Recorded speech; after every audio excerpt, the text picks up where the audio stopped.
Chapter 1 Ding. Your wife has been delivered. Please check. What would it be like if heaven bestowed upon you a wife who is both adorable and dignified? Today, she has arrived. Ding.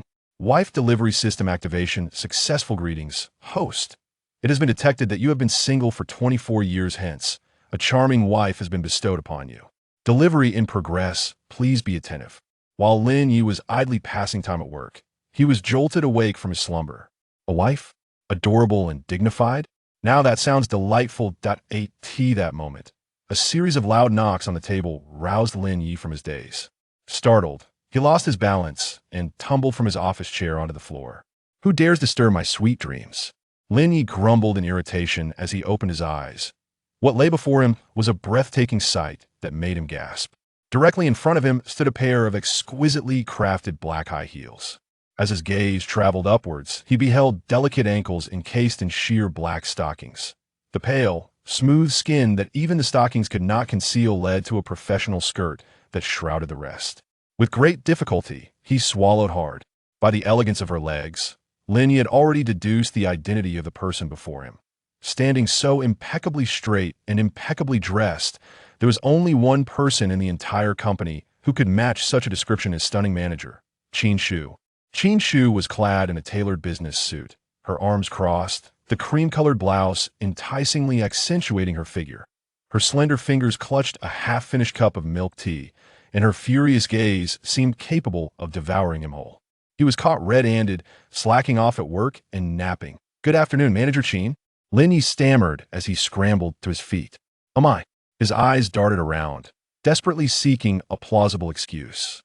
However, upon noticing the milk tea in Qin Shu's hand, his temper flared in her incredulous gaze.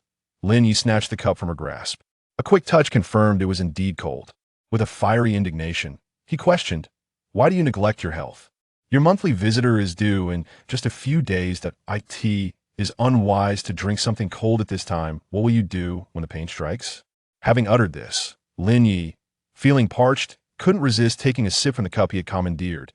Today's milk tea was exceptionally sweet. "You." Qin Shu's face flushed crimson.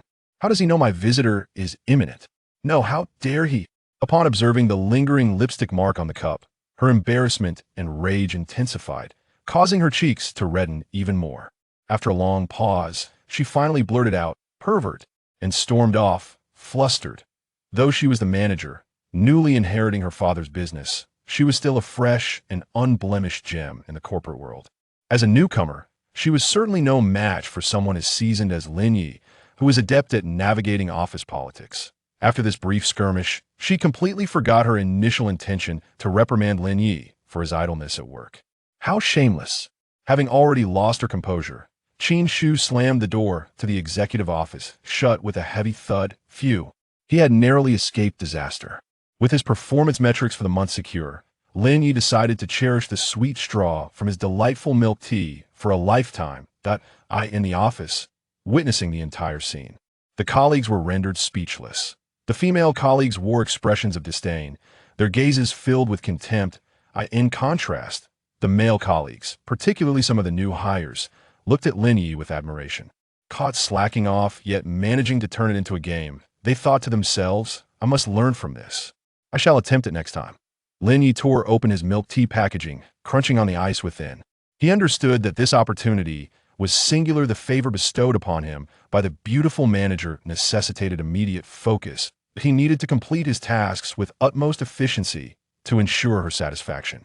Otherwise, the impending punishment would surely follow, conjuring vivid images of Qin Shu wielding a whip, demanding his submission.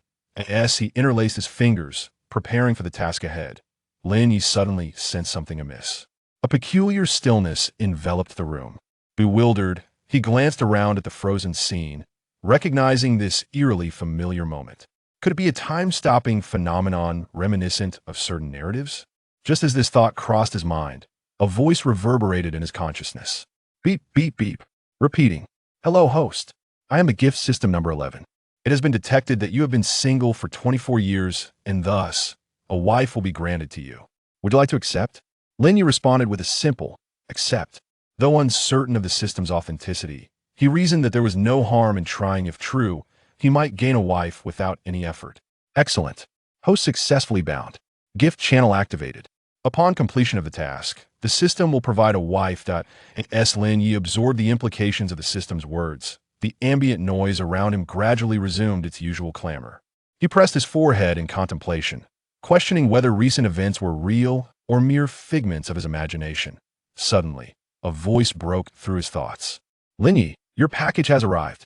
Upon hearing his name, he rose slowly and approached the office door.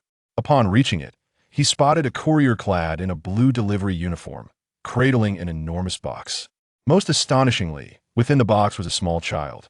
The girl, with her hair cascading untidily, had a chubby round face that incited an irresistible urge to pinch her cheeks.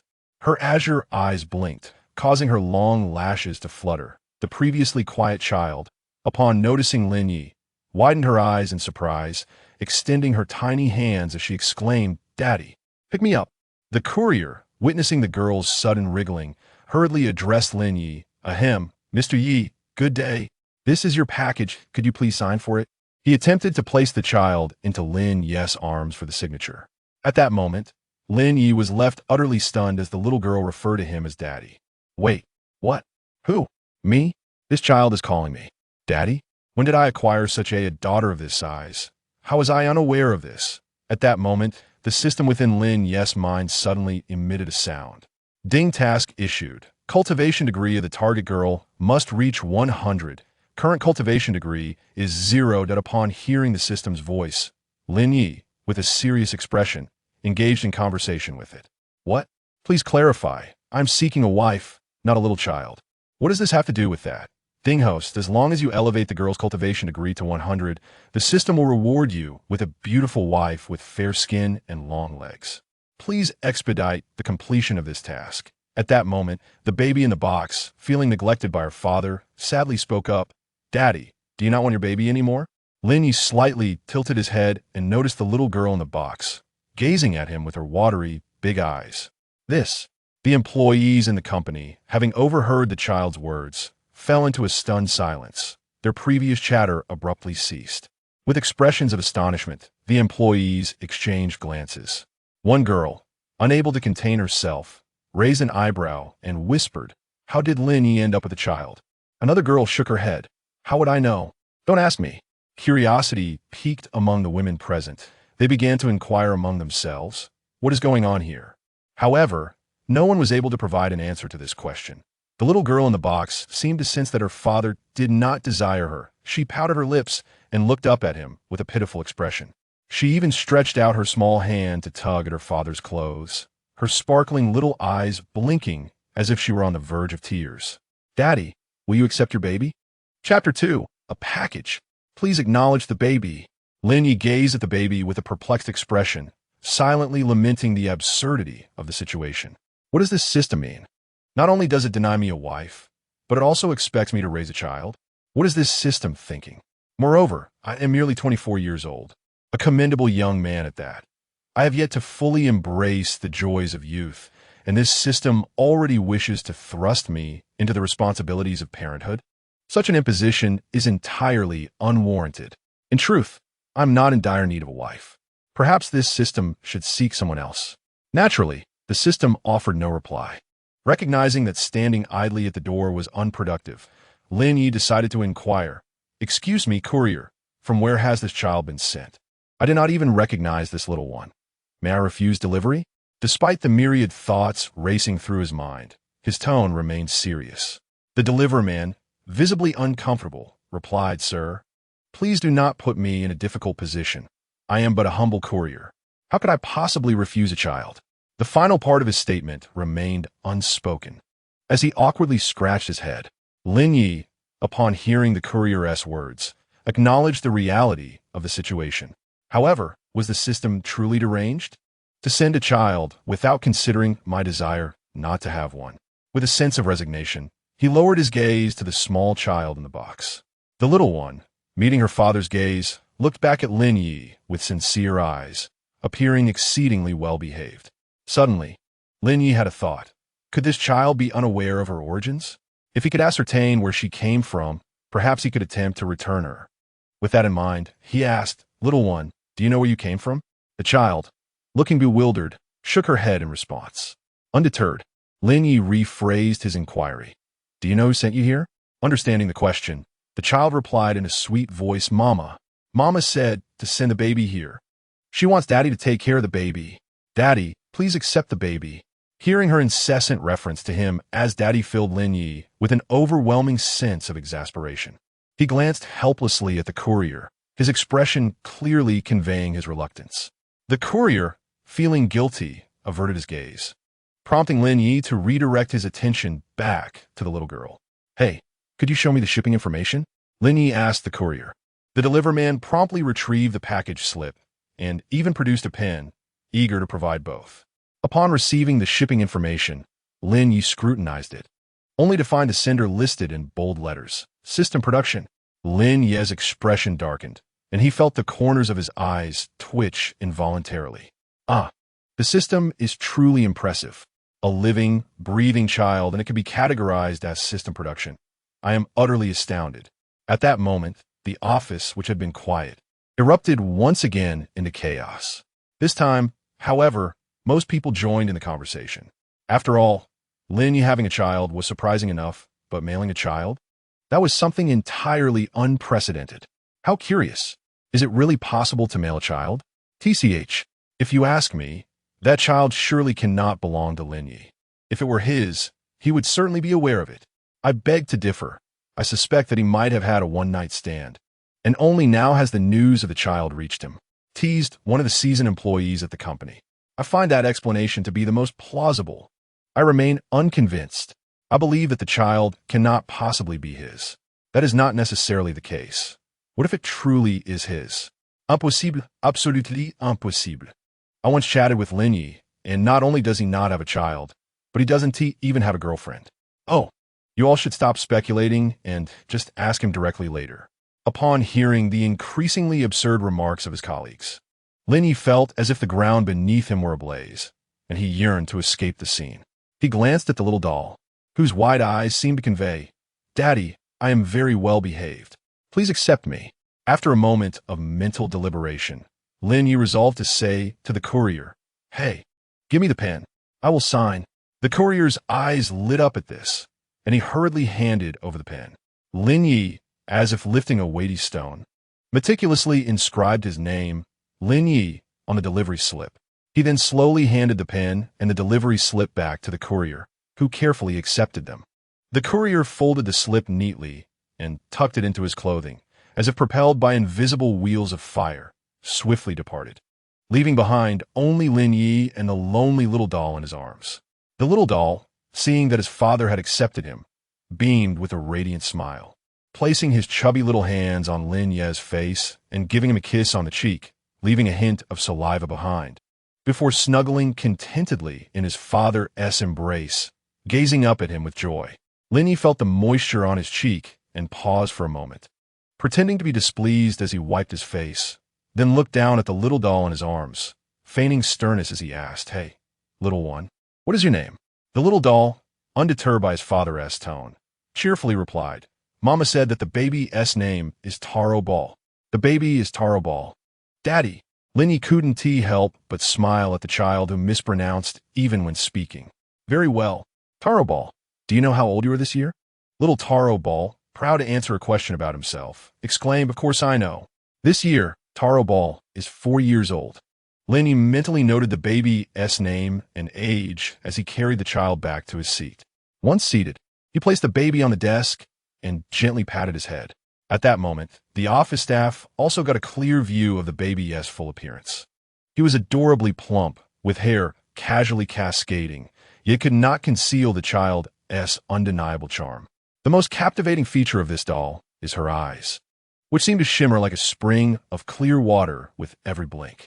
Most people were enchanted by the beauty of this little girl, particularly the female employees with less composure, who gathered around her in awe. Wow, Lin Ye, is this truly your daughter? She is so stunning. Of course. Yu Yuan is my dear daughter. Just as Lin Ye was about to respond, little Yu Yuan chimed in to answer for him.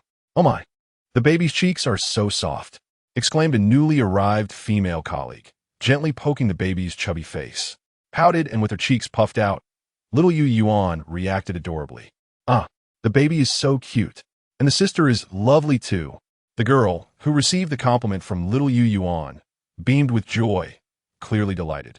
Wow, who taught the baby to say that? She's so clever. Teased a nearby employee.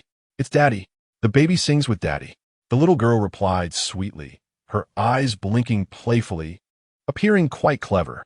At that moment, another girl nearby echoed the baby's words. It's her daddy. It seems she has inherited that from Lin Ye. As Lin Ye absorbed the delightful atmosphere, he suddenly felt that raising such an adorable little girl might not be too burdensome after all. Chapter 3. I'm hungry.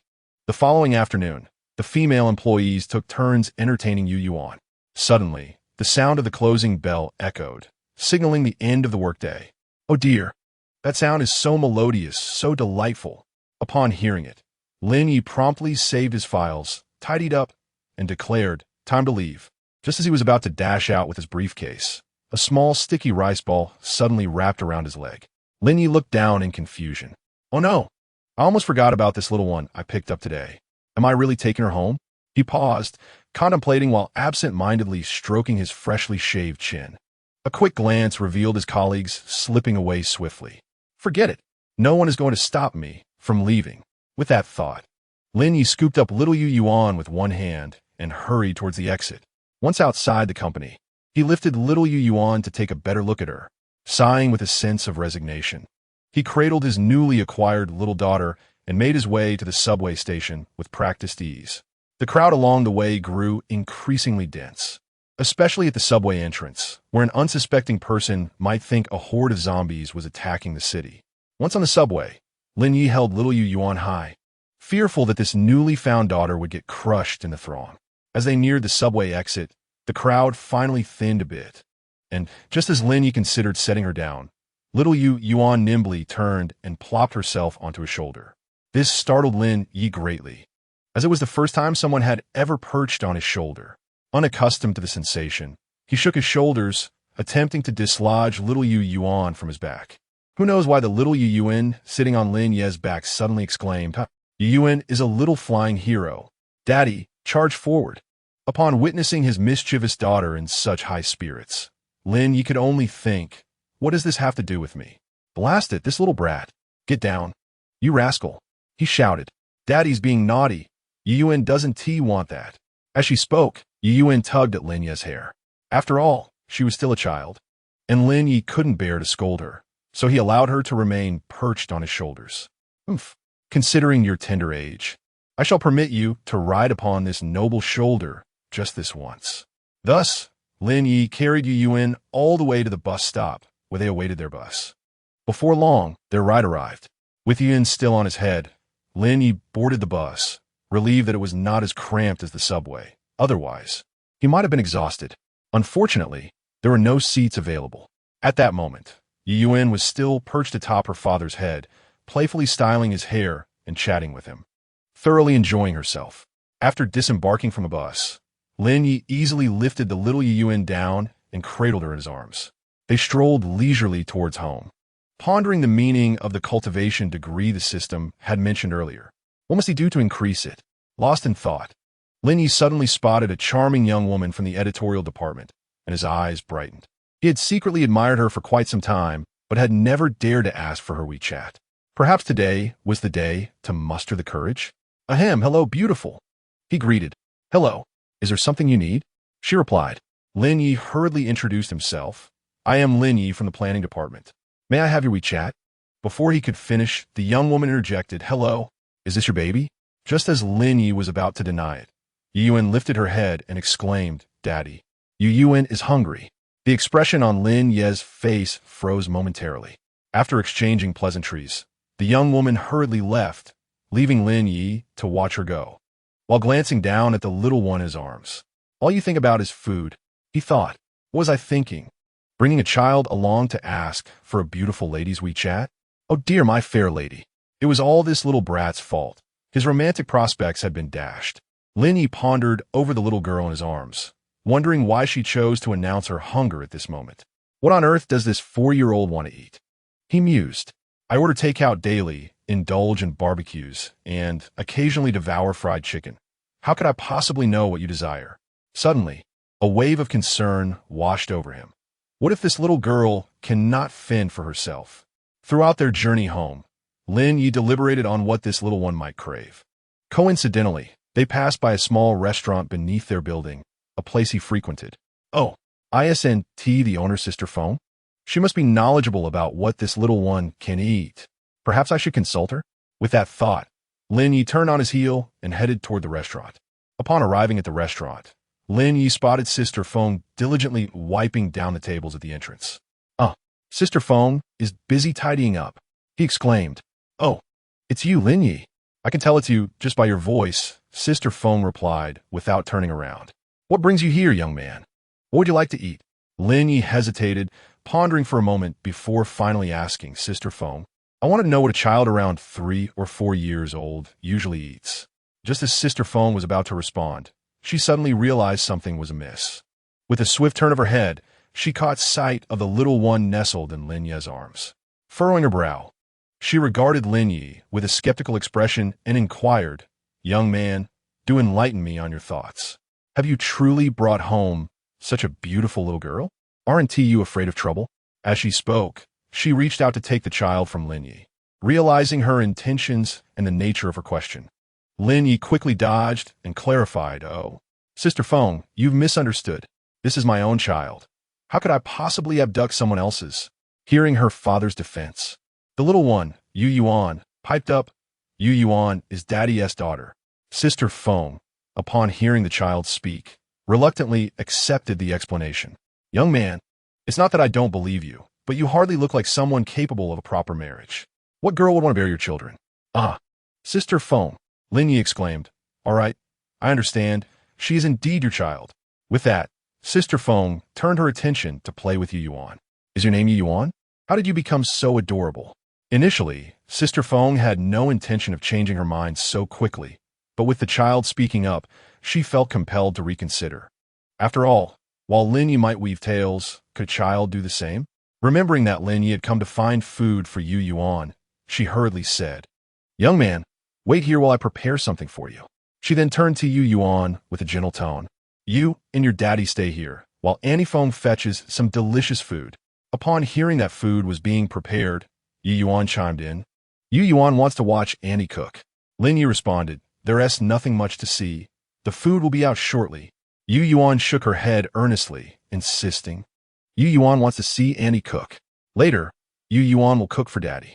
Sister Feng immediately encouraged, Bring the little one over if she wants to watch. Let her. Once in the kitchen, Lin Ye placed Yu Yuan on a chair to observe. Sister Feng began conversing with the inquisitive child. Yu Yuan, are you already planning to learn how to cook at such a young age? Yes, because Yu Yuan will cook for daddy. Yu Yuan replied with a sweet lisp. Listening to this, Lin Ye suddenly found that raising a daughter seemed quite delightful. Unable to resist the charm of the adorable Yu Yuan, Sister Feng gently pinched her cheek and said, All right, our little girl will cook for daddy. Be sure to watch how Annie Feng cooks. One day, you can either do it yourself or prepare meals for daddy.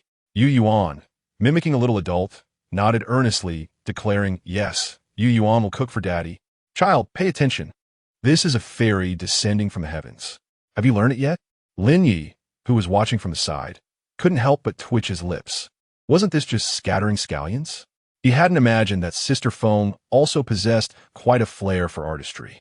At that moment, the little taro ball standing on the stool spoke up. Annie, I'm not a child anymore. Such tricks to amuse little ones have no effect on me. With that, the little taro ball huffed proudly, bringing joy to the two adults present. As Sister Feng was nearing the completion of the meal, she instructed Lin Ye to take the taro ball to the doorway to wait. Before long, a sumptuous trio of dishes and a soup was served at the table. Thank you, Sister Feng. The little taro ball, drooling at the sight of the food, kept her eyes fixated on the dishes. Lin Ye quickly tapped the girl's head and admonished, Dear, why don't you thank Auntie? Oh, thank you, Auntie, the taro ball obediently exclaimed. During their exchange, Lin Ye suddenly heard the system's voice resonate in his mind. Ding Taro Ball Cultivation Degree 1. Current Cultivation Degree 1. Chapter 4. Cultivation Degree 11.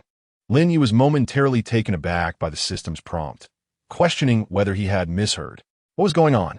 Why had the cultivation degree suddenly dropped to 1? He lowered his gaze at the child in his arms and uncertainly urged, "Dear, say thank you to Annie once more." The taro ball, bewildered, looked up at her father, but still called out, "Thank you, Auntie." This time, there was no response from the system. What a bizarre system, Lin Ye pondered, perplexed by its erratic responses.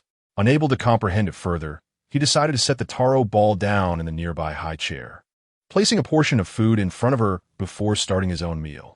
However, after only a few bites, he was astonished to see his newly adopted daughter shoving rice in her mouth with her hands, leaving Lin Ye utterly flabbergasted.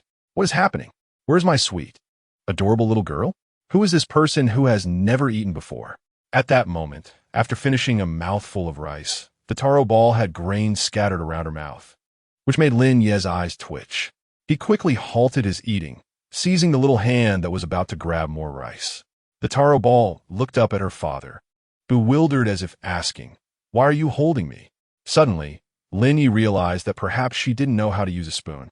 He placed the spoon in her tiny hand, enveloping it with his larger hand to guide her on how to eat. Open your mouth." The taro ball obediently opened her mouth, and a spoonful of rice was fed to her.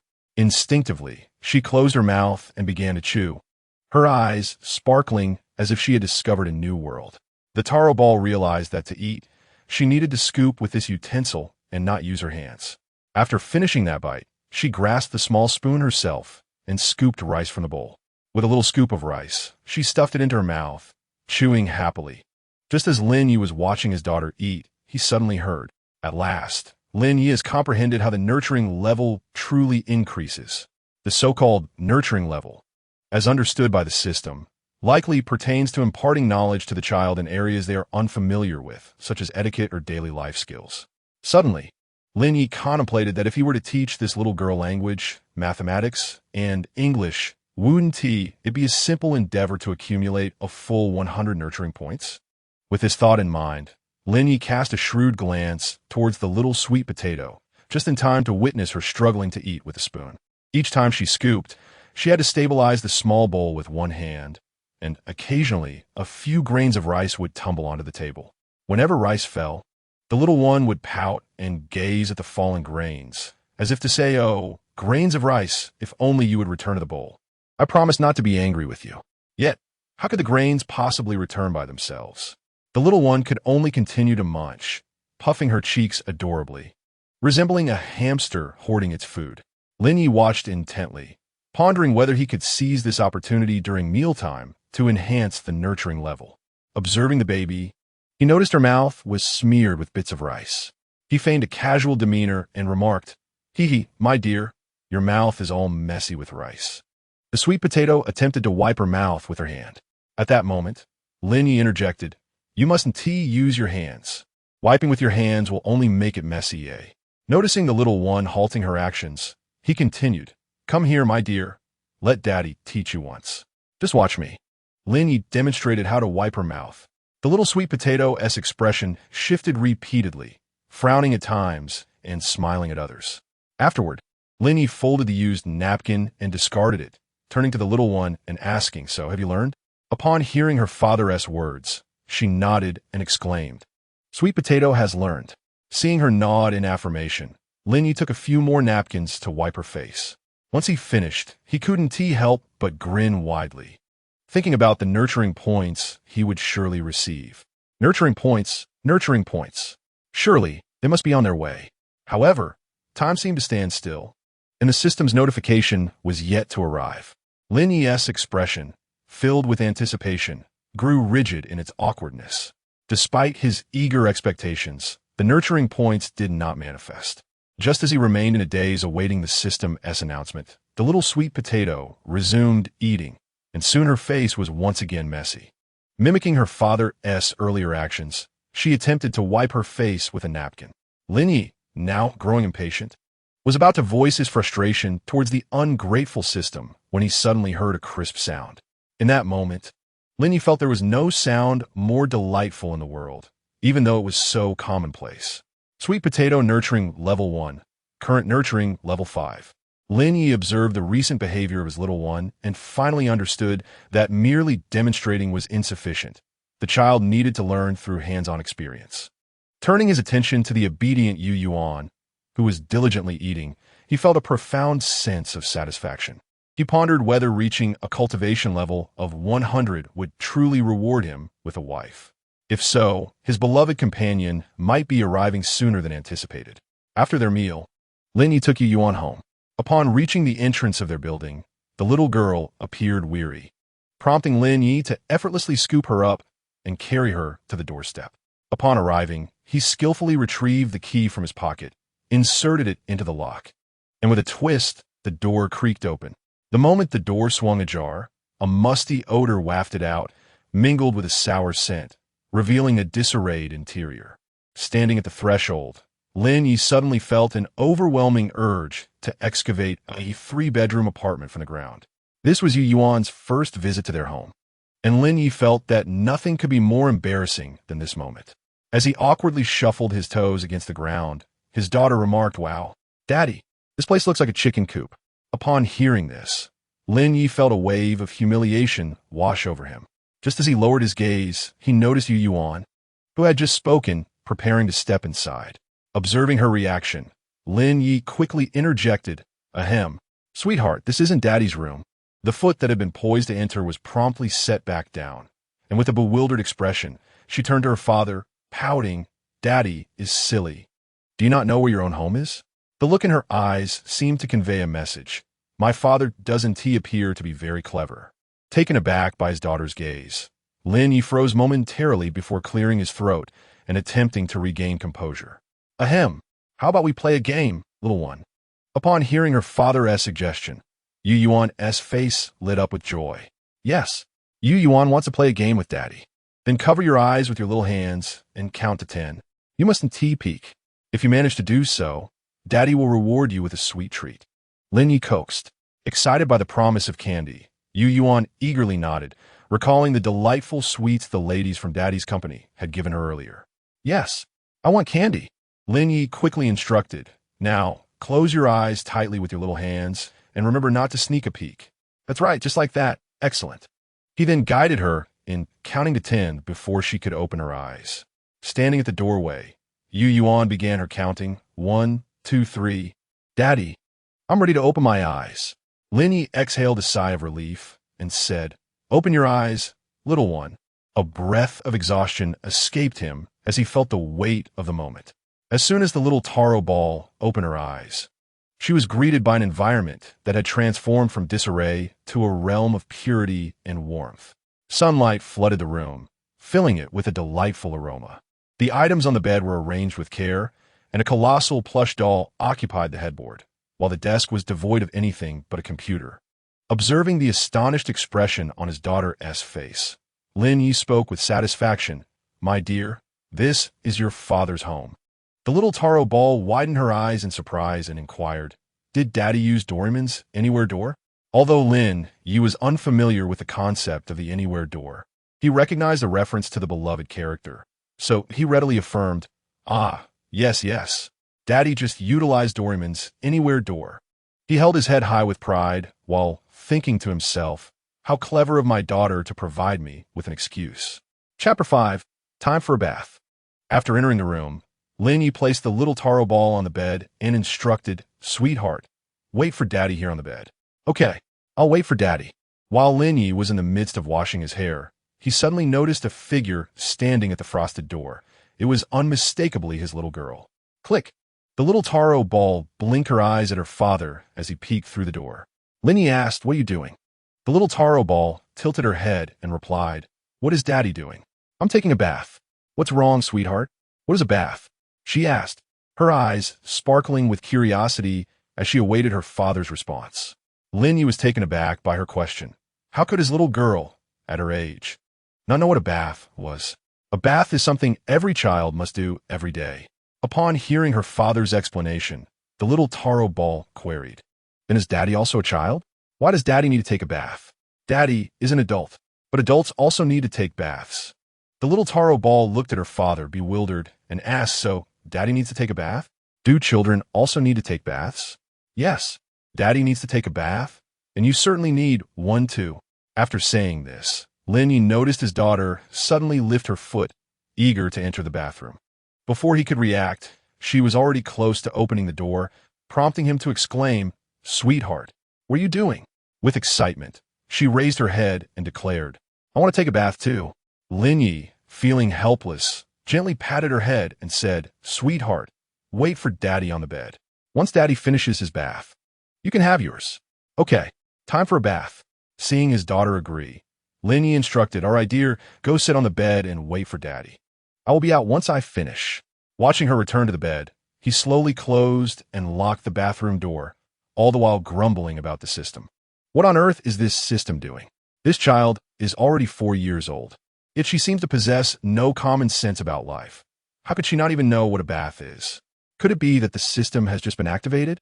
As Lin Ye opened the bathroom door, the little one sprawled on the bed caught sight of her father emerging.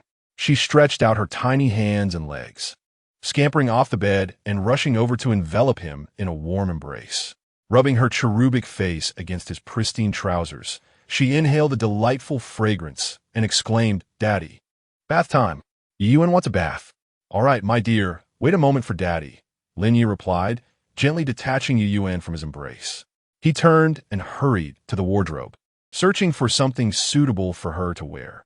When he found nothing, he miraculously unearthed a small garment he had once purchased for her.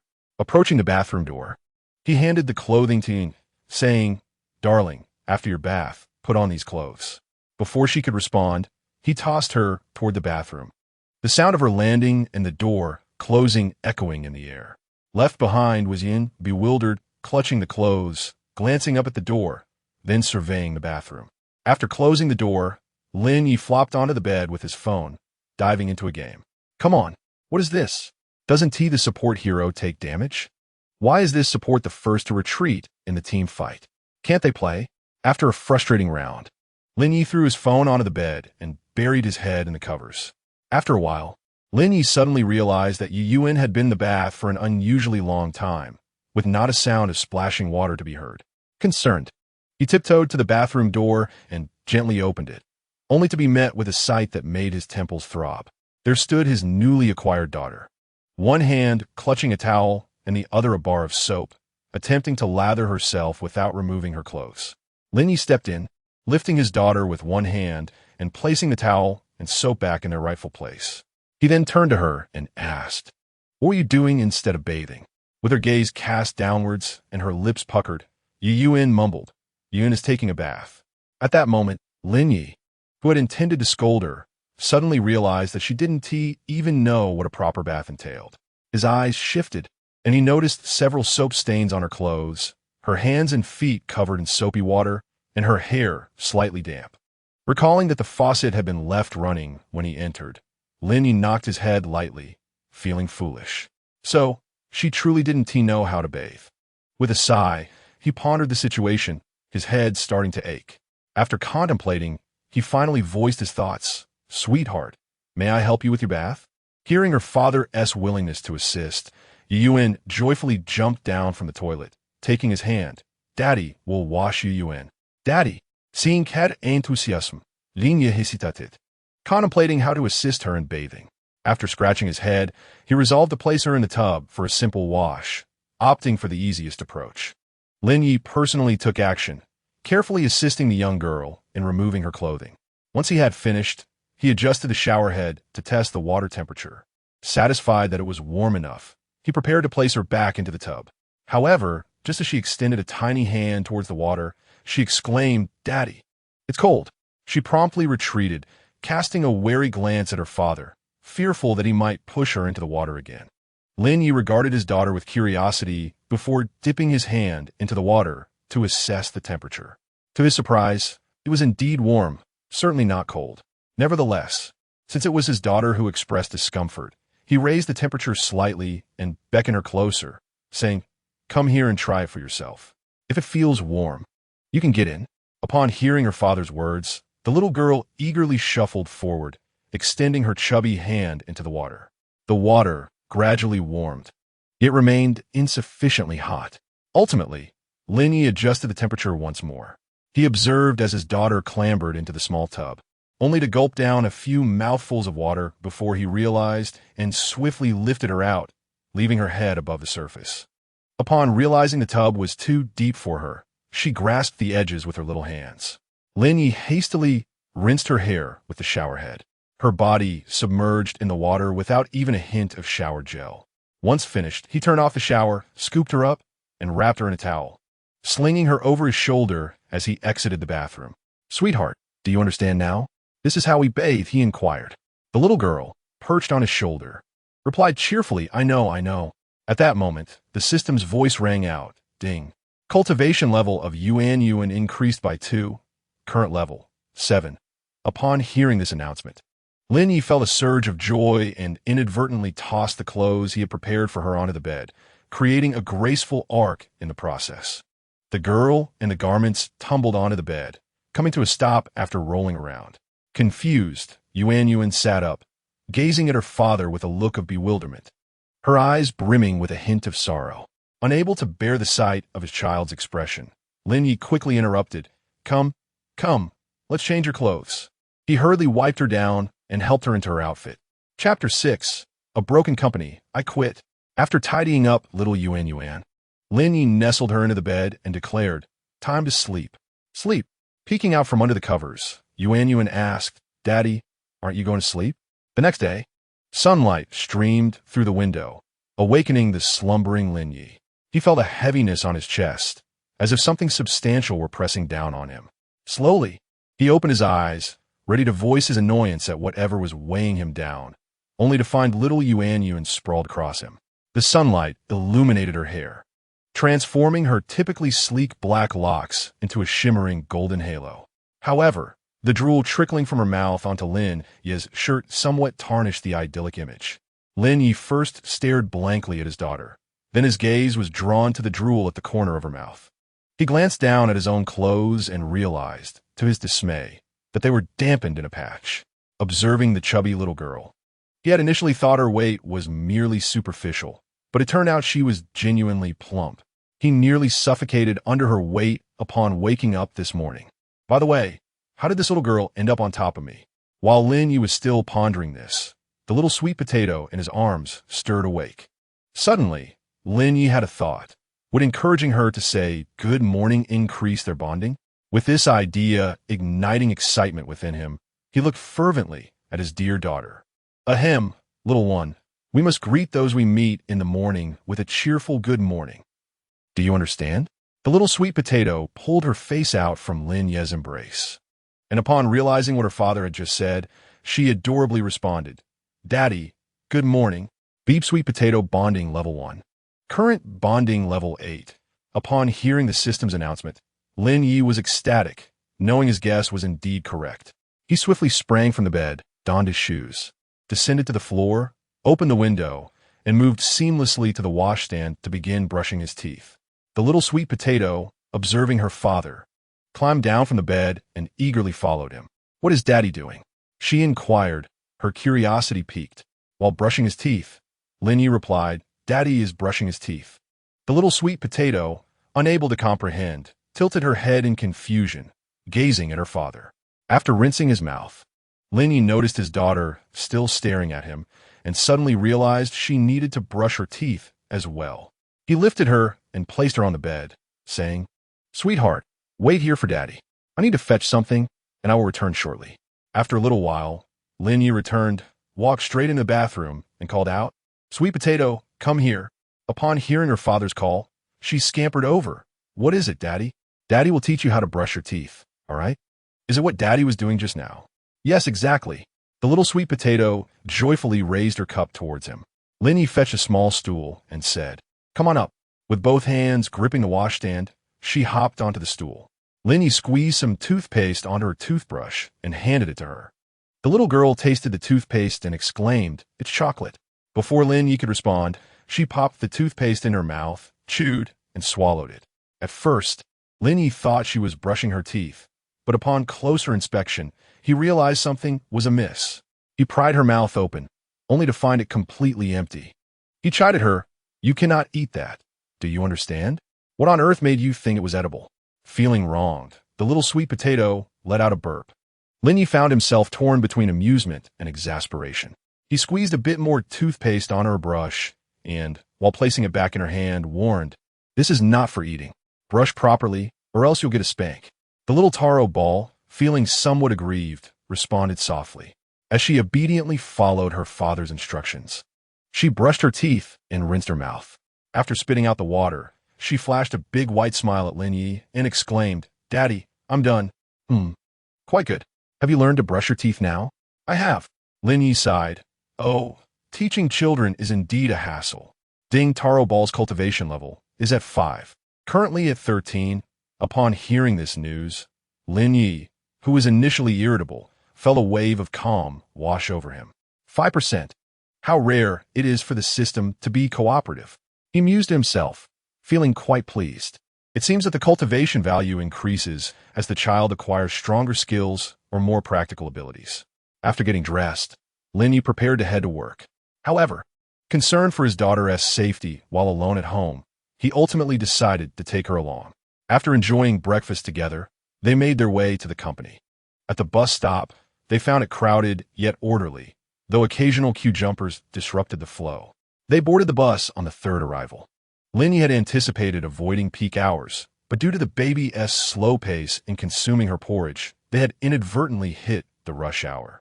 The bus was packed, with people crammed together like sardines in a can, leaving no room to breathe. Lin Ye was worried that his little girl might be squished, but with so many people around, he could only protect her as best as he could. Once off the bus, he quickly lifted his daughter onto his shoulder. Carrying a small child is quite troublesome. Perhaps he would refrain from doing so in the future.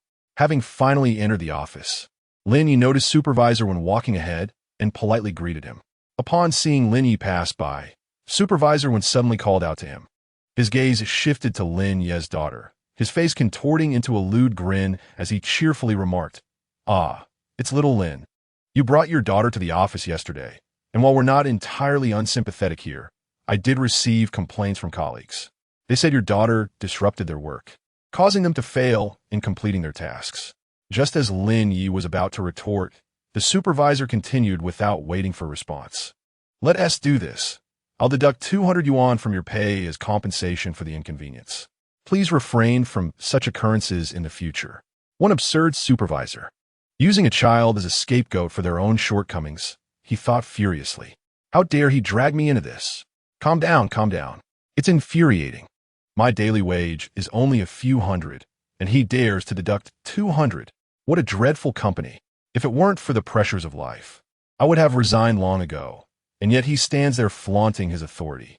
Lin Ye maintained a slight smile on his face, though internally he seethed. Before he could process his thoughts, Supervisor Wen added, "Ha ha. Little Lin, I had a look at that project proposal you submitted. It was quite good. However, there are parts that aren't particularly strong. Why don't you hand over the remaining tasks to Xiao Fei?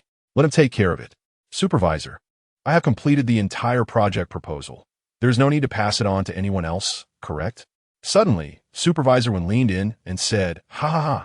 Xiaolin, let me put it this way. Only one of you or your proposal can remain in the company. Given your lengthy tenure here, I presume you have developed some affection for it. After all, it's merely a proposal, and what could be more important than staying at the company, right?" Upon hearing this, Lin Ye gritted his teeth, filled with indignation. "Damn it. Are you really going to take away my hard work?" Just as Lin Ye's emotions reached a boiling point, the system panel opened on its own. He glanced at it and noticed a small red dot nearby.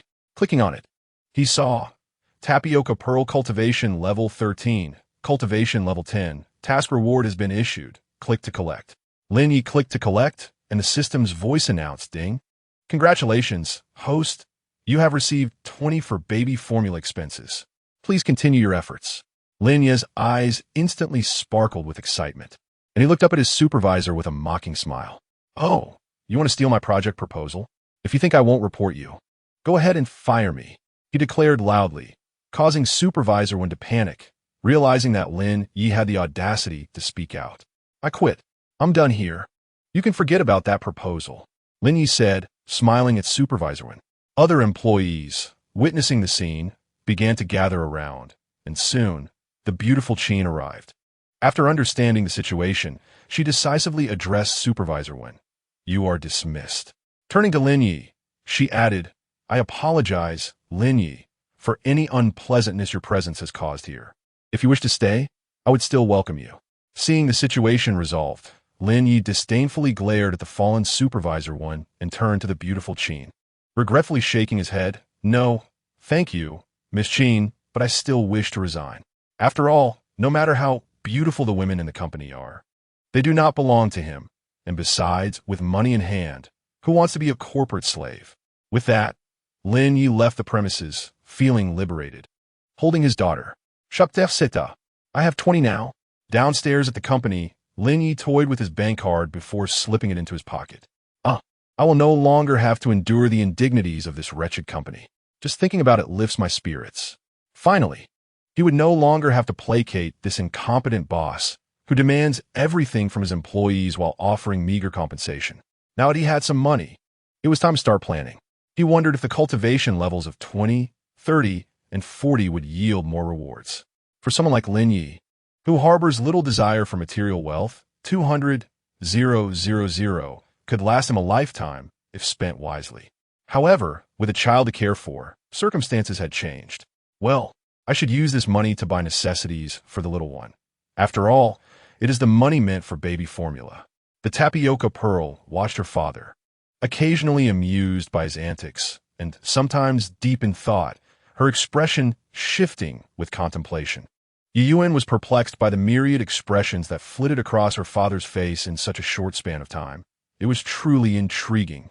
Once Lin Ye regained his composure, he noticed his daughter gazing up at him and promptly decided to take her shopping. Little did he know, he had just embarrassed himself in front of her. Lin Ye took his daughter to a nearby shopping center, heading directly for the children's section. Upon entering, they were greeted by a dazzling array of garments: princess dresses, trousers, shirts, onesies, shoes, socks, and even tiny undergarments. Lin Ye, overwhelmed by the multitude of choices, first glanced at the prices. To his surprise, they were quite reasonable, with clearance items starting at just 9 yuan, while most hovered around 40 to 50 yuan, with a few more expensive pieces reaching 1 or 200. These prices were indeed acceptable. With a sense of generosity, Lin Ye declared to his daughter, "Choose whatever you like, my dear. Everything is yours." When he uttered these words, he resembled a dashing gentleman lavishly spending on a lady. Yuyuan joyfully scampered around, exclaiming, "Oh, Daddy, Daddy, this lovely pink one is so beautiful. And this one too, Daddy." As Lin Ye collected the items his daughter desired, he also picked up some essentials for her. He included a set of 7 pairs of fresh undergarments, a set of socks, a bath towel, 2 little dresses, a bag that Yuyuan adored, along with her body wash and shampoo. After gathering all these items, he proceeded to the checkout, ultimately spending just under 1,000 yuan. He was astonished at how affordable children's items could be, having filled 3 large bags. After their shopping spree, Lin Ye returned home with little Yuyuan, who chattered incessantly throughout the journey, while he occasionally responded with a few casual remarks. Upon arriving home, Lin Ye began to organize their purchases. After placing everything down, he noticed his daughter had fallen asleep on the bed. Considering the day's earlier activities, he thought that a nap would do her good. With that in mind, he closed the window and moved to his desk, opening his computer. He contemplated investing the 200,000 yuan wisely, otherwise it would dwindle away, and he would find himself in dire straits. Having never handled such a substantial sum before, he had often heard that stocks could yield great profits. Filled with anticipation, Lin Ye decided to give it a try, swiftly investing the entire amount, envisioning his money compounding and multiplying exponentially. Having made his investment, fatigue overcame Lin Ye, and, too, succumbed to slumber. When he awoke in the afternoon and checked his phone, he was startled to find it was already 8 p.m. Glancing over at his daughter, who was still fast asleep, he marveled at her ability to sleep soundly. He quietly slipped out of the house, went to dine with Sister Phone, and brought back a portion of congee. Upon entering his home, he saw that Yuyuan was still nestled in her slumber. Gently nudging her, he whispered, "Sweetheart, it's time to wake up and eat. After dinner, you can go back to sleep." Groggily, she sat up, slowly ate her meal, and was ready to drift back into her dreams. Lin Ye directly carried the little girl to the bathroom, hastily washing her as he had done the previous day. After dressing her, he helped his daughter brush her teeth before allowing her to sleep. The little girl was utterly exhausted, having kept her eyes shut throughout the bath. Had he not been holding her, she might have sunk to the bottom.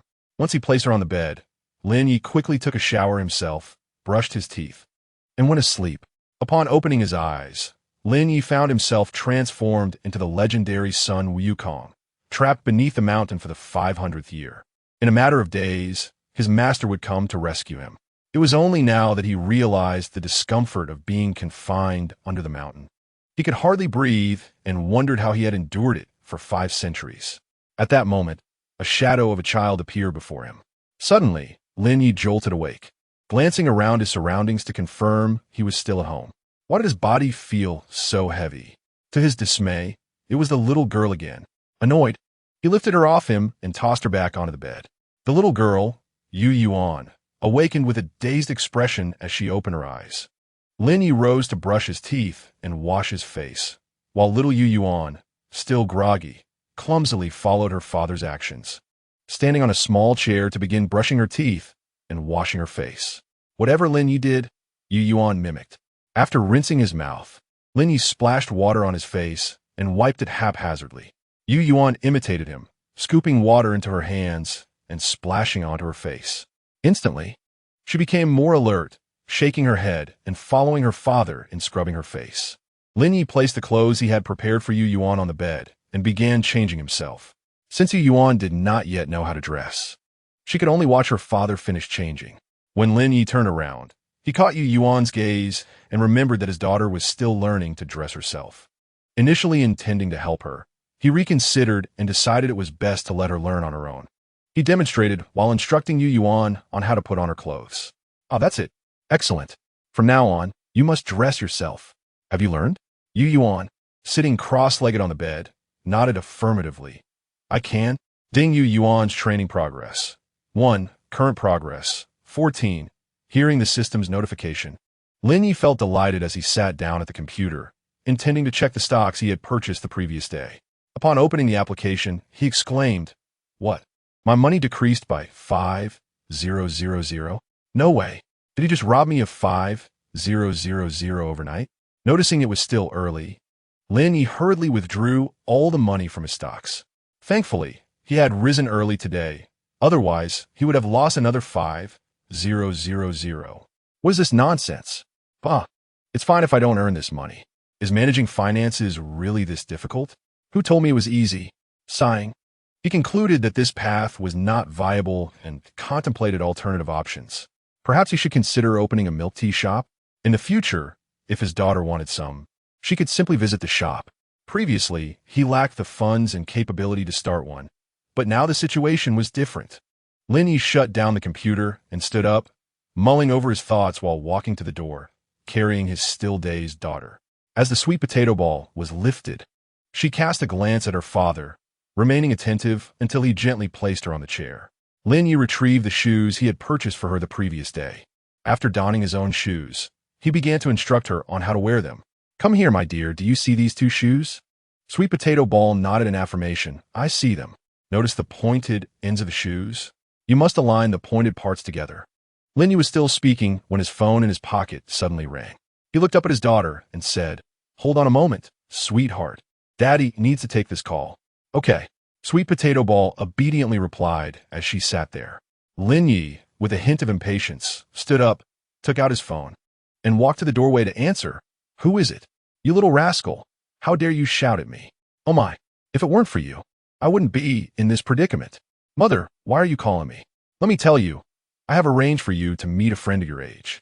You must go on this blind date today. She is quite remarkable in every aspect." "Oh no, Mother, please don't." Lin Ye's protest was abruptly interrupted by his mother. "Don't you dare.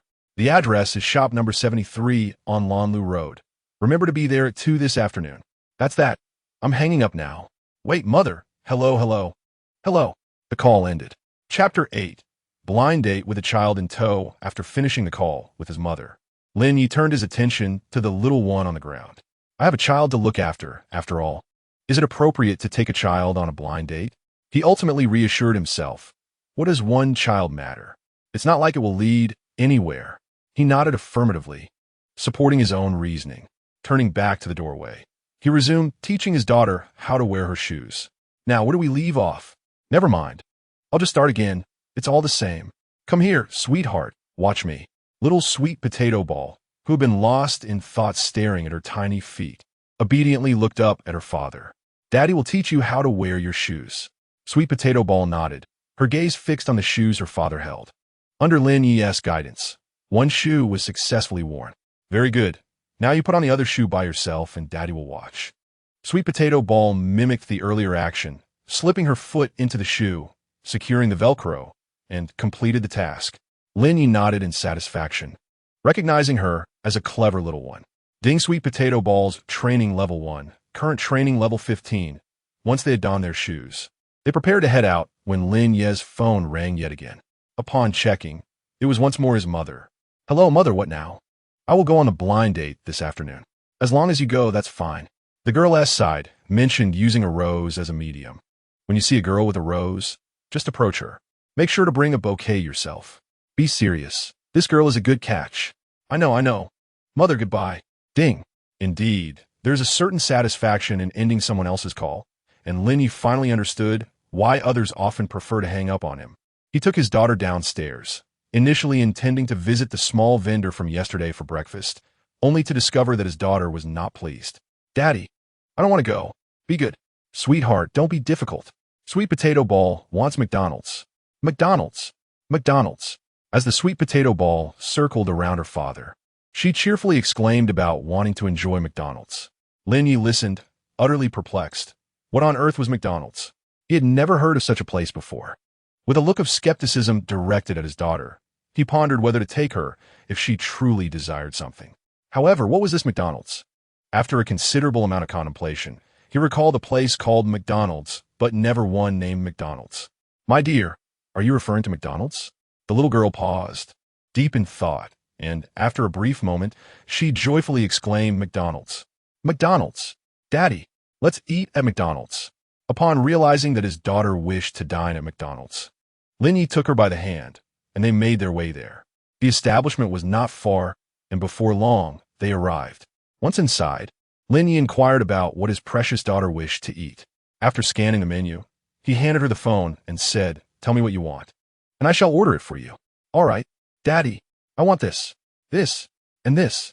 But you can only have one ice cream, sweetheart. Too much ice cream may upset your tummy, but they all look so delicious. Be good. I promise to bring you here again next time. Okay, then I'll have this. Lin Ye dutifully ordered French fries, chicken wings, chicken legs, chicken breast, a hamburger, cola, and one ice cream, fulfilling all of his daughter's desires, especially since they had money to spare. The sweet potato ball devoured a chicken wing, half of a hamburger, a few fries, and a potato cake, feeling quite satisfied. She occasionally indulged in the ice cream, savoring it slowly. After finishing her meal, the sweet potato ball noticed that her father had yet to eat, as he had been watching her enjoy her food. She pushed her remaining food towards him. Daddy, eat. It's delicious. Lin Ye accepted the remnants of his daughter's meal and began to eat as well. 10 minutes later, he finished his meal. Noticing there was still ample time left, Lin Ye decided to take a stroll with his daughter. They walked together for 20 minutes, and as the clock struck 1, Lin Ye scanned for a shared bicycle, placing his daughter in the front basket, and rode slowly while searching for a flower shop. Oh, roses. Roses. Ah, here, SA shop. Lin Ye hurried inside to purchase a bouquet. Ah, that is truly expensive. For such a small bouquet of roses, it costs 130. With that amount, this little girl could buy 3 or 4 pieces of clothing. Lin Ye silently lamented.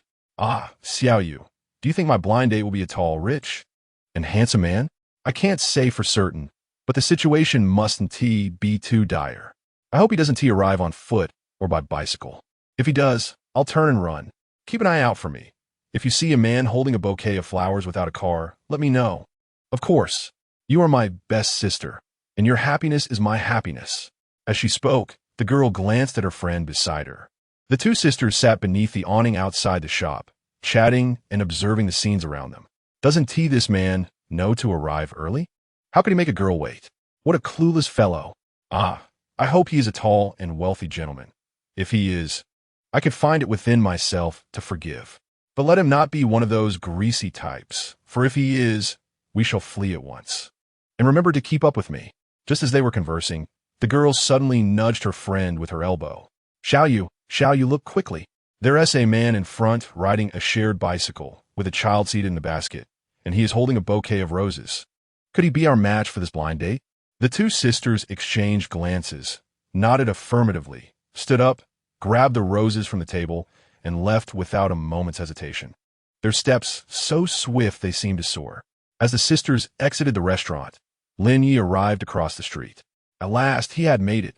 With 5 minutes to spare, quite punctual indeed, he opened a text message from his mother. Shop number 73 on Lonlu Road, and there are roses. Oh, that's south, right across the street. Lin Ye turned his head slightly and was instantly captivated. He spotted a gentlewoman seated at a table, sipping tea delicately, taking small sips. Her hair cascaded naturally, subtly revealing the contours of her face, an exquisite beauty. Lin Ye noticed several roses placed in a vase on her table, and his eyes sparkled with excitement. Such a stunning lady. After parking his bike, Lin Ye turned to Xiao Yuan and said, Sweetheart, when we go in, don't call me Dad, call me brother. Do you hear me? Xiao Yuan nodded eagerly. I heard you. Lin Ye adjusted his appearance slightly, cradled Xiao Yuan in one arm, and held the roses aloft as he entered the establishment. Approaching the beautiful woman, he extended the bouquet and declared, Flowers for a beauty. These are for you. Hello, I am your blind date. The lovely lady seated at the table was momentarily taken aback by the sudden appearance of the flowers before her. Chapter 9. The arrival of Shuai Lu at that moment. A melodious song filled the tea restaurant. Shuai Lu sat leisurely by the window, awaiting her appointment. The program crew at the adjacent table had begun their live broadcast. Originally, they had agreed to meet at 2 o'clock, but Shuai Lu had arrived 30 minutes early, anticipating that her date would also come ahead of time. To her dismay, as the hour approached, he had yet to arrive. With a displeased frown, Shuai Lu took a tactical sip of water. She was a star navigating the third-tier entertainment scene. Yet recently, due to a lack of notable works, she had found herself absent from the public eye. In this era of rapid information exchange, trends shift swiftly, once overshadowed. Regaining prominence becomes a formidable challenge. It was not long ago that Shuai Lu received an invitation to participate in a blind date live variety show. After considerable contemplation, she resolved to accept. After all, the current fans are exceedingly curious about the romantic lives of their idols. She did not expect to gain many new followers from this endeavor. Her primary concern was to retain her loyal fans and prevent them from drifting away. She had heard that her blind date was a rising star within the industry. The information suggests that the younger brother is quite well behaved, though one cannot ascertain the veracity of this claim. In this chaotic milieu, how many genuine individuals can one possibly encounter? It is indeed fortuitous that I stumbled upon this situation. The live stream has now become quite lively, showcasing my dear Xiaobao's blind date. I wonder which fortunate celebrity is destined to accompany my goddess. To those upstairs, do refrain from speaking so definitively. It is possible that no one will show up. After all, despite Xiaoyou's beauty, she is nearing 30, having long surpassed the peak of her career as a star. I am aware. It is my brother Qi. At last, Xiaobao has made her entrance. She has been absent from the scene for some time, leaving me in a state of eager anticipation. But no, Xiaobao belongs solely to me. No one else shall tarnish her. Yet, here we are, with Xiaobao having waited for so long, and still no one has arrived. It seems rather inconsiderate to keep a lady waiting. What is happening? Is it not the case that Xiaobao voluntarily arrived early? Should we place blame on the male counterpart? That is not what I meant. It is simply that Xiaobao, being a senior in the entertainment industry, should be afforded the courtesy of arriving at least 10 minutes early to show respect. At precisely 1:50, a voice suddenly crackled through Xiaoyou's earpiece. Can you hear me, Lu Jie? Hearing the production team's call, Xiaoyu furrowed her brow in concern. The team announced that during this episode, they would strive to minimize interaction with the participants, aiming to enhance the immersive experience for both male and female guests. Apologies, Lu Jie. but the male guest has suddenly encountered an issue and will not be able to attend. Xiuelio fell silent upon hearing this. While she maintained a calm exterior, her heart was heavy with disappointment. Are the new actors today so lax with their time commitments? If one cannot attend, they should at least notify the production team in advance. Ultimately, does this reflect a lack of respect for the program or for oneself? Xiuelio felt a twinge of sadness. After all, her star power had waned, and it was only natural to feel overlooked, yet it still stung somewhat. As she lifted her teacup to take a sip, she was suddenly presented with a bouquet of roses. These flowers are for you. They complement your beauty. Hello, I am your date for today. Upon hearing this greeting, Xiuelio initially thought, how quaint that someone would still employ such a trite method of flirting. Then, realization struck her. This was indeed her blind date. She looked up to scrutinize the young man before her. He possessed a rather handsome appearance, dressed in casual athletic attire, cradling a blue-eyed doll clad in a lovely princess gown, which gazed up at Xiuelio. However, it was evident that this individual was not the designated date for today, as I had seen the photo of the intended guest, and this person bore no resemblance to him. Nonetheless, Xiuelio quickly regained her composure, a skill honed over years of celebrity life, and promptly stood up. Hello, please take a seat. Meanwhile, the live stream erupted in excitement. Who is this? Wasn't it said that today's date would be the younger brother? Who claimed that? I distinctly remember it was my brother Chi. I specifically tuned into this live broadcast during work hours for my younger brother. Is this a commoner young man? He is quite handsome. Oh my. The charming gentleman cradling the baby in his arms is absolutely adorable. Is this little one a budding child star? Did you all see that? The baby has striking blue eyes. Is he of mixed heritage? His nose appears quite prominent. Just as Xiuelio contemplated through the earpiece whether this was a new recruit from the production team, she heard a voice calling out, Sister Lu, Sister Lu. Did you bring this newcomer? The live broadcast was extraordinary. Lin Ye, please continue recording. The viewership has surged again, increasing the number of spectators. Sister Lu, I must head backstage now. You may proceed with the usual matchmaking format. Hello, beautiful. May I know how to address you? You can call me Xiuelio. Xiuelio, what a poetic name. As twilight descends, snow dances, half plum blossoms and half drifting willow catkins. It resembles both blooming plum blossoms and fluttering willow fluff. A true reflection of her name. Upon hearing this, Xiuelio felt a tinge of sadness dissipate, replaced by a genuine smile. Having navigated the entertainment industry for years, it had been quite some time since she encountered someone so innocent, or rather, so youthful. Thank you for the compliment, Mr. Lin. Upon noticing her response, Lin Ye eagerly continued, Miss Shui, I was introduced by Aunt Lu. I graduated from Nanfo University, standing at 187 centimeters and weighing 153 gene. I have never been in a romantic relationship. Lin Ye then noticed the little taro ball beside him. He almost forgot about her. He mustn't let her ruin his chance. This is my younger sister, he chuckled. She tends to cling to her brother. She wanted to come along to see the beautiful sister. After saying this, Lin Ye genuinely blinked. Despite being in his 20s, perhaps due to his youthful demeanor or striking looks, this gesture appeared endearing rather than greasy. This beauty is truly lovely. She is delicately sipping tea, exactly my type. Wait, why isn't the beautiful lady responding? I'm feeling quite anxious. Although I have never been in love before, I will learn. Suddenly, he felt grateful to his mother for introducing such a suitable partner. He would definitely take her home for his mother to see. Sitting across, Xiuelio was taken aback. This person genuinely came for matchmaking. Nevertheless, she composed herself and replied, hello. At that moment, the little taro ball, sitting on the chair, gazed at the beautiful sister across the table with bright eyes. Daddy, brother, who is this beautiful sister? I like the beautiful sister. Chapter 10. Someone wants to steal Taro Ball's daddy. Upon hearing the little one call out, Daddy, brother, Xiuelio was utterly bewildered. What does daddy, brother mean? The little Taro Ball, still confused, looked at the big sister and asked again, Daddy, brother, who is this beautiful sister? Meanwhile, in the live broadcast room, the sister questioned, why does she call him brother? Call me daddy, brother.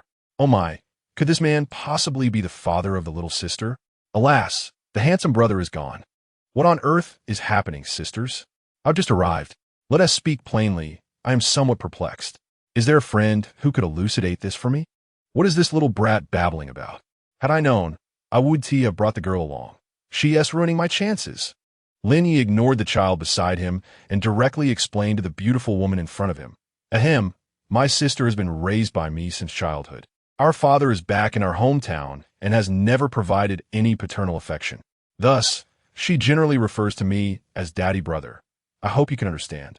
After speaking, Lin Ye offered a polite smile. In the live stream, oh dear, the little one is so pitiful without a father by her side. Aw, where can one find such an extraordinary man? He even helps take care of his sister. She must be quite a burden at her age. ISNT, it's strange that no one finds this statement dubious. You all believe everything he says. I, for one, do not trust it at all. But can't you see the poor, aggrieved expression on the baby's face? Those above, don't be envious. Where can such a fine man be found? But really, this is all too far-fetched. How can you all just accept it? After finishing his explanation, Lin Ye shot a glare at Yu Yuan. Why does this little girl seem so dim-witted? She is usually quite clever, receiving her father's gaze. Yu Yuan noticed his glare and defiantly glared back. Nearby, Xuelu observed the awkward atmosphere between the two and could only smile awkwardly. Realizing the silence was becoming unbearable, she decided to intervene to lighten the mood. Hello, Lin Ye. Have you never been in a relationship since childhood? Lin Ye noticed the beautiful woman was addressing him and turned his attention away from his troublesome little girl to engage with her. Yes. However, beautiful lady, although I lack romantic experience, I learn quickly. May I ask why you have never dated before? Well, I was simply too young back then. I felt that even if I dated, it wouldn't lead to a lifelong commitment, so I didn't want to waste my emotions. Plus, I've never encountered anyone I truly liked, or someone like you who could make my heart flutter. Do you own a house here? Lin Ye tapped his fingers. No, Xuelu, maintaining her politeness, inquired. Do you have a car? Lin Ye swallowed hard, suddenly feeling the weight of pressure from the blind date. No, I do not, Xuelu, surprised, asked. Then how did you get here? Lin Ye could only muster a strained smile. I rode a shared bicycle over. Lin Ye had initially expected to see displeasure on the beautiful woman's face, considering her striking looks likely came with high standards. However, Xuelu seemed genuinely curious. From her interactions with this young man, it was evident he was truly here for a blind date. Xuelu's gaze shifted to the little girl beside him. Yet this young man has a child to care for, and his family hasn't provided him with a car or a house. Can he truly find a match in the dating market? Snow Willow was filled with unspoken doubts. Yet she could only smile politely and respond, Oh, all right. Lin Ye felt a tinge of disappointment when he noticed that the girl had only replied with a single sentence, assuming she was uninterested. Nevertheless, he was eager to pursue such a beautiful girl and ventured to ask, What do you think of me? His heart was slightly anxious and hesitant as he spoke. Snow Willow, upon hearing Lin Ye's question, smiled gently and replied, Quite good. In fact, Mr. Lin, you are rather handsome and quite appealing to girls like us. Oh my, could this be an angel? Her figure, appearance, and demeanor were all so perfect. Initially, he thought such a stunning beauty would possess a bit of arrogance. He never imagined that one day this magnificent girl would take an interest in someone like him. Despite these thoughts, Lin Ye maintained a composed expression, though the corners of his lips, tightly pressed together to stifle a smile, betrayed his true feelings. With joy, he declared, Though I may have nothing at the moment, I assure you, I have already set my life goals. He then foolishly added, If you choose to be with me, I promise a life of luxury and indulgence. I won't speak in empty platitudes. As a man, I will certainly fulfill my responsibilities. Lin Ye rambled on, leaving Snow Willow with no opportunity to interject until he finally finished. Despite his boldness, after all, it was their first meeting and he had broached the topic of marriage, which seemed a bit presumptuous. Snow Willow responded with grace, Well, Mr. Lin, if you are willing, we could get to know each other better, but marriage seems a bit premature at this stage. After all, we have only met once today. When I choose to marry, it will be a decision made with careful consideration for my family, my feelings, and my partner. However, I admire your type of person, one who loves fiercely and lets go easily. I believe we can spend more time together. What do you think? At that moment, the stream of comments exploded as soon as Lin Ye spoke his first words. Ah, someone come and carry this man away from my snow treasure. Ladies, does anyone know what tea shop this is? I'm on my way with my kitchen knife. How dare he try to take my precious one? No, this guy's so cringe-worthy. I can't bear to watch. What a grand scene of courtship. This guy is bold. I always thought such a cringe-worthy person could only exist in novels. What nonsense. Snow treasure belongs to everyone. How dare he try to claim her for himself? At that moment, the oblivious Yu Yuan finally understood what his father was saying. Ah, someone wants to be my mommy. How can this be? Mommy hasn't arrived yet. Yu Yuan chuted. Ah, bad Annie, you want to steal my daddy. He is Yu Yuan's daddy. Chopteridenashche, mommy, I'm sorry. Yu Yuan's words, which had been silent until now, instantly turned the atmosphere upside down. Everyone had already forgotten about the taro balls, lost in the fervor of Lin Ye's bold courtship. Sitting across from him, Shuo Lu froze at the words spoken by the little girl, and Lin Ye's mind momentarily blanked, plunging the atmosphere into silence. The once vibrant live stream, after a brief pause, erupted with a flurry of comments. Oh my goodness, what is happening? Alas, it has all gone awry. Who is this little sister? The daughter of that man? Ladies, shall we bring this to light? See, I told you not to trust a man's words. I sensed something was amiss between this man and the child from the start, who refers to their father as brother. TSK, who just got slapped in the face. Who said this man was a good man? Come forth, let me see you. I knew it. At this moment, Lin Ye, whose mind had yet to recover, slowly began to process the situation. Yet, even with his mind returning to him, he found himself at a loss for words. The livestream audience was now fully aware of Lin Ye's bewildered expression and began to mock him. Did you see that? This man never expected his daughter to unravel his facade. What a good daughter for our nation. This brother is incredible, taking his child on a blind date. How clever of him. If the child hadn't revealed it herself, I would have never believed it. Watching this man's antics leaves me speechless. I must seek this man's wisdom later. Can the production team provide a contact? Is this scripted? Such hilarity could not possibly exist in reality. I agree with the previous comment. Perhaps he is merely seeking attention. We must not be deceived again. If it truly is scripted, expect twists upon twists. I inexplicably find the previous comment quite reasonable, so I shall remain silent for now. At that moment, the production team noticed the skyrocketing viewership in the live stream. An excitement spread among them. Lin Ye, you have gone viral. This live stream has truly exploded. We now have 4 million viewers tuning in. Let's keep going.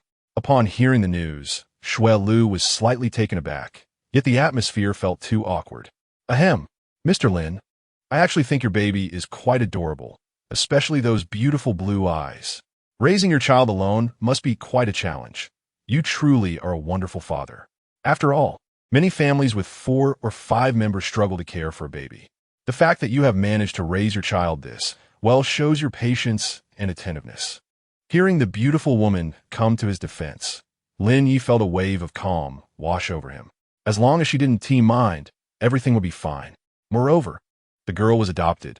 He could simply explain later.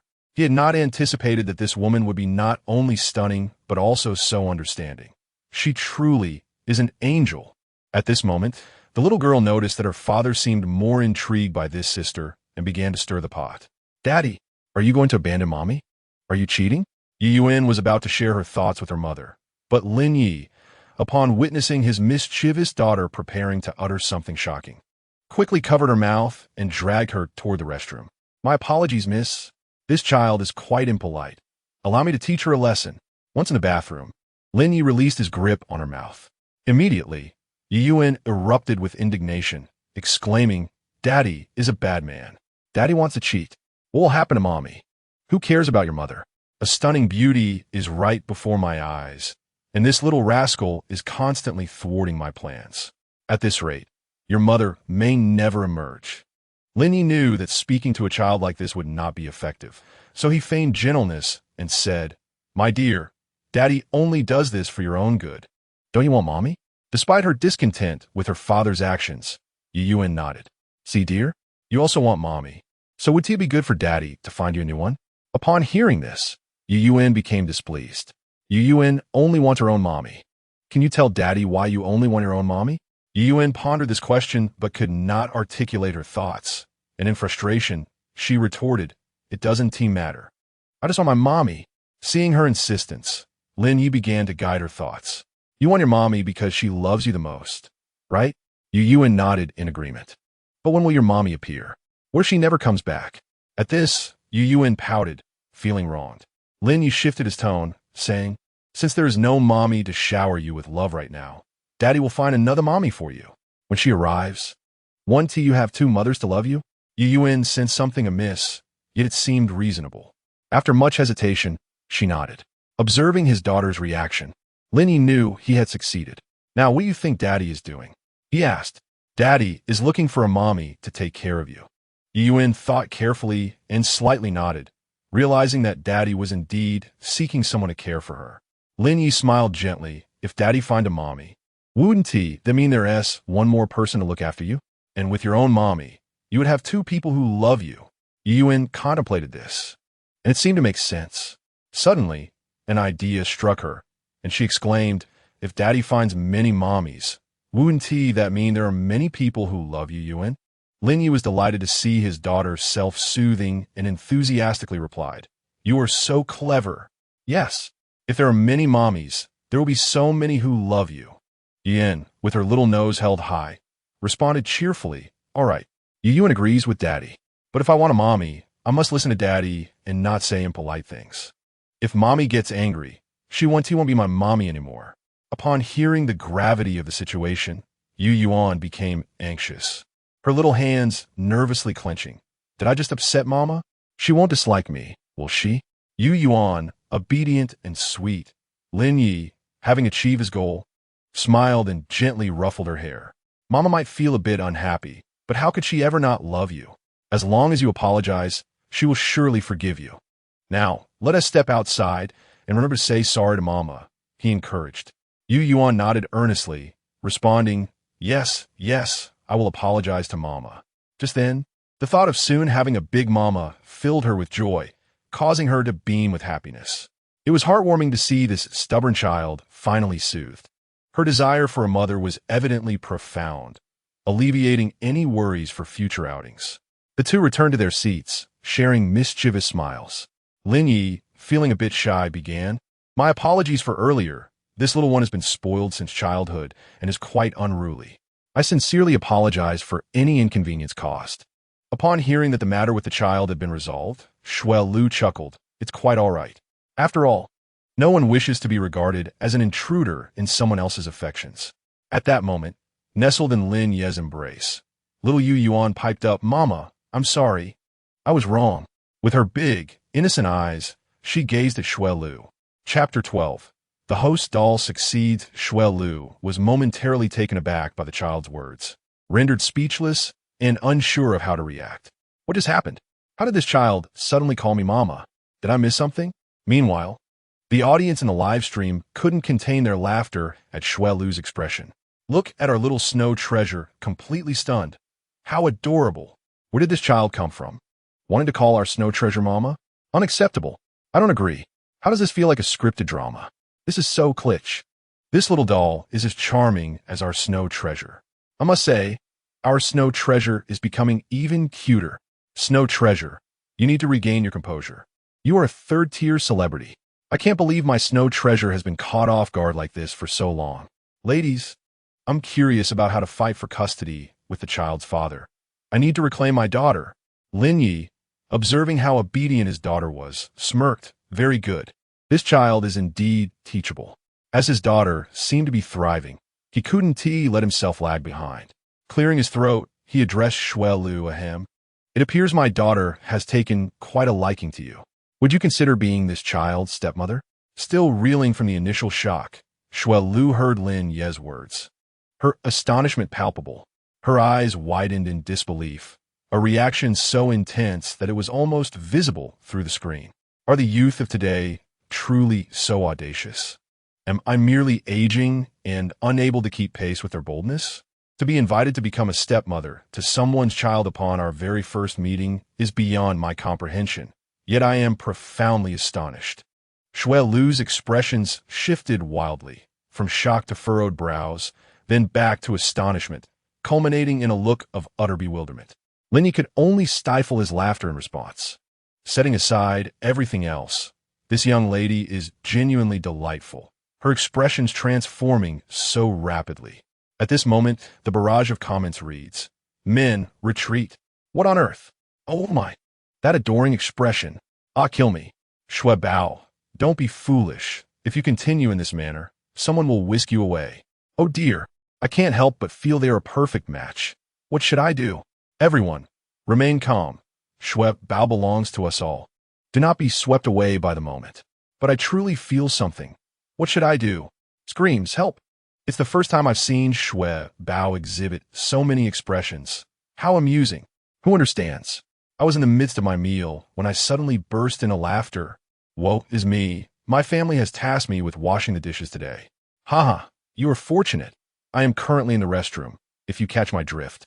I shall refrain from elaborating further. Brother, enjoy your meal. Hee hee, thank you. Dear brother above, I can no longer eat. What sort of bizarre comments flood this section? You all truly dare to say anything. At that moment, the well-behaved little Taro Ball noticed that the sister across from her had yet to respond to her father's words. Turning to her father, then back to the sister, she blinked her eyes and, pursing her little lips, spoke. Sister, would you be okay with being Taro Ball's mother? Taro Ball has never had a mother. I will be very obedient and well-behaved. Taro Ball will even play games with you. As she spoke, Taro Ball displayed her neat white teeth. Many in the live stream were captivated by Taro Ball's smile. No. I refuse. My Shui Bao is still young. Ah, Sister Shui. Please agree to the baby. The baby is too adorable. I can't handle it. Help. Why does this baby possess such potent charm when she speaks? I feel as though my heart has been struck. I refuse. Shui Bao is uniquely beautiful. No one else can have her. I too wish to refuse. But the baby is simply too charming. My apologies, dear brother above. I must effect. No, please do not be so shallow, everyone. Consider the situation of this young man. What makes him worthy of Shui Er? Indeed, I wish to express the same. This man has no home, no car, aside from a lovely child. What does he possess? If Shui Er truly were to be with him, what then? Is she to rent a house and a car? Must she support him? What benefit would Shui Er gain from being with him? Merely to become his caretaker? Such sentiments cannot be uttered. I believe this young man has potential. Let be. You all are merely an association of superficial admirers. What good is good looks? Shui Er's matters are none of your concern. Why not tend to your own affairs instead of fixating on celebrities? To speak plainly is merely the truth. The backstage production team is fervently managing comments, censoring one negative remark after another, struggling to keep up. Meanwhile, the other staff members are racking their brains to formulate responses to Lin Ye's inquiries. However, after pondering for quite some time, no one could come up with an answer. Hurry, everyone, think of a way to respond. Brother, I truly cannot think of anything. Isn't this an impossible question? We can only pray for Sister Shui's good fortune. It's not that I don't want to help her, but I genuinely cannot conceive a reply. There is nothing I can do. I mentioned that random passersby are unreliable. We should have sought someone to handle this instead of relying on a stranger. Now that it has happened, what can we do? Upon hearing his daughter's recent remarks, Lin Ye's face brightened with a smile, and he looked at her with approval. This girl is impressive. Indeed, she proves to be quite resourceful. He thought of treating her to something delicious as a reward. Lin Ye gave his daughter a thumbs up, affirming her efforts.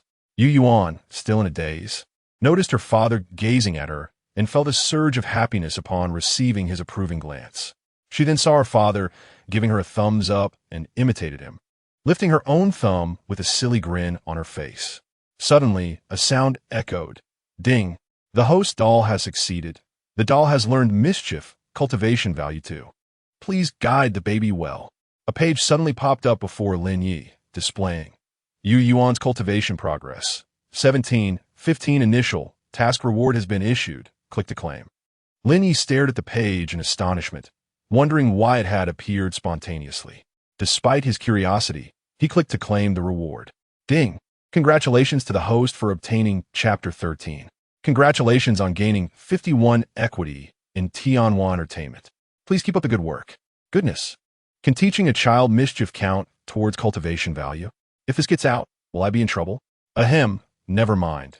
It's the system that increases the cultivation value, which doesn't concern me. However, this system even grants shares. It seems this is no ordinary child-rearing system. Upon receiving the task reward, Lin Ye felt a wave of delight. He turned to look at the doll beside him, a lewd smile appearing on his face. He realized just how valuable this little one was. He would have to cherish her. Though he was unaware of the nature of the company the system granted him shares in, it surely couldn't be anything too bad. If all goes well, it feels as if I won't need to work anymore. I could simply rely on the company's shares and live comfortably off dividends each year. In the past, I had dreams of sudden wealth, exploring various avenues. I recall a video stating that owning 51 of shares equates to absolute control. It seems my life of leisure has only just begun. With this thought, Lin Ye began to chuckle foolishly. Meanwhile, during Lin Ye's moment of joy, the live stream's popularity soared, surpassing 1 million viewers in just a few seconds. Shui Bao is still in standby mode. Please don't agree to anything. Wait, why does this guy look so silly when he smiles? Help, please stop smiling. The handsome image is ruined. Ahem, I have heard there's some intriguing things here. So I decided to take a look. I sincerely hope that the two of them end up together. Oh, pardon my interruption. I am new here. Could someone kindly explain the situation? Ladies, who could enlighten him? It appears this gentleman wishes to pursue our dear Schwer. Look at how stunned Schwer is. Schwer, darling, do regain your composure. Oh, thank you for the previous posts, but I sense that this man may not be quite suitable. What? As soon as I arrived, I saw someone attempting to woo Schwer. Absolutely not. Keep your distance from my precious Schwer. Retreat. Retreat. At this moment, there were still 30 minutes remaining in the live broadcast, and the show's popularity was soaring. The production team was reluctant to forfeit this momentum and communicated with Shui Lu. Sister Shui, just handle it casually. The viewership has already surpassed 1 million. This show is destined for success.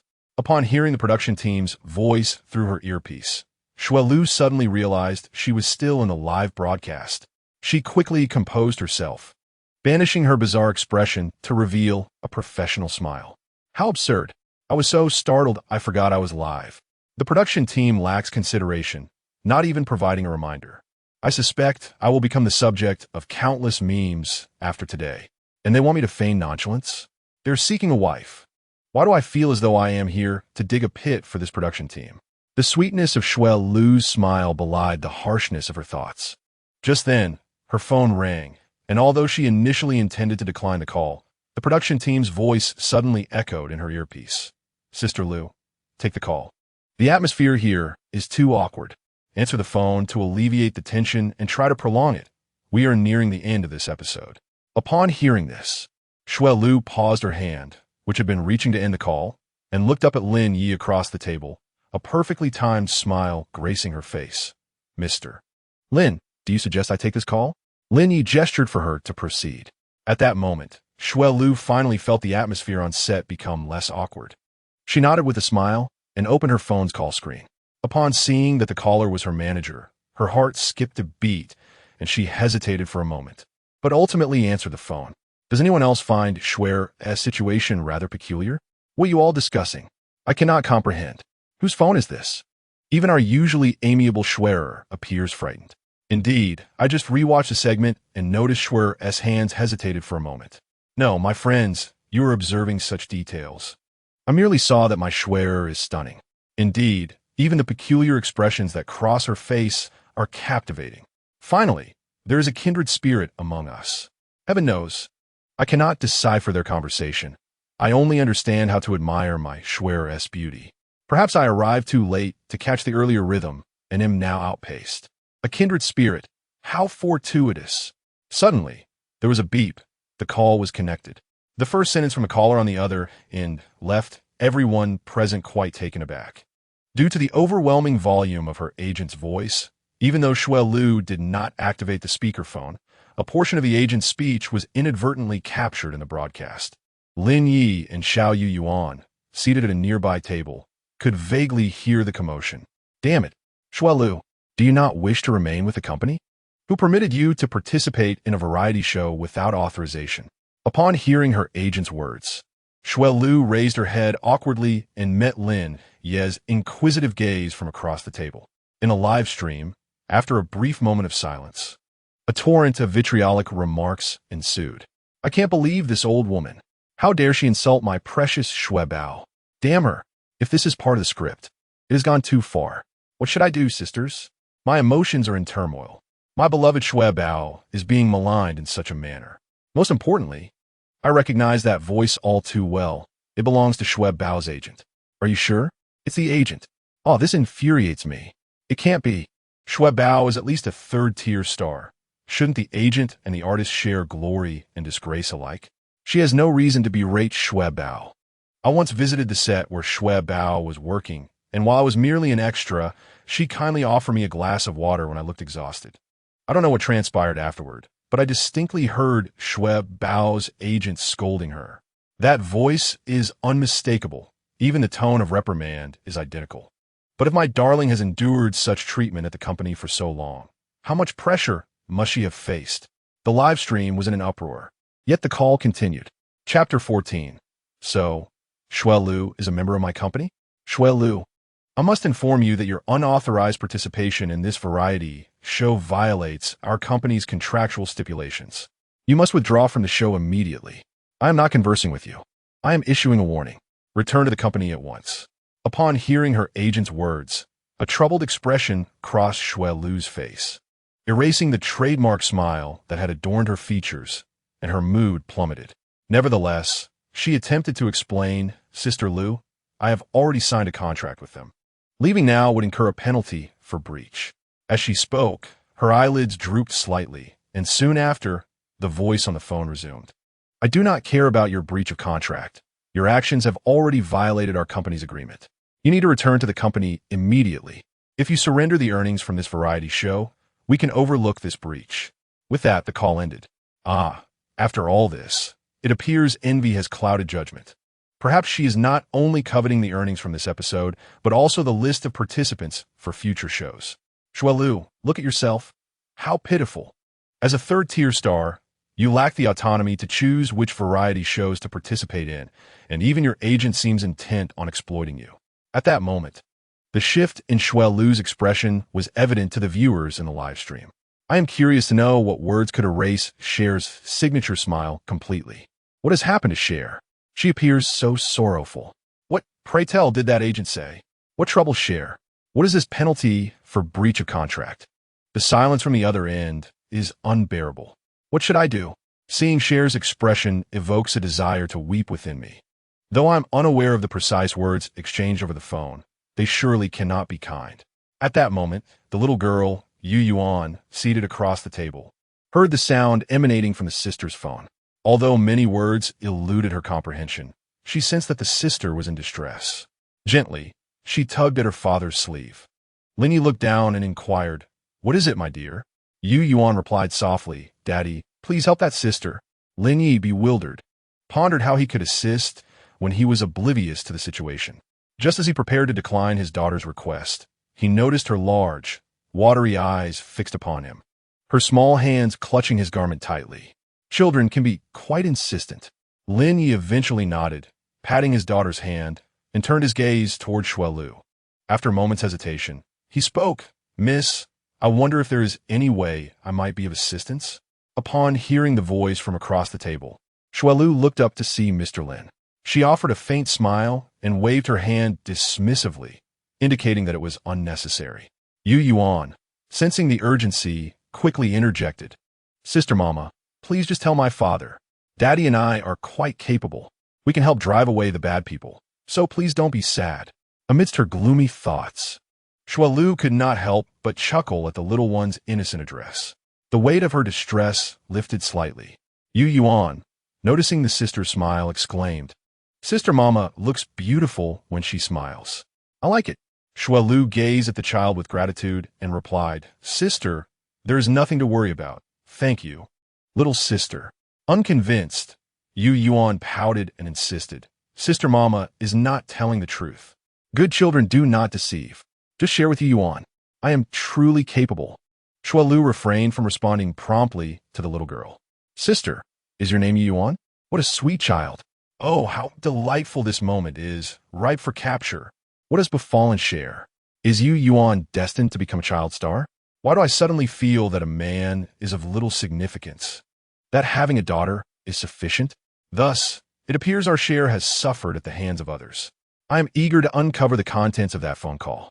After a while, Shualu shifted her gaze from Yuan back to Lin Ye, a forced smile gracing her lips.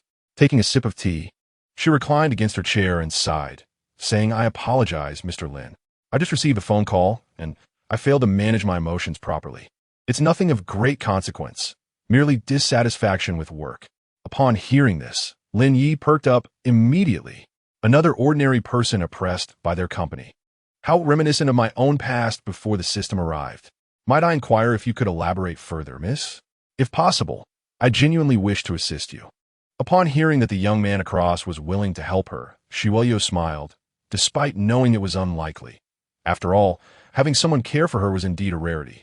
To be candid, I am but a humble agent at Tianhua Entertainment, and recently, I have faced some challenges from my colleagues. Such as the plight of the working class, merely a touch of melancholy. After speaking, she tilted her head slightly and smiled gently, although the smile appeared natural. It carried an indescribable sorrow. At that moment, the viewers in the live stream expressed their sympathy for their beloved Xiubai. Oh, how my heart aches for Xiubai. It must be so tough for her, especially when she is truly exceptional. Ahem, why is my focus on Xiubai's revelation of being an agent? Does no one find this amusing?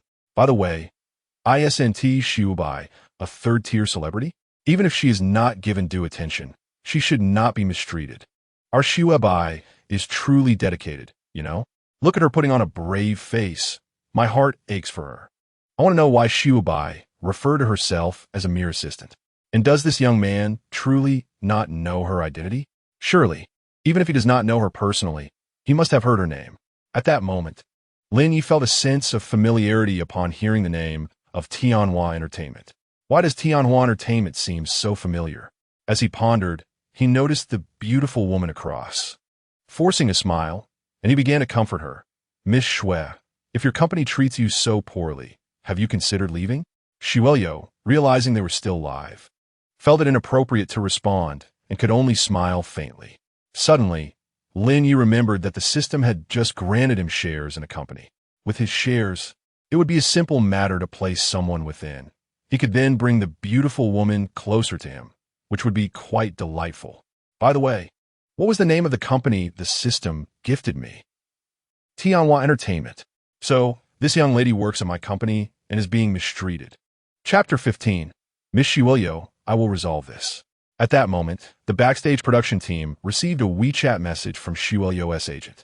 Hello, hand-in-hand program team. I'm Shuelyo's agent. We do not intend to continue recording. Please cut off the live stream immediately. Thank you. The staff backstage frowned upon seeing this message. Someone remarked, I can't believe that Sister Shui, a third-tier celebrity, is still under the control of her agent. Indeed, I quite like Sister Shui. She is so gentle. I feel as though our conversations are like a breath of spring. I never expected that such a gentle Sister Shui would be controlled by her agent. So, director, must we really cut off the live stream?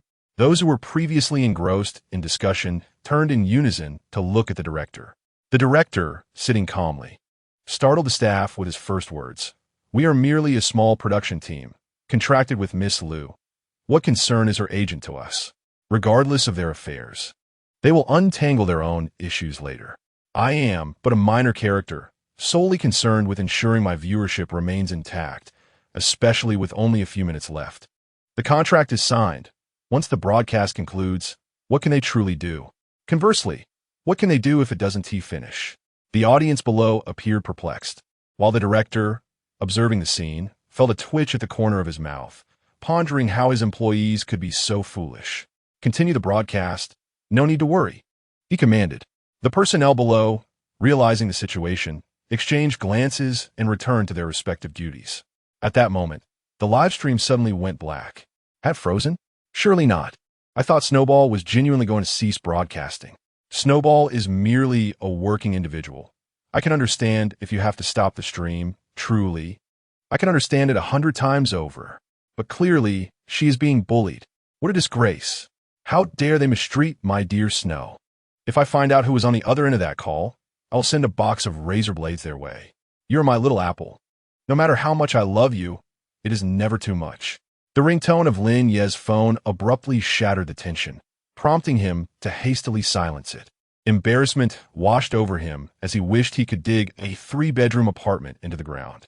However, this unexpected melody rekindled the atmosphere that had grown cold. A soft laugh escaped Snow Lu's lips. Mr. Lin, perhaps you should answer that call? Lin Ye's lips twitched into an awkward smile. What music is this? For heaven's sake, my dignified image. When did I set this ringtone? I must change it immediately. Lin Ye picked up the phone. Hello. I am the general manager of Huatian Entertainment. May I speak with Mr. Lin Ye? Yes, this is he. Greetings, Chairman Lin. I am Xiao Ji, the general manager and shareholder of Huatian Entertainment. You may call me Xiao. We would like to extend our greetings and inquire when you might visit the company, as there are some matters that require your attention. Is this your number? Yes, Chairman. Very well. Please hold a moment. I have some questions to ask you. Certainly, Chairman. Lin Ye muted the microphone and turned to Snow Lu. Has a colleague from Huatian Entertainment been bullying you? Suddenly being addressed, Snow Lu looked bewildered. Ah, yes. What of it? Lin Ye smiled confidently. What is his name? How about I assist you in dealing with him? Snow Lu furrowed her brow, feeling exasperated. As a veteran in the entertainment industry for over a decade, she had little patience for those who spoke grandly without substance. Her previously favorable impression of him evaporated in an instant. Nevertheless, being a seasoned professional, she politely replied, "Thank you, but that won't be necessary. I appreciate the sentiment." Upon hearing her tone, Lin Ye realized that the lovely lady had misunderstood him, mistaking him for one who merely boasts. He decided to steer clear of the topic, believing that once the matter was resolved, her spirits would surely lift. Can you tell me who has been bullying you? Xuelyo found the person's tenacity rather peculiar. Yet she eventually divulged her manager's name. Her name is Lu, quite renowned within our company. Very well, my dear, she said, activating the microphone on her phone. Xiao, are you there? Yes, I am, came the response. Xiao, could you check if there is someone named Lu in the company? After a brief moment, a voice emerged from the phone, confirming that there is indeed a star manager named Lu, who oversees 6 celebrities. After cross-referencing with Lin Ye and Xuelyo, it was confirmed to be the same individual. Lin Ye then stated directly, Lu has been dismissed. There was a moment of silence on the other end before the reply came. Chairman, may I inquire about the reason? Of course. Whether I choose to respond is my prerogative. Understood. I shall not intrude further and will expedite the arrangements for Ms. Lu's resignation. May I ask when you might be available to visit the company? There are some documents that need to be transferred. I cannot provide you with a precise time at the moment. If I confirm my visit, I shall call you. All right, are you busy right now? If so, I shall not disturb you. Yes, indeed. Goodbye, Chairman. The company always welcomes your presence. What a surprise. This is truly exhilarating. Suddenly becoming the chairman. Oh my, how thrilling. Although Lin Ye's heart was bursting with joy, he maintained an air of composure, though he could not suppress the smile tugging at the corners of his mouth. Cough, now that I am the chairman, I must maintain decorum. Discretion is key. Oh, this is impossible to contain. I am so elated. This is akin to a fortune falling upon me. The only difference is that while a fortune may cease to generate, the company will continuously produce wealth for me. At that moment, the comments exploded when Lin Ye expressed his desire to assist Xuelyo with her predicament. This person truly is fearless, akin to a calf unaware of a tiger. He is pursuing women with such audacity that he appears to be ensnared himself. Dear sisters, based on my years of indulging in luxury, the clothes he wears are at most worth 80, and the pants a mere 120. Even the belt is the cheapest at 60. He certainly lacks any watch worth a few thousand. This individual is undoubtedly boasting. Indeed, I recall he mentioned upon entering that he possessed neither car nor home. Everyone, have you noticed the young lady beside him? Though she is quite beautiful, her attire is rather inexpensive. Despite being worn by a darling, she appears elevated, but those who have accompanied her shopping know the fabric is not of high quality. Now that you mention it, Upon closer inspection, it does seem that way. The outfit I purchased for my beloved cost around 200, and indeed, the quality surpasses his. The darling's beauty is exceptional. Had you not pointed it out, I might not have noticed. I had always assumed her attire was high-end. This man, unaware of it, must know that Bao despises deceitful individuals. Regardless, he is unlikely to see Bao again. Chapter 16. The blind date escapes at this moment within Huatian Company. An inquiry was initiated regarding Lu's recent activities, seeking detailed insights. It remained a mystery how she had managed to offend the new chairman. Moments later, the events surrounding Lu emerged on the screen. 3 days prior, she had attended a clandestine meeting, yet the associate had been steadfast for several years, indicating this was not the cause. 5 days ago, she participated in a dinner gathering, which bore no significant incident. Yesterday, she secured a collaboration project. However, today, an actress under her management attended a program without permission, leading to a scathing reprimand. Nevertheless, that seemed unjust. This young woman had endured exploitation for several months. Please show me the program that this actress participated in this afternoon, Autumn Night requested. Upon seeing the male guest on the show, she immediately understood and made a call. Suspend all of Lu's activities for a handover. You have 3 days to complete the transition, prioritizing the tasks concerning the third-tier actress, Lu. Just as the call ended, Lin Ye spoke up. The matter regarding that agent has been resolved, so there is no need for concern. Although Lu remained skeptical, a faint smile graced her lips. The reaction from the backstage staff was markedly different. Director, this man is truly a piece of work. Every word he utters is a fabrication. I can hardly bear to watch. Clearly, he was unaware of what Huatian Entertainment represented.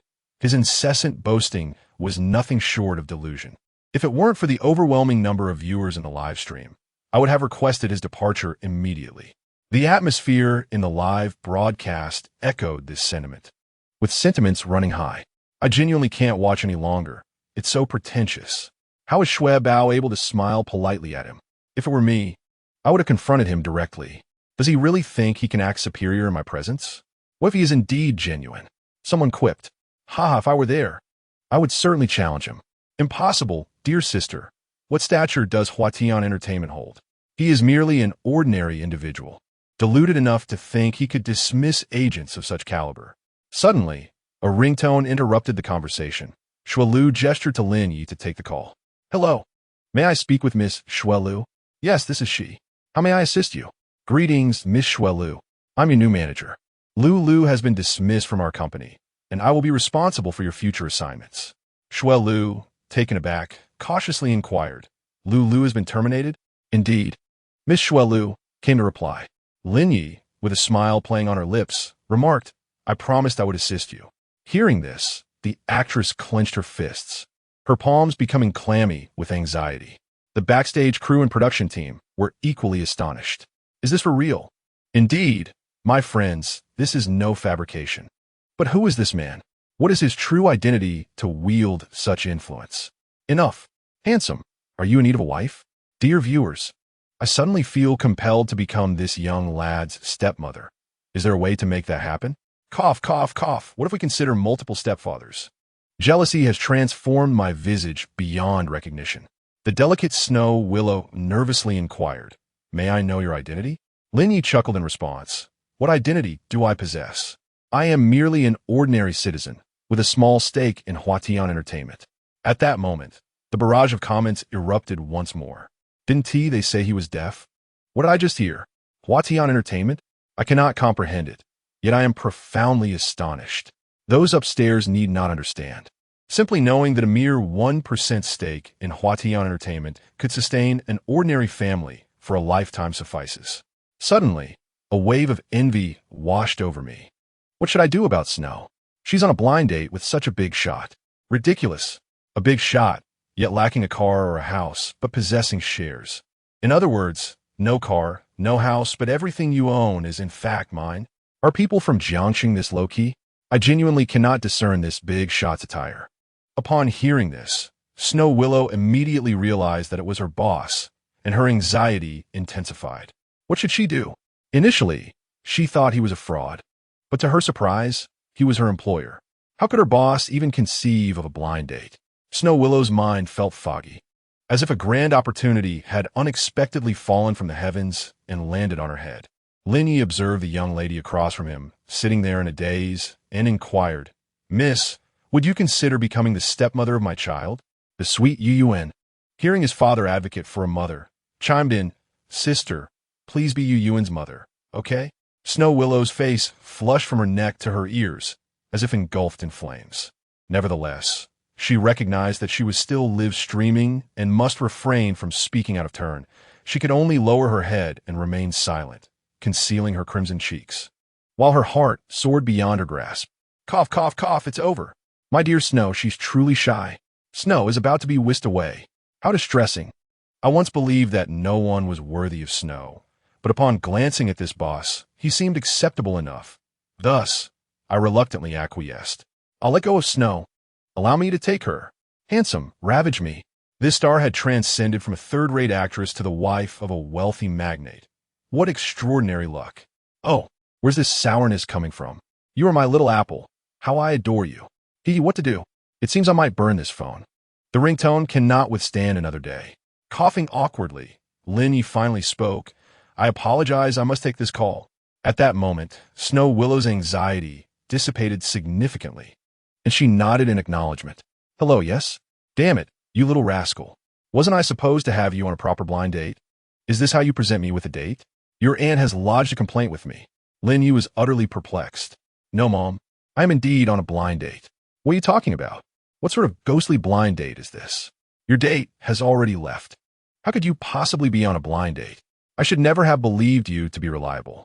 Lin Ye, bewildered, turned his gaze to Snow Willow, saying, Mom, I truly am on a blind date. The girl is sitting right across from me. Well, you may be on a date, but the girl I introduced has already left. Could it be that I mistook my blind date? The phone on the other end fell in a silence, the stillness ultimately shattered by my mother's voice. Well then, have a good blind date, my son. I believe in you. The call ended. Chapter 17. You are not my blind date? Ah. My mother's speed in hanging up is unmatched.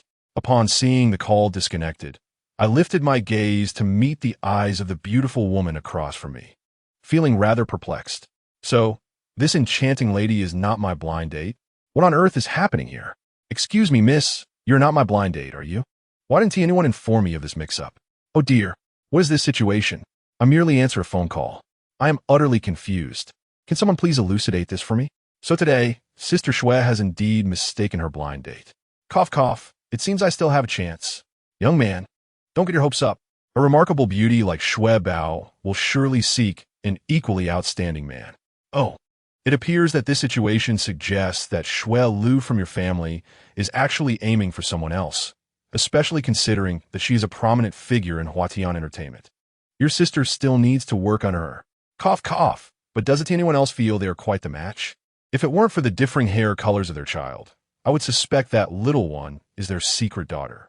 You lot should stop thinking like that. Men with wealth typically seek business alliances in marriage. How could they possibly consider a third-tier celebrity? After all, to those truly affluent, a star is merely an entertainer. I reckon the woman who is supposed to go on a date with a young man has already been arranged with a suitable family. In truth, I share the sentiments of the previous speaker. Being a wealthy lady is truly no easy feat. I merely hope that my dear Xue Bao remains happy. Upon noticing Lin Ye's phone call, Xue Lu realized she might be discovered. However, with a quick turn of her mind, she devised a plausible excuse. I actually came here for a blind date too, but for some reason, my date canceled at the last minute. Since I was already here, I thought I would enjoy some afternoon tea. To my surprise, I saw you and was quite impressed by my first impression of you. So I kept it to myself, thinking, after all, it's just a blind date. Lin Ye blinked in disbelief upon hearing this. He had never encountered such a response in all his blind dates. While there was nothing inherently wrong with her words, he still sensed something peculiar. However, upon further reflection, he realized that it was indeed just a blind date, regardless of whom he was with. With that thought, Lin Ye impulsively turned to the beautiful woman across the table and said, Miss Lu, my first impression of you is quite favorable. If it's agreeable, shall we go register our marriage today? Xue Lu was taken aback by Lin Ye's words. While she found him quite satisfactory, She hesitated. Cough, cough. Thank you for your kind offer, Mr. Lin. I hope we can get to know each other better. The barrage of comments in the live stream exploded. Oh my God, weren't the wealthy supposed to engage in family marriages? Why is he proposing online? Though I cannot comprehend this, I am utterly astounded. Xu Bao has indeed agreed to his proposition. Handsome men with wealth and charm are a rarity. Most importantly, he is also a shareholder. My dear Xu Bao is truly remarkable. Unlike you women, who often act with indifference, my beloved never contemplates marrying for monetary gain. When she chooses a partner, it is undoubtedly for genuine love. I wholeheartedly support Xu Bao. Ahem. Support 2, Support 3, Support 10086. Today's live stream duration has come to an end, and I received a message through the earpiece. Sister Lu, today's tasks are complete. Please wait a moment. Repeat after me your understanding of marriage. Upon hearing this, Xuelyo turned her gaze toward the live stream, blinking her eyes to indicate her comprehension. Marriage is a spiritual union between two individuals, aimed at collectively overcoming the tribulations and hardships of life. I believe that marriage should embody the essence of everyday life. I hope to share my life with someone who will join me in bearing the mundane responsibilities of daily living. Marriage should also serve as a bridge for mutual trust and sincere communication between partners. Both individuals ought to trust one another and openly express their innermost thoughts. After sharing, even if they simply lie quietly on the sofa together, I can still feel a gradual sense of happiness. Marriage should be a sanctuary of love, rooted in mutual admiration and understanding. The most vital aspect between spouses is their friendship. Even if they cannot be intimate confidants, they should at least be friends as partners, or respectful companions. Matters of social status and other trifles are of little significance. After Xuelyo spoke, she faced the camera and offered a gentle smile. The viewers could only see the screen fade to black, followed by the sound of her voice. Thank you for watching today, dear audience. The live stream has concluded. Wishing you a delightful day. Until we meet again in the next live stream. No, this was just the climax. I'll have your head, director. Come out here.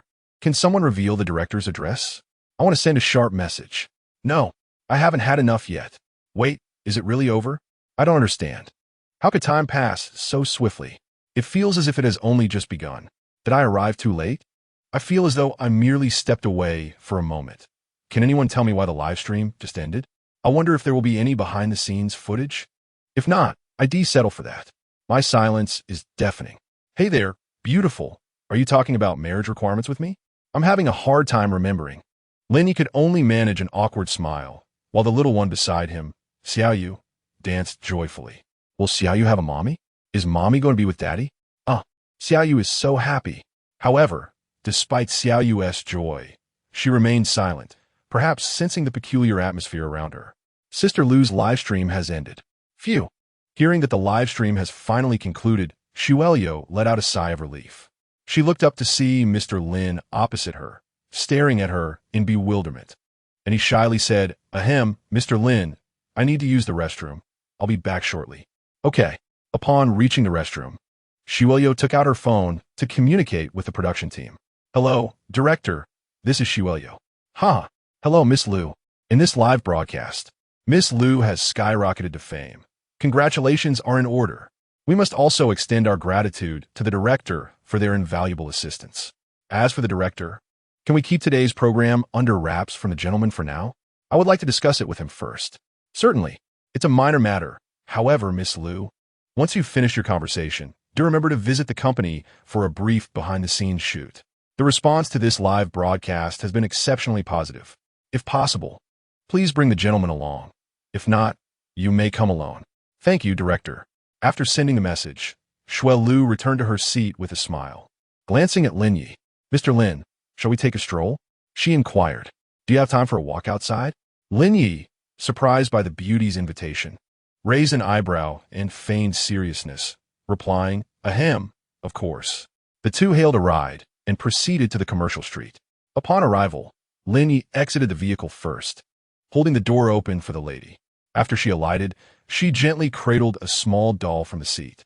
They walked side by side through the bustling commercial street, surrounded by throngs of people with music emanating from nearby shops.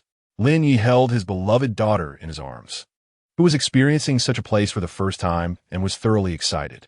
"Daddy, is that ice cream?" she exclaimed, hearing his daughter's call. Lin Ye turned to see the ice cream stand. "Oh, ice cream," the little girl said, her eyes wide with longing as she looked up at her father. "Daddy, let us eat ice cream." "No, you just had ice cream yesterday," he gently reminded her, realizing her father's refusal would not work. She turned to her older sister and pleaded, "Sister, I want ice cream." She even blinked her eyes sweetly. Shuelu was instantly charmed. The girl was simply irresistible. "Ahem, Brother Lin, perhaps we should buy the child one?" The two adults exchanged knowing smiles. "Well, given that your sister is advocating for you, we shall indeed get you one. You should show your gratitude." The little girl, understanding the situation, chimed in with a cheerful, "Thank you, Mommy." Shuelu blushed at being called Mommy by the little girl.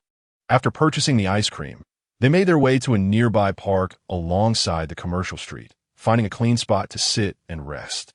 Groups of children occasionally dashed past, while a grandmother pushed a stroller, accompanied by a little boy. Elderly couples strolled hand in hand, enjoying each other's company. From a moment Shuelu laid eyes on Lin Ye, she was filled with curiosity, eager to inquire about everything, yet unsure where to begin. After pondering for a while, she finally asked, "Brother Lin, why haven't I seen the baby's mother?" Although she understood that the child's mother was likely not present, or else Lin Ye wouldn't be out on a blind date, she was still curious about who the child's mother was.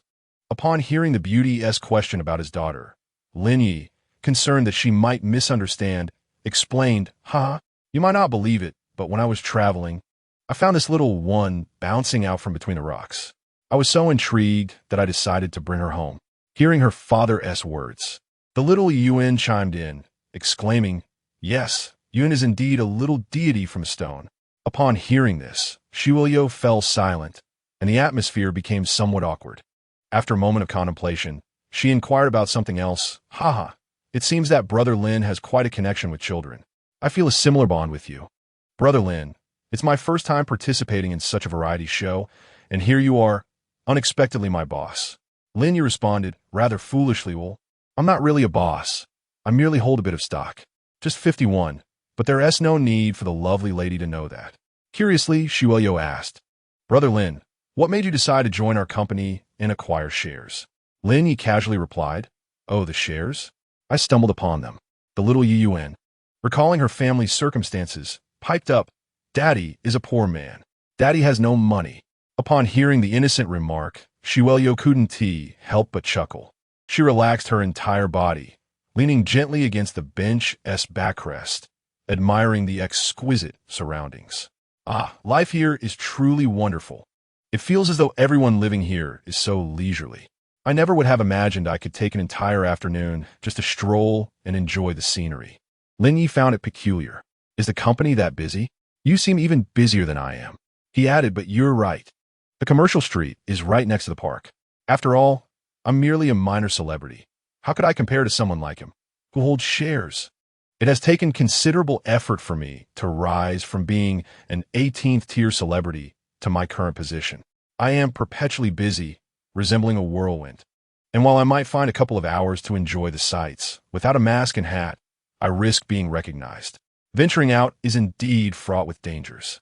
If it weren't for the pleasant aura Brother Lin exudes, I would probably still be resting in a tea house. Of course, I'm busy. What working person isn't? I juggle tasks here and there.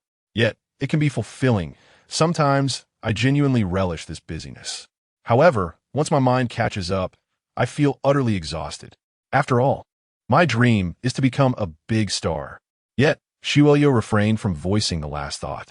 After speaking, she gazed at the sky, smiling like a young girl, her eyes sparkling with aspirations for the future. As Lin Ye turned his head, he caught sight of the resilient and beautiful Shuelyo, and he felt as if his heart had been struck. Heavens, such a stunning and accomplished young woman, and she works so hard. What a delightful surprise. Noticing a nearby stall selling takoyaki, he turned to the lovely lady and said, "Miss, I shall go buy some takoyaki. The little one likely wants them too." Smiling, Shuelyo replied, "All right, Brother Lin, no need to be so formal. Just call me Shue." Oh, Shue. Could you please keep an eye on this little one?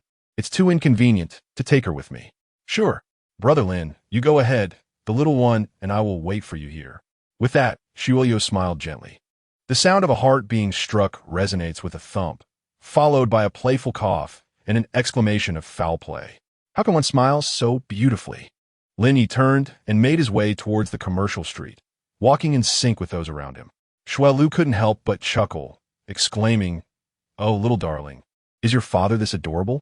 Upon hearing someone praise her father's cuteness, Xiao Yuan immediately objected, asserting, "Daddy is not cute at all. I am the cutest." Shuelu, hearing such a charming declaration from a child, turned with a gentle smile toward Xiao Yuan. However, she was met with the sight of Xiao Yuan's wide-eyed expression, cheeks puffed up and hands on her hips. "Ah, how utterly adorable. My aging heart cannot withstand this," she thought, stifling her laughter with her hand. Chapter 19. Perhaps this isn't so bad after all. After a moment's wait, Shuelu noticed Lin Ye had not yet arrived, prompting her to engage in conversation with the little one beside her. "Sweet child, I see you always refer to yourself as Yu Yuan. Is it your real name?" "Yes, Yu Yuan is indeed Yu Yuan," came the proud reply. "Is Yu Yuan the same as the taro balls and milk tea?" Xiao Yuan tilted her head in confusion, responding, "I don't know. I just know my name is Yu Yuan." Feeling a pang of sympathy, Shuelu gently patted Xiao Yuan's head. "Does your father not teach you how to write?" Xiao Yuan pondered. "Daddy, hasn't he taught me how to write?" "All right then. Do you know how old you are?" "4 years old. Yu Yuan is 4. Such a clever little one. Would you like to play games with your sister?" Upon hearing the word game, Xiao Yuan's eyes sparkled with excitement. "Yes, I want to play." She extended her small hand, saying, "Look, this is sister's hand." Suddenly, she interrupted, "No, it's not sister, it's mommy. Mommy." She gazed up at Shuelu with a pitiful expression. Shuelu, puzzled, asked, "Does Xiao Yuan want to play a game where mommy takes care of the baby?" Xiao Yuan pointed to herself, indicating baby, and then pointed at Shuelu, indicating mommy. Shuelu smiled, pinching the baby's cheek. "All right then, I shall be the baby's mommy, and you'll be mommy's little one." Xiao Yuan, delighted to have a sister willing to be her mother, grinned widely. Shuelu, seeing this as a delightful game, was more than happy to embrace the role of such an adorable child as mother. "Shall mommy take baby to ride the carousel?" Xiao Yuan, curious, inquired. "What is a carousel?" This time, Shuelu was genuinely astonished. How could a child of this age not know what a carousel was? A carousel is a spinning ride with flying horses. Flying horses? Yes. Our lovely little Yu Yuan, would you like to fly? I want to fly. Really high. All right then. Mommy will take baby flying. With that, she lifted Xiao Yuan from her seat, heading towards the carousel to purchase tickets. The exhilarated Xiao Yuan shouted, "Woo! Yu Yuan is going to fly." The first time on the carousel, Shuelu lifted little Taro onto the highest, grandest horse while standing beside her to protect the little girl. Taro is truly soaring. This horse moves. Yes, little Taro is indeed flying. Will mommy fly too? Why is mommy just standing here? Silly girl. Mommy cannot fly. Thus, mommy can only stand beside Taro to safeguard her while she flies. Taro is a big girl, and doesn't he need mommy as protection? Yes, yes, little Taro is a big girl. At that moment, Shuelu felt a pang of sympathy for the child. According to Brother Lin, this child's mother had never been by her side, and she didn't even know how to write her own name. She had never even ridden a carousel before. Brother Lin, is she that busy? Although it is said that those shareholders have a myriad of tasks each day, they shouldn't neglect their child, such a lovely little one. As Shuelu pondered, she gently caressed the child's head. A few minutes later, the carousel came to an end, but Taro's father had yet to arrive. Does little Taro want to play again? Yes. Then shall we go for another round? All right, listen to mommy. So this is what it feels like to have a mother. Mommy treats her baby so well, but it seems daddy isn't with mommy right now. Will the baby still be able to see this mommy in the future? Thinking of this made little Taro a bit sad. Shuelu initially intended to place the baby back on that grand horse, but noticing the sudden distress of the child, she found it peculiar. "What's wrong, sweetheart? I don't want to leave mommy." Saying this, Taro clung tightly to her mother, and Shuelu, misunderstanding that the child was frightened, hesitated to place her on the large horse. Instead, She took the baby to sit in the princess chair. And soon the carousel started up again. Look outside, darling. The little horses are flying. The sad little Taro lifted her head and beheld the galloping horses all around. Wow, so many horses. Shualu affectionately tickled Taro's little nose. Thus, the two engaged in delightful conversation on the princess chair, exchanging questions and answers until the carousel came to a halt. As they continued to play, they looked up to see Lin Ye standing outside the carousel's railing. Cough, cough, cough. Shualu startled and swallowed hard. How long has he been here? Why didn't he say a word? Oh dear, did he witness my foolishness? Observing the beautiful woman startled by his presence, Lin Ye's lips curled into a smile. He expected the beauty to get along so well with his little one. The way she smiled just now resembled his daughter. Both were adorably silly and dazed. Shualu raised her hand slightly in greeting. Lin Ye acknowledged her with a nod. Shualu bent down and lifted little Taro from beside the princess chair, soothingly saying, "Let us go. Our little princess is going to see Daddy." Upon hearing that Daddy had arrived, Taro anxiously searched for him, and upon spotting him standing outside the railing, she waved her small hand and shouted excitedly, "Daddy, Taro is here, right here." At this moment, Shuelyo turned her head to glance at Lin Ye, and the three of them exchanged knowing looks. The atmosphere was reminiscent of a typical family outing, where a mother plays with her daughter on a carousel while the father steps out for errands. Yet, at that instant, none of them were aware of the underlying sentiments. Shuelyo cradled the little Yuyuan as she approached Lin Ye, who transferred the snacks he held into Shuelyo's hands and took Yuyuan into his arms. This motion seemed extraordinarily practiced, as if it had been rehearsed countless times in a dream. In the embrace of her father, little Yuyuan joyfully exclaimed, "Baba, this is Mama," and pointed at Shuelyo with her tiny finger. Lin Ye's heart blossomed with joy. Indeed, this is Mama. They made their way to a nearby seat where Shuelyo and Yuyuan began to indulge in takoyaki together. The little one's mouth was soon smeared with the delicious filling, while her father dutifully pulled out a tissue to clean her up, teasing her playfully, "No one's competing with you. Why do you end up with your face all greasy?" Observing their interaction, Shuelyo couldn't help but smile. Suddenly, she found herself enchanted by the charm of children, thinking how delightful it would be to have a little one of her own. Lost in thought, she unconsciously let her hand reach out to gently stroke Yuyuan's head. Chapter 20. Greetings, Chairman. After an engaging chat with a beautiful woman, Lin Ye exchanged contact information and returned home with the little girl. The following day, his phone chimed with a familiar tune. "My love, torn and heartbroken, vowing to change." Lin Ye, still nestled in bed, groggily opened his eyes. A beam of light streamed through the window, drawing his attention to the phone beside him. Damn it, who is the fool calling me so early? Don't they know that disturbing a peaceful dream is a grave offense? With a belly full of irritation, Lin Ye answered the call. "Hello, who is this?" A gentle voice on the other end responded. "Hello, Chairman. This is Xiao Qiu from Tianhua Entertainment." "What is this Tianhua nonsense?" Tianhua Entertainment. I see. I must have returned too early yesterday and forgotten to reach out to them." Realizing this, he feigned seriousness. "Ahem, Xiao Qiu, what can I do for you?" "Chairman, we are holding a board meeting today to introduce you to the other board members. It's currently 11 a.m. Would 2 p.m. work for you?" "Very well. I shall arrive at 2 p.m. Well, ahem. Chairman, you may need to arrive 30 minutes early to discuss today's agenda." "All right. Do you have anything else? If not, I'll hang up." "No. Chairman, you may hang up." With that, the call ended. Lin Ye and the little girl lingered in bed for a while longer. At noon, they got up, washed up, changed clothes, and set out for a meal. By 1:30 p.m., Lin Ye arrived punctually at the entrance of Huatian Company, only to be stopped at the door. "Good afternoon, sir. You will need your employee ID to enter. I am here to attend the shareholders' meeting." Upon hearing that he was a shareholder, the receptionist's eyes lit up. "Very well, sir. Please have a seat here and wait a moment while I verify." Lin Ye, feeling too lazy to trouble the company's employees, directly said, "Please speak with Xiao Qiu. He summoned me here today." The female employee pondered for a moment, struggling to recall who Xiao Qiu was, until suddenly a thought struck her. Could it be that Xiao Qiu refers to the chairman? Shocked, She took 3 seconds before retrieving the company's landline to make a call, as the boss's number was not to be dialed casually. One must first contact the secretary's office for a transfer. After 2 minutes, she finally connected the call. Hello, Mr. Chiu. This is the front desk of Huatian.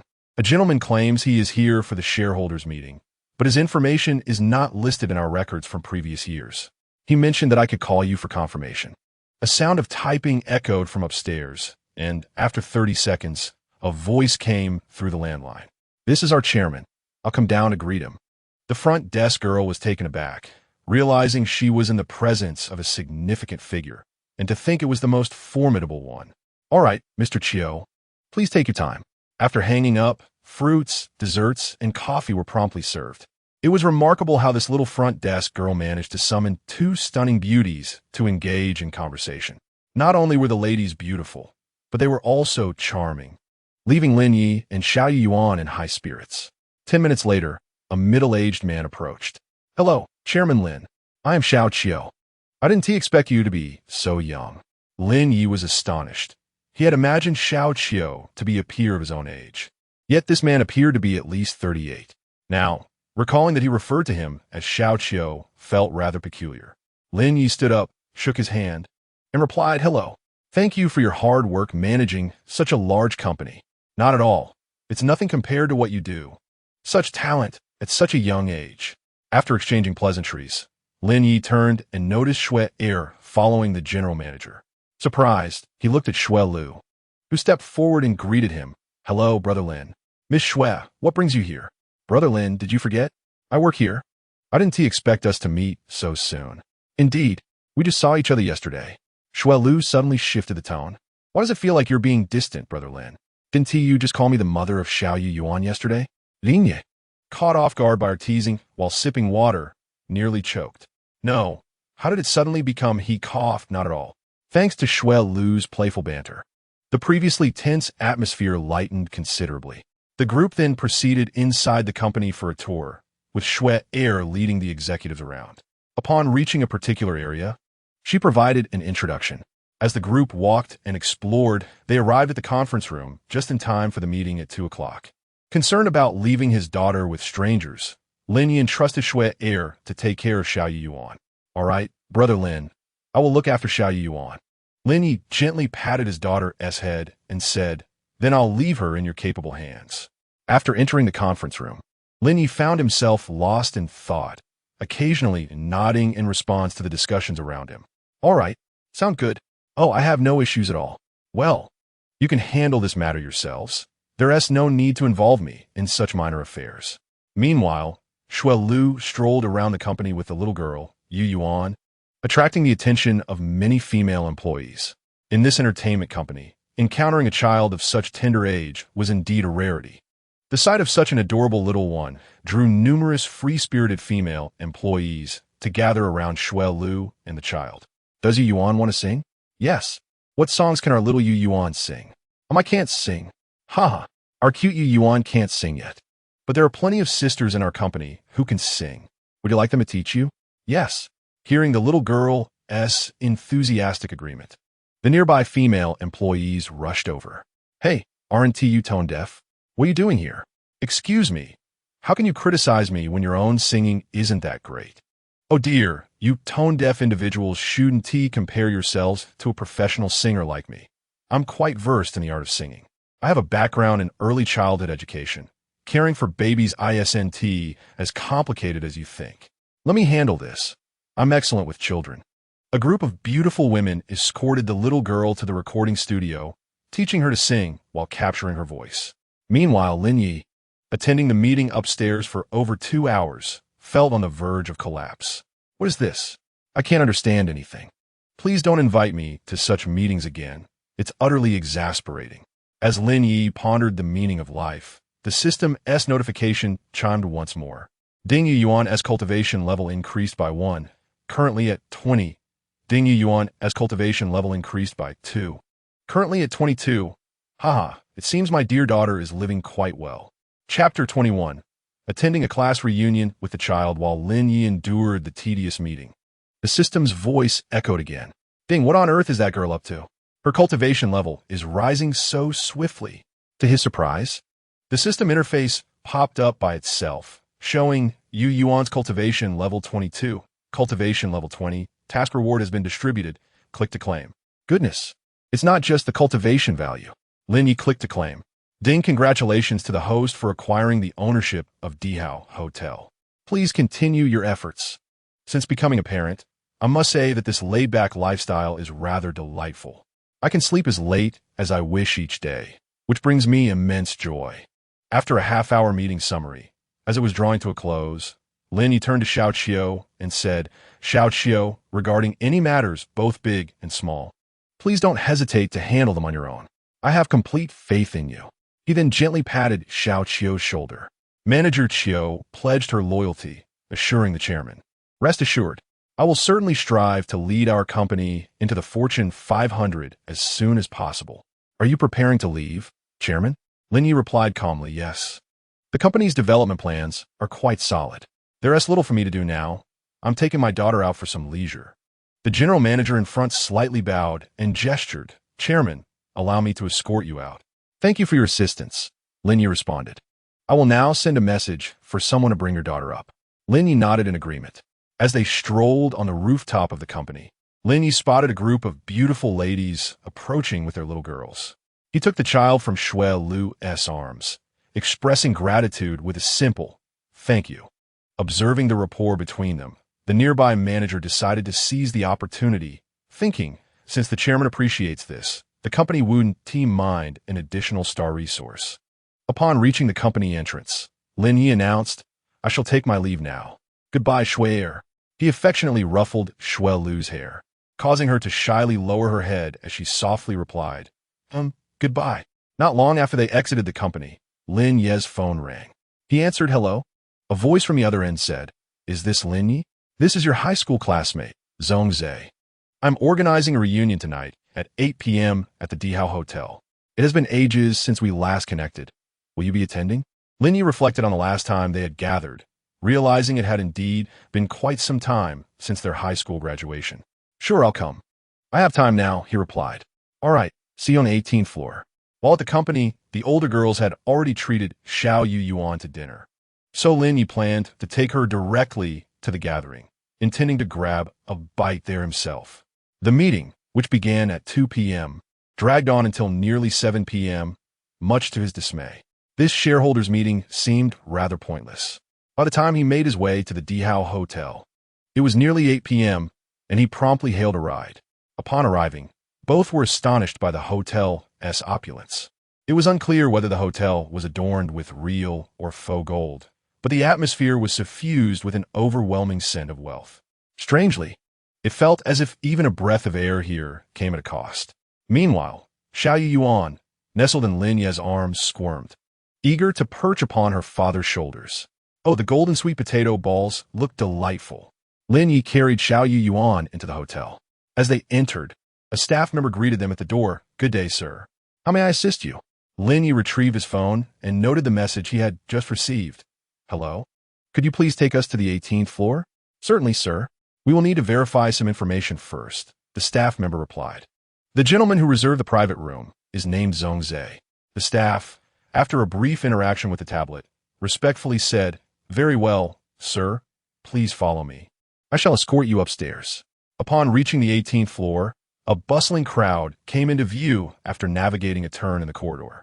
It was filled with his high school classmates. Some appeared unchanged from their youth, while others bore the marks of time, with wrinkles etching their faces. And a few had developed beer bellies, signaling their transition into middle age.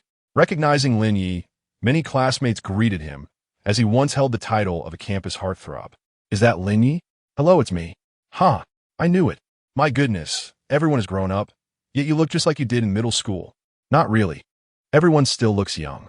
Just look at you. Your buzz cut has merely grown out. You should know, back in the day your buzz cut was truly one of a kind. Haha, let us have a toast. The young man called for a waiter to bring a glass of red wine, and the two shared a drink. Oh, you two are drinking? ISNT this Shaolin and Shaoli? How could you drink without inviting me? Come on, let me join. The three raised their glasses in a toast, and one of them inquired, How have you all been lately? Not bad, just working my 9 to 5, dating a bit. I'm about the same, but since I have a house, life is a bit easier.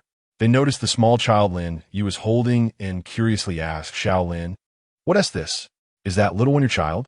Lin Ye affectionately patted his daughter's head and replied, "Of course she is mine. Otherwise, whose could she be?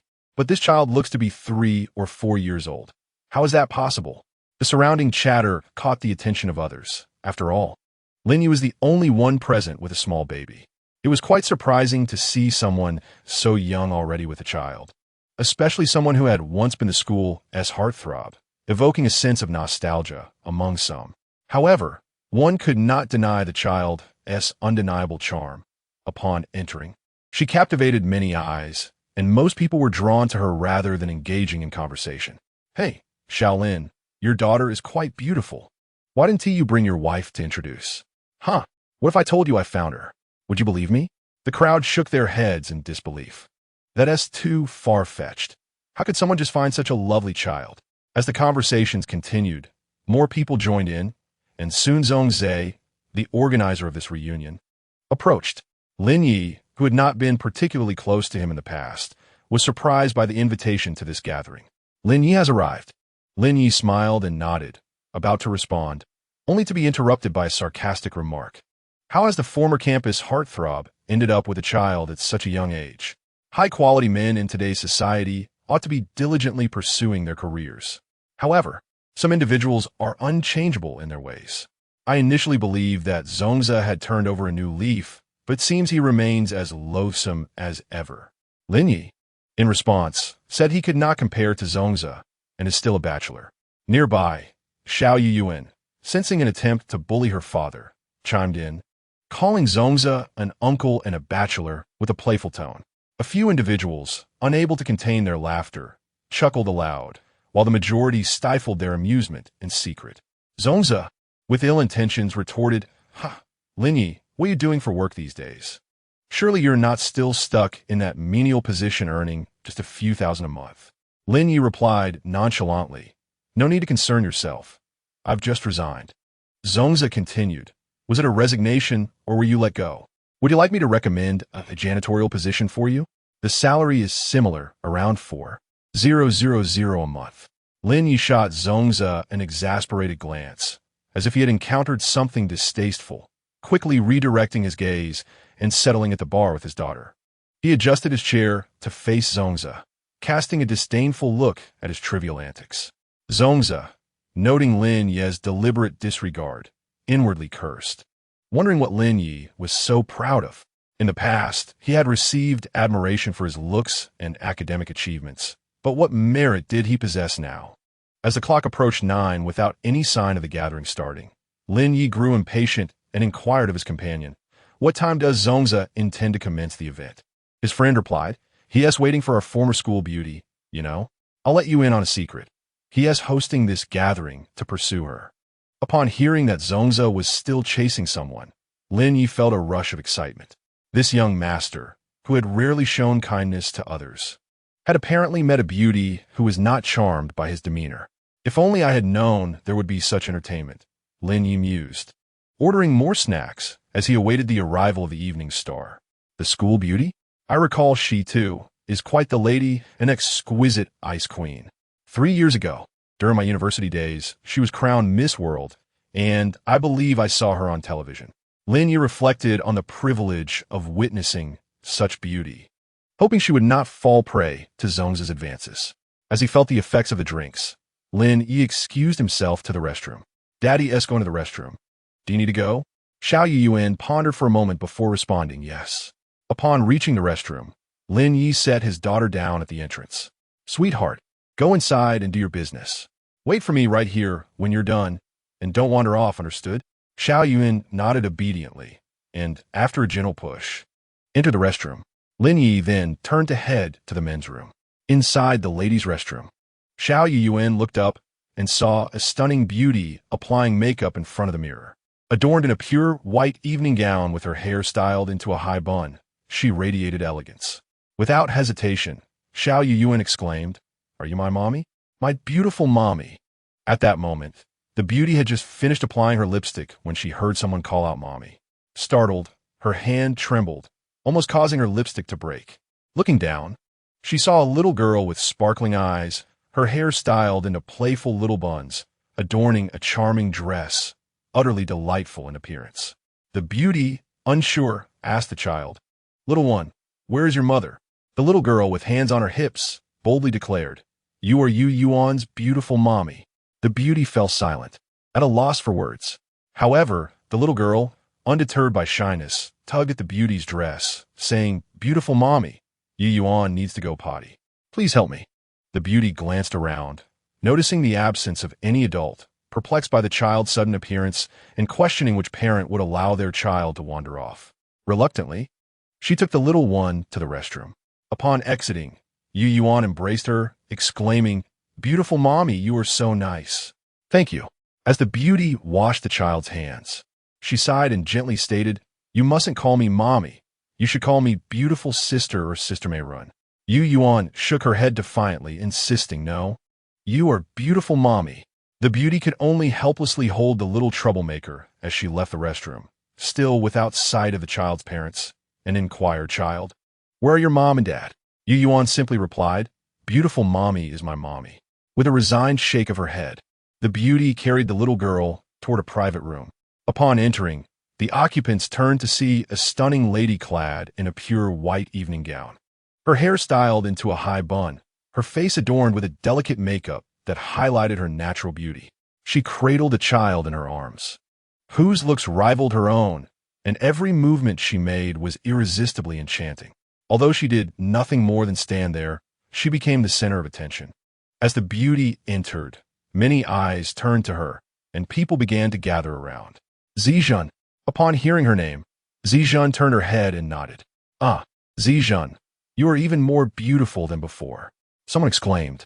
"And your figure has improved too." Our former Zijun was a pure little beauty, but now she is a universally recognized great beauty. "Zijun has arrived." A server approached with juice. "Zizin, how do you manage to have no wrinkles on your face?" Zhongzhe, noticing the commotion at the entrance, realized the campus bell had arrived. He waved the server over, saying, "Hello, please bring forth my bouquet." Shortly after, the server approached with a small bouquet of roses, and Zhongzhe, holding the flowers, made his way towards Zijun. The crowd parted for him, but as he reached her, he noticed the little girl in her arms. His expression stiffened. Was that not Lin Ye's daughter? The little girl, spotting the unattractive man, turned to her newly recognized beautiful mommy and remarked, "Beautiful mommy, Yu Yuan does not like this ugly uncle." Hearing this, Zhongzhe's face grew even more rigid. A forced smile plastered on his face as he chuckled. "Haha." Then, with a glare of anger directed at Zijun, he thought, when did Zijun marry Lin Ye? The child is already this old. He couldn't help but feel incredulous. Lin Ye quietly entered into a relationship with Zijun. The atmosphere suddenly fell silent. It was not that everyone lacked the desire to converse, but rather that the ambience had turned exceedingly peculiar. Chapter 23. Keep your distance. The crowd, which had been animatedly discussing moments ago, now turned its attention to the small doll in Zijun's hands. Those who had witnessed Lin Ye cradling the doll recognized something amiss. Was this not the very child that Lin Ye had just brought in? What was going on? Just a moment ago, she had called Lin Ye daddy, and now she was addressing Zijun as goddess mommy. Wait, why does this child look somewhat familiar? Ahem, I think so too. This appears to be Lin Ye's daughter. What is happening? Could this child indeed be the offspring of the goddess and Lin Ye? The little one is quite lovely. Haha, I refuse to believe it. No matter how handsome Lin Ye is, he is merely a charming schoolboy, lacking in wealth, status, or family background. How could he possibly be worthy of the goddess?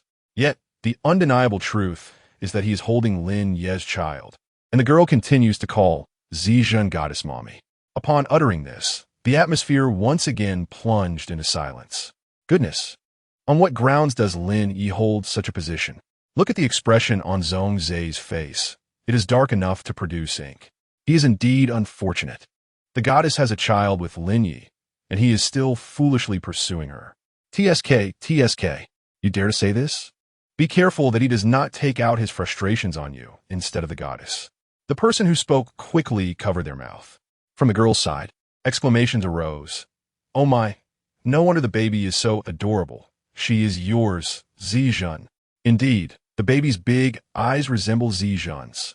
Zijun, how did you manage to maintain such a figure after having child? At that moment, Zhongze suddenly shouted, "Shut up!" The little one in Zijun's arms, startled by the outburst, buried herself tightly into her mother's neck. Among the crowd, some rolled their eyes, while others whispered softly or stared in silence. After all, Zhongze was merely a rich second-generation heir. There were classmates with higher status than him, yet today he was the protagonist of the banquet, and everyone was simply giving him face.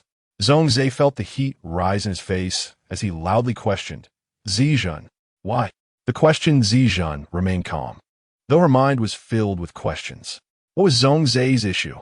She had already made it clear that she was not interested in him. Why was he asking her why? And what were their classmates saying? What daughter? Why could she not comprehend? Before she could gather her thoughts, Zhongze continued, "Zijun, what is wrong with me? Why did you choose Lin Ye, this worthless man, over me?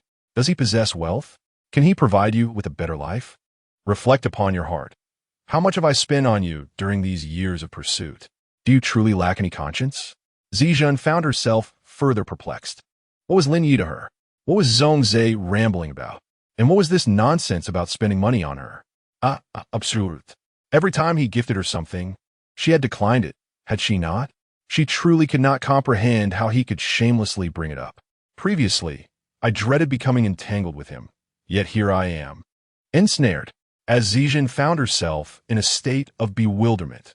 Lin Ye, unable to locate his daughter after searching for a considerable time at the entrance, decided to return to the gathering venue. Where on earth could that girl have gone?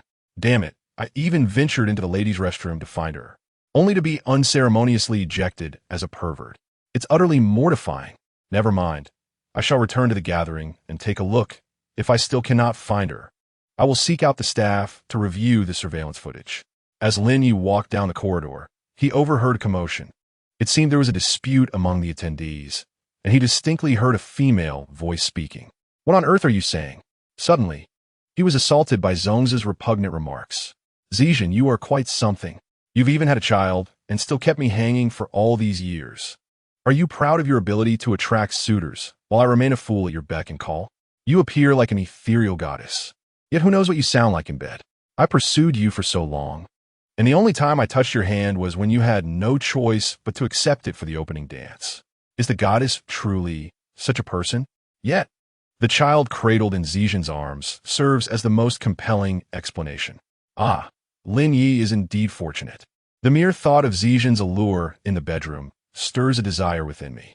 Just look at her waist, her legs, her bosom, enough to occupy me for a lifetime." Back in high school, Zijun was undeniably beautiful, but her physique was akin to that of a mere sprout. Compare that to now. I surmise that her body has flourished post-childbirth, making her even more enticing. You boys are utterly revolting. Alas, let them speak. They are men. What will you do if they find you displeasing? I simply cannot abide such individuals.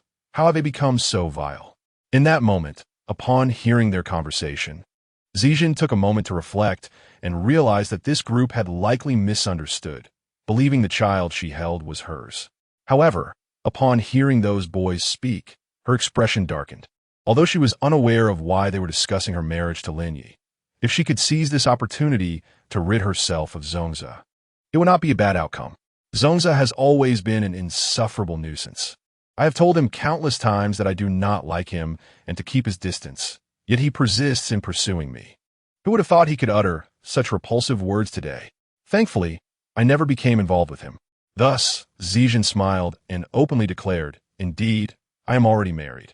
Zhongze, you truly disgust me. How many times have I rejected you over the years? Yet you continue to pursue me. Externally, you maintain the facade of a lovesick suitor. But do you think I am unaware of your 3 mistresses who resemble me in appearance? Each time I think of it, I feel nauseated. It is utterly revolting. I implore you to keep your distance. Upon hearing Zijun's words, Zhongze felt a wave of embarrassment wash over him. Yet he did not believe he was in the wrong. What is wrong with a wealthy man keeping a few young women? I cannot touch you. So why shouldn't I indulge in others? The only reason I support those who resemble Zijun is that I am fond of her.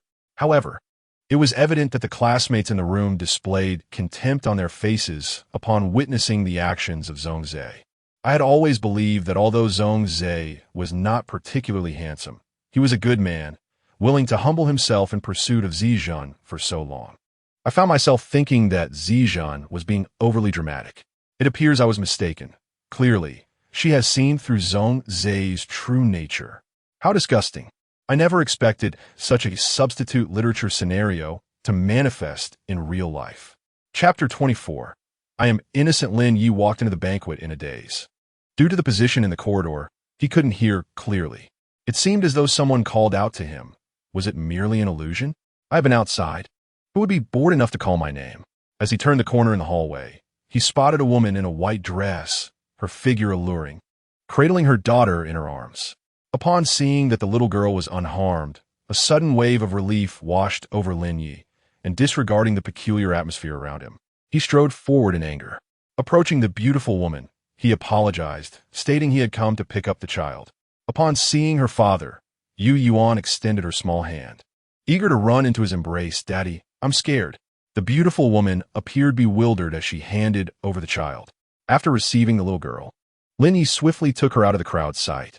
Soon, the guests inside could hear the child's cries and the stern reprimands of a parent. "You little brat, didn't I tell you to wait for me? Who told you to run around? You scared me to death. I thought you had flown away. Wah, wah, wah. I won't do it again." Moreover, being with Yu Yuan and her mother posed no danger. Lin Ye paused, bewildered, as he heard the little girl's words and halted his hand, which was about to swat her, wiping away her tears and adjusting her clothes. He held her snugly and pretended to exit with dignity. Initially, he had not paid close attention. He only knew from the silhouette that she was a beauty. However, upon seeing her face, his thoughts were consumed by the child in her arms. As he lifted his gaze, he noticed the beautiful woman looking in his direction, her bewildered expression entirely evident. At this moment, Zizhan finally understood why the crowd had suggested she and Lin Ye were together. It turned out that this little girl was Lin Ye's child. Lin Ye, digging through the recesses of his memory, recalled a certain handsome boy from school, though they had never interacted during their time there. Thus he did not recognize him well. Seeing the beauty's visage, Lin Ye fell silent. How could this girl randomly claim her as her mother? Although the woman was indeed stunning, it was unreasonable to make such assumptions. It seemed that ever since Xue Er expressed a desire to be her mother, this little girl had unlocked some peculiar switch within her. Beside them, Zhongze, still unrelenting, pointed an accusing finger at Lin Ye, shouting, "You Lin, what gives you the right to be with Zizhan? Do you think you are worthy of her? Look at yourself. Your physique resembles that of a boiled chicken. You, a destitute wanderer lacking wealth, a home, a vehicle, or savings, dare to covet Zizhan? Even considering you for a mere janitorial position in my company would require deliberation. If you truly care for Zizhan's well-being, it would be prudent for you to distance yourself from her. A girl of her caliber deserves better. You ought to reflect on whether you are worthy of her." Upon hearing Zhongze's words, Zizhan, who had intended to rid herself of this repugnant individual, found herself dragged into a public confrontation. With a faint, embarrassed smile, she turned to scold Zhongze. "What do my affairs with Lin Ye have to do with you? Tend to your own matters. So what if he lacks resources? I am content with it. What is it to you?" Zhongze was incensed to discover that his goddess was sacrificing her pride to defend another man. His rage erupted as he berated her. "Does he deserve you? Such a man cannot provide you with any assistance in life, nor can he offer you financial support or accompany you in your endeavors." Zizhan, her brows furrowed in annoyance, retorted, "Do I need him to be wealthy? I will protect him. Who do you think you are? How dare you speak ill of him? Do you realize how unbecoming it is to disparage others so casually?" She continued passionately, "I have never been one to insult others, yet I have never encountered anyone as shameless as you. I have made it abundantly clear that my life is none of your concern.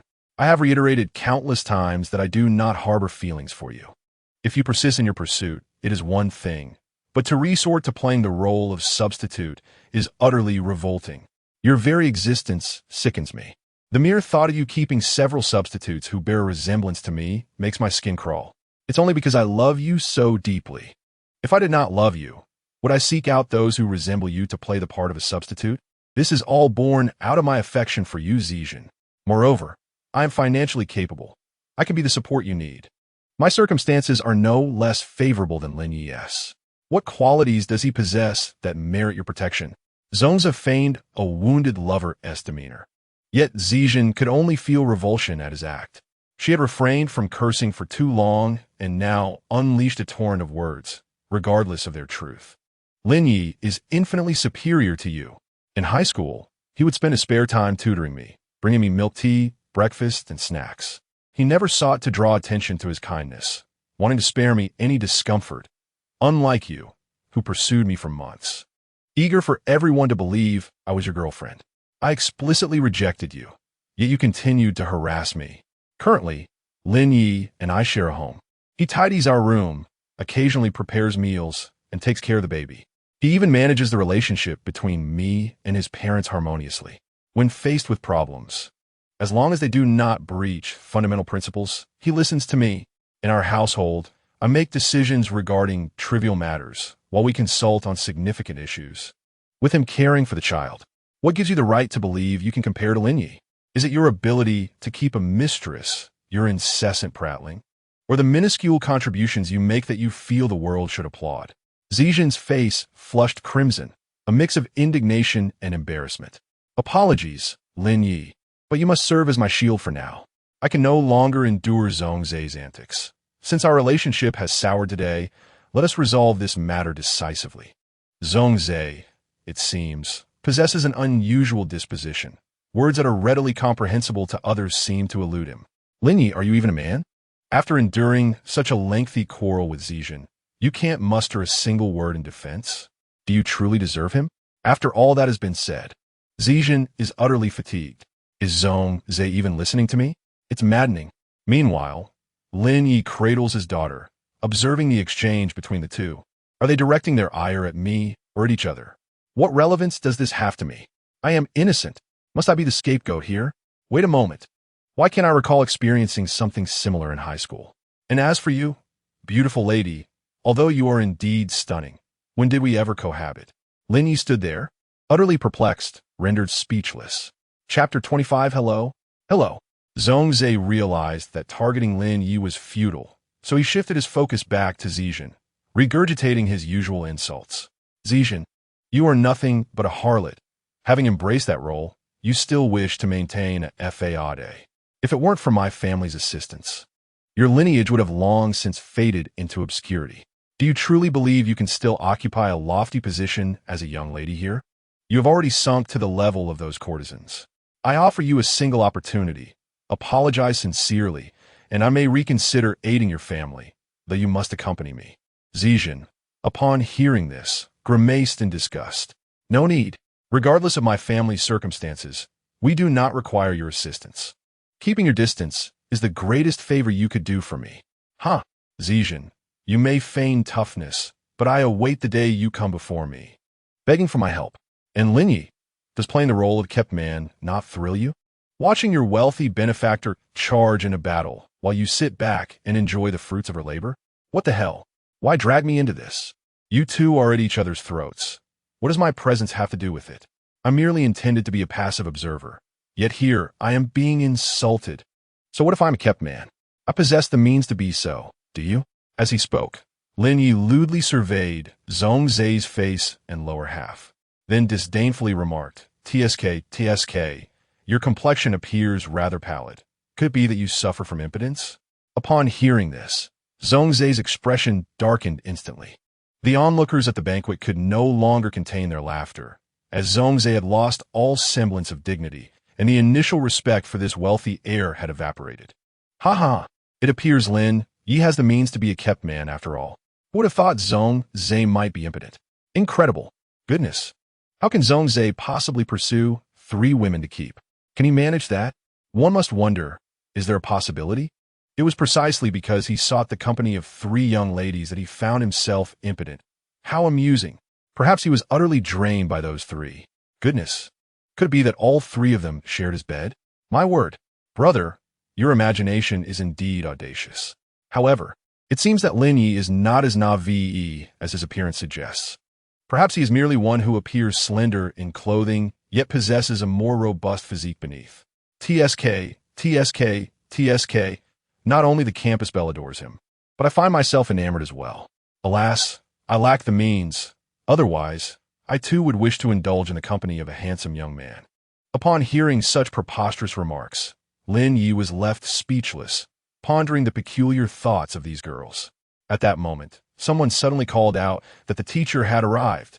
The teacher has sent me a message. Everyone promptly rose, leaving the private room to greet him by the elevator. Zhongzhe followed suit, as today's gathering was his treat. Though met with some disdain, it was not his place to be dismissed. As the elevator doors opened, they beheld a waiter assisting an elderly gentleman.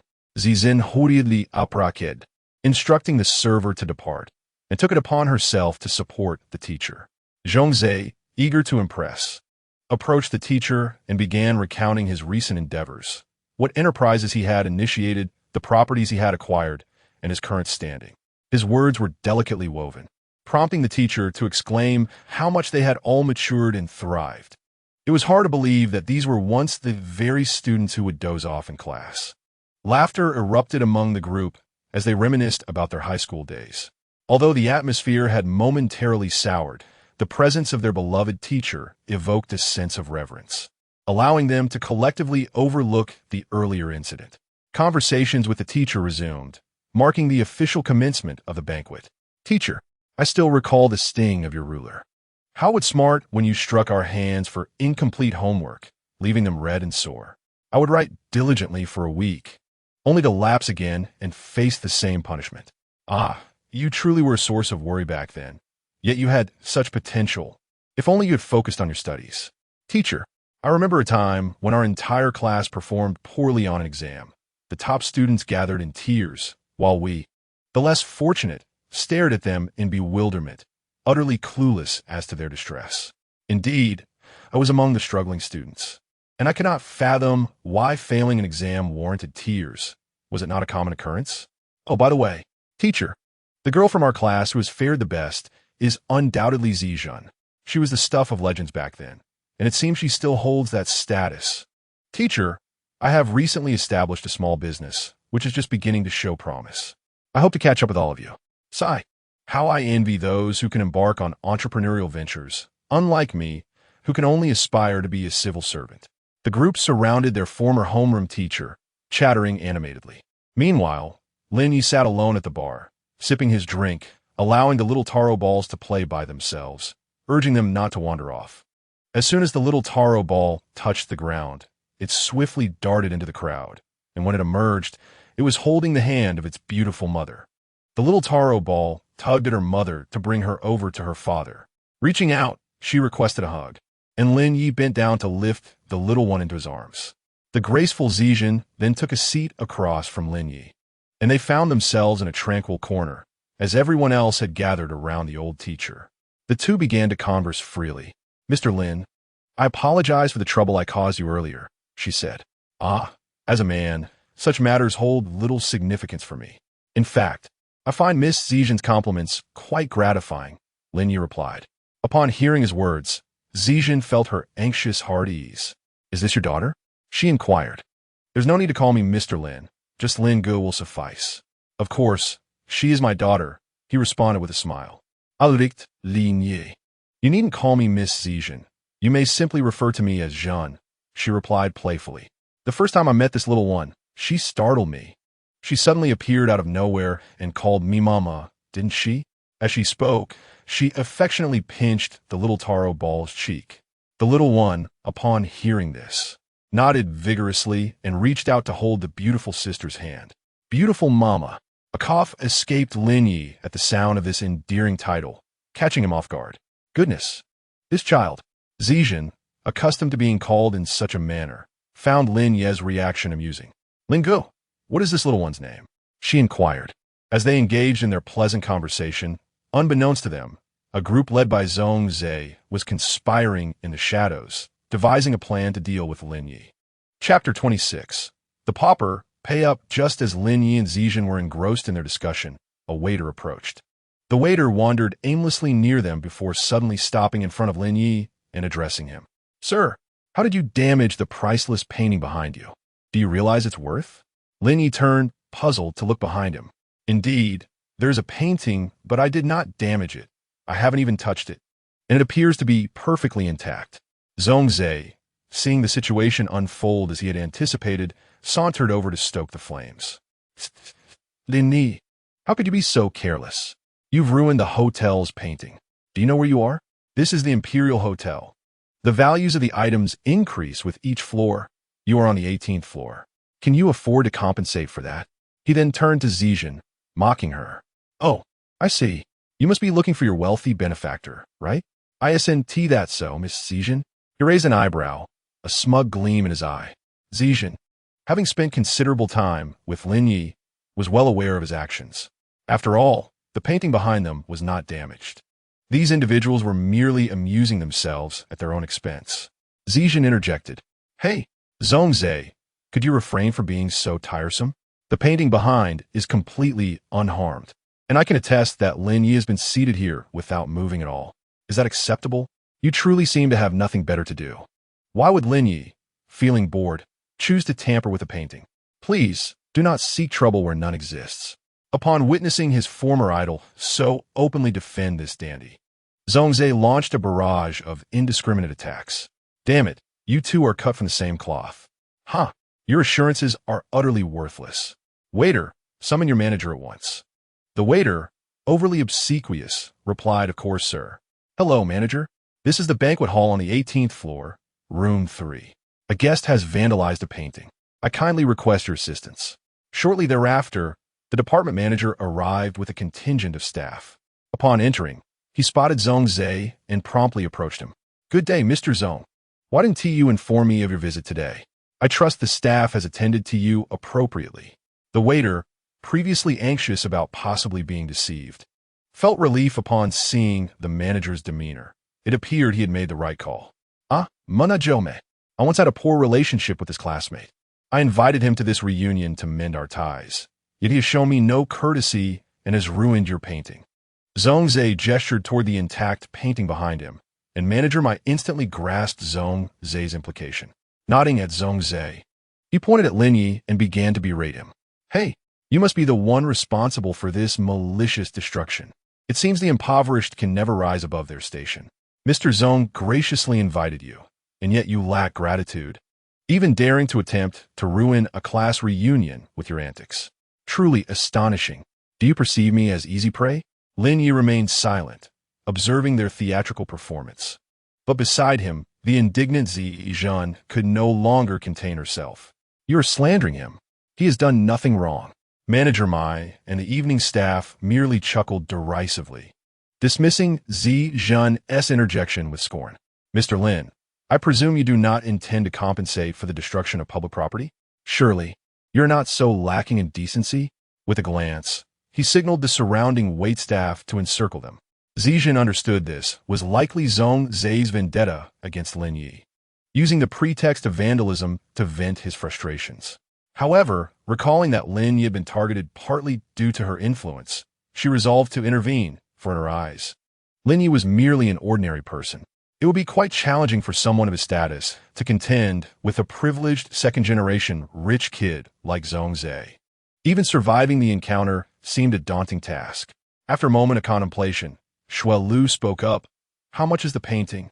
I will cover the cost. Manager Mai, familiar with the background of someone like Zijin from a middle-class family, replied, Miss Zijin, your kindness is commendable. The painting is not overly expensive, merely 1 million.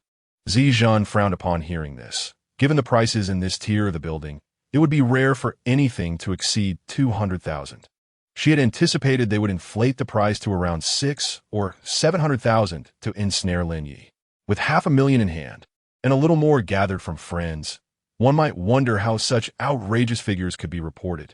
The Emperor Hotel boasts a total of 108 floors, and even if 18 floors are deemed commendable, the value of the items therein should not be so exorbitant. Zijin promptly countered, asserting, this is merely the 18th floor. How could there be a painting worth 1 million? Such framing is not done so recklessly. You ought to temper your claims. A group led by Zhongzhe chuckled nearby. making light of the situation. Is it that our esteemed Zijun is short on funds? Perhaps she should consider spending a night with our brother Zong, and this painting could be waived. Manager Mai, witnessing the standoff, slammed his hand on the table and commanded, "Arrest them all." The waitstaff surged forward, startling the little taro ball in Lin Ye's arms, causing it to wail. Unable to bear the scene any longer, Lin Ye stood up, placing the little one in Zijun's embrace, asking her to soothe it. He then maneuvered around the staff and confronted Manager Mai, delivering a swift kick. The manager was sent flying 5 meters, crashing into a bar counter and landing heavily on the ground. Zijun was momentarily taken aback by the sudden addition to her arms, watching in concern as Lin Ye charged forward. To her surprise, he displayed remarkable ferocity, sending the manager sprawling, which was quite satisfying to witness. Such a manager, who believed himself untouchable, twisting truths with impunity, truly deserved to be dealt with. Unbeknownst to Zijun, she had begun to harbor a distinct admiration for Lin Ye. Meanwhile, the manager, trembling, gradually rose to his feet with the assistance of nearby staff. "There has been an incident.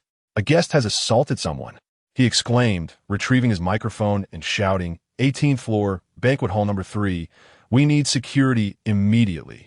5 minutes later, 100 security personnel stormed into the banquet hall. This was it.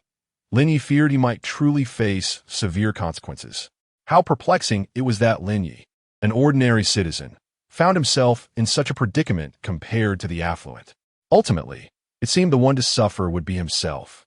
Enough with the idle remarks, they said. Lin Ye had done nothing wrong. The capitalists were simply ruthless, using their wealth to oppress the less fortunate. Indeed, in this society, the wealthy wield all power, and one could only lament that Lin Ye, bereft of riches, had to endure. Perhaps Zhongzhe would even offer Lin Ye's family a sum for silence. Who knows? That mere hush money could sustain us common folk for a lifetime. The security encircled Lin Ye and his companions. Frowning, Lin Ye was taken aback that even the security personnel were not impartial, leaving him to ponder how many ordinary lives have been wrecked in such a manner. Seeing their reinforcements arrive, Manager Mai and Zong Zhe assumed an air of false bravado. "Lin Ye, you ought to apologize and compensate accordingly, lest you face dire consequences," they taunted. Calmly, Lin Ye responded, "Very well, how much do you desire?" Lin Ye was curious about how audacious they could be. Manager Mai squinted, smiling as he declared a demand of 100,000 euros, not 2 million. Upon hearing this, Lin Ye promptly turned and tore down a painting from the wall, throwing it to the ground and crushing it underfoot. He then regarded Manager Mai and his associates with a smile. They immediately felt provoked. It had been far too long since a pauper dared to challenge them like this. If he did not vent his frustration properly, he would not be the manager of Dihao. Most of the security staff had just been reassigned, and the incident was reported up to the general manager by his secretary. The general manager contemplated briefly before rapping the table and rising to speak. "Let us have someone accompany me." He led a group of people to meeting room 3 on the 18th floor, arriving just in time to hear Manager Mai arrogantly demand that Lin Ye compensate him 2 million. Lin Ye then turned and tore down another painting from the wall, causing the general manager to furrow his brow, sensing that something was amiss. Manager Mai was about to unleash his fury and have Lin Ye detained when he spotted the general manager and hurriedly greeted him. "General manager, what brings you here? What is going on?" The general manager bypassed Manager Mai's question and inquired directly. Manager Mai replied, "General manager, the man before you is a guest invited by young Master Zongza. To ruin this banquet, he has torn down and discarded the paintings on the wall. I am currently demanding compensation." Young Master Zongza, standing nearby, wore a smug expression as he chimed in, Lin Ye, did you ever think this day would come? Why not just live as an ordinary person? You had to meddle. Today, whether you can pay or not, you will have to." He chuckled, "But I doubt you can pay."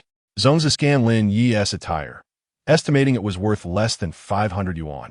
"Huh, what could such a person possibly contend with me for?" He sneered. "Zijun is nothing but a fool. I treated her so well, yet she did not cherish it. She chose to be with a pretty boy, demeaning herself.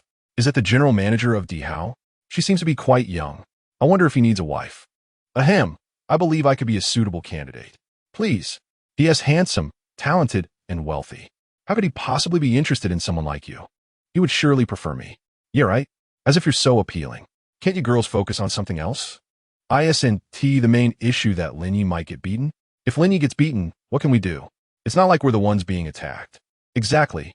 He could just apologize. That's better than losing a hand or a leg. Such pride, unable to lower himself. Honestly, I feel quite sorry for Lin Ye. He hasn't done anything, yet is being targeted for no reason. What can be done? He is so proud. Let us hope nothing serious happens to Lin Ye. Such incidents tend to repeat. If it happens to him today, what about tomorrow?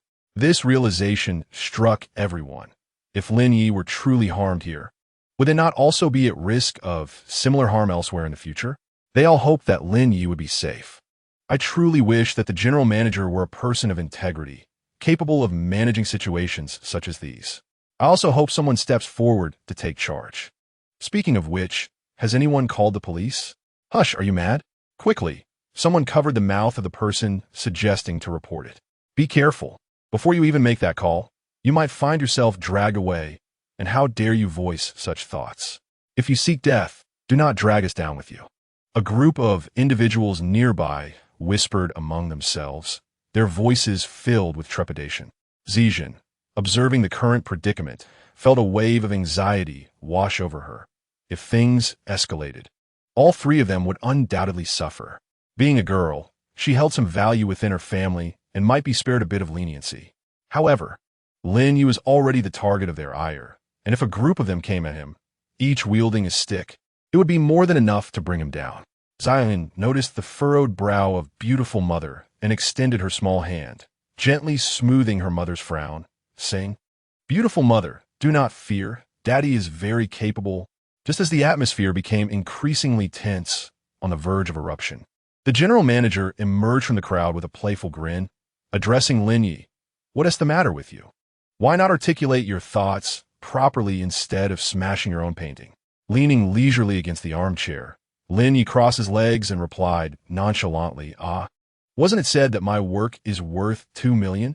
My hand itches to see how my painting could possibly be valued at such a price." The general manager, in a friendly manner, approached and placed a hand on Lin Ye's shoulder. "Isn't your artwork priceless?" he inquired. Lin Ye, with a hint of exasperation, brushed off the hand resting on his shoulder, replying, "You speak nonsense.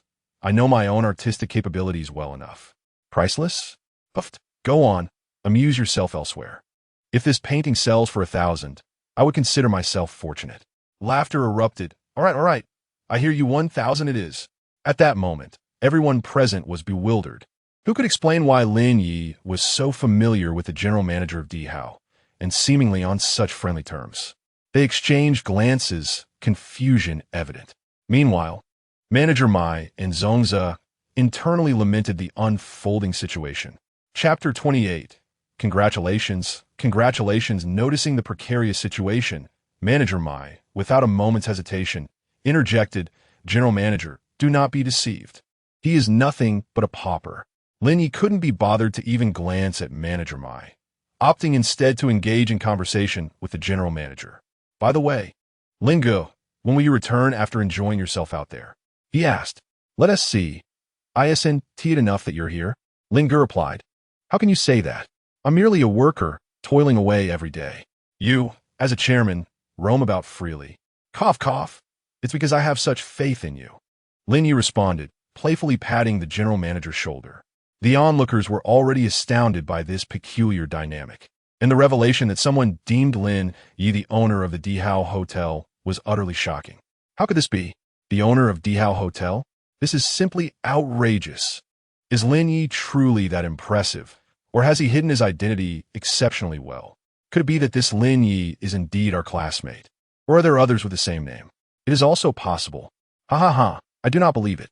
To say that Lin Ye is the owner of the Empire Hotel is less credible than claiming that those present are merely his hired supporters. Indeed, we are only on the 18th floor.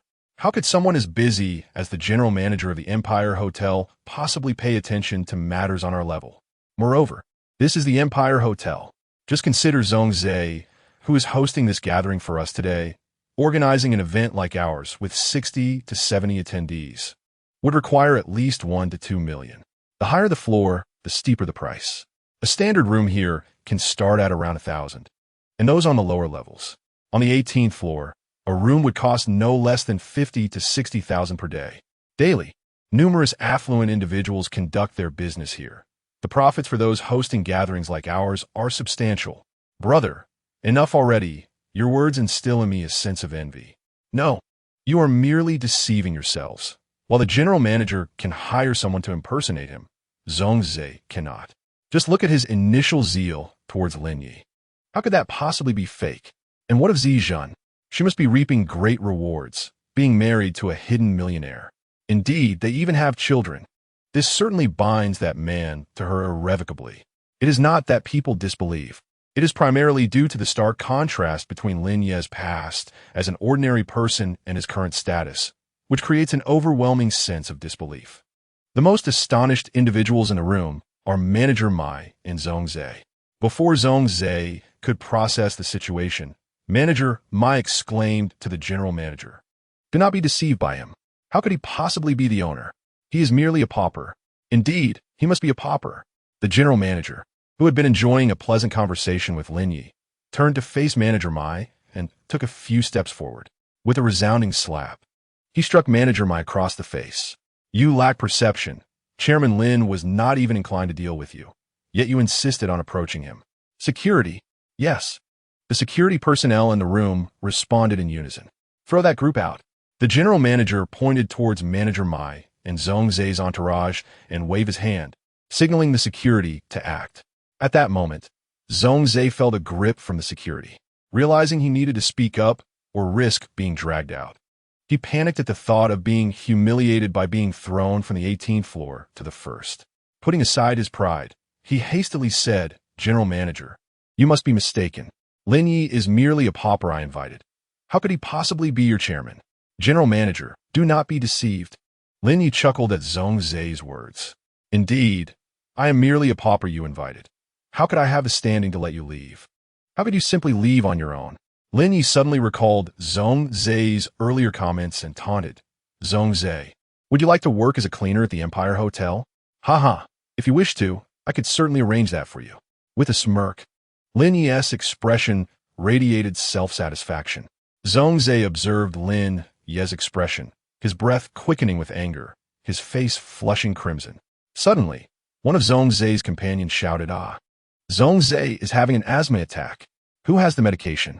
After hastily administering the medicine, a revived Zhongzhe beheld Lin Ye, perched high above in his chair.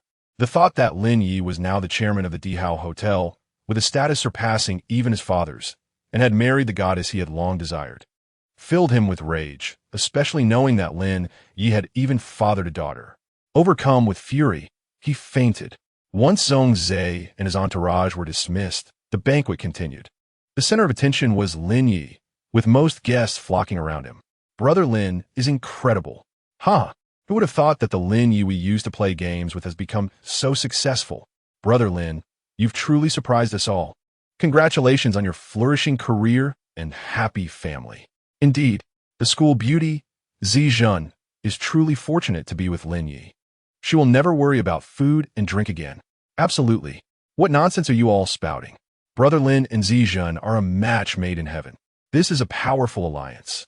Just look at how beautiful their baby is. Who wouldn't adore her? Lin Ye, I've heard you take care of the baby all by yourself at home. What a wonderful man you are. Indeed, many ordinary people cannot manage this. But Brother Lin not only does it, but excels at it. Lin Ye mingled in the crowd, exchanging pleasantries. Little Yu Yuan grew restless in Zijun's embrace, squirming to be set down. After consulting Lin Ye, Zijun placed Yu Yuan on the ground.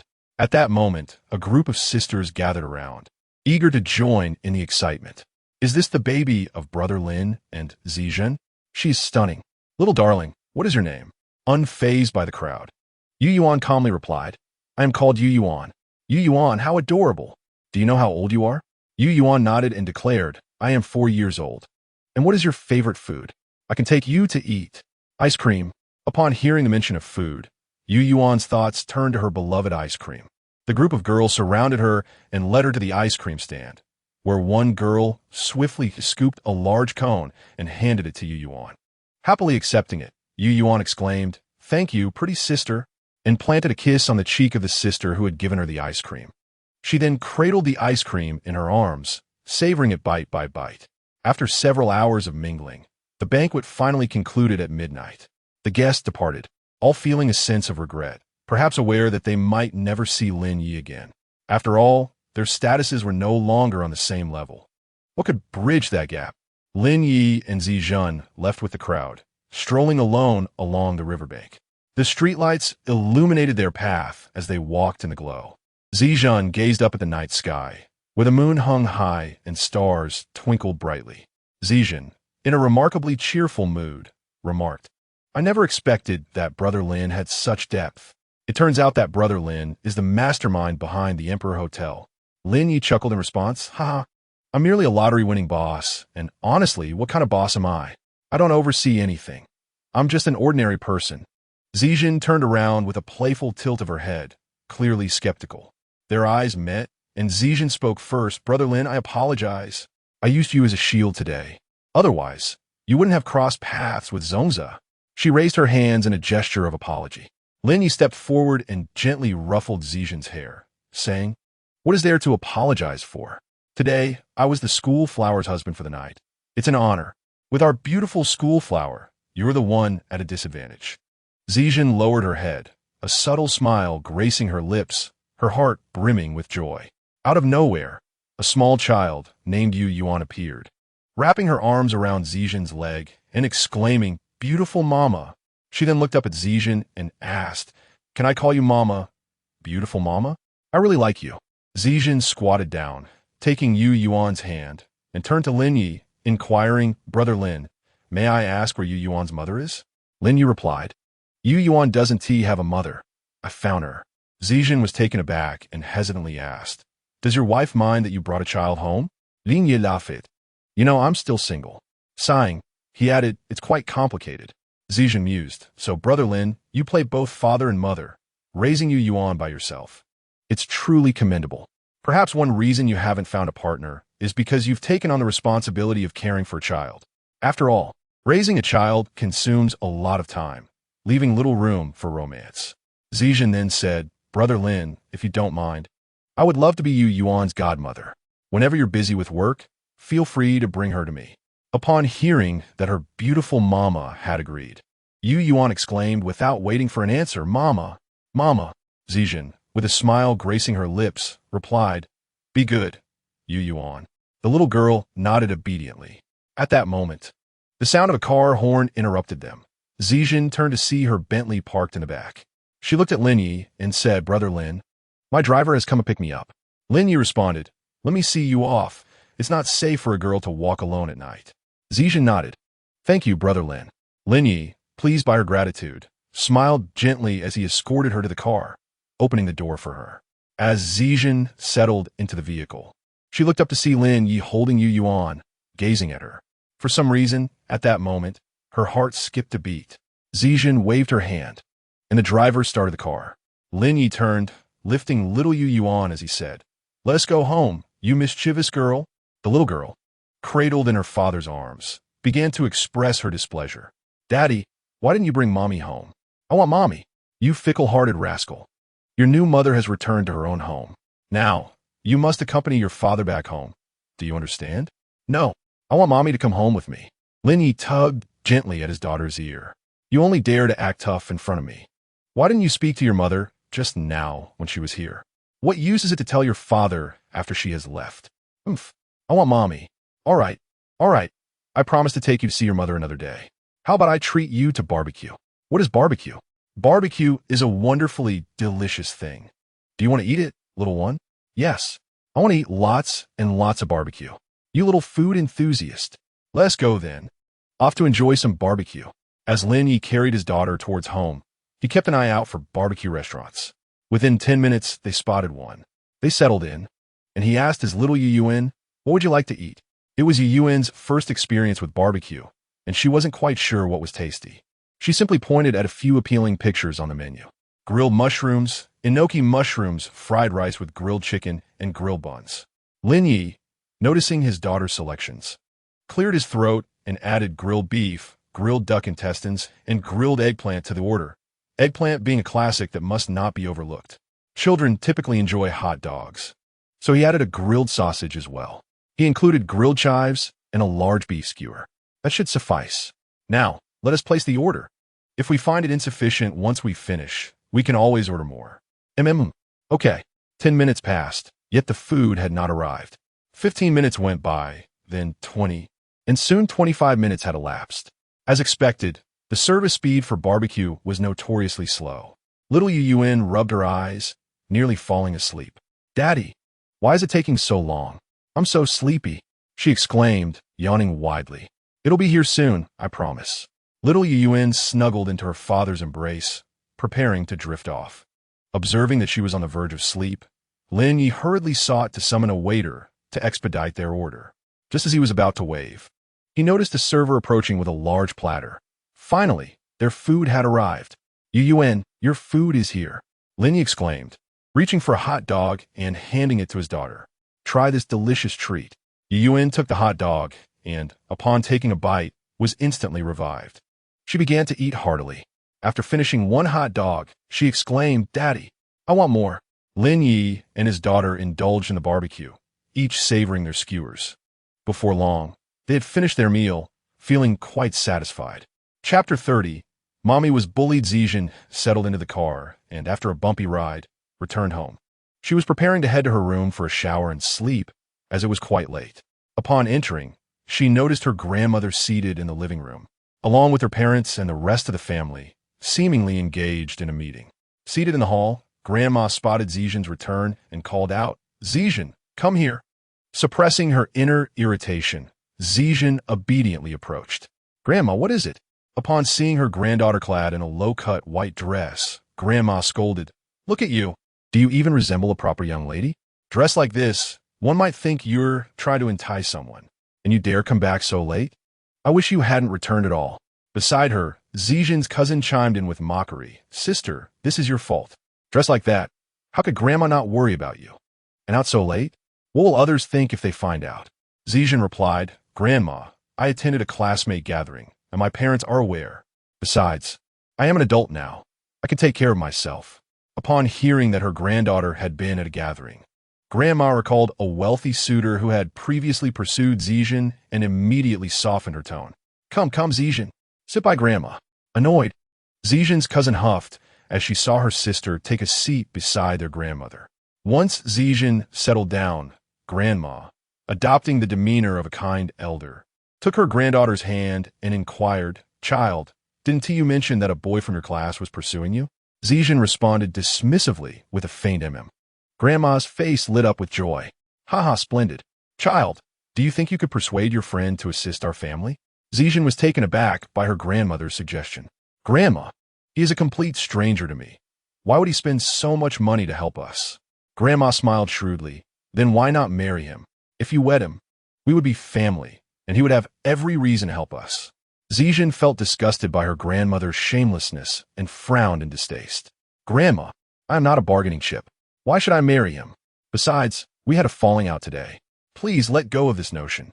Hearing Zijin's words, the smile on Grandma's face froze. "Zijin, haven't your parents treated you well? They may be busy and lack time to accompany you, but they have provided you with a solid economic foundation. Can't you sacrifice a little for the greater good? Besides, if you marry him, you might have an even better life. He likes you so much. Is this truly how you care for me, Grandma? Your so-called care has been neglecting me for decades, and now that the family is in trouble, you expect my marriage to be the solution.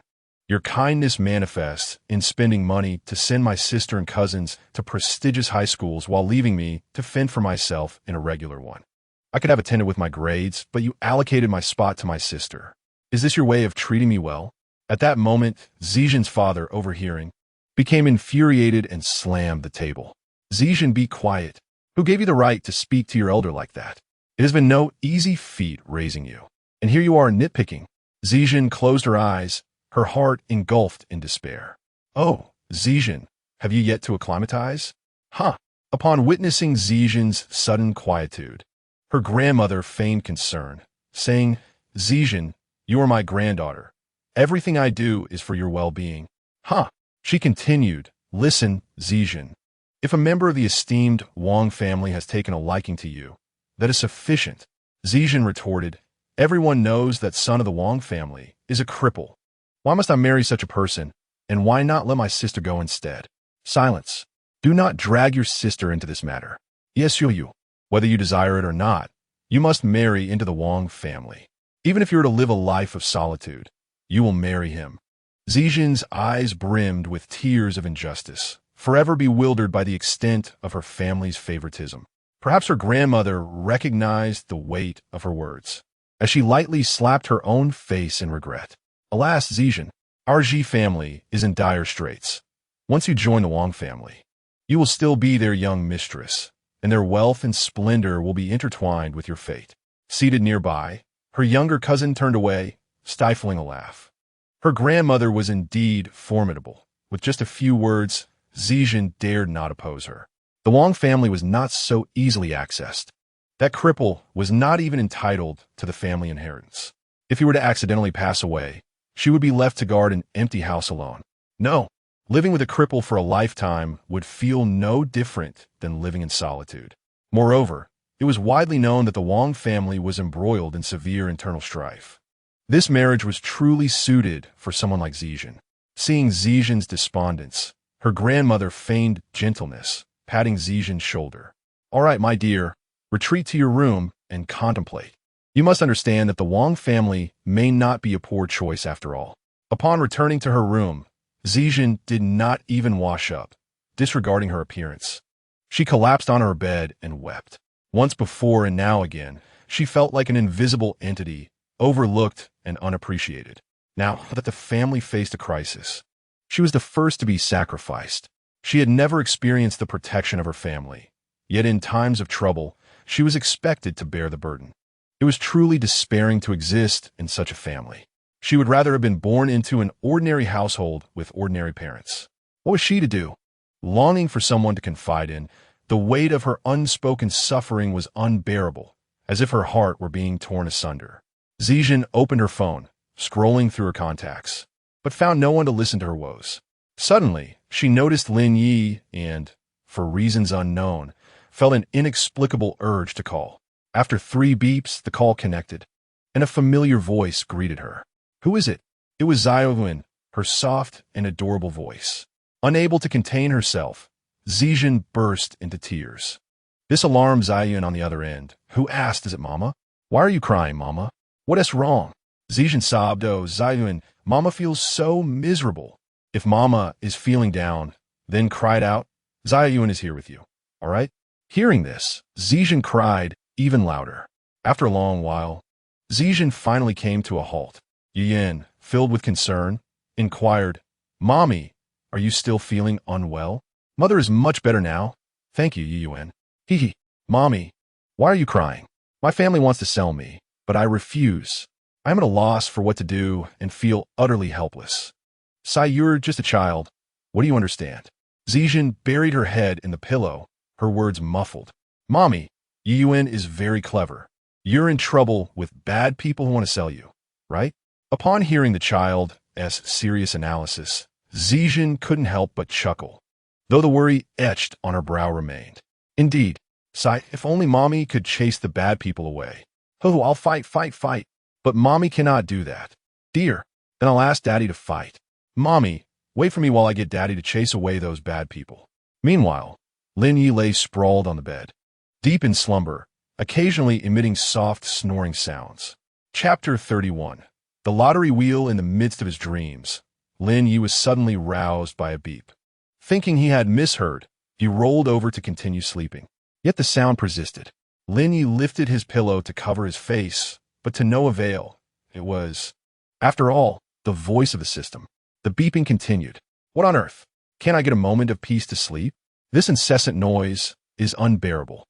With his eyes closed, he listened closely and realized the source of the sound was the system within his mind. The system, noting that Lin Ye had finally awakened, announced, Beep Yuen has developed a sense of justice at 10. Current cultivation, level 32. Congratulations to the host. Please continue your efforts. Lin Ye was taken aback, his eyes widening at the system's announcement of a 10 increase in cultivation. As he opened his eyes, he saw little Yuen clutching his phone, still speaking. I'll ask Daddy to fight. Mommy, wait for me while I get Daddy to protect you from those bad people.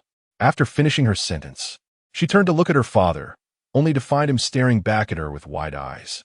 Yuen rushed to her father, exclaiming, Daddy, someone is bullying Mommy. Go protect her. Fight the bad people. Lin Ye, bewildered by his daughter's words, was at a loss. What on earth is going on? He pulled Yuen's collar and tossed her to the other side of the bed, sitting up. What are you doing, little one? You're exhausting me. Bad Daddy. Someone is bullying Mommy. At that moment, Lin Ye had just woken up, his mind still clouded. What is happening? Who is bullying whom? Where did this mother come from? It's none of my concern. I want to sleep. All right, dear, play by yourself. Daddy's going back to sleep. With a thud, he flopped back onto the bed. Little Yuen quickly brought the phone closer to her father's ear. Mommy, Daddy is here. Mommy, tell Daddy to wake up quickly. Zijin, unable to hear clearly, inquired, Hey, can you hear me, Yuen? Despite feeling fatigued, Lin Ye perked up at the sound of the beautiful voice. Hey, he replied, his voice hoarse and deep from just waking. Zijin, already holding her phone close to her ear, felt as if her ears were being caressed by his alluring tone, her entire face flushing crimson. Ah, that was the sound of Lin Ye stretching. Zijin immediately felt weak at the knees. It was simply intoxicating.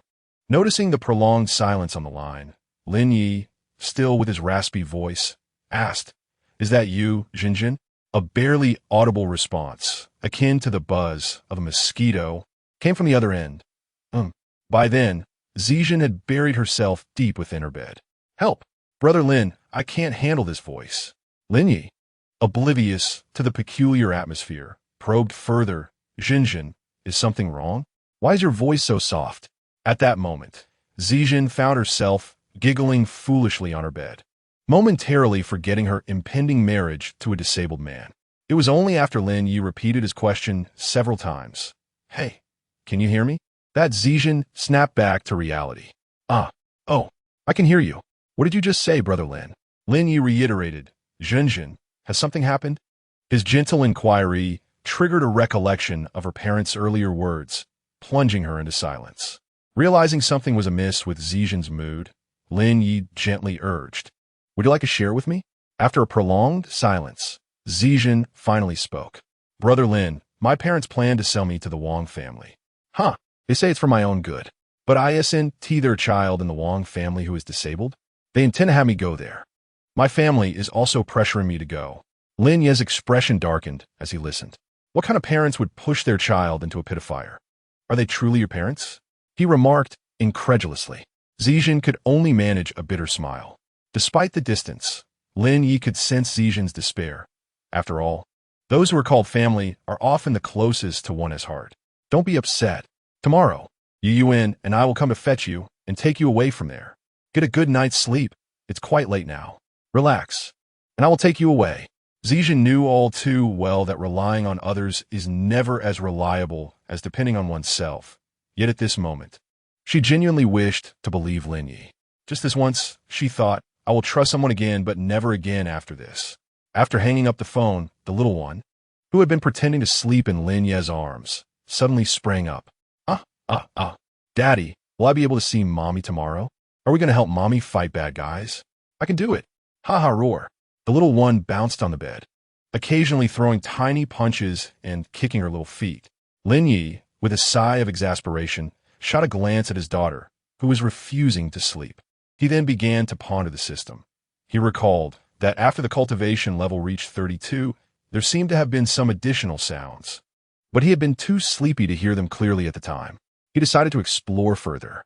Yuan cultivation level 32, cultivation level 30. Task reward has been issued. Click to claim. Lin Ye clicked to claim the reward. Congratulations, host. Yuan's cultivation level has reached 30. The reward has unlocked the lottery wheel. Please continue your efforts. Lin Ye suddenly noticed that below the cultivation level of Yuan, there was a display for the lottery wheel. He clicked on it and the upper left corner showed 32 lottery chances. In the center were buttons for single draw, 5 consecutive draws, and 10 consecutive draws. In the upper right corner, there was a small red dot, which Lin Ye clicked on. Note: the lottery wheel rewards are issued when the child's cultivation level reaches 30.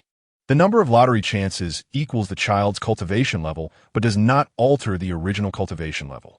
In a lottery pool, there are thank you for your patronage, daily necessities, cherished items, precious goods, and items from other worlds. Note: please cherish these rewards, as items from the lottery pool cannot be used for harmful purposes. Chapter 32. Thank you for your patronage. After reviewing the notes, Lin Ye decided to try a single draw first. He wondered if this lottery would yield something useful. It would be even better if he could use it when visiting Zijian's house tomorrow. Lin Ye clicked on single draw. 3 seconds later, the system page displayed, ding, thank you for your patronage. Although this was expected, it still left him feeling quite dissatisfied. What was he supposed to do with this thank you for your patronage? The chances of drawing something worthwhile seemed exceedingly slim with each attempt. Perhaps he should try 5 consecutive draws. But what if he ended up with nothing? It would feel like a waste of 5 chances. He hesitated, his finger hovering over 5 consecutive draws, contemplating his decision, but ultimately decided it was too reckless. He stowed the system away and rushed to the bathroom to wash his hands. As he washed away the grime, he hoped this time would yield something substantial. Little Yu Yuan watched as her father suddenly stood up and dashed toward the bathroom, where the sound of rushing water soon filled the air. Moments later, he emerged, looking quite pleased, and returned to his spot on the bed. Once back, Lin Ye sat with his eyes closed, opening and closing them repeatedly, calling upon the system. He opened 5 consecutive draws and counted 1, 2, 3 draw. 3 seconds later, ding, thank you for your patronage. Lin Ye's breathing became heavier. Ding, thank you for your patronage. He swallowed hard. Ding, with a sense of worry, he closed his eyes. Congratulations. You have won a sapphire necklace worth 2 million. Lin Ye's eyes widened in astonishment. 3 million for a single necklace. The items provided by the system are indeed exorbitantly priced. With a soft chime, Lin Ye blinked. Thank you for your patronage, he sighed, somewhat resigned. He lifted his eyelids, hoping for a miracle to occur. Congratulations, host. You have received a Maserati, the car of dreams, a man's fantasy. I can't believe I actually won. Ah! Beside him, the little Yu Yuan observed as her father suddenly leaped onto the bed, bouncing with a face full of questions. Dad, what are you doing? I can barely stand. Dad, stop jumping, stop jumping. Yu Yuan is going to fall.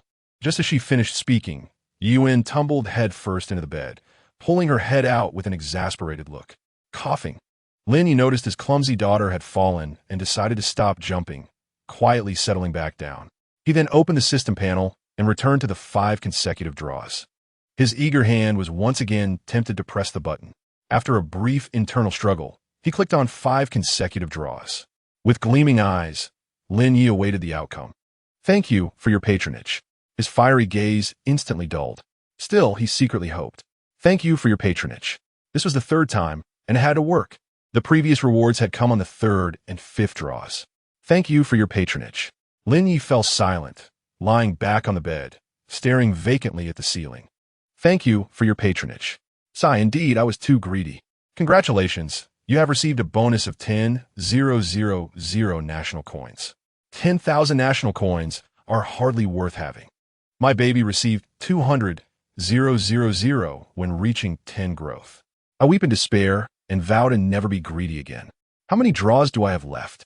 He glanced at the upper left corner and saw 21 draws remaining. Perhaps it was best to hold on to them, for they might prove useful in the future.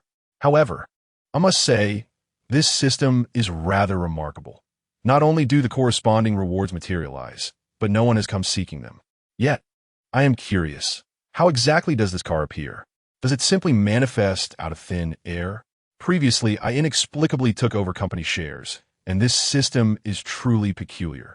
Lin Ye turned to the dazed Yuan, who had remained in that fixed position since he accidentally caused her to fall. If I were to teach a child to act cool, would this system enhance her growth? Given its nature, I believe it might just provide guidance. Coughing, he decided to give it a try. Yuan, Yun. After calling her name 3 times, she slightly turned her head, revealing an expression devoid of desire or ambition. Ah, what expression, little girl. This is too amusing. Ian, who initially intended to put on an act, pouted slightly, huffing in response. Seeing his daughter's adorably silly expression, Lin Ye felt a pang of hesitation.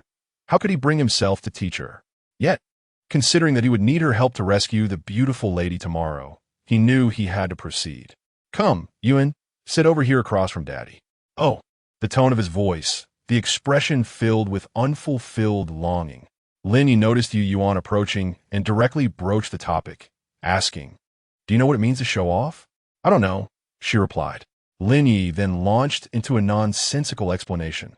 "Well, my dear, to show off means to make others perceive you as particularly impressive, exceptionally remarkable. But Yuan is already quite remarkable." Lin Ye half-heartedly agreed. "Ah, yes.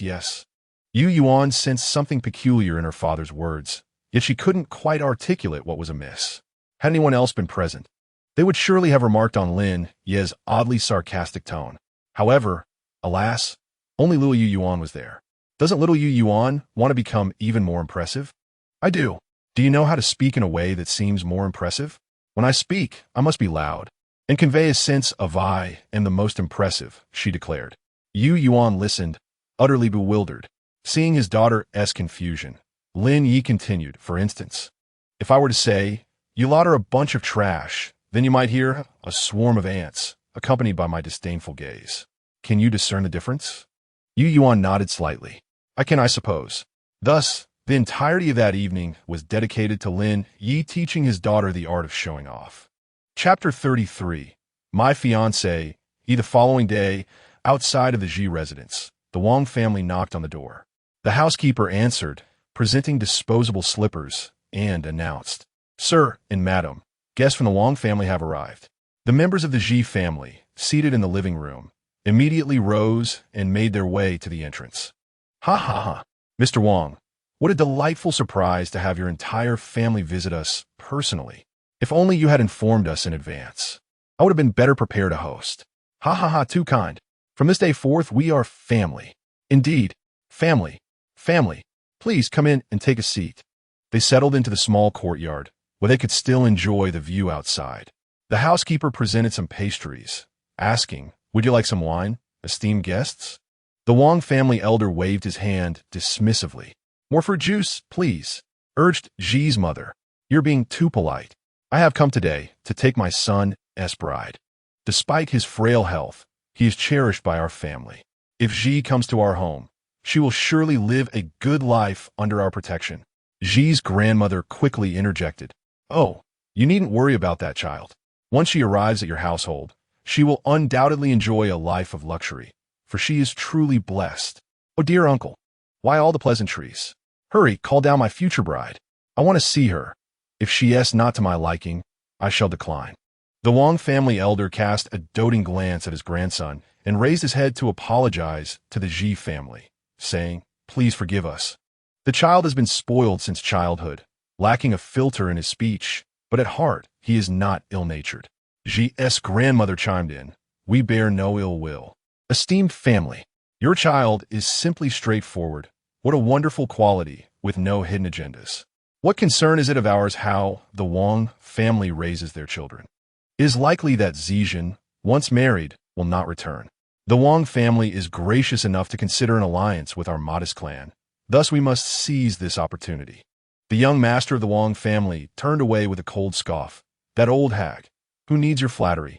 Zijin's grandmother gently patted the hand of the girl beside her and said, "Child, go upstairs and call your cousin down." "All right, Grandma." The cousin replied elegantly before gracefully departing from the crowd. However, once she entered the elevator, her expression transformed into one of malice.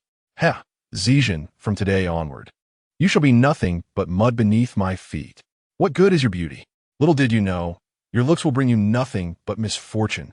Upon reaching Zijin's door, she knocked heavily, a mocking smile evident on her face. "Hey, Zijin, your fiancé is downstairs waiting for you.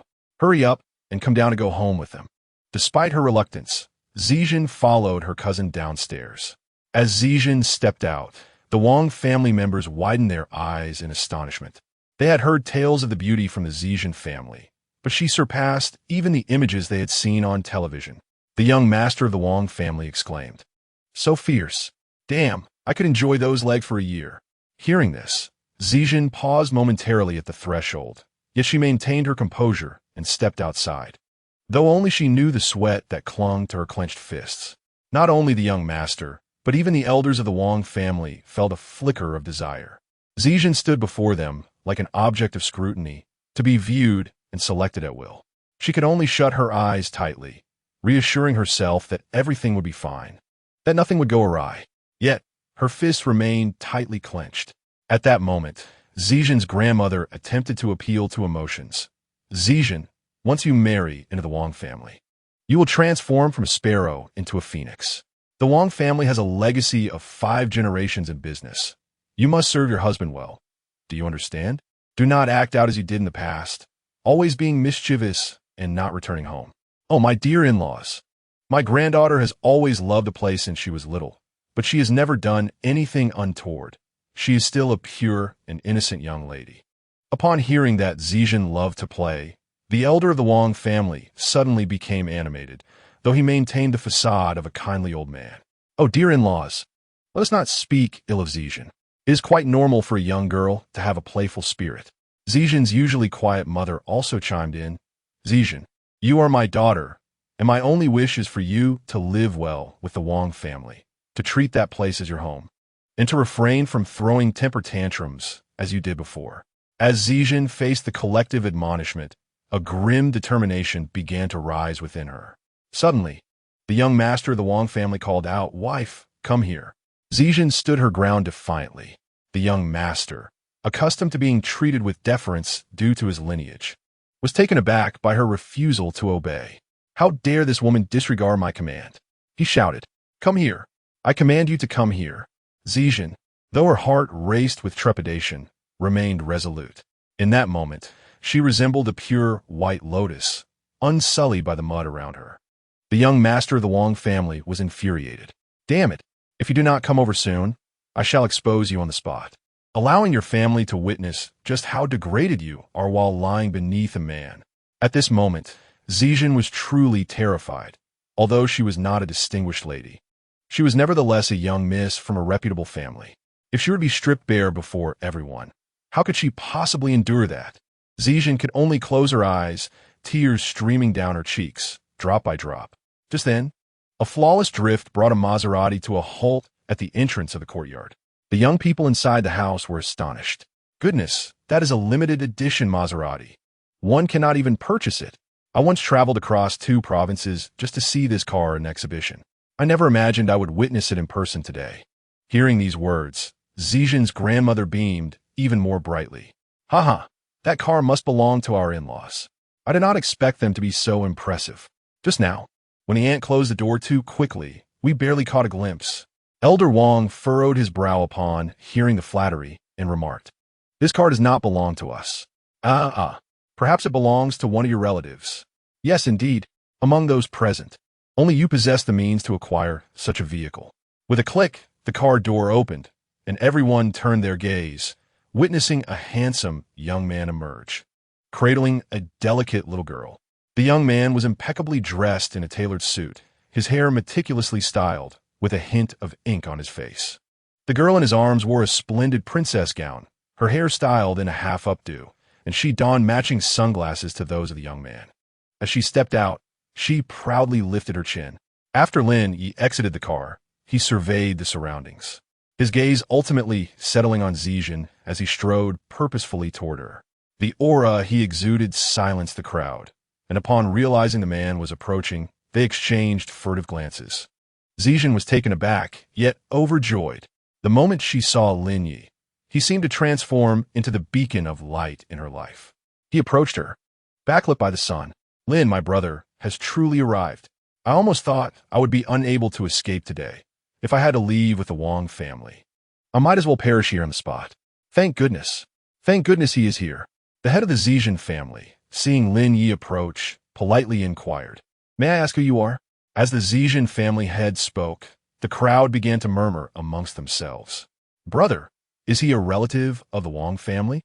His presence is so formidable. Surely not. I do not recall seeing him among the Wang family. Could he belong to another branch? What brings such a notable figure to this small part of Zijin's family? I don't believe he resembles a Wang family member. Look at the others from the Wang family. Aside from the young master, they all exude a gentle and refined demeanor. Even the family head speaks with a soft tone to those of lower status. But this young master possesses an air of arrogance and rebelliousness, which does not seem consistent with the Wang family's upbringing. Let me take a closer look. Ah, indeed, he exudes a strong sense of authority. Wait, why do you refer to him as brother? The identity of friend or foe remains uncertain. Perhaps the individual in question has merely lost their way and seeks directions. Why overthink it? Lin Ye gently bounced the small taro ball in his arms and leaned closer to his daughter, whispering, "Follow your father's lead." "What did I teach you last night? Do you remember?" The small taro ball nodded earnestly. Lin Ye, satisfied, turned to the elderly woman and boldly declared, "You are not worthy of knowing." Seeing her father's demeanor, the small taro ball immediately crossed her arms and, adopting a superior tone, proclaimed, "Insect, you have no right to inquire about my identity." Oof. The younger generation present was taken aback, trembling at the formidable aura radiating from such a small figure. No one had anticipated that the child would exude such presence. What they had assumed to be mere frivolity revealed the child to be a true princess. The matriarch of the Z family and the elder of the Wang family furrowed their brows, puzzled by this person's identity. At that moment, the system's voice chimed in. "Ding, the taro ball has achieved a 2 increase in pretentiousness cultivation. Current cultivation level, 34. Please continue your efforts, host." The onlookers dared not act recklessly, for both Lin Ye and the taro ball were clad in genuine bespoke attire, especially with a world-renowned luxury vehicle nearby. No one could discern the true depth of Lin Ye's character, plunging the atmosphere into an awkward silence. At this juncture, the young master of the Wang family could no longer contain himself. The tension was suffocating. After all, when had he ever been overshadowed? Why should this man come in and dominate the scene? He blurted out, "What are you? How dare you show me such disrespect?" The crowd collectively gasped, realizing the gravity of the situation. Goodness, the young master was far too brazen, hurling insults without even grasping the identity of his opponent. While his attention to fabric might be lacking, he could certainly recognize the approximate value of their attire. Moreover, their undeniable charisma suggested that such open mockery was ill-advised. Alas, the young master, spoiled by his family, clearly had no understanding of humility. Oh, the folly of low intelligence! What excuses could justify it? Upon hearing this, some turned to glare at the young master, while he merely rolled his eyes in response, unwilling to risk further insults against the Wang family's young scion. After all, even if he were a cripple, he was still a young master of the Wang family. What was he in comparison? He had no desire to be the target of retribution should the young master find himself in a compromising position with the powerful figures present. Lin Ye cast his gaze downwards and spotted the man in the wheelchair. Upon reflection, he surmised that this individual must be the one forcing Zijin into marriage. With this thought, Lin Ye took a few steps forward, causing the assembled crowd to instinctively retreat, leaving the young master isolated at the forefront. Lin Ye then delivered a swift kick, sending him sprawling. The atmosphere erupted. Could it be? He had actually kicked the young master of the Wang family. Such an audacious act could stem from one of two mindsets. Either one possesses the stature of a true powerhouse, deeming the Wang family's scion unworthy, or one is simply foolish, an example not to be emulated. Did he not fear retribution from the Wang family? After all, they were one of the 4 prominent families in the region. How brazen! Although it is true that the young master of the Wang family possesses a rather unpleasant manner of speaking, we find ourselves powerless against him. Perhaps you should keep your silence. One careless remark from you could bring calamity upon the Ji family, and then you shall reap the consequences.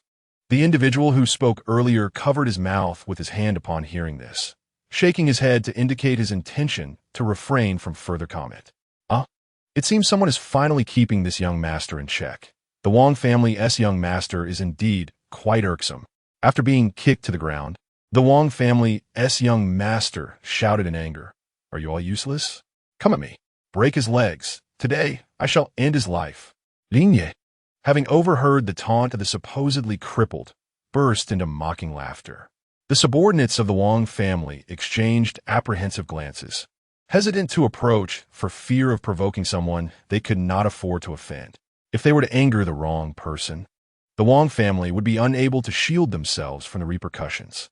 With a smile, Lin Ye remarked, "Impressive. So this is the Wang family, huh?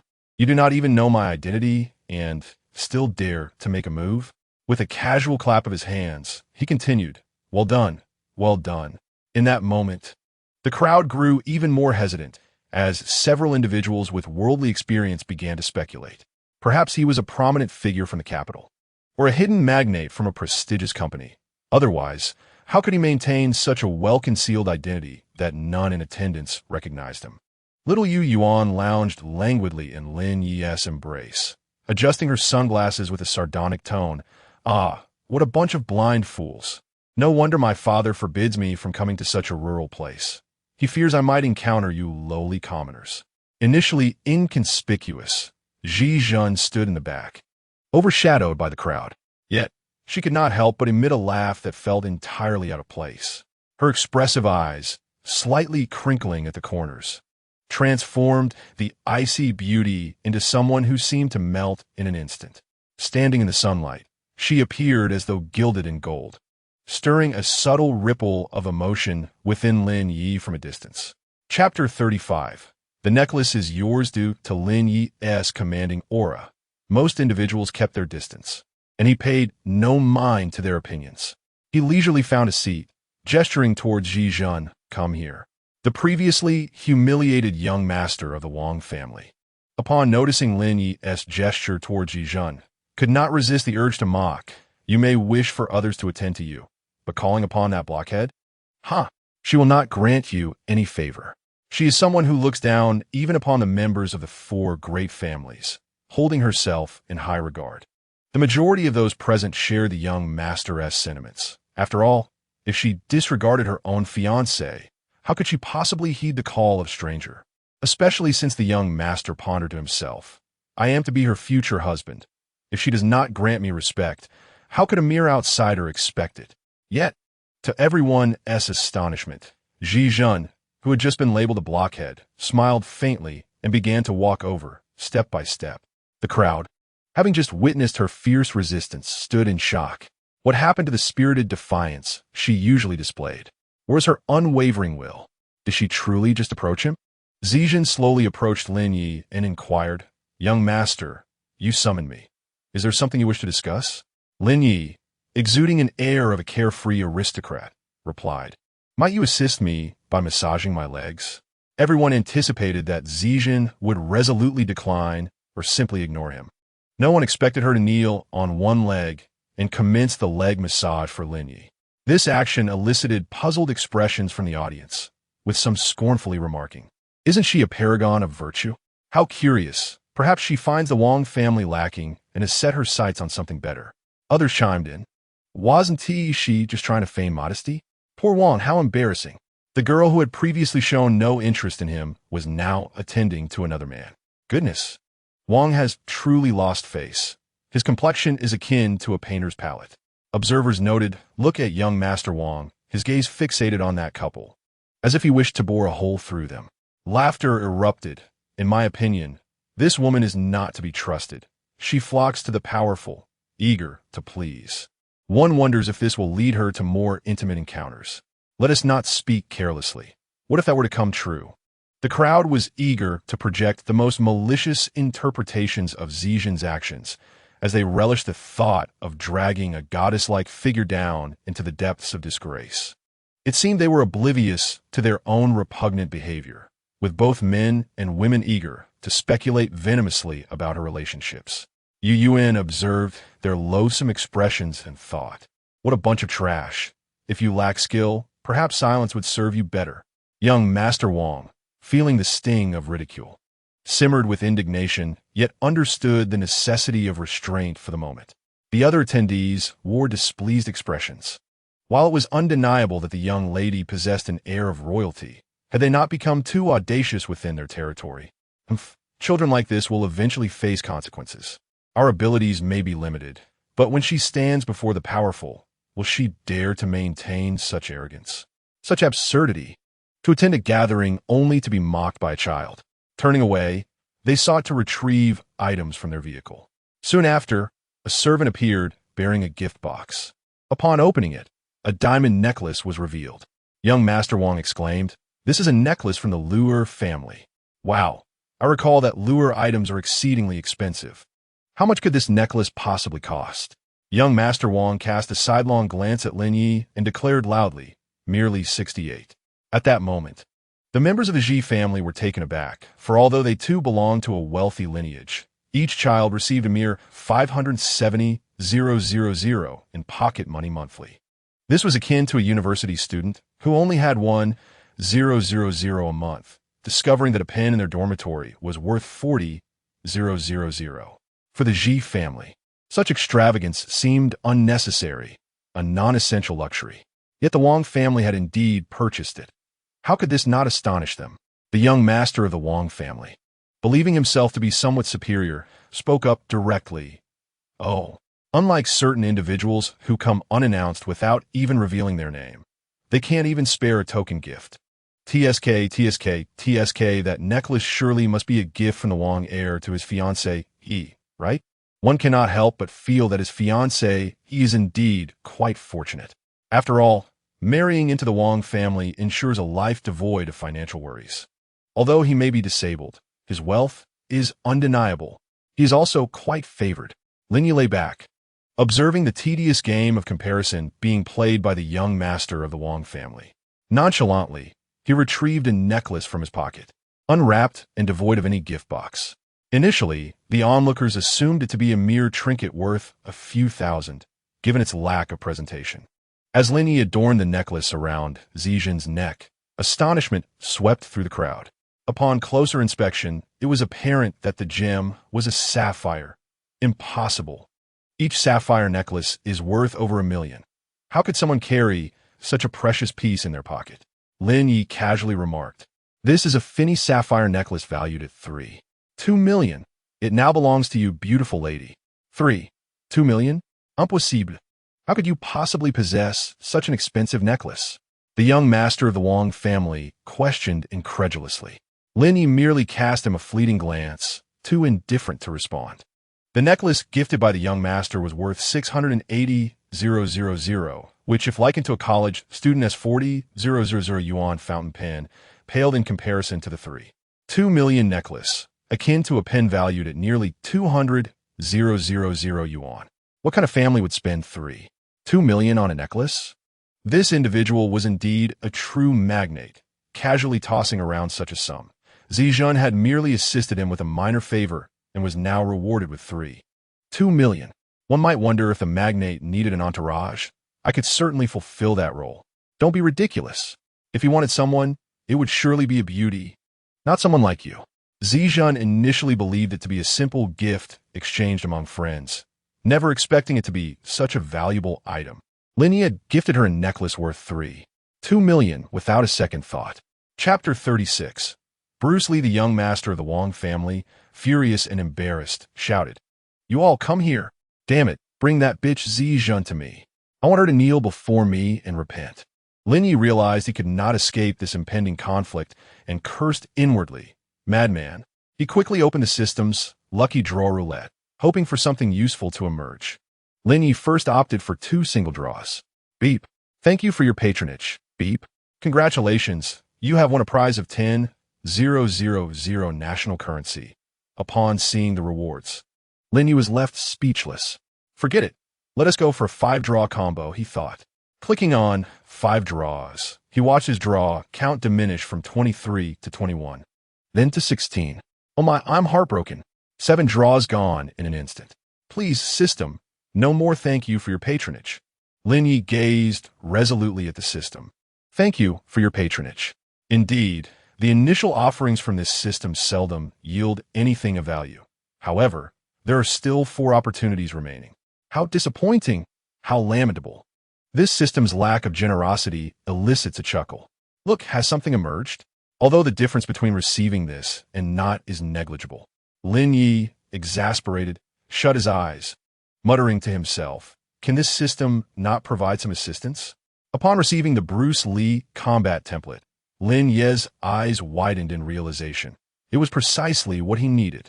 Grateful to the system, he silently hoped for a more bountiful reward next time, instead of such meager returns. As anticipated, the final draw yielded nothing. It appeared that Lin Ye had spent considerable time on this lottery, though in reality, it had only been a fleeting moment. After concluding the draws, he recalled the new techniques that had surfaced in his mind. With legs apart and arms encircled, he crouched slightly and bellowed, extending a finger to beckon. The bodyguards stepped forward, glancing back at their young master, exchanging knowing nods. Gradually dispersing, they surrounded Lin Ye. Utilizing the newfound knowledge, Lin Ye swiftly determined where to breach their formation. The first bodyguard charged at him, but Lin Ye executed a sweeping kick, sending the man flying. As another bodyguard swung a fist, Lin Ye adeptly deflected the blow with one wrist while launching a counterattack with the other. The sound of flesh colliding echoed as the downed bodyguard staggered back several paces.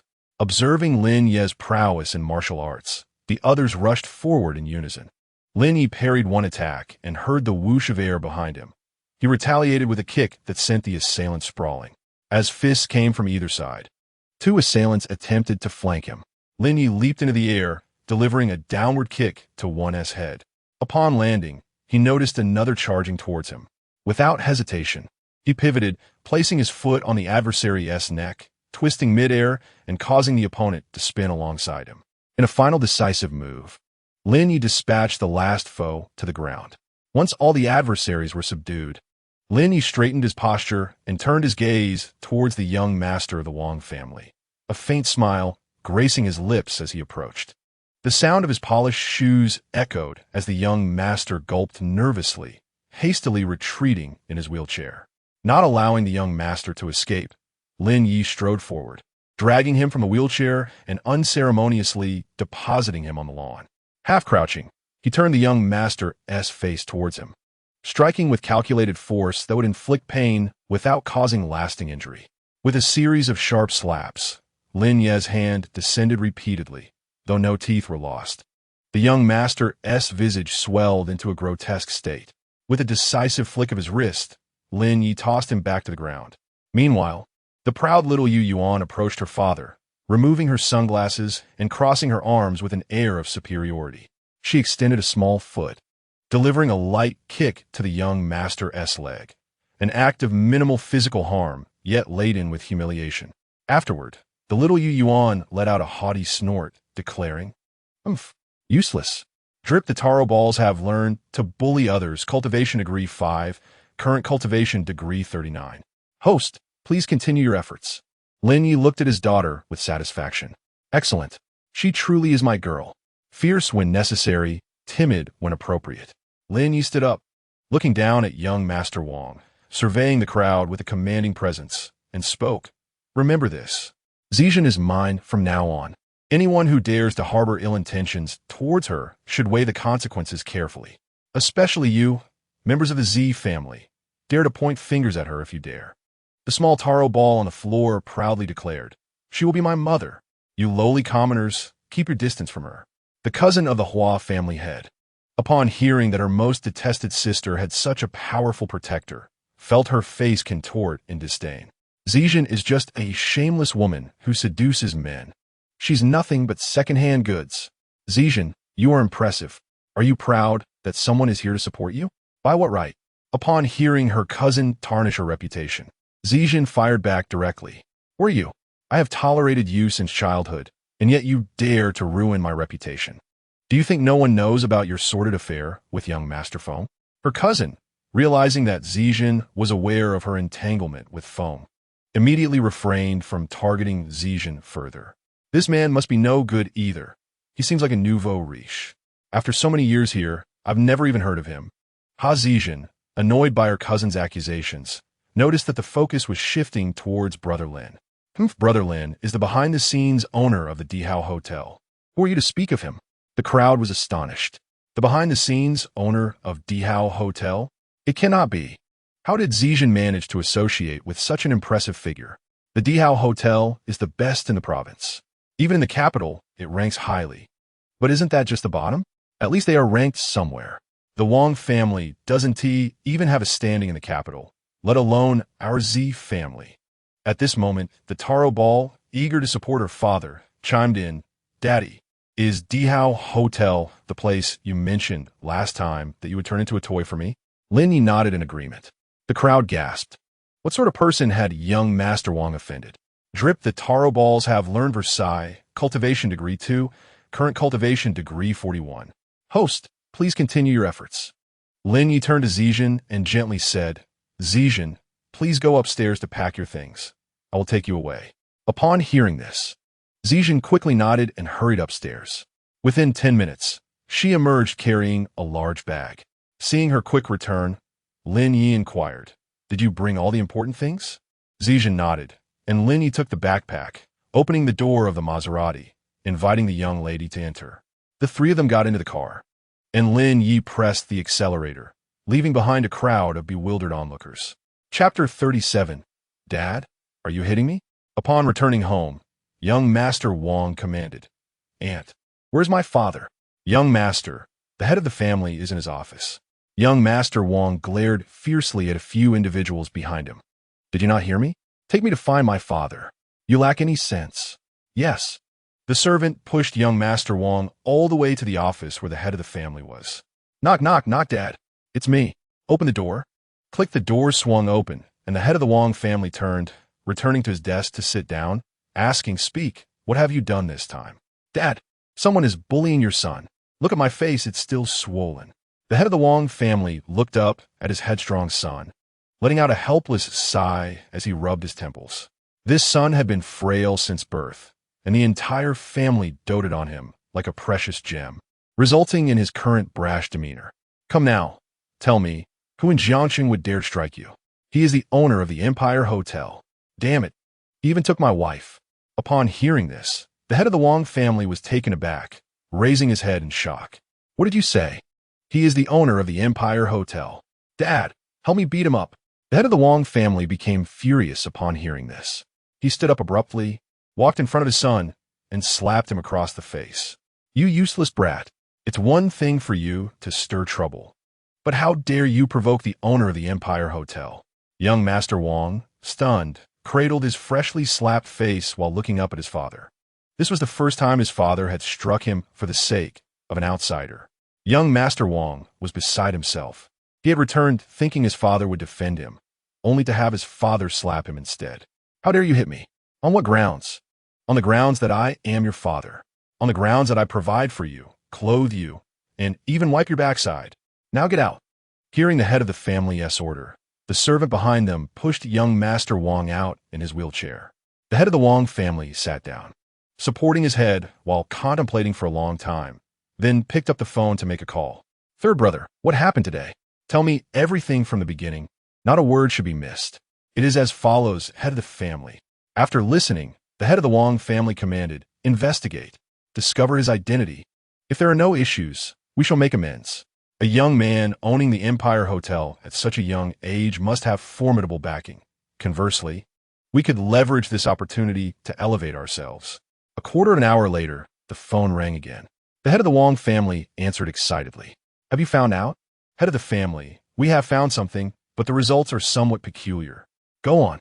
The young man was working in an ordinary company a few months ago, leading a life just like any other, with nothing particularly remarkable about him, aside from his good looks. However, just in these past few months, he abruptly resigned and directly inherited the Empire Hotel. "Yes, then there's no mistake. This is likely what he wanted you to uncover. Otherwise, you probably wouldn't have even discovered that he inherited the Empire Hotel. Or perhaps someone is assisting him in concealing his identity. The experiences you uncovered are likely fabricated." If Lin Ye were to comment again, he could only say, "Brother, your imagination knows no bounds." Upon confirming that Lin Ye was indeed the owner of the Dihao Hotel, the head of the Wang family leveraged his connections to reach out to other junior managers at the hotel. After a series of challenges, He finally managed to contact the general manager and acquired Lin Ye's contact information. The Wang family head, filled with anticipation, promptly dialed the number. The phone rang, and the haunting melody of "I Love You" echoed through the receiver. Wang family head fell silent for a moment, clearing his throat, acknowledging the intriguing sense of humor displayed by the formidable figure on the other end. Just as the call approached the 50-second mark, it was finally answered. "Hello, who is this?" "Oh, good day. I am the head of the Wang family." Upon hearing this introduction, Lin Ye presumed this elderly gentleman was reaching out to address a grievance concerning his son. Curiosity piqued. Lin Ye was keen to hear what the elder had to say. However, the next word from the elder left Lin Ye momentarily speechless. "My youngest son, who has been rather irritable today, seems to have offended you. I have given him a thorough reprimand. I wonder when you might be available for me to come and have him apologize to you personally. Truly, a man capable of leading a family knows how to be both flexible and firm." Noticing Lin Ye's prolonged silence, the Wang family head hastily added, "How about I offer you a compensation of 1 million as an apology, and you may discipline my son as you see fit? What do you think?" After a moment of contemplation, Lin Ye responded, "Fine, I shall grant you this opportunity." "Ha ha, as expected of the owner of the Dihao Hotel, truly magnanimous." Lin Ye had little patience for conversing with businessmen, always wary and on guard. "If you have something to say, please say it directly." "Ahem, there's a charity gala hosted by the Fu family coming up. Might you be interested in attending?" After giving it some thought, Lin Ye realized he had never attended such an event before and agreed to join. "Excellent. I shall hang up for now and contact you later." "Very well." Once Lin Ye ended the call, he turned to find Zijin sitting there with a bewildered expression. It turned out that Lin Ye had brought Zijin back to his modest rented room. Ridiculous.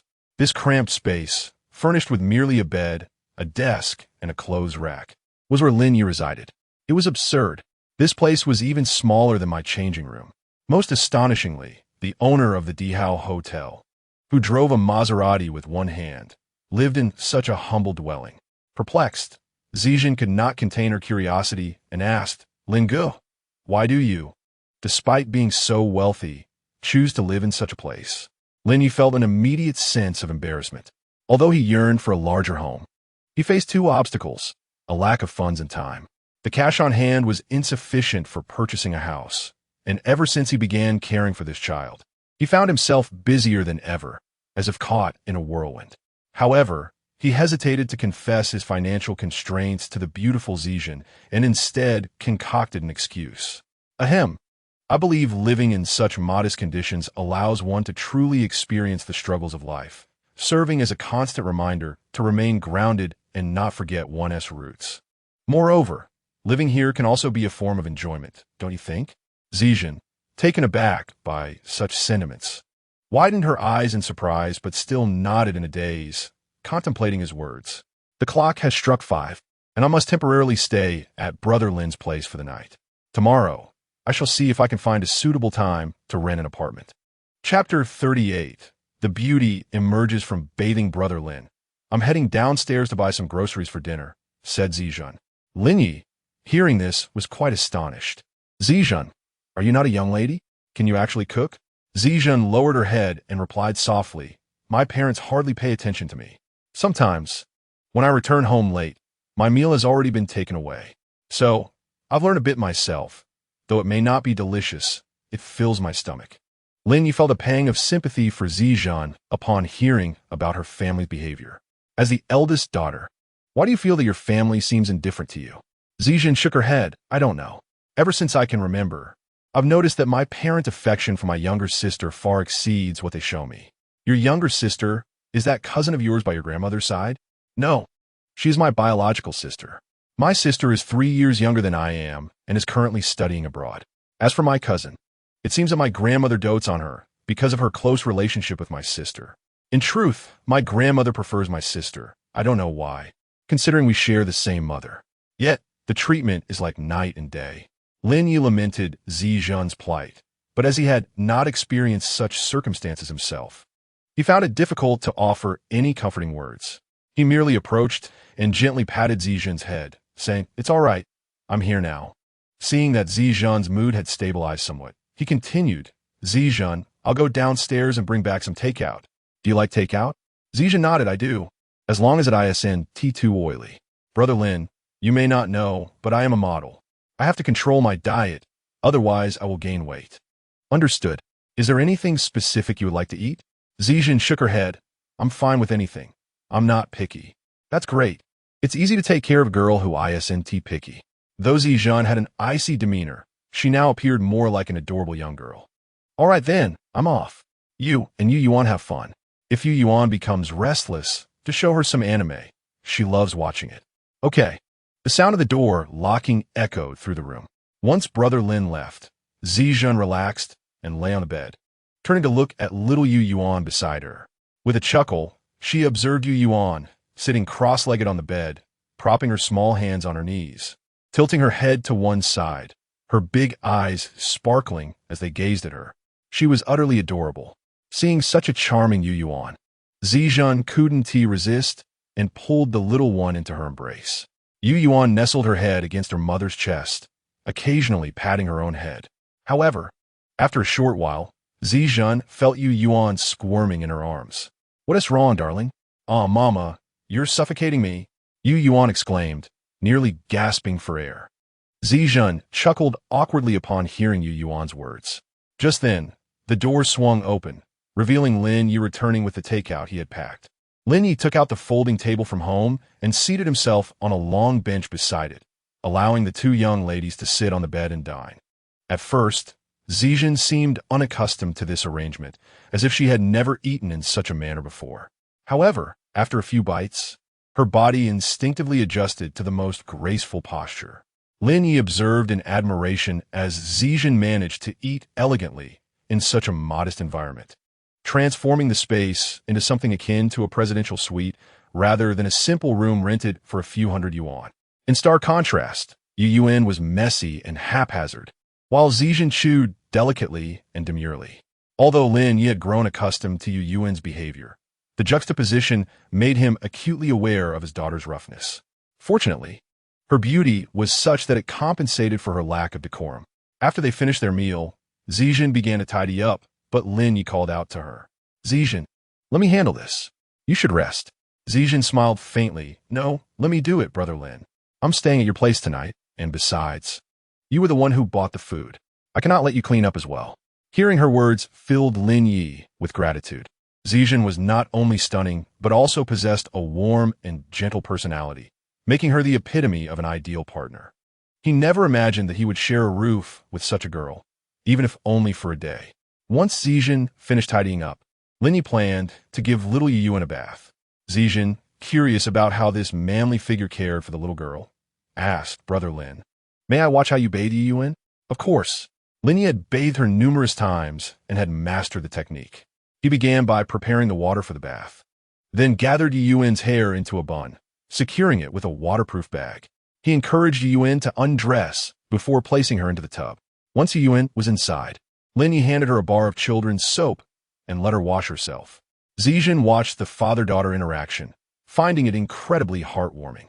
Little Yu Yuan occasionally splashed water towards Lin Ye, who would respond by playfully spraying her with the shower head, turning the bath into a delightful game. By the time Lin Ye lifted the freshly bathed Yu Yuan out of the tub, he was thoroughly soaked himself. Zijin stood by, a smile playing on her lips, amused by the playful antics of the duo. After Lin Ye set Yu Yuan down, he handed her some clothes to change into and retreated to change himself. Zijin assisted Yu Yuan in getting dressed, and before she realized it, Lin Ye was already done. Why does Brother Lin wear a Tai Chi suit for pajamas? Zijin couldn't help but burst into laughter, while Lin Ye scratched his head in confusion. At that moment, Zijin found Lin Ye even more endearing. After she finished laughing, she remembered that she was the only one left to bathe. She retrieved her change of clothes from her bag, and, giving Lin Ye a nod, stepped inside to wash up. Lin Ye reclined languidly on his bed, engrossed in his phone. The sound of the bathroom door creaking open piqued his curiosity, prompting him to set aside his device and glance up. Suddenly, blood gushed from his nose. Zijin emerged from the bathroom, droplets of water still clinging to her skin, cascading down as she walked gracefully, clad in a black spaghetti-strap mini dress. Beads of water glistened on her legs, hinting at her recent bath. Her long black hair fell carelessly around her, exuding an aura of languor, and her ample bosom was subtly accentuated. Water droplets from her hair trickled down her fair skin, vanishing into the delicate valleys below. As she lifted her gaze, she possessed an ethereal quality reminiscent of a goddess descending to the mortal realm. At that moment, when Lin Ye's eyes met hers, he found himself instinctively swallowing hard. Lin Ye was momentarily transfixed by Zijin's beauty, yet a sudden surge of hormones coursed through him. Upon noticing Lin Ye's gaze, Zijin turned her head, a blush creeping onto her cheeks. Having grown up with few male acquaintances, the situation left her feeling flustered. Her face ablaze under Lin Ye's scrutiny. Embarrassed, she turned away, and Lin Ye, snapping back to reality, felt a tightening sensation in his lower body. Hastily grabbing something nearby to cover himself. After a brief silence, Lin Ye broke the tension. Zijin, why don't you and Yuan share the bed tonight? I'll take the floor. Zijin nodded shyly, standing frozen in place. Lin Ye signaled to Yuan, who immediately understood and climbed off the bed to pull her mother along. Lin Ye then settled onto the floor, having already laid out a blanket while Zijin was bathing. The next day, Lin Ye awoke to find Zijin preparing to leave. Zijin, where are you off to? He inquired hastily. She smiled at the door. I'm going to work. Perhaps you didn't know I'm a model. Oh, I see. All right, goodbye. He replied. Take care, you and be good. With a soft click, Zijin closed the door behind her. After she left, Lin Ye climbed back onto the bed, lying there for a while before finally awakening. He opened the system interface, and indeed, it displayed Yuan's cultivation level, 41, cultivation level, 40, task reward has been issued. Click to claim. Lin Ye clicked to claim the reward. Congratulations, host. Yuan's cultivation level has reached 41, unlocking the cultivation exchange feature. Please continue your efforts. Lin Ye was perplexed, noticing a plus sign next to the lottery pool. Upon clicking it, he saw that one cultivation point could be exchanged for a gold brick. Excited, Lin Ye immediately clicked to exchange, prompting a confirmation message. Are you sure you want to exchange for one gold brick? Yes, exchange successful, with a thud. A gold brick landed heavily on the bed. Lin Ye reached for it, exclaiming, wow, it's so heavy. Realizing one hand was insufficient, he grasped it with both hands. Looking up at the system, he noted that his lottery chances had decreased from 22 times to 21 times. Lin Ye lowered his gaze to the gold ingot in his hand, then raised his eyes to the system, and once again looked down at the ingot. Thus, each draw costs 1 ingot and 1 cultivation point. Ah, Lin Ye pondered, the gold ingot in his hand was at least something tangible. He reopened the system, searching for a method to convert it into cash or WeChat funds. I cannot stroll around with a gold ingot. Indeed, in a small corner, he discovered the option to exchange the ingot for cash. 1 ingot could be converted into 2 million in cash. After completing the exchange, he took the hand of his daughter, Taro Ball, and walked out with the box in his grasp. Lin Ye hailed a ride to a property center. Now that he had the funds, it was time to address the matter of purchasing a house. He first visited a property center for ordinary residential buildings. After the experiences of the past few days, having encountered many sights previously unseen, stepping into such a place now evoked a sense of disdain within him. How peculiar it was. Once he had not dared to enter, fully aware of his lack of means. Yet now, with the ability to buy a house, returning here only made him feel that it was all rather trivial. Consequently, he left within 10 minutes and called for a ride to a nearby upscale property center. Upon arrival, he noticed a row of service personnel flanking either side of the entrance, with one hand carrying the box and the other holding his daughter's hand. Lin Ye stepped inside. The surrounding staff warmly approached him, and he casually pointed to one, asking her to show him around. The young woman resembled a university student and exuded enthusiasm. Sir, may I inquire what your budget is? She asked. No budget, just something suitable, Lin Ye replied, causing her to pause momentarily. Such situations typically suggested one of two possibilities. Either the individual was financially abundant and could choose freely, or they were merely inquiring without the intention to purchase.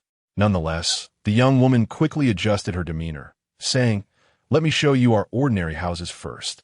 I see you have your daughter with you? Yes. Your little sister is truly adorable."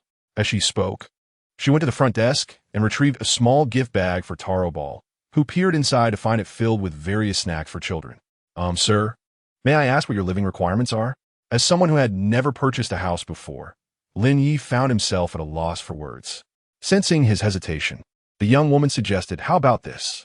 I'll provide a form for you to fill out, and I can then introduce properties based on your responses." "All right."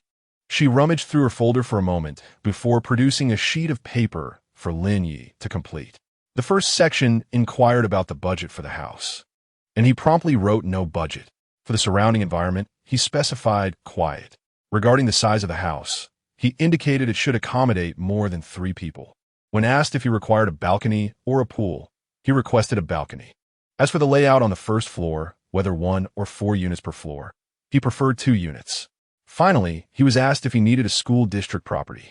As Lin Ye pondered over the question, he glanced at his beloved little Taro balls, furrowing his brow in contemplation.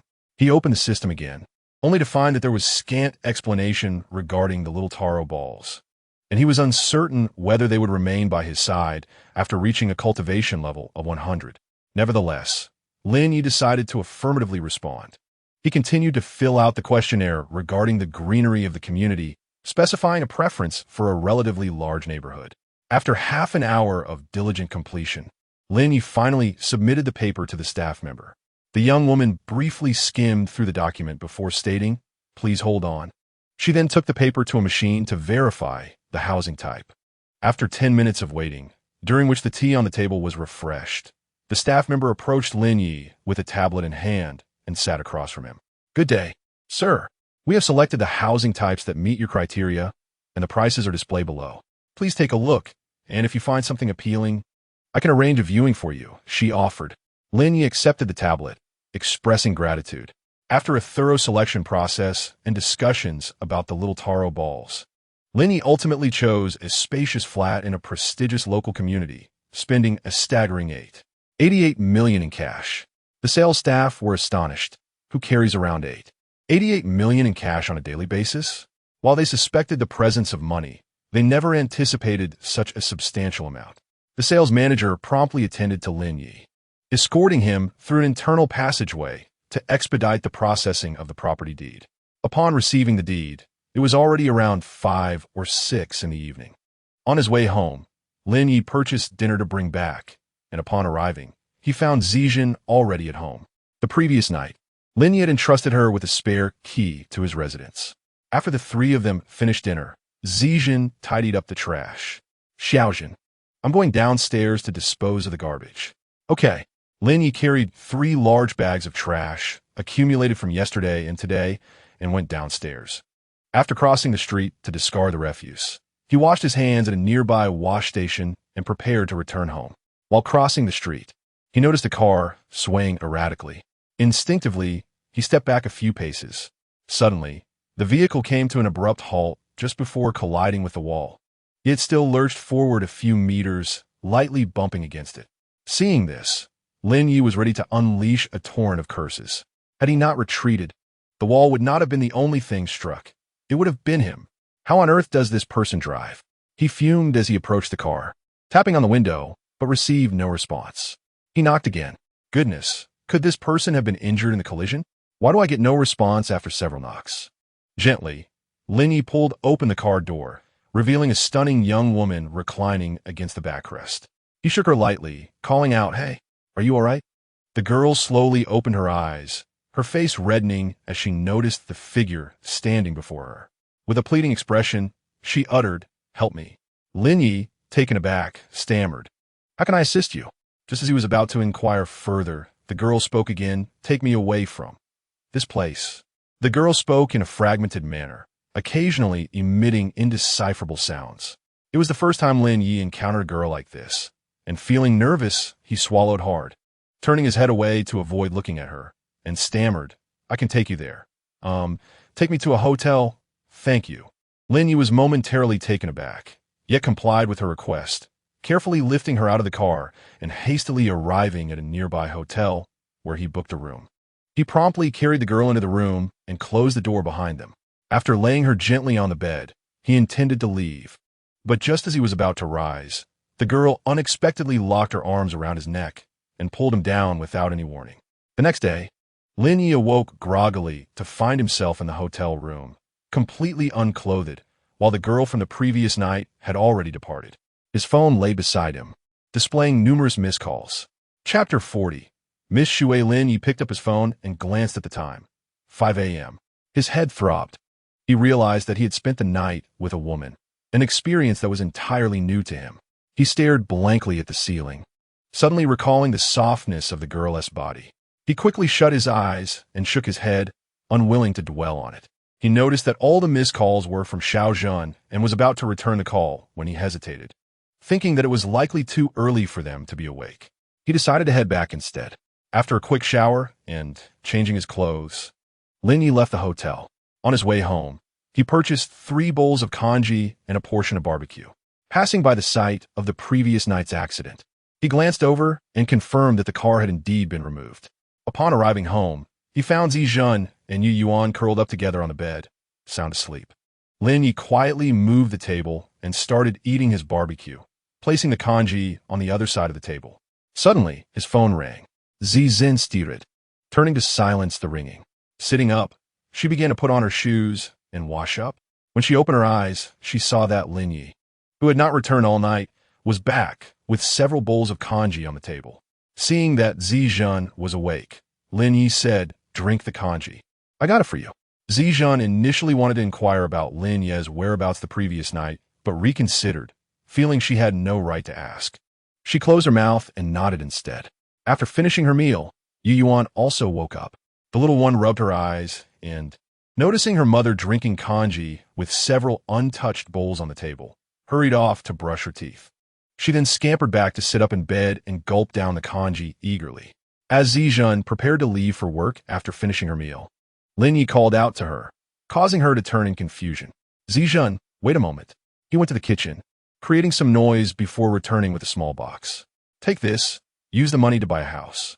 Upon hearing this, Zi Zhen immediately refused, noting that accepting money would put her at a disadvantage, especially since she was capable of earning her own.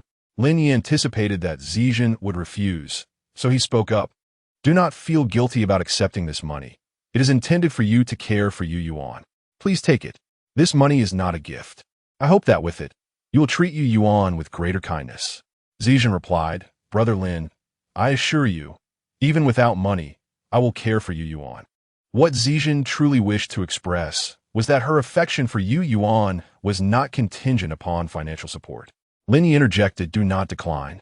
Consider this as future expenses for Yu Yuan's nourishment.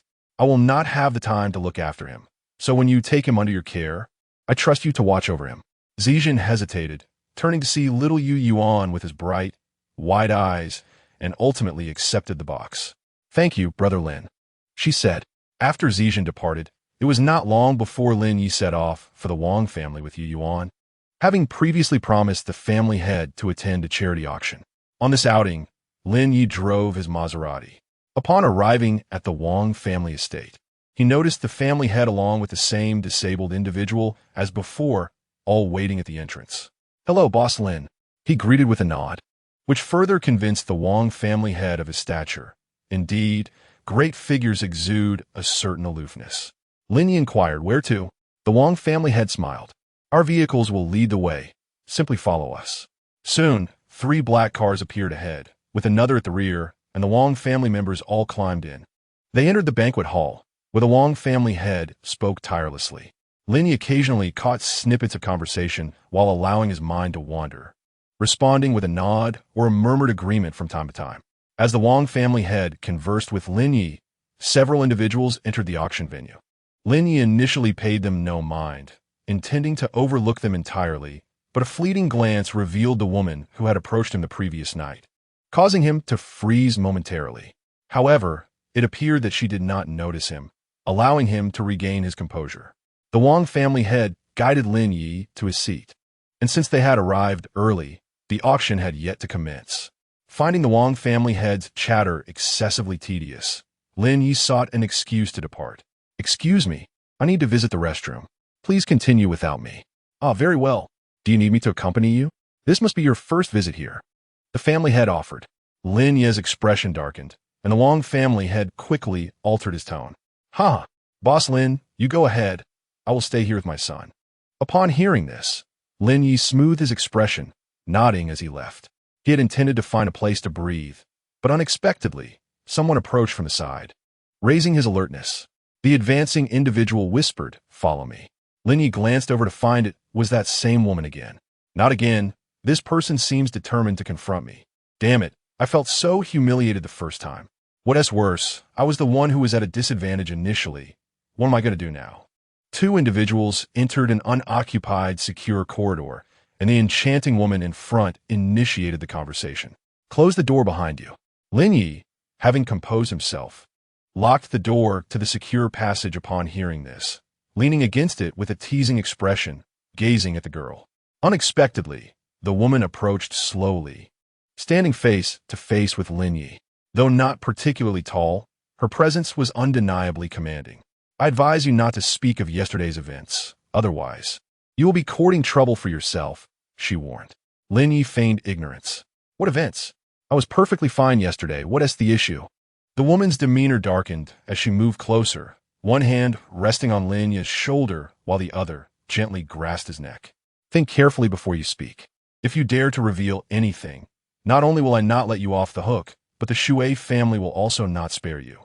Lin Ye raised an eyebrow and casually shrugged his arms. Then I would kindly ask this young lady not to make unfounded accusations. Seeing Lin Ye's acquiescence, the woman turned and left the scene.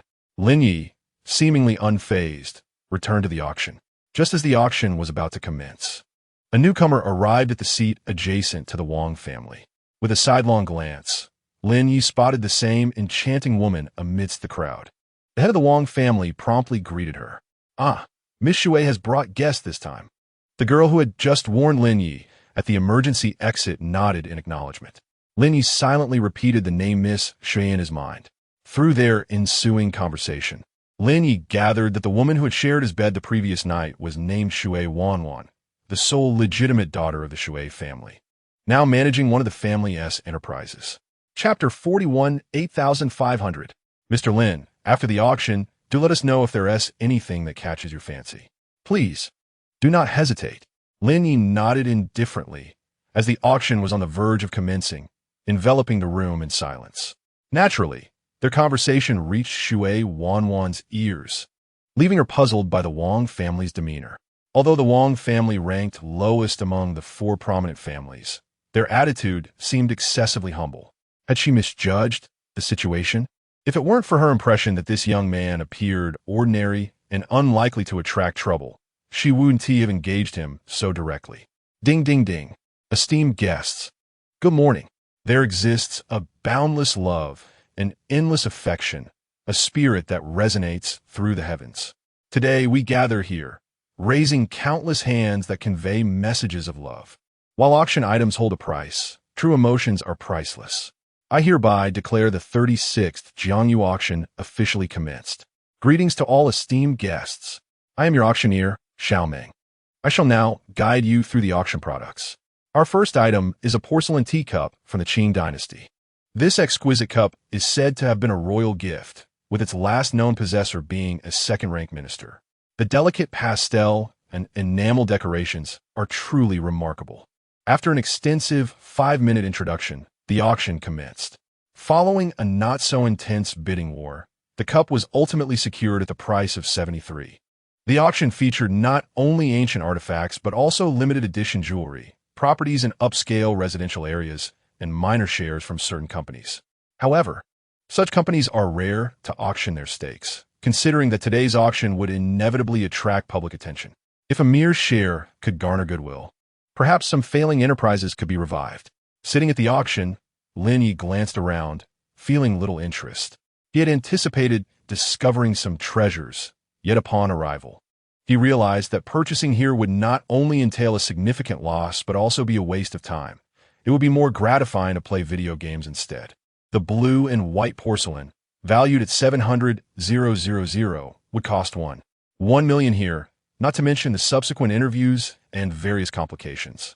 At that moment, Lin Ye reclined in his chair, propping his face with one hand and squinting his eyes in a feigned slumber. Suddenly, his daughter, Yu Yuan, tugged at his sleeve, asking what they were doing. Lin Ye, in a daze, replied that they were auctioning and spending money. What is an auction? Why does it cost money? With a great stretch, Lin Ye explained, because they are laundering money, hence their expenditure. The nearby Shui Wanwan, drawn by Lin Ye's comments, rolled her eyes in disbelief. Internally, she thought, how could someone teach a child such things? What does laundering money even mean?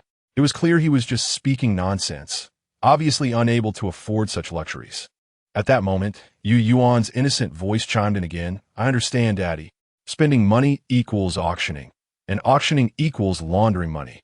Exactly, that's right. Lin Ye replied. Well done, sweetie. Now, don't disturb your father. Go play by yourself. Okay. Ding. Yu Yuan's mischief cultivation level increased by 1, current level 42. Please educate with caution, host. Unbeknownst to both, Lin Ye's comment about laundering money had attracted the ire of several influential figures. Seated next to Shui Wanwan was the scion of the Xing family, one of the 4 great families. Upon hearing Lin Ye's words, he mocked, indeed, for those who have never seen millions in their lifetime. We who casually spend millions on trinkets are just laundering money, laundering the wealth of these petty individuals. Shui Wanwan, hearing the mockery, intervened. Young Master Xing, let it be. He was merely joking with his daughter. However, the young master did not take kindly to her words. Some things should remain unsaid. Otherwise, one might not even realize when they offend someone. Oh, by the way, Wanwan, recently, my family entrusted me with full management of our branch office. I heard there's a villa available in the annex area. Would you like it? We can make it our private base. Shui Wanwan lowered her head, concealing her annoyance. She knew they had to maintain a cooperative relationship with the Xing family and avoid conflict. No, thank you, young Master Xing. Upon hearing this, the expression of the young master suddenly turned cold. Miss Shui, your family's internal struggles must be quite intense, considering you have so many brothers. Without external assistance, do you think your company could rise in the short term? If you cannot manage your company effectively in the near term, you may find yourself at odds with the landlord. Therefore, Miss Shui should contemplate this matter seriously. If you wish to collaborate with our company, you will certainly need to make some sacrifices, as our esteemed Xing family is not known for its generosity. Shui Wanwan felt a deep sense of humiliation as she lowered her head. Although she was the sole legitimate daughter of her family, she had several brothers and younger siblings. Her standing was already precarious, and now she was compelled to seek assistance from the Xing family. What did the young master of the Xing family mean by this? This was supposed to be a mutually beneficial partnership, yet he spoke of a private base. Such is the inherent folly of men. Little Yu Yuan nestled in her father's embrace.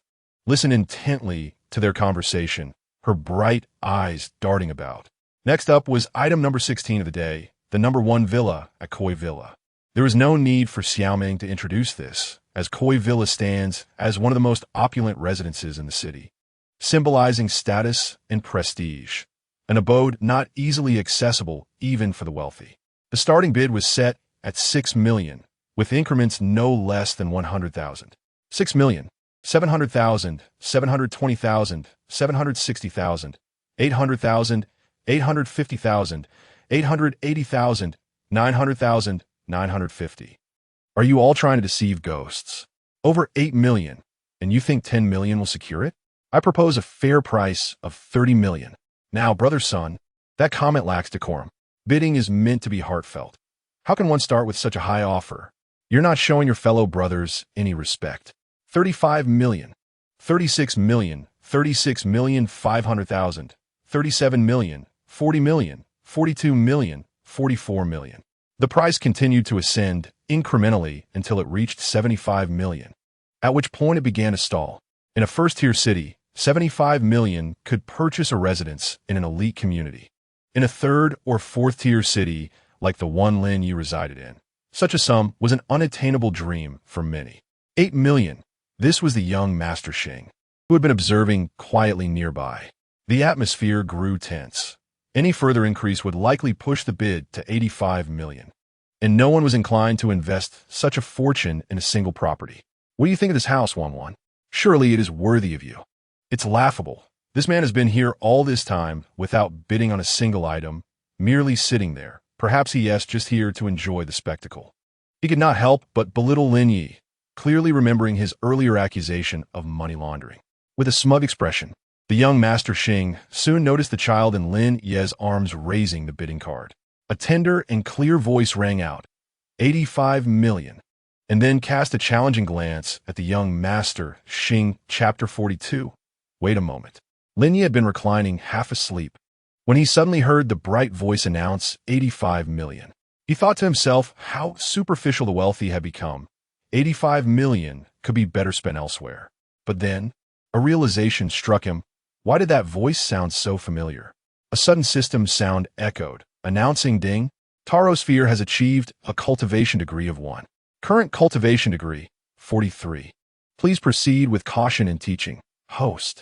Most of the crowd turned in astonishment towards the source of the voice, for it was quite rare to hear such a youthful tone in an auction house. Lin Ye, upon realizing what had transpired, opened his eyes wide. This extravagant child, 85 million, was it truly necessary to exchange that for a mere 1 cultivation degree? That was 85 million, not just 850. At that moment, he heard the furious voice of young Master Xing beside him, questioning the worth of a child's words. Could she even afford such a sum? The host, after a brief moment of contemplation, turned to Lin Ye and inquired, Sir, holding the little princess, does she possess the authority to represent you in this auction? Lin Ye had intended to scold his daughter initially, but upon hearing the words from beside him, he recognized that something was amiss. It appeared he had missed an important development during his moment of slumber. After all, she was his own daughter and could hardly deceive him. How could she not stand on equal footing with outsiders? With this in mind, Lin Ye decisively replied, My little princess certainly can represent me. May I ask this young master, if my future heir cannot auction items on my behalf, do you believe you can? He added pointedly, a word of advice. If you cannot speak wisely, it is best to remain silent, lest you offend someone without realizing it. With that, Lin Ye turned away and reclined back into his seat. The little Taro sphere in his arms beamed with a mischievous grin that seemed almost impudent. Their disregard for the sentiments of others left the entire audience in sheer shock. When did such a figure arrive here? Why had he not noticed? It was not every day that one casually tossed around sums of 80 million, particularly for a childless amusement. Whispers circulated as some patrons discreetly contacted their subordinates, demanding a thorough investigation into the identity of the individual who had just spoken, with accuracy being paramount. The most astounded of all was the head of the Wang family, who was well aware of the immense power of this individual. To his astonishment, the child he had been casually accompanying was, in fact, the future heir.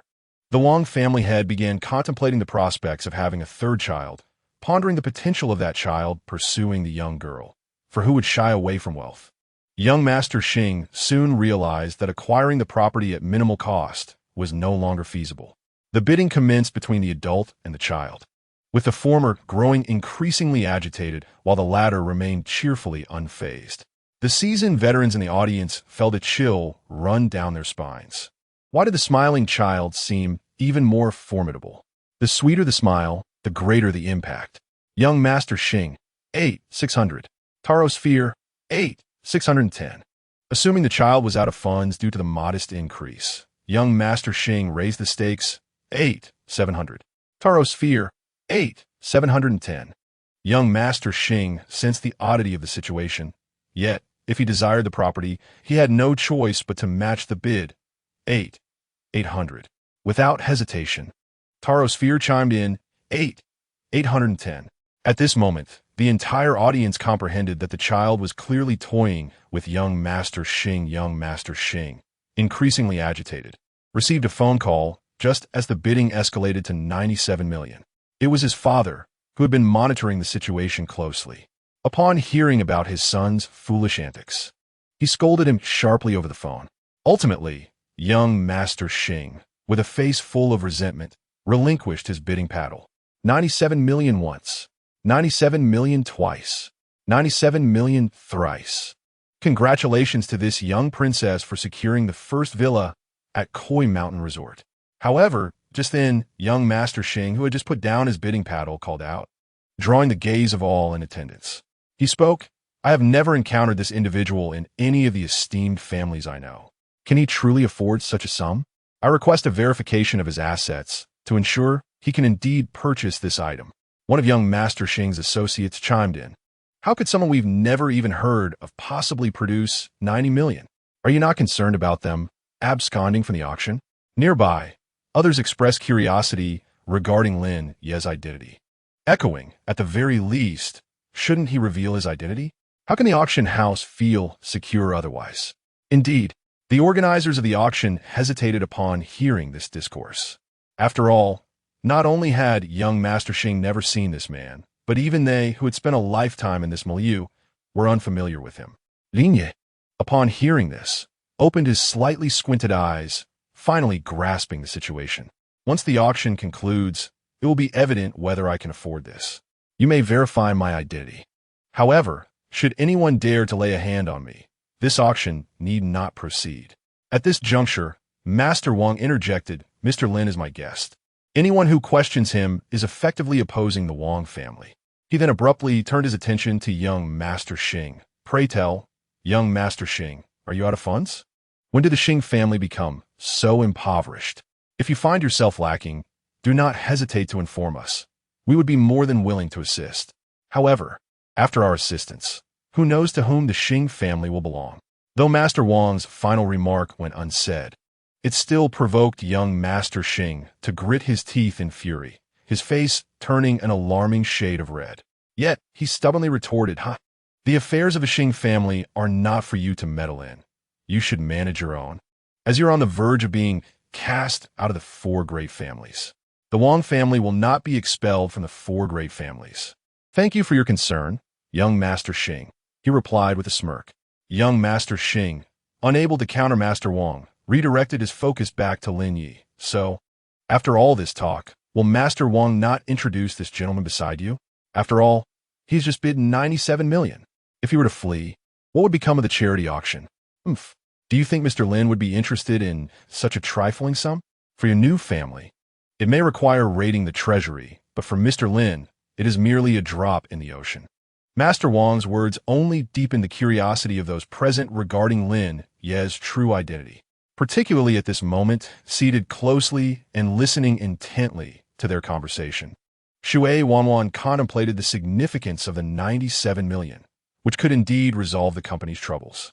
Having accompanied her parents in the business circles since childhood, she was perplexed by the emergence of such a figure in their small county, a person of whom she had been blissfully unaware. Chapter 43. The auction continues at this juncture. The young Master Xing pondered whether it was worth spending more to acquire this villa, especially after his father had just delivered a harsh reprimand. However, being the apple of his mother's eye, he figured he could plead his case to her later, which would likely yield favorable results, particularly since his father held his mother in high regard. At that moment, everyone heard the little Yuan exclaim, "I want to give this villa to you. Mama, don't go with that bad man." The young Master Xing, hearing himself being labeled a bad man, lost all semblance of rationality, picked up the bidding paddle beside him, and shouted a bid of 100 million. Meanwhile, Shui Wanwan, addressed as Mama, experienced a mental freeze, her mind racing with thoughts. Had this man divulged their past interactions to the child? Was that why the child called her Mama? Could this matter still be kept under wraps? Unbeknownst to her, Yuan simply referred to any attractive sister she liked as Mama. At this moment, Yuan was oblivious to her mother's expression, as the bad uncle next to her began raising the bid once more. 110 million. He chuckled. "I refuse to believe they can truly come up with such a sum. I shall raise the stakes a few more times and partake in this so-called trap." With this thought, the young Master Xing raised the bid to 120 million. At that moment, Yuan, ready to bid again, paused and turned to her father. "Daddy, do we have enough money?" Lin Ye also realized, in the midst of the excitement, that he had momentarily forgotten whether he had sufficient funds. "Ahem, let me calculate. 1 point equals 2 million RMB. Yikes, that's not quite enough." Lin Ye opened the lottery panel, stroking his chin. "How about I try a few draws?" He noted he had 21 chances to draw. Let us see what I can get." With determination, Lin Ye opted for a single draw. Thank you for participating. As anticipated, he had already grasped the system's mechanics. The first draw was invariably a bust. Next, he initiated his first 5 consecutive draws. Congratulations, you have 110,000. Oh, what do I see? Although it's merely 10,000, this wretched system actually yielded a result on the first draw. When has that ever happened before? Incredibly, he felt as though fortune was finally smiling upon him. At this point, Lin Ye's curiosity was piqued, filled with hope, as it was indeed his first time winning a prize. Who knew if this time all 5 draws would yield rewards? Congratulations, you have won 100,000. Huh, not bad at all. While it may not be as grand as I had envisioned, at least it's better than a mere thank you for your patronage. Yet, I can't shake this ominous feeling. What to do? Feigning disinterest, Lin Ye turned his head toward the auction stage, but despite his efforts, he could still hear the system's announcements. Congratulations on receiving 10,000. At this moment, Lin Ye could no longer muster a smile. As I had anticipated, this system harbored no pleasant surprises. Just before Lin Ye could unleash a torrent of curses, the system emitted its characteristic chime once more. Lin Ye decided to hold his tongue until he had heard everything. After all, a few seconds were hardly a burden. Thank you for your patronage. Incredible. Truly, this system is remarkable. You couldn't even be bothered to feign enthusiasm over a mere 10,000. Could you? Another chime sounded. Lin Ye chose to disregard it and continued his tirade. I wish you. Congratulations, host. You have acquired a super female secretary. Note, the system will automatically dispense at the appropriate moment. Cough, cough. Wow.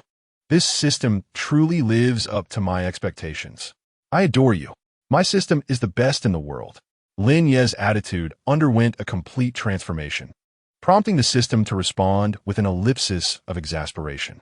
Having been unexpectedly showered with such delightful news, Lin Ye, noticing his remaining attempts had dwindled to 15, decisively initiated another 5 consecutive draws. Ding! You are the best system. Let us have something spectacular. Thank you for your patronage. Lin Ye mused on how familiar this felt. This item seemed to be a constant presence. Ding! Thank you for your patronage. Lin Ye chuckled, accustomed to this routine. Ding! Congratulations, host. Your luck value has increased by 2. Lin Ye raised an eyebrow in surprise. This was the first mention of luck value within the system. Did such a concept truly exist? Ding! Lin Ye squinted, speculating that, based on the system's previous behavior, this round would yield nothing. Only for the 5th draw to bring forth something grand. Congratulations, host. You have obtained a limited edition poison sting. Lin Ye widened his eyes in astonishment, not merely because the system had deviated from its expected pattern, but primarily due to the acquisition of his dream vehicle. Ding! Thank you for your patronage. Lin Ye, upon hearing the system's final announcement, felt indifferent. Having already secured a poison sting made him feel victorious beyond measure. Just as Lin Ye basked in the glow of his recent winnings from the 2 draws, he suddenly recalled that he had yet to accumulate sufficient funds. The auction was still ongoing. Lin Ye glanced at his remaining 10 attempts, his fingers itching to initiate another 5 consecutive draws. The exhilaration from the previous surprises had propelled Lin Ye into a state of heightened anticipation. The familiar voice of the system resonated once more. Ding! Thank you for your patronage. Lin Ye gazed calmly at the lottery panel. Ding! Thank you for your patronage. Lin Ye maintained asimile. He understood that this was likely yet another ploy by the system, and he refused to be swayed. Ding! Thank you for your patronage. For the 3rd time? What is this? Nothing at all. This felt quite off. It was undoubtedly a trick from the system. Surely something must be forthcoming on the 4th attempt. Ding! Thank you for your patronage. What now? This system seems to be truly malfunctioning. I fell momentarily silent. Ding! Congratulations, host. You have received a physical enhancement pill. Lin Ye could only find solace within himself, reassured that despite the 4 occurrences of thank you for your patronage, at least something had materialized, hadn't it? With a sigh of frustration, Lin Ye contemplated the futility of the situation before him, lamenting the existence of a system that seemed more of a burden than a blessing. He stared at the meager 5 attempts remaining, feeling utterly at a loss. The coveted items he desired had yet to materialize, and even substitutes were absent. Yet the thought of not receiving anything with his remaining 5 attempts loomed ominously. As he closed his eyes, he delved into a whirlwind of thoughts, a state commonly referred to as despair. Suddenly, the system's voice pierced through his reverie. Ding. Host S final 5 consecutive draws await. The system guarantees a consolation prize. Upon hearing the announcement, Lin Ye opened his eyes, ready to take a chance. The anticipation of the 5 consecutive draws was palpable. Ding! Lin Ye resembled a fervent gambler, eagerly awaiting the outcome. Congratulations, host. Your luck value has increased by 2. He took a sip of water, his eyes betraying a mix of anxiety and hope. Ding! Congratulations, host. You have acquired a 15% stake in an international shipping company. Lin Ye's eyes sparkled with excitement. An international shipping company. Just the name hinted at its value. Could this be the consolation prize the system had mentioned? He pondered whether any further rewards would follow. However, even if nothing else emerged, this acquisition was already a boon, alleviating his concerns for the forthcoming auction. Ding! Thank you for your patronage. As he had anticipated, the consolation prize had indeed materialized, albeit with a tinge of disappointment. Nevertheless, he consoled himself, recognizing that he had gained something valuable. Ding! Congratulations, you have received 10,000. Lin Ye had begun conversing with the little girl beside him, having dismissed any further thoughts about the system's announcements. With the consolation prize secured, he felt powerless to influence the outcome. He suspected that what lay ahead would either be an acknowledgement of gratitude or another sum of 10,000 or 100,000. He had come to understand the system's peculiar tendencies. Sweetheart, keep adding to Daddy's funds. We have enough. At that moment, the system chimed in again. Ding! Congratulations, host. You have obtained 300,000 shares in Penguin Corporation. Lin Ye turned sharply, startling the little girl who was about to raise her bidding paddle. He had not anticipated that the final attempt would yield anything, let alone such a remarkable prize. The little girl, nestled in her father's embrace, resumed her bidding once she noticed no sign of distress from Lin Ye. 2 billion. 101 billion. Chapter 44. Uncle, please don't tease the baby. In the ensuing frenzy, the little girl and the young Master Xing engaged in a heated bidding war. 1 for billion. 41 billion. In no time, the price escalated to over 2 billion. 6 billion. 61 billion. Lin Ye, seated in his chair, felt the weight of tension settle upon him. This was clearly a scheme to exploit his ignorance. He had merely intended to secure the item for a few million, yet here he was facing billions. Was he truly the one at fault? Or was it the absurdity of the situation? 8 billion. As Lin Ye pondered his predicament, young Master Xing resumed his bids, and it became evident that this individual was merely inflating the price, given the rapidity of his calls. It was clear he had no genuine intention of acquiring the item. At that moment, the little girl in his arms was poised to lift the bidding paddle once more, prompting Lin Ye to gently restrain her small hand with one of his own. Confused, she looked up at him. Sweetheart, Daddy has run out of money. We cannot afford this anymore. Oh, all right. In truth, Lin Ye had sufficient funds to continue bidding, but in light of feeling manipulated, he suddenly lost the desire to pursue the item any further. There was no need for concern. 8 billion once. Suddenly, young Master Xing became apprehensive, wondering if the price was excessively high, causing them to hesitate in their bidding. However, it seemed unlikely. After all, they were so eager for this property. Young Master Xing anxiously gripped the armrest of his chair, contemplating the substantial sum, knowing that his family would be reluctant to part with such a fortune for a single house. 8 billion twice. Young Master Xing grew increasingly flustered, glancing over at Lin Ye and Xiao Yuan, realizing that they had no intention of placing another bid. It was inconceivable. How could that be? Attempting to maintain a facade of composure, he sarcastically remarked, Oh, are you afraid? Why not continue bidding? A pauper is simply a pauper, too timid to compete. After his words, the third call rang out. 8 billion 3 times. Young Master Xing anxiously observed the response of Lin Ye and his companion, hoping they might quickly counter the offer, but such hopes proved futile. Congratulations to young Master Xing for acquiring Villa Number 1 of the Jinli Mountain Resort for 2.8 billion. Now, let us welcome our next auction item. Upon hearing this announcement, young Master Xing's complexion drained of color. It was over. How could he possibly procure 2.8 billion? For reasons unknown, he turned to Lin Ye, seemingly perceiving the enigmatic smirk on his face. In an instant, young Master Xing's rage surged, and he charged forward. Ingtant on King Lin Ye. At that moment, the surrounding staff, having witnessed Lin Ye's earlier bidding, recognized that he was not an ordinary individual. They swiftly intervened to restrain young Master Xing, who, unable to confront Lin Ye, vented his frustration on nearby staff members. These ordinary workers dared not retaliate, especially considering that young Master Xing had just made a 2.8 billion purchase.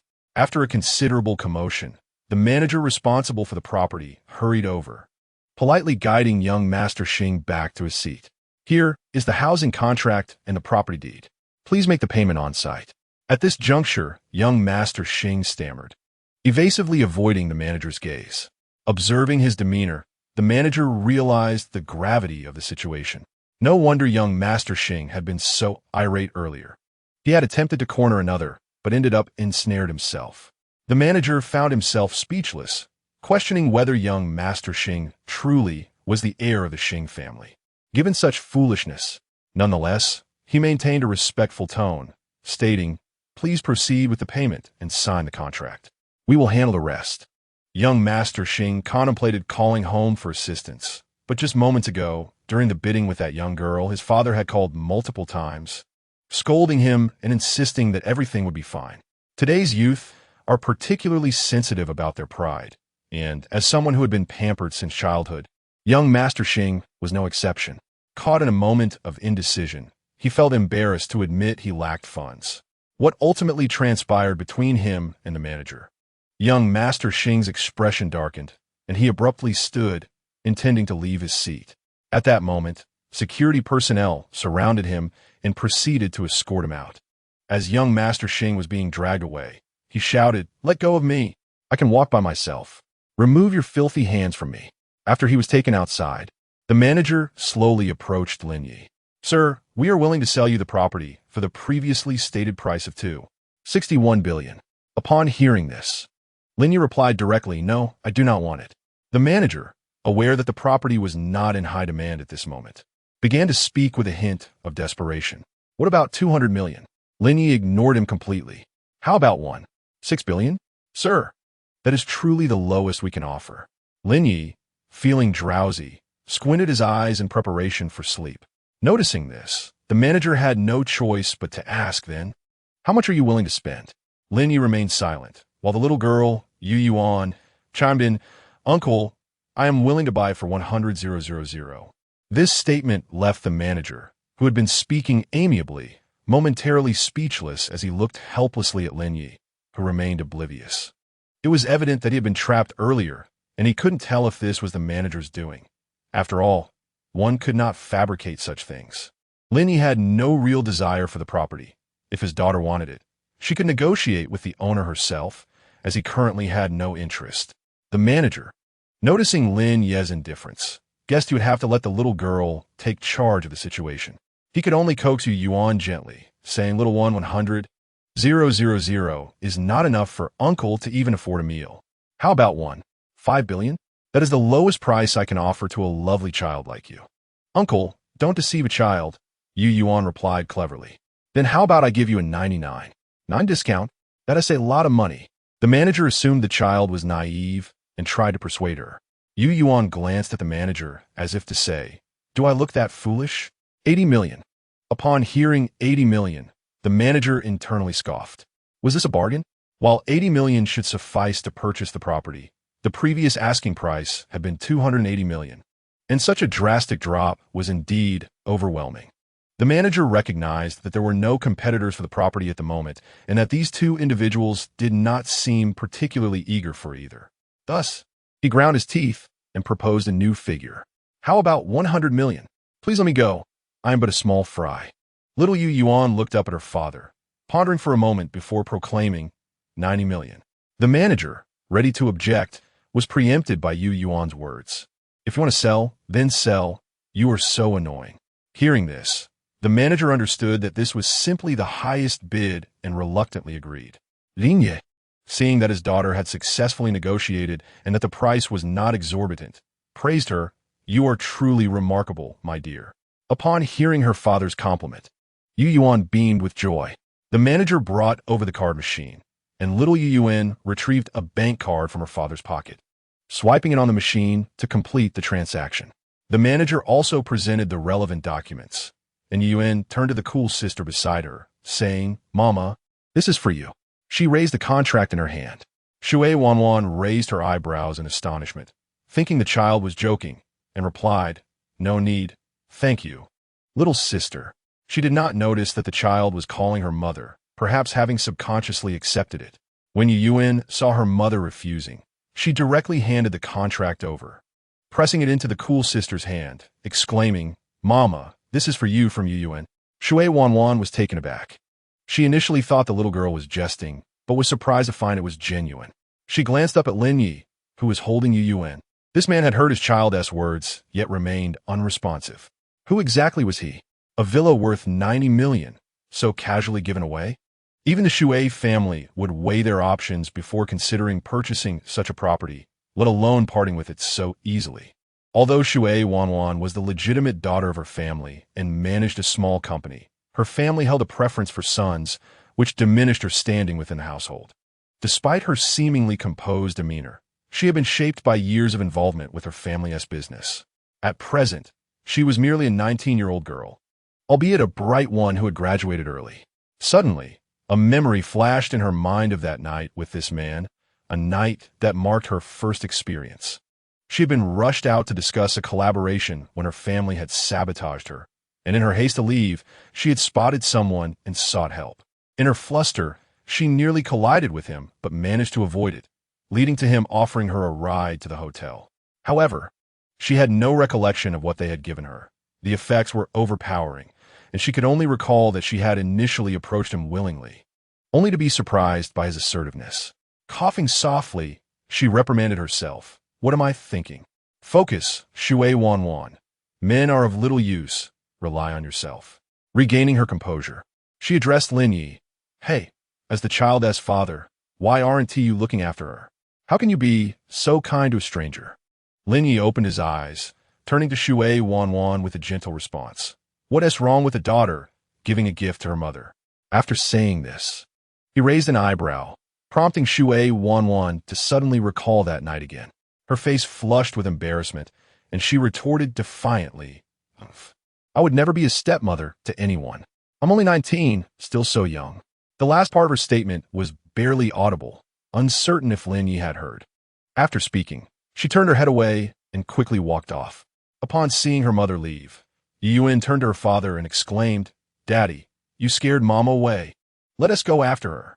Lin Ye cast a disdainful glance at her daughter nestled in her arms, then nonchalantly tossed her onto the adjacent chair, instructing the little one to entertain herself and not to disturb her.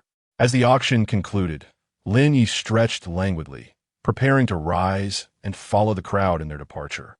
The head of the Wang family, who had been awaiting Lin Ye's exit, hurriedly trailed behind, showering her with flattery throughout the journey. He was astounded by the wealth of the owner of the Imperial Hotel. The highest bid at the auction had reached a staggering 2.6 billion, a sum so immense that only a magnate could possess such liquidity in this era. Although the final purchase was made for 90 million, the fact that it was a gift left him bewildered. Such generosity was unheard of. It took considerable financial prowess to indulge in such extravagance. Growing weary of the Wang patriarch's incessant praise, Lin Ye sought to redirect his attention but found herself at a loss for conversation. After a moment of contemplation, she inquired, What is the situation with Shui Wanwan? Are you referring to Miss Shui and young Master Xing? The Wang patriarch responded. Lin Ye pondered for a moment. After all, she considered Shui Wanwan her own, despite the absence of a formal agreement. She felt it was indeed prudent to understand the nature of their relationship. although her initial curiosity lay in the financial standing of Shui Wanwan's company. Please, enlighten me, she urged. Allow me to elaborate. The Xing family is one of the four prominent families in our region. The young Master Xing you just saw is a scion of a collateral branch of the Xing family. As for Miss Shui Wanwan, although she is the legitimate daughter of the Shui family, they are quite patriarchal, with many brothers overshadowing her. However, she possesses considerable ambition. Traditionally, the women in her family had no inheritance rights, yet somehow she managed to secure her claim. One day, the family suddenly announced that she too would inherit. Presently, she holds only one company, which is on the brink of bankruptcy. It seems the Shui family intends to temper this ambitious heiress. Everyone knows she is strong-willed. In my opinion, families like ours traditionally cultivate their daughters for strategic marriages. Yet Miss Shui has garnered quite a reputation among the younger crowd, being both intelligent and attractive. It is likely that her family assigned her this failing company to encourage her to abandon her ambitions and return to marriage. After all, her value is substantial, and a well-placed marriage could yield considerable benefits. That said, Miss Shui is remarkably stubborn. During one social gathering, she openly opposed her family's demands. If not for her potential, her family might have long since given up on her. Noticing that the Wang patriarch had lapsed into silence, Lin Ye pressed on. What about Miss Shui's company? What is her relationship with that young man? By the time the company came into her possession, it was already on the verge of collapse, and she had to lay off a number of employees. It was already in a precarious state, and now it is even more so. Recently, the Xing family has a collaborative project, and Miss Shui is eager to vie for her share. The management of this collaboration is overseen by the very young Master Xing you encountered earlier. I need not elaborate further. You understand the implications. Thus, that woman is shouldering the burden of the company alone, seeking sponsorships and partnerships, while engaging in social gatherings on her own. As Lin Ye contemplated this matter, a sense of discomfort washed over him. After all, she was the first woman in his life. How could she endure such indignities? Little Yu Yuan, who had just been cradled in his arms, overheard the adult's conversation and immediately shouted in indignation. Don't bully my mama. Mimicking her father's tone, she added, You go help my mama. Seeing that Lin Ye did not object to his daughter's words, the head of the Wang family understood that this aligned with Lin Ye's sentiments. He hastily nodded and assured, All right, from now on, Miss Shui's affairs will be my responsibility. You can rest easy. I will keep an eye on her. Lin Ye nodded in appreciation. Although the Wang patriarch was rather talkative, he certainly had an aptitude for reading people's expressions. Suddenly, a voice echoed. Ding Yu Yuan has learned to command Cultivation Degree 6, current Cultivation Degree 48. Please continue your efforts, host. Lin Ye was momentarily taken aback upon hearing the system's voice. Is that even possible? The group made their way to the underground parking lot, where the Wang patriarch attempted to invite Lin Ye to his home for a short visit. After some contemplation, Lin Ye politely declined, deeming it unnecessary. Thus, he drove his sports car back to the community. Upon arriving at the apartment, Lin Ye carried his daughter upstairs. As he unlocked the door, he heard Zijun's voice. Is Brother Lin back? Lin Ye responded with a soft gently setting down Yu Yuan. He took off his shoes and glanced up to see Zijun busying herself in the room. Dressed in a black loungewear set that hugged her waist and trailed to the floor, with a low ponytail and a few loose strands brushing against her cheek. She exuded a more endearing charm than her previous sultry demeanor. For some reason, at that moment, Lin Ye felt as though he were a father returning home with his daughter, while Zijun waited patiently at home, embodying the role of a devoted wife and mother. He tiptoed closer and, as he reached her from behind, gently enveloped her in his embrace, resting his head softly on her shoulder. He whispered in her ear, You are truly wonderful. Startled by the sudden embrace, Zijun felt a rush of warmth envelop her, as if every part of her touched by him ignited with heat. Meanwhile, little Yu Yuan had somehow unearthed a bag of sunflower seeds, watching her parents with a mischievous grin. Brother Lin, what's the matter? Are you troubled by something? Zijun gently turned her head to look at Lin Ye, her eyes sparkling with innocence, although her cheeks were flushed. Upon noticing her blushing countenance, Lin Ye could not resist the urge to steal a soft kiss from the corner of her mouth. Instantly, her already rosy cheeks deepened in color. Amused, Lin Ye playfully leaned in for another fleeting kiss, prompting Zizhan to shyly crouch down and bury her head. It was the first time Lin Ye had witnessed the Ice Queen reveal such a delicate and demure side, and he found it utterly enchanting. With a playful princess carry, he lifted her and brought her to the bed, then closed his eyes, exhaling a sigh of contentment as he turned to tidy up the room. Now, I have my own house and no longer need to squeeze into that small rental space. Lin Ye's belongings are quite minimal, aside from some clothing and toiletries. Most of it belongs to the little girl. At this moment, Zizhan has also regained her composure, although her face still bears a hint of redness. She assists in tidying up. Once everything is organized, Lin Ye carries a large bag while Zizhan follows closely behind, holding onto a few items. Dear, you stay at home for a while. Mommy and Daddy will just drop off some things and return shortly. Daddy, I want to go with you. Gently ruffling the little girl's hair, Lin Ye reassures her, if you come along, Daddy won't be able to focus on you. Little Yu Yuan, feeling slighted, turns away and begins drawing circles on the ground, muttering, "Humph, bad Daddy, not taking little Yu Yuan. I'll draw a circle to curse you." Lin Ye glances at his daughter with a mix of exasperation and affection. After preparing Yu Yuan's dinner, he sets off with Zizhan. Throughout the journey to the car, Zizhan refrains from asking questions, despite her confusion about Lin Ye's decision to leave their current dwelling. However, for her, it matters not where they go, as long as she is by Lin Ye and little Yu Yuan's side. During her stay, she has already begun to envision her future entwined with this man. Lin Ye leads Zizhan into his new home and firmly shuts the door. In the living room, he gazes tenderly at Zizhan and says, "This will be our home from now on." The affection in his eyes nearly overflows, and Zizhan, feeling shy, lowers her head and nods. Lin Ye gradually approaches, wrapping his strong arms around her, and, after a gentle peck, he kisses her deeply, noticing her lack of resistance. Caught in the moment, Zizhan responds instinctively, her breath quickening. After what feels like an eternity, they part, gasping for air. Lin Ye's eyes glisten with desire as he lifts Zizhan in his embrace and carries her toward the bedroom. Upon entering, he locks the door and gently lays her on the bed, kissing her once more. This kiss is passionate, as if he wishes to consume her entirely. Slowly, his hand travels to her ample bosom, caressing it tenderly. At some point, his hand slips into her waist, removing the garments that hinder their intimacy. Lin Ye gazes down at the woman, already stirred by his kisses, his attention drawn to her alluring form. He covers her eyes with one hand, causing her to shudder involuntarily and emit a soft gasp. The tremor in her voice drives Lin Ye wild with desire, prompting him to swiftly shed his own clothing. He tenderly kisses the tears from her eyes before capturing her lips once again. Cough, let us say, in addition to the previous segment featuring Miss Shui Wanwan. I am curious to know how many of you treasures are interested in this. If the number is considerable, Chaos might devise a plan to establish a group, treating it as a benefit for the members. However, I must mention that Chaos's writing skills in that regard may not be particularly exceptional, so please temper your expectations.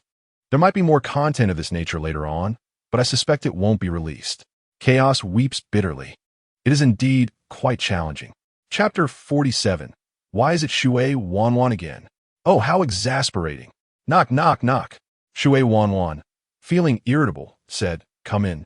Boss, someone is willing to collaborate with us on the Western District project. Shui Wanwan's spirits lifted instantly. Please sit down and elaborate. Boss, this afternoon, I suddenly received a call. Upon answering, they expressed a desire to collaborate on a new project with our company. They inquired if we had any available positions. Then, the company stated they were willing to cover 60 of the cost for the project, only asking for a 30 share of the profits. Upon hearing this, Shui Wanwan's immediate reaction was disbelief. How could there truly be such a foolish individual willing to invest 60 for merely 30 of the returns?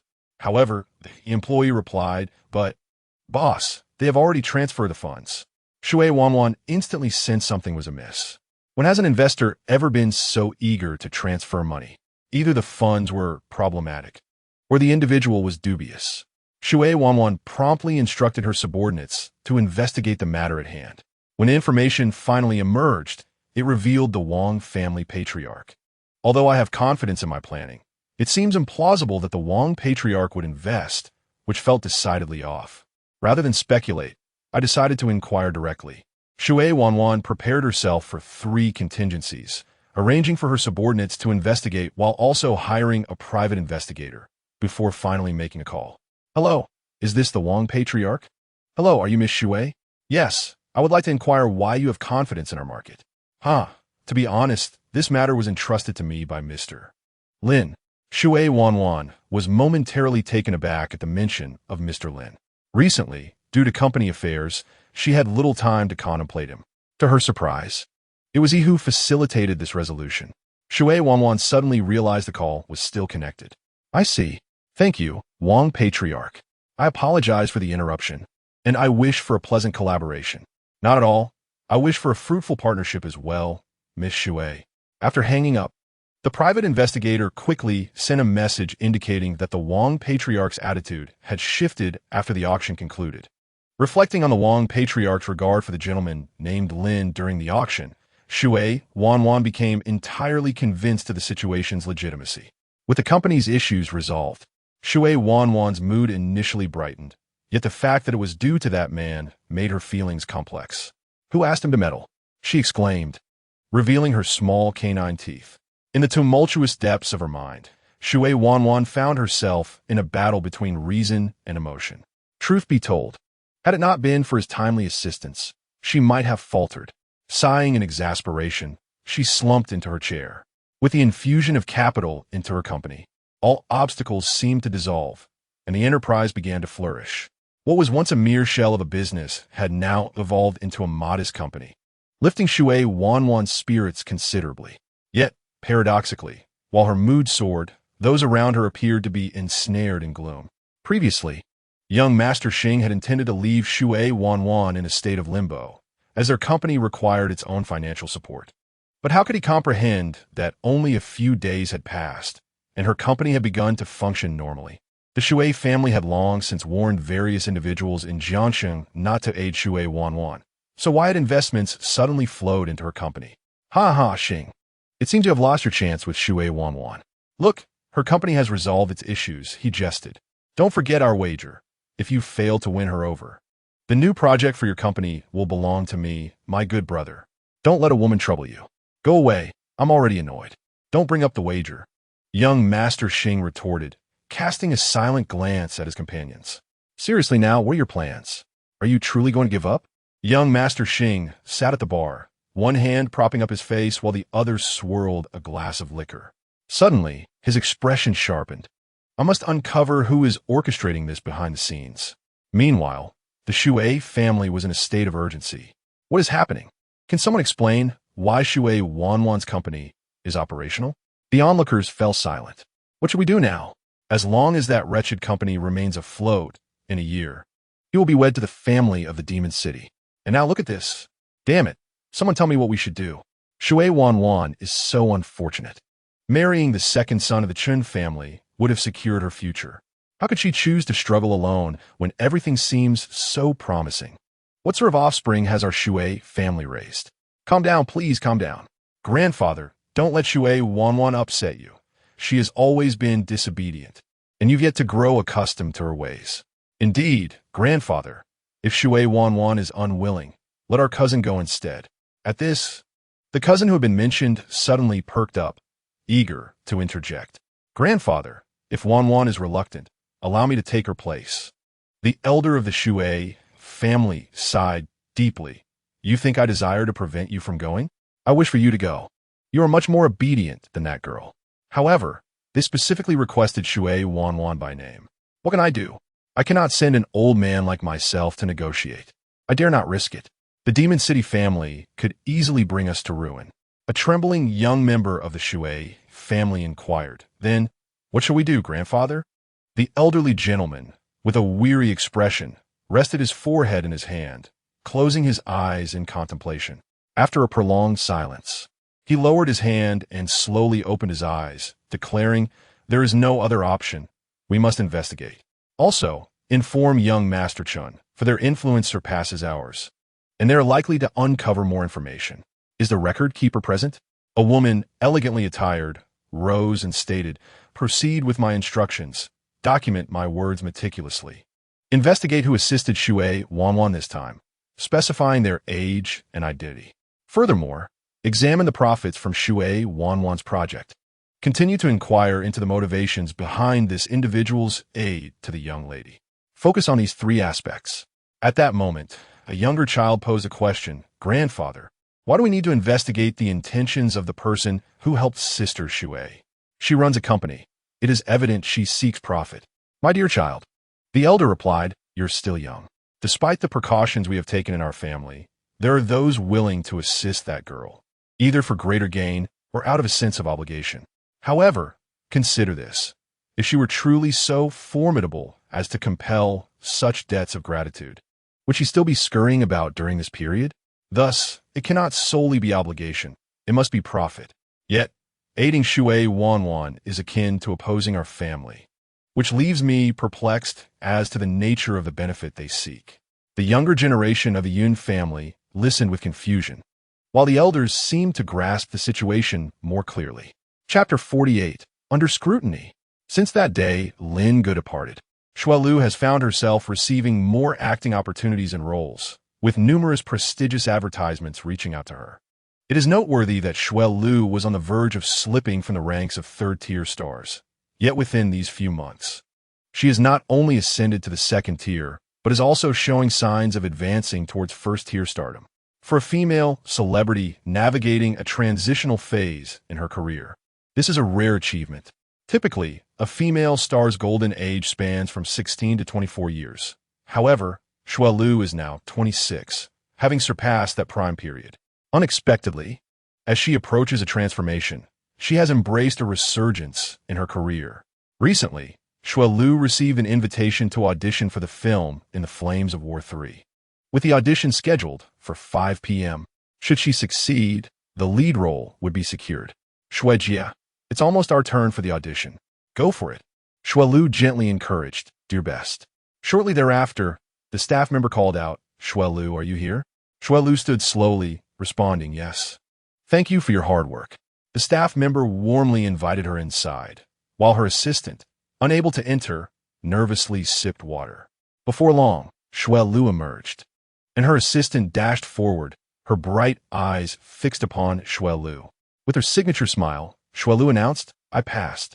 The other actors, who had been awaiting their auditions, immediately soured at the news, with some rising to leave in discontent. Not long after, the staff emerged to announce, "Thank you all for coming today. Our round of auditions has concluded. We appreciate your time, and you may disperse." The dissatisfied actresses could only pout and leave in disappointment. Just as Shui Lu was preparing to depart, a staff member called out to her. "Hello, are you Miss Shui?" "Yes." "What is it?" "Hello, Miss Shui. The director wishes for all the actors participating today to gather this evening at the Dihao Hotel around 8 o'clock. Given that the time is approaching, would you like to join us in our vehicle?" Initially, Shui Lu had no intention of attending, but considering the director had mentioned it was an actors' gathering, and noticing that all the other actors would be going, she felt it would be rather impolite to decline. After a moment of contemplation, she nodded in agreement. 10 minutes later, the director emerged from the audition room. "Let us go, Xiao Shui." "Okay, thank you, director." Shui Lu silently scoffed at how familiar the director seemed. Accompanied by his staff and his assistant, the four of them entered the elevator, heading to the gathering on the 58th floor. Due to the limited number of attendees, the director had reserved a small private room. Upon entering, Shui Lu noticed that the majority present appeared to be men. However, she dismissed it, as it was customary for war narratives to attract more male participants. Yet, perhaps due to a woman's intuition, Shui Lu sensed something was amiss. Although the gazes directed at her seemed ordinary, she grew increasingly anxious.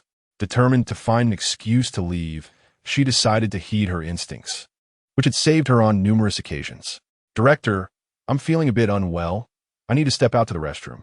The director chuckled merrily, reminiscent of a benevolent Buddha. "Haha, go ahead, but do return quickly. Everyone is waiting for you." Shui Lu tapped the shoulder of a nearby assistant. signaling for her to accompany her while she picked up her small bag. At that moment, the director's pupils dilated slightly as he observed her grab her bag. He remarked, "Haha, Xiao Shui, why do you need to bring your assistant when you step out? Not even your bag is left behind." For reasons unknown, his seemingly casual tone made Shui Lu's palms sweat with anxiety. Director, you know how it is. We women in the industry are quite particular about our appearances. I'm just stepping out to touch up my makeup, as I'm not particularly skilled at it. I thought I'd have my assistant help me. Even without makeup, Xiao Shui, you are quite beautiful." Shui Lu forced a smile, but then a man suddenly appeared at the entrance, blocking her way. She realized she had drawn unwanted attention and had no choice but to feign indifference and return to her previous position. The director, aware that Shui Lu had seen through his ploy, decided to drop the pretense. "Xiao Shui, you are an intelligent person. You must understand my meaning." Shui Lu could only play the fool to buy time, hoping that the recent attention from her company would allow her to navigate this unusual situation. She displayed a professional smile and asked, "Director, what is it you wish to convey?" The director, observing the woman before him attempting to feign ignorance, decided to dispense with pretense and approached her directly, stating, "Spend the night with me. Not only will I grant you the lead role in this production, but I shall also offer you the next one." Upon hearing such unabashed words, Shuelyo nearly lost her professional smile, responding with a nervous chuckle. "Director, please do not jest."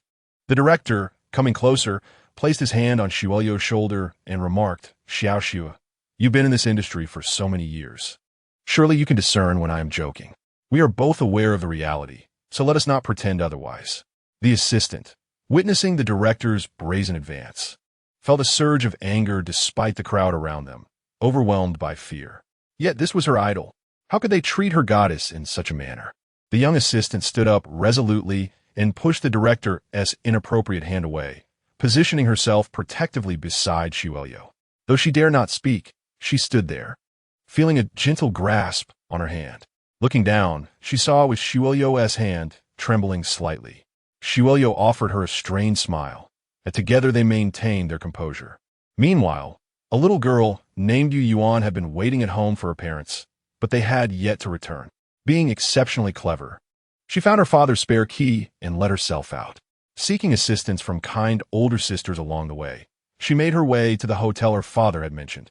Frustrated and wondering where her father had gone, she stormed into the hotel, where the staff, noticing such a small and lovely girl alone, approached her warmly. "Little sister, why are you here all by yourself? Where are your parents?" Yu Yuan, with her hands on her hips, replied indignantly, "Daddy left me here. I came to find him and Mommy." After confirming her identity, the staff realized that this adorable child was the boss's daughter. However, since her father was not present, they could only accompany the little girl around the hotel. Chapter 49.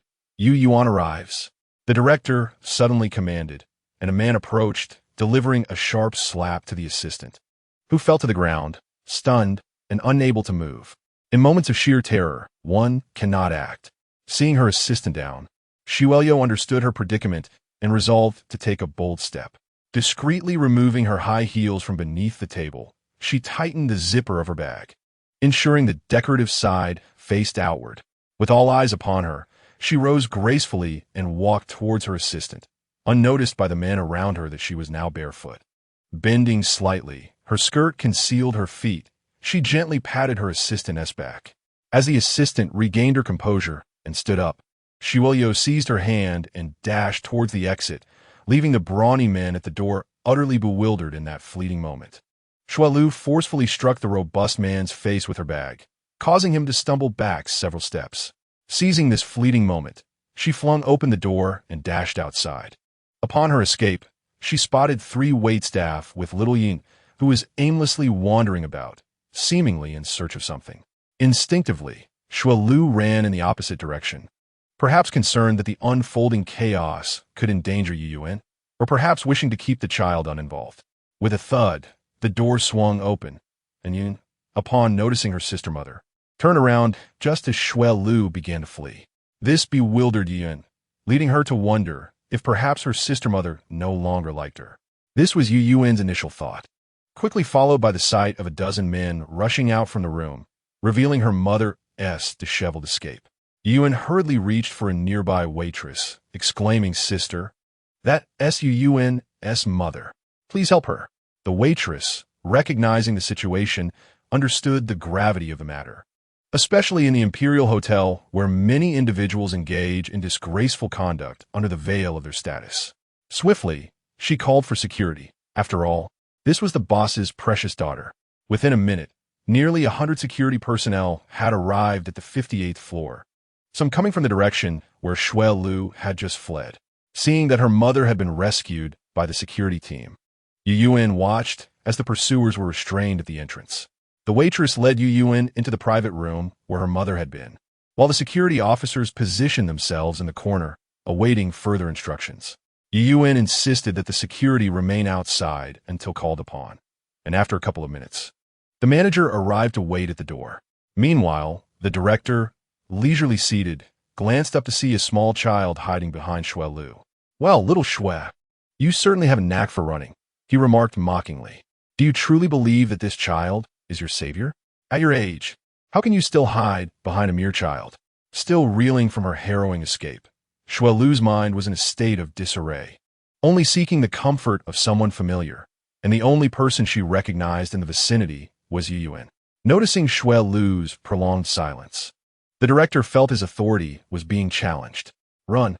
Let us see if you can escape." At that moment, the security personnel stationed outside heard the commotion. Despite the voice being male, they rushed in, prioritizing the safety of the boss's daughter.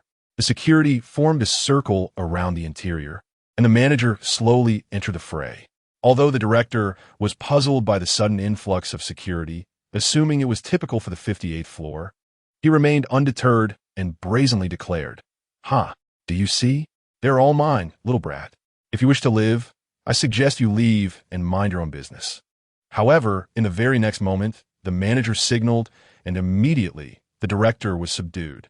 The director, in a state of disarray, knelt on the ground, bewildered, and gazed up to see the manager beside him, gently conversing with a young girl. Behind him, a security guard who had been monitoring the situation shouted, "Report, miss. The evildoers have all been apprehended." The girl, distressed, exclaimed, "They bullied my mother." Without hesitation, the guard acted on her command, delivering a severe beating to the offender before finally ceasing his assault. Yuen turned and tenderly embraced her mother, patting her back. "Mom, it's all right," she reassured. However, tears began to cascade down Shuelyo's face in a torrent. Witnessing her mother's profound sorrow, Yuen felt an overwhelming sense that the perpetrator had gotten off too easily. She turned to the manager and inquired, "Sister Manager, is there a way to make him feel deeply sad as well?" Understanding the gravity of the situation, the manager nodded and replied, "Indeed, Mississippi. This man is a director. We can use our connections to blacklist him." Although Yuen was unaware of what being blacklisted entailed, her trust in her father's employees was unwavering, and she nodded resolutely, saying, "Then let us blacklist him." Her utterance of blacklist caused the director's numerous misdeeds to be exposed in this digital age, creating a significant uproar, while international shipping companies promptly placed him on their blacklist. Good heavens, how is it possible in the 21st century that such a disreputable person still exists? Is no one taking action? My goodness, how many lives has he ruined? Shouldn't such individuals be imprisoned? Why is he still roaming free? Many voices echoed similar sentiments, proclaiming that such a person does not deserve to live. With so many accusations against him, why hasn't the police apprehended him? Could it be that he is still a director? The director of the era of war? That film is patriotic. How could someone like him have created it? My heart aches. I was so looking forward to it.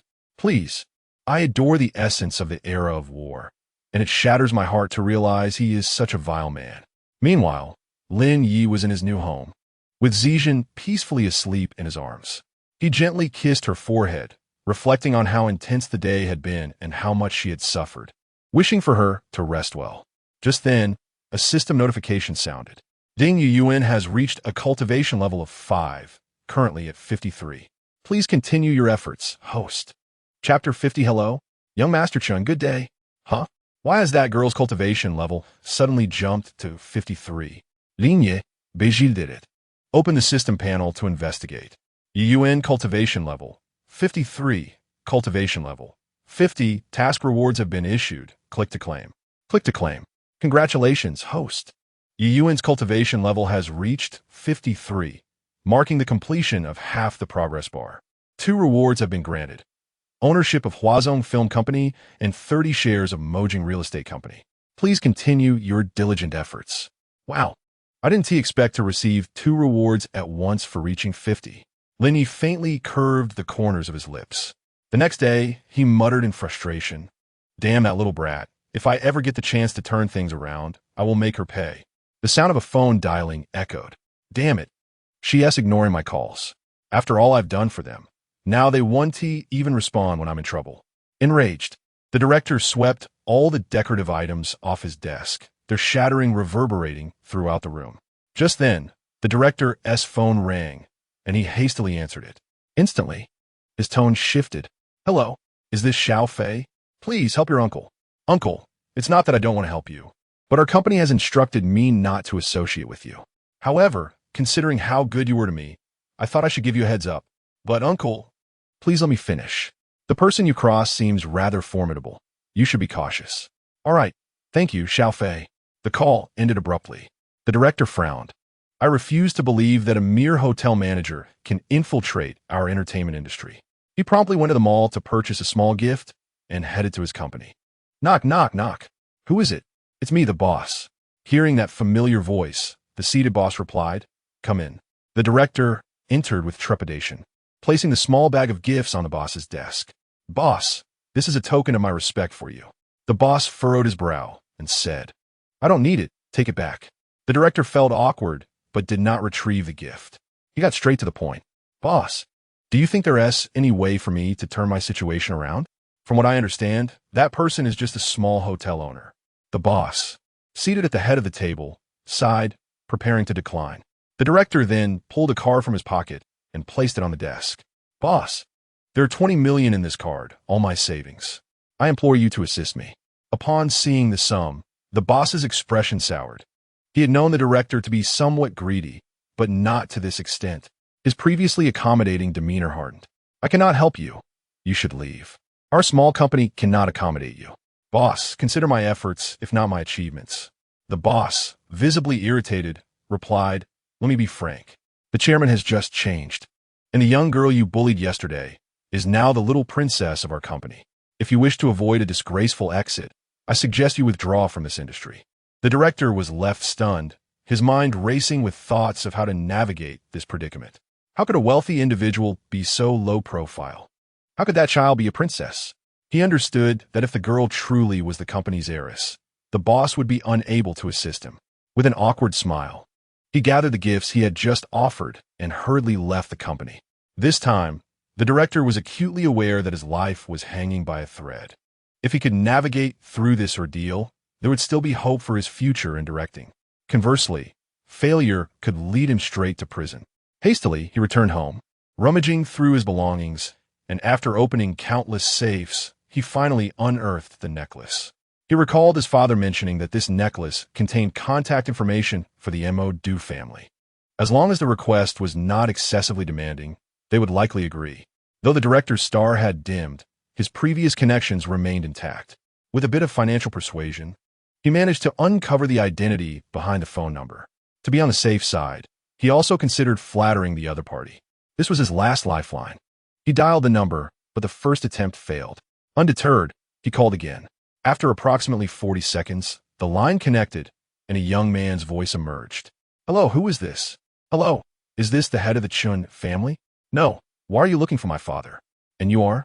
"I am his second young master." "Oh, pardon my intrusion." "Young master, I am from the Chiu family in Jiangcheng.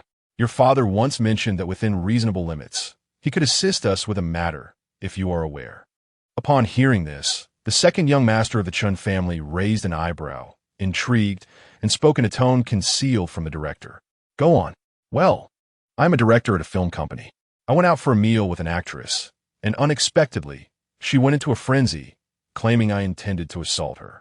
At that moment, a child intervened to protect the actress. I was merely taken aback by the actress's sudden outburst and voiced my discontent.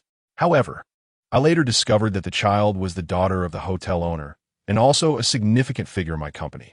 I wanted to inquire if there was any way to resolve this situation. Although the second young master had little experience in the film industry, he was well acquainted with dining in hotels.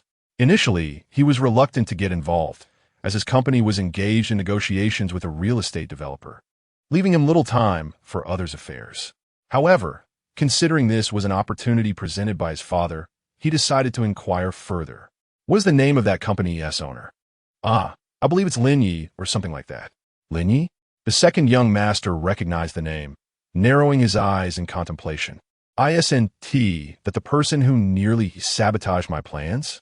If it weren't for him, Shui Wanwan would be marrying me in 6 months. The second young master couldn't help but chuckle darkly at the thought. It seemed he had no choice but to assist with this matter. Noticing the prolonged silence on the line, the director hesitantly asked, "Hello, young master, can you hear me?" With a cold laugh, the second young master replied, "I will intervene in this matter. Just wait." Upon hearing this, the director's eyes lit up and he began to shower the young master with flattery. However, the second young master, uninterested, abruptly ended the call. As the clock struck 6 in the afternoon, the long-awaited end of the workday had finally arrived. Recently, the company had been bustling with activity, a testament to the owner's remarkable ability to breathe life back into it. Shui Wanwan's secretary was nearby, boasting with enthusiasm, while Shui Wanwan offered a faint smile, beginning to tidy her belongings in preparation for her journey home. Suddenly, a notification chimed from her phone. With a sense of curiosity, she opened it, only to find a message from someone saved as Chun Ershao in her WeChat contacts. "Wanwan, I'm in Jiangcheng for a visit." Upon reading this message, a subtle sense of foreboding washed over her. Chapter 51. The second young master of the Chun family? In recent days, many prominent families in Jiangcheng had received invitations from the illustrious Chun family of Modu. Naturally, both Shui Wanwan and the head of the Wang family had also received their invitations. Before long, the day of the gathering arrived. "Hello, Boss Wu." "Haha, Boss Jun. What a surprise to run into you here." "Indeed. Shall we head up together?" The venue for this gathering was the 88th floor of the Dihao Hotel, where the city's elite had congregated. Some families lacking the requisite status had even resorted to underhanded means to gain entry. "Make sure to observe and learn when we go inside, and refrain from speaking out of turn. Understood?" The head of a family admonished the younger generation. They responded eagerly, acknowledging their understanding. On this day, countless attendees donned exquisite haute couture gowns and tailored suits as they flowed into the Dihao Hotel. Look, it's the Xing family. What are the 4 great families? I wonder if the other 3 will show up. Of course they will. Do you know who is hosting this event? It's the Chun family from Modu. They must be accorded the utmost respect. Here they come. The Wen and Wang families have arrived together. Observers began to speculate quietly among themselves. Could it be that the Wen and Wang families are forming an alliance? Their proximity is quite unexpected. Such cooperation had been well concealed until now.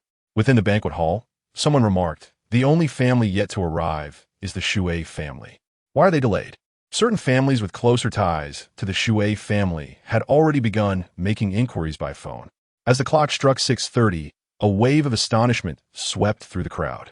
Everyone turned to see the second young master of the Chun family descending the staircase, accompanied by the head of the Shui family and other prominent members of their clan. This undoubtedly sent a clear signal to all present. The Shui family of Jiangcheng had forged a connection with the esteemed Chun family of Modu. "Haha, our collaboration with Boss Yu was delightful. I look forward to our next venture together." Indeed, Boss Feng is also a commendable partner. "Haha, you Boss Feng."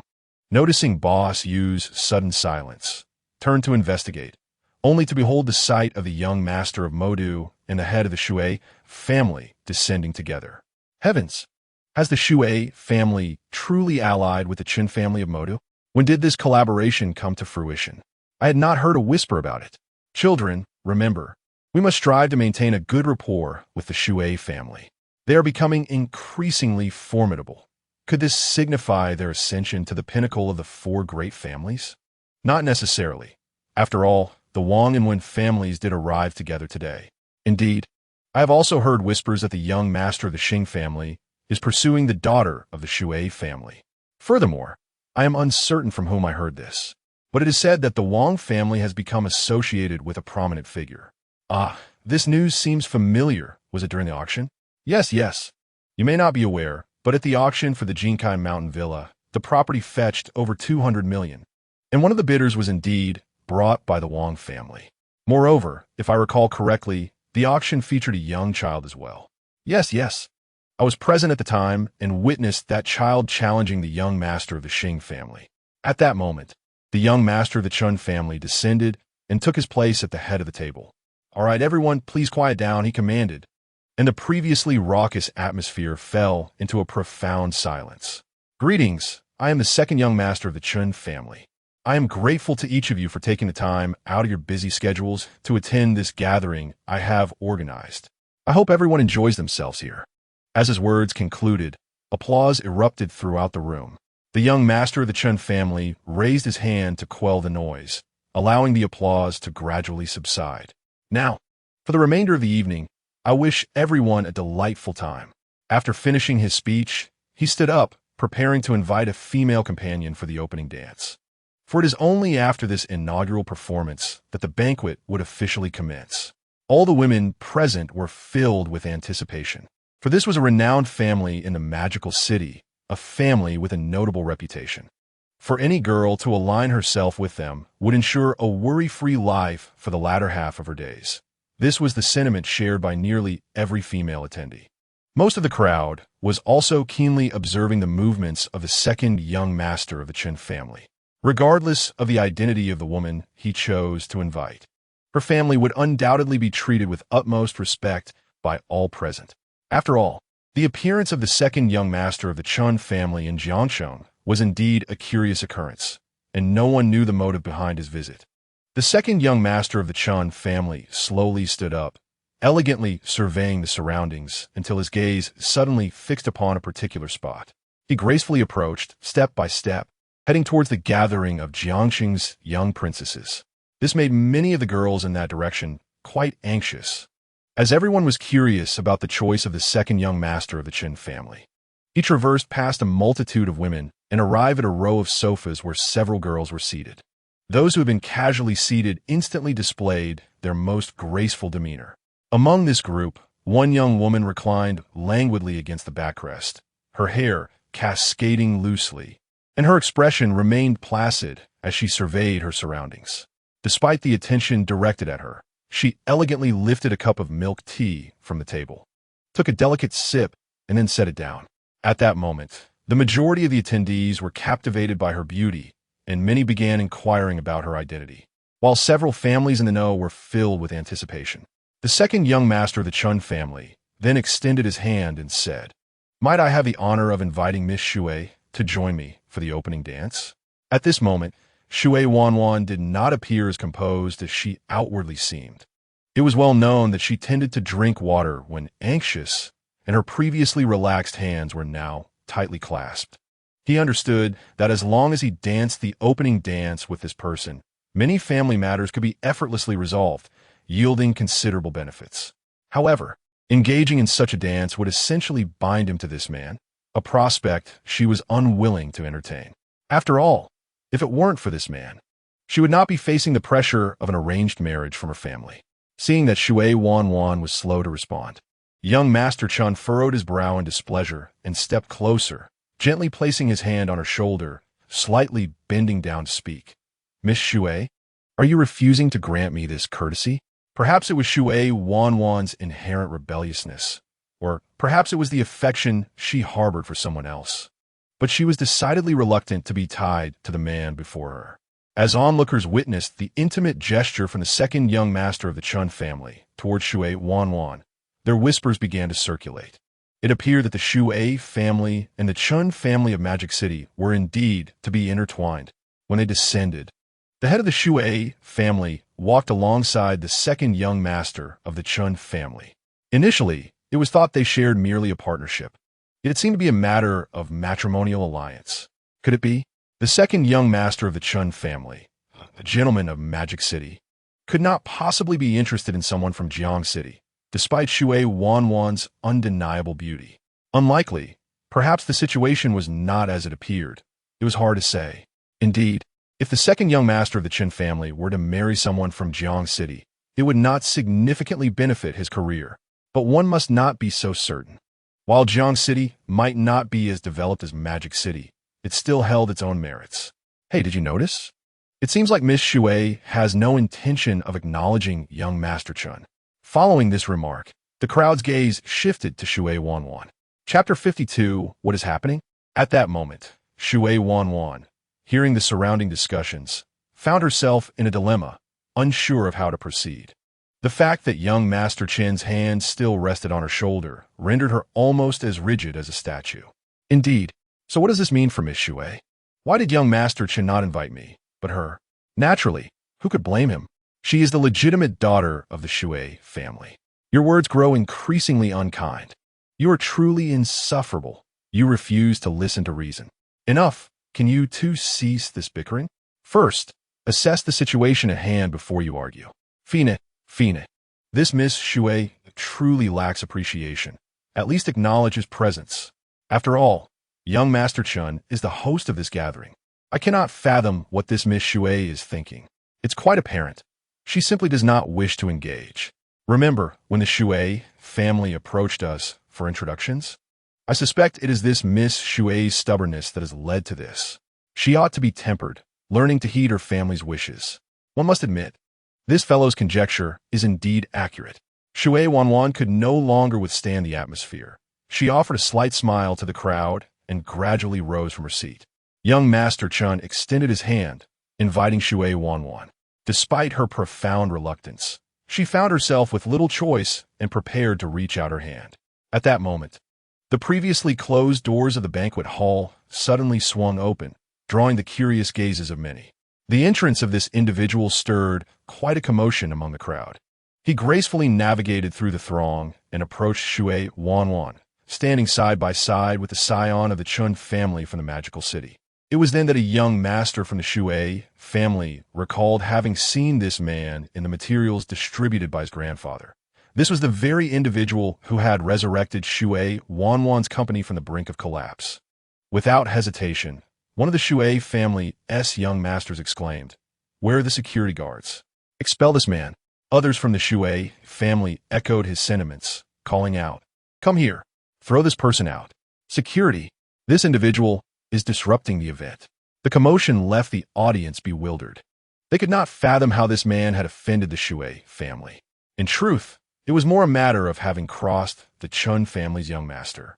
Given that the Shui family and the Chun family were currently intertwined in a precarious alliance, initially indifferent to the unexpected arrival, the Chun family's second young master cast a sidelong glance at the uproar, instantly recognizing the identity of the newcomer. Lin Ye, the one who had rejuvenated Shui Wanwan's company. As realization dawned upon him, the Chun's second young master's countenance darkened, his expression radiating a palpable menace. However, Lin Ye remained undeterred by the surrounding turmoil, focusing solely on the girl before him, offering her a gentle smile. Upon witnessing Lin Ye's smile directed at Shui Wanwan, the Chun's second young master could no longer contain himself, calling out, "Where are the security guards? Remove this troublemaker at once." His subordinates from both the Chun and Shui families joined in, shouting for security. Just as the security personnel prepared to respond to the clamoring crowd, a voice crackled through their earpieces. It was the manager's directive. "Ignore them. The one in the center is the boss." Upon hearing this, the security guards halted, returning to their original positions, while the Shui family members continued to yell for assistance. Observing the delay of the security, the Chun young master, likely understanding the situation, resolved to sidestep Lin Ye and lead Shui Wanwan to the dance floor, casting Lin Ye a cold glare. Unexpectedly, Shui Wanwan stepped back, evading the Chun young master's grasp, and made her way to Lin Ye, affectionately linking her arm with his. Lin Ye smiled gently at the Chun young master before turning his attention back to Shui Wanwan, tenderly ruffling her hair. Together, they wove through the obstacles posed by the Chun family and the Shui family, reaching the stage. "Ha! Shui Wanwan, you are impressive." Those nearby who heard the Chun young master's words tensed, some stiffening in shock while others swallowed nervously, their gazes fixed on the two at the center. As music began to play, Lin Ye performed a gentlemanly bow, inviting Shui Wanwan to dance. In response, she reciprocated the gesture, placing her hand delicately upon his. Oh my! Shui Wanwan had actually declined the advances of a young master of the magical city for this man. Enough said. Young Master Chun is visibly displeased, and it remains uncertain whether his collaboration with the Shui family can persist. It is difficult to ascertain Water Wanwan's intentions. Although she cannot make decisions on behalf of the Shui family, her actions seem to openly insult young Master Chun. One wonders if he can truly set aside his grievances. To be frank, I find it perplexing what Miss Shui is truly contemplating. Young Master Chun is an excellent match. Her rejection is one thing, but to do so in front of an audience is another matter entirely. Just wait, she will come to regret this decision. She is too young, naively believing she can shoulder everything on her own. Today's youth often possess a misguided sense of self-importance, unaware that the arrangements made by their families are for their own benefit. What family does not aspire for their children to achieve greatness in the future? The members of the Shui family nodded in agreement. Although there are indeed vested interests in this marriage arrangement, it does not detract from the fact that he would make a splendid husband. As the music began to play, one figure bent low while the other gazed upward, their steps moving in harmony with the melody, advancing as if drawn together, yet also appearing to drift apart. Initially, their movements were composed and unhurried, bodies swaying in sync, exchanging glances filled with an unspoken, intangible emotion. The surrounding crowd fell silent, captivated by this opening dance. The two performers sparkled like fireflies, colliding and intertwining in their movements. The delicate fabric of the woman's attire billowed in the breeze, her long sleeves weaving gracefully through the air as her lithe form showcased increasingly challenging maneuvers. Regardless of the complexity of her movements, the gentleman was always there to gently support her, enabling her to seamlessly transition to the next step. As the final notes rang out, their dance culminated in a breathtaking finale, ending with the lady's graceful bow. The audience erupted in applause, the performance undeniably leaving everyone in awe. Despite the absence of a professional stage, music, or lighting, the dancers revealed their most exquisite and noble selves. Once the crowd regained their composure, they noticed that young Master Chun and the members of the Shui family had already departed. Glances were exchanged among the attendees, each uncertain about what to do next. Shortly thereafter, a steward descended to ensure the banquet continued smoothly. Meanwhile, in the upstairs room, young Master Chun regarded the Shui family with calm detachment, casually adjusting his Rolex watch before speaking. Now, what do you propose we do? The Shui family members hesitated to respond, though young Master Chun appeared unruffled, who could truly decipher his thoughts. Noticing the silence, he directly addressed the head of the Shui family. Old Master, you are aware that I genuinely wish to collaborate with your family. Yet, your daughter has publicly humiliated me. What do you expect me to do? Despite having fought to attain his position, the head of the Shui family felt a wave of anxiety in young Master Chen's presence. Closing his eyes and gathering his thoughts, he replied, no matter your course of action, the Shui family is willing to offer our support to young Master Chen. Upon hearing this, young Master Chen's lips curled into a slight smile as he responded, excellent. So, this Lin Ye thinks he can act with impunity, does he? I wish to observe how he will withstand the pressure. Can he still maintain his composure? Chapter 53, Investigative Materials. Let us conclude here for today. Old Master Shui, in the coming days, please reach out to the 4 prominent families and inquire if any would be interested in joining forces. Naturally, any benefits reaped will be shared among us. Upon hearing this, Old Master Shui nodded eagerly. The group departed from the upper floor and returned to the banquet hall. The Shui family head proceeded directly to the residences of the other families. First, he sought out the head of the Xing family. Xing, my dear brother, is that not Shui? What brings you to seek me?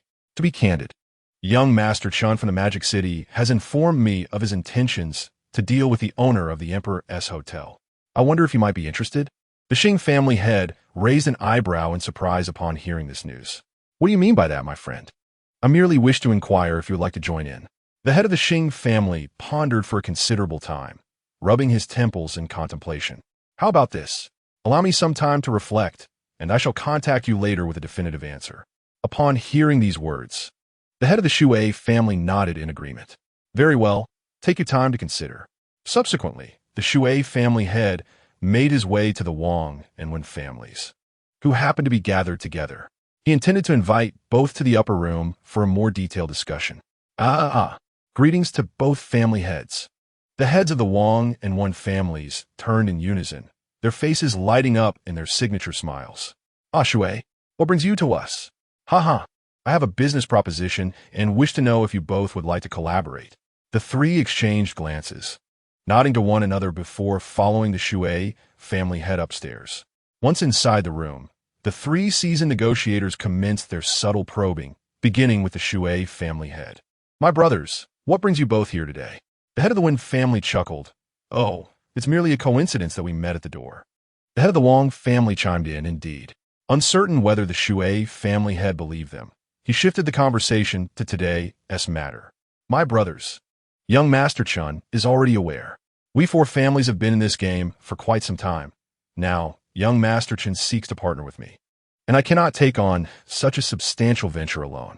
Thus, I am here to ask if you would consider joining me. Both family heads raised their eyebrows, listening intently, yet remained silent, wary of the intentions behind his words. If there were truly something beneficial at stake, surely he would keep it for himself. Why would he share it with the others? Not sensing any response, the Shui family head did not hesitate to continue. The owner of the Emperor's Hotel has crossed paths with young Master Chun, and he wishes to use this opportunity to unite our families and remove him from power. Brothers, I assure you, I do not wish to deceive you. I need not elaborate on the influence of the Chun family in the Magic City, do I? Young Master Chun has entrusted me with this matter, and I am here in the hope of rallying my brothers. After the head of the Shui family uttered these words, an eerie silence enveloped the room. Both the Wang and Wen families were taken aback, not anticipating that the illustrious young Master Chun from the Magic City would seek to suppress the proprietor of the Dihao Hotel. An answer was long in coming, as both parties regarded him as a formidable figure, leaving them uncertain of how to proceed. After a lengthy pause, the head of the Wen family spoke. How about this? My dear brother, allow us some time to deliberate. We shall provide you with a definitive response within 3 days. You are well aware of the stature of the Dihao Hotel, and I have conducted my own inquiries regarding this newcomer. His identity is far from ordinary. Very well. My elder brother, take your time to consider. After all, should you acknowledge this, the benefits would suffice to sustain us for several lifetimes, replied the head of the Wang family, who was experiencing a torrent of emotions. Observing the current circumstances, it was clear that a confrontation between the Chun family of the Magic City and this Lin gentleman was inevitable. If he chose not to align with either side, he would likely find himself ousted from the four esteemed families. Yet, should he align incorrectly, the consequences could be catastrophic, resulting in a significant loss of assets. If not total ruin, it was indeed a high-stakes gamble. Reluctant to speak, the head of the Wang family hesitated, mindful of his recent interactions with Lin. If he were to take a stance now, aligning with Lin would likely be the more prudent choice. After much contemplation, he finally addressed Shui. Brother Shui, I too must reflect on this matter. Although the Wang family is the least among the four great families, the friliest camel still surpasses the mightiest horse. And I harbor no intentions of underestimating you. Very well, dear brother, ponder it well. I am aware of your prior encounters with Mr. Lin, yet you must consider that he is but one man. Once we unite the four of us, alongside the Chun family of the Magic City, he will surely be unable to rise again, the head of the Shui family remarked. The Wang family head could only manage an awkward smile before following the head of the Wen family out. Within 3 days, the head of the Shui family received responses from the 3 clans. Firstly, on the second day, the Xing family reached out. Brother Shui, we shall stand with you. You shall not regret this decision. Subsequently, on the same day, the Wang family made their call. Brother Shui, it seems we cannot offer our assistance in this matter. As you know, our Wang family is already quite vulnerable. We simply cannot bear the burden. Understood, understood. Perhaps we can collaborate on another occasion. As for the true sentiments of the Shui family head, they remained a mystery. Finally, on the last day, the Wen family made their call. Dear brother, I have recently investigated Mr. Lin, and his background is quite complex. The risks are considerable. Dear elder brother, high risk begets high reward. What do you say? Young Master Chun stands as our shield. The concluding words from the Wen family echoed through the microphone. Very well, brother. I shall accompany you in this endeavor. Here's to our success. Ha! You have a keen eye, dear brother. Here's to our success. 7 days later, the second son of the Chun family, along with the heads of the Shui, Wen, and Xing families, gathered in a conference room. Young Master Chun, exuding an air of calm, occupied the seat of honor. Ignoring the customary pleasantries, he immediately announced, "Let us first consolidate the materials and information." The head of the Shui family promptly presented the findings he had gathered. Once an ordinary employee before the age of 24, young Master Chun had an unexpected encounter with a benefactor on March 3rd, leading to the generous transfer of 51 of Huatian Entertainment's shares to him. By April 10th, it was revealed that he was the proprietor of the Emperor Hotel. Prior to this age, he had no romantic history, nor had he engaged in any illicit or fraudulent activities. Subsequently, the head of the Xing family spoke up. My findings about Brother Shui are quite similar, but unfortunately, my family's youth has some entanglements with him.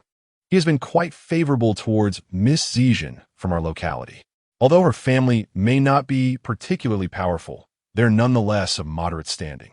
Then, the head of the Wen family added, I have also discovered that he is the hidden owner behind Huazong Entertainment. Oh, let me add, dear brother, have you forgotten about your Shui Wanwan? To my knowledge, she has been quite close to Mr. Lin. This remark left the Shui family, who initially hoped to evade scrutiny, awkwardly smiling. Young Master Chen observed that the gathering had nearly completed their investigation into Lin Ye's background and interjected, All right, let me summarize. We have the 51 shares of Huatian Entertainment, the ownership of Emperor Hotel, the stakes in Huazong film industry, as well as the Zhejian family and Shui Wanwan's company. If there are no discrepancies, then let us engage in a thorough discussion. Chapter 54. The oncoming crisis. Young Master Chun was the first to speak. Ultimately, the matter of Huatian Entertainment revolves around shares, and this is something you, Master Wen, should handle without issue. As for Miss Shui's company, Master Xing, while you're putting pressure on her, could you also apply some to Miss Zhejian's family? I will manage the Emperor Hotel, leaving only the matter of Huazong film industry. Let me think. At this moment, Master Wen calmly remarked, I have heard that a director from Huazong film industry recently visited you, young Master Chun. Why not utilize him? Once public pressure is exerted, it will certainly create some impact. Young Master Xing's eyes lit up. He had not anticipated that the Shui family could ascend to the pinnacle of the four great families for such reasons. All right then. With our four families joining forces, the Lin family will surely have nowhere to escape. Truly, young Master Chun of the Chun family is remarkable, exhibiting extraordinary courage at such a young age. If only the younger generation in my family possessed half of young Master Chun's capabilities, unlike my own son, whom I constantly have to clean up after. Alas, your son is already quite impressive, perhaps just a tad mischievous, but he has never caused any serious trouble. Should he dare to do so, he would no longer be a member of our Xing family. Nevertheless, young Master Chun indeed shows great promise at such a young age. By the way, since that is the case, should we not discuss the distribution of our eventual gains? After all, the downfall of the Lin family is inevitable. Suddenly, someone raised this question, prompting a series of exchanged glances among the group, leading to a lively discussion. Let us toast to a pleasant collaboration among us, to a fruitful partnership. To a fruitful partnership indeed. If such fortuitous opportunities arise in the future, young Master Chun, do not hesitate to call upon us. After the discussions concluded, the crowd departed with great enthusiasm, in stark contrast to the demeanor of the head of the Wang family. Following a phone call with the Shui family, he sank despondently into his chair. The butler's gentle knock at the door was met with the delivery of a cup of tea. Master, have you encountered some troubling matters? The head of the Wang family, with a furrowed brow, lifted his gaze towards the butler. Indeed, a few days ago, the head of the Shui family invited me to join in taking down Mr. Lin. However, as soon as I considered acquiescing, my heart began to race, as if issuing a dire warning. Yet, even if Mr. Lin is formidable, I believe that our four great families, in alliance with the Chun family from Modu, could overpower him. Nevertheless, my mind weighs the pros and cons, while my sixth sense cautions me against involvement in this affair. Should this endeavor succeed, I fear I would find myself cast aside by the other three families. Master, you needn't overthink this. When you took over the family, the Wang family was not yet among the four great families. Yet you have tirelessly built it up. You have been with me the longest. How many years has it been? 3 or 4 decades, perhaps? 36 years, master. It was you who chose me back then. We were both young, brimming with ambition. Now, I find myself wearied by age. The eldest son has made only modest achievements, while the younger one seems perpetually embroiled in trouble. Do not burden yourself excessively, master. The eldest son has confided in me that he feels quite content. While the children of other families are undergoing grueling training, he has grown up like an ordinary child, missing nothing essential in his education. And as for the younger son, though he has always been a source of concern, he genuinely cares for the family. It is quite impressive that you have managed to raise both sons alone, especially with Madam not by your side. Now that I am older, I still yearn to strive. Yet I lack the vitality. Perhaps it is best to refrain from participating in their contest. Alas! Suddenly, a loud crash echoed through the room as the door swung open. Sister One, we have a problem. For reasons unknown, the West District project, which was already agreed upon, has suddenly fallen through. Another individual rushed in. Sister One, the Fongjing project was set, but the contractor we signed with a few days ago is now unwilling to supply materials, leaving us in a bind. Boss, we have lost a significant portion of our loyal customers, and our revenue is plummeting. This is dire, boss. The company's stock is being frantically sold off. Shui Wanwan, overwhelmed by the barrage of troubling news, rubbed her temples, her furrowed brow revealing her agitation. Knock, knock, knock. Yet another person knocked at the door. Boss, numerous employees are gathered, demanding to resign. What should we do? Hearing this latest piece of bad news, Shui Wanwan sighed deeply, glancing at the assembly, yet feeling powerless to act. She could only sit in silence at the head of the table. Finally, she closed her eyes and waved her hand. Please, all of you, step outside for now. The individuals who had come to report the grim news placed their information down and retreated, leaving her to ponder the turmoil. Shui Wanwan, troubled, opened the stack of contracts on her desk, perusing them page by page, only to later slam them shut with a heavy heart. She then closed her eyes and slumped back in her chair, motionless, her mind racing with thoughts of how to salvage her company. The shrill sound of a phone ringing broke the silence. Zijin's phone, displaying the caller ID as Mom. Seeing her mother's name, Zijin decisively rejected the call, tossing the phone back onto the chair. Moments later, it rang again. Once more, it was her mother, and Zijin chose to decline the call yet again. Before long, the phone rang once more, this time showing Dad. Suppressing her rising irritation, Zijin answered the call. Just days ago, she had contemplated selling herself to others. And now her father was calling. It likely meant trouble. Indeed, as soon as she picked up, she was met with her father's furious voice. Damn it, Zijin. What on earth are you doing? Do you realize your actions have entangled the family? Zijin listened in bewilderment, confused about how she could be the cause of any issues. What do you mean because of me? What could I possibly have done? On the other end, her father, noticing her silence, continued to berate her. Don't tell me you're unaware. I've already inquired, and they've explicitly stated that someone from above has intervened. Anyone associated with you has been suppressed. What have you done? Zijin finally grasped the gravity of the situation. She was being targeted. But by whom? She had never crossed anyone. It's not me. I've been at the modeling agency and home, going back and forth daily. Who could I have offended? Damn you, you little brat. Are you saying it's not you? Would the boss lie to me? I've collaborated with them for 20 years, and they told me it was someone from above. Dad, it truly isn't me. I have no idea what is going on. Listen, Zijin, Whether or not this is your doing or related to you, you must resolve it. Just as Zijin was mired in worry, the photographer approached her. Zijin had just donned a professional smile, ready to speak, when the photographer said, "Miss Zijin, you may leave. Your contract with our company has been terminated." What? But we were just one set away from finishing the shoot. Why is the company suddenly canceled? Zijin asked, bewildered. May I ask why? She inquired. Our collaboration has been quite fruitful, hasn't it? The photographer looked at her with regret. I'm sorry, Miss Zijin. I must say you are a remarkable model. But I regret to inform you that I cannot make decisions regarding this matter. Hearing this, Zijin recalled her father's earlier call. Could it be that she was truly being targeted? But this shouldn't be happening. I am merely an ordinary model. Yet there are those who, out of sheer boredom, seem to target me. If my competitors possessed such influence, it would be inconceivable for them to focus their efforts on someone as insignificant as I am. Many previously arranged collaborations have been abruptly canceled, and several prestigious endorsements have been snatched away. Master of the household. For reasons unknown, it appears that clients from the Second City branch have been lured away. Father, I cannot fathom why, despite my proactive efforts to engage potential partners, no one seems willing to meet with me. Boss, regarding the subway project in the northern part of the city, it has been appropriated by the Wen family.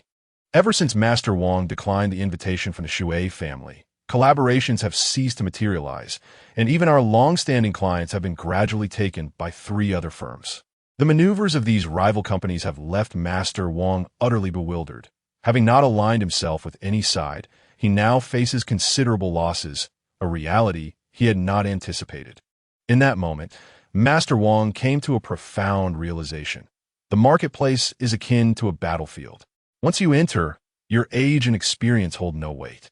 If you are perceived as a source of profit, you become the coveted prize in the eyes of others, each waiting for you to let down your guard.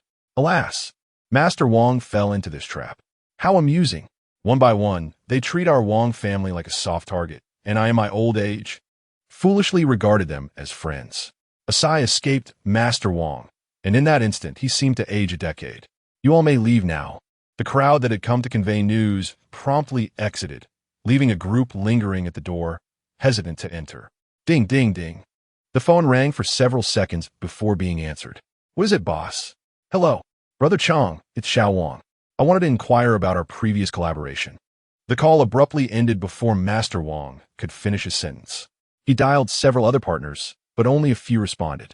After much contemplation, he finally redialed. Hello, who is this? A voice resembling a soft, sweet child greeted him. The tension that had gripped Master Wang began to dissipate upon hearing that voice. Little princess, may I speak with your father? Daddy? Why do you want to talk to my daddy? The child, named Yuen, asked with casual indifference. I have something important to discuss with him. Could you please hand the phone to your father? After a moment of thought, Yuen eagerly scampered to her father's room. Knock, knock, knock. At that moment, Lin Ye was blissfully asleep in his new home. Daddy, wake up. When no response came, Yuen tiptoed and pushed the door open. Indeed, her father was still deep in slumber. With a playful leap, she pounced onto the bed. What on earth? Lin Ye was momentarily stunned. As he sat up, he was greeted by the sight of his daughter's sheepish face. You little rascal. If I don't teach you a lesson today, I am not Lin Ye. Upon hearing her father mention the impending spanking, Yuen swiftly raised her phone to her father's face. Daddy, there's a call. Hello, is this Mr. Lin? Upon recognizing the voice of the Wang family patriarch, Lin Ye abruptly shifted his focus away from his daughter.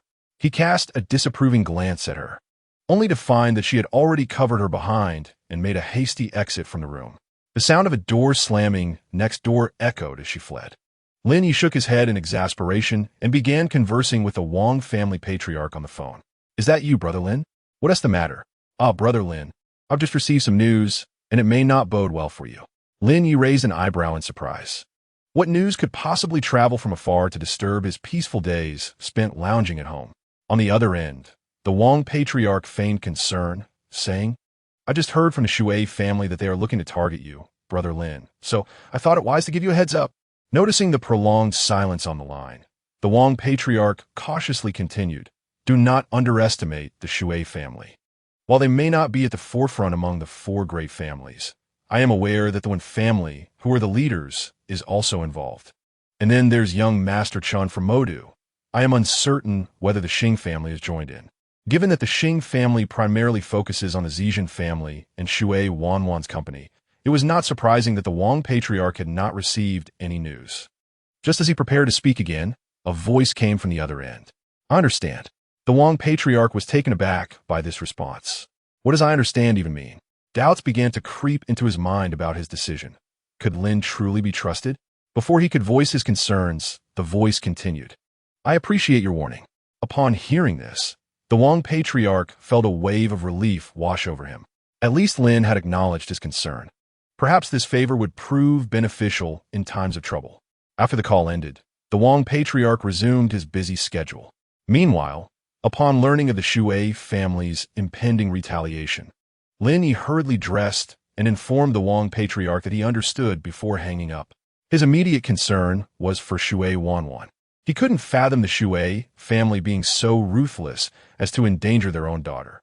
Rushing to the door of Yu Yuan's room, he was relieved to find that she had not locked it despite her timid demeanor. As he opened the door, he said, Dear, your father is facing a bit of trouble. Please take care of yourself at home. I will send the housekeeper over to prepare dinner shortly.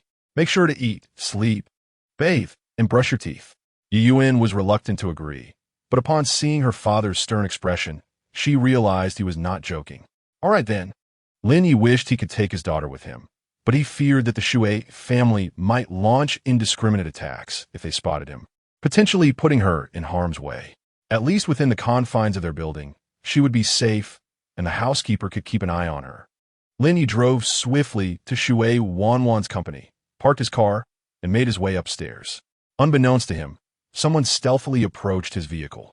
Chapter 56. The arrival of the savior Lin Ye hurriedly made his way to Shui Wanwan's office. Typically, one would expect a company to have staff guarding the entrance.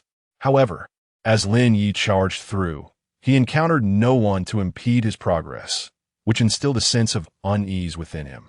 He swiftly ascended to the top floor of the building, recalling that Shui Wanwan had mentioned her office was located at the very end of the topmost level.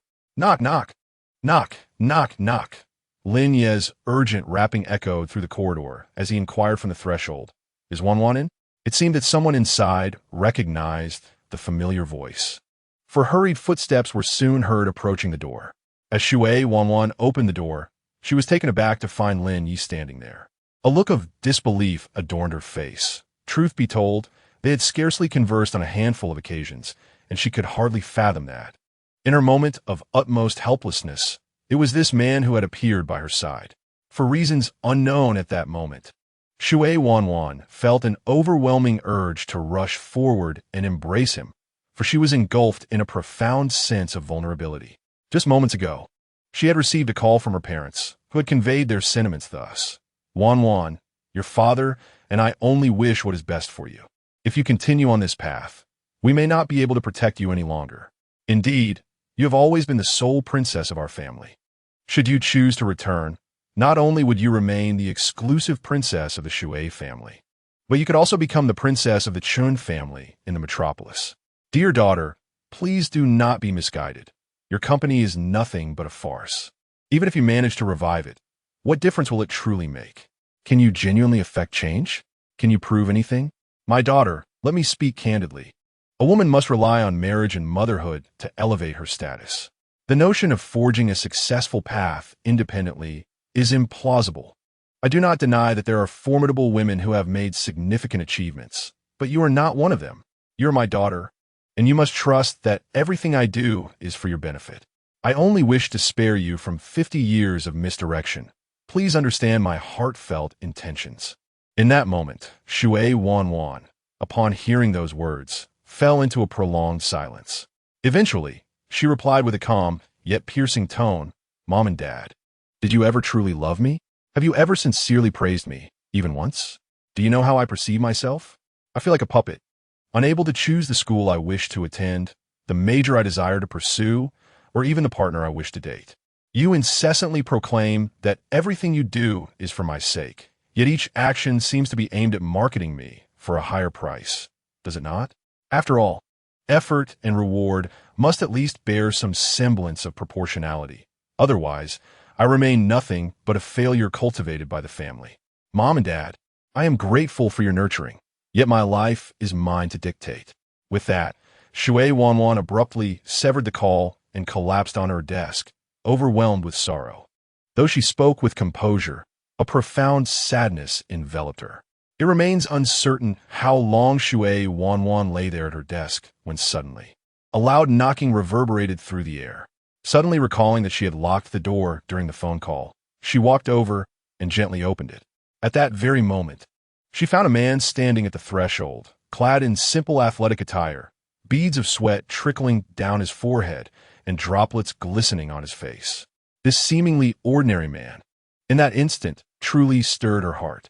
As the door swung open, Lin Ye beheld Shui Wanwan in her elegant yet disheveled business suit. Her once meticulously styled hair now tousled. Her eyes were red, unmistakably having shed tears. Lin Ye tenderly caressed Shui Wanwan's face, wiping away the remnants of her tears. That gentle gesture seemed to activate something within her. Shui Wanwan stared blankly at Lin Ye. Tears began to fall, 1, 2, 3, each drop cascading more profusely, and she felt a wave of shame wash over her, causing her to lower her gaze. Without hesitation, Lin Ye enveloped her in his embrace, reassuringly stating, "Do not cry. I am here." He even gently patted her head, which only intensified her weeping. She wrapped her arms around his waist, burying her face against his chest, sobbing uncontrollably. Time seemed to stretch as Lin Ye continued to comfort her, gently patting her back as if she were a precious treasure. Eventually, when Shui Wanwan had calmed down, Lin Ye solemnly inquired, "What on earth has transpired?" Shui Wanwan recounted her experiences from the past few days. As Lin Ye listened, he furrowed his brow, suspecting that she had been entangled in troubles stemming from him. Despite the connection, he felt a sense of responsibility to intervene. Without delay, Lin Ye prepared to drive to the Wang family's residence to inquire about the specific situation, with Shui Wanwan naturally accompanying him. He accelerated away from the company. But as they approached the city center, an ominous feeling crept into his mind. Suddenly, a large truck barreled toward them. Lin Ye instinctively pressed the brake, only to realize something was amiss. The brake felt unusually loose, a situation he had not encountered in recent days. Anxious about the potential malfunction, he swiftly maneuvered the steering wheel, managing to halt the vehicle just in time. When he turned to look, he was startled to see the truck had spun around, now careening toward them. "What on earth?" he exclaimed, pressing forward to escape, ultimately watching as the truck collided with a lamppost, bringing it to a stop. Lin Ye, wary of the situation, hesitated to exit the vehicle, concerned about the integrity of his own car. He snapped a photo of the scene and sent it to his subordinate before hastily driving away, seeking a safer place to stop within the city limits. While driving, he called the head of the Wang family. Upon entering the city, he switched to the Wang family's vehicle. To his surprise, the head of the Wang family had also come along, impeccably dressed in a sharp suit. Yet the dark circles under his eyes betrayed his own struggles. As Lin Ye entered the car, he noticed that the number of bodyguards accompanying the Wang family had doubled since their last encounter. Lin Ye suddenly sighed, realizing that he was indeed still quite young. Who knew that such business warfare could be so perilous? Throughout their journey, the head of the Wang family elaborated on the information he had gathered. "Mr. Lin, the primary forces attacking us this time include the second young master of the Chun family from the Magic City, the Wen family, which is the foremost among the 4 families of Jiangsheng, as well as the Shui and Xing families. Additionally, smaller clans such as the Lang and Shuang families are also following these major families to carve up our interests. In recent days, I have discovered that most of them have specific targets, such as your company, Huatian Entertainment, Dihao Hotel, and Huazong Film Industry, all of which have suffered varying degrees of damage."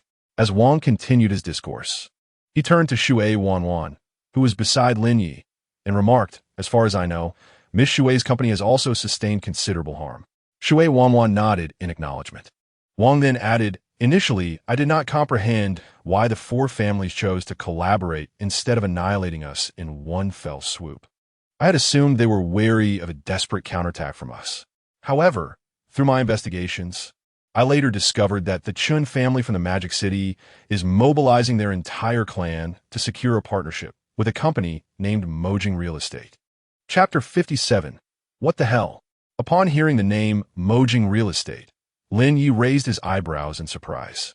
To ensure he was not mistaken, he opened his system panel to check the rewards issued upon reaching a cultivation level of 50. Congratulations, host. Your cultivation level has reached 53, completing half of the progress bar. You have received 2 rewards: the ownership of Huazong Film Industry and a 30 stake in Mojing Real Estate. Keep up the good work. How fortuitous. Lin Ye promptly took out his phone, retrieved the call log from a few days prior, and dialed the number of the general manager of Mojing.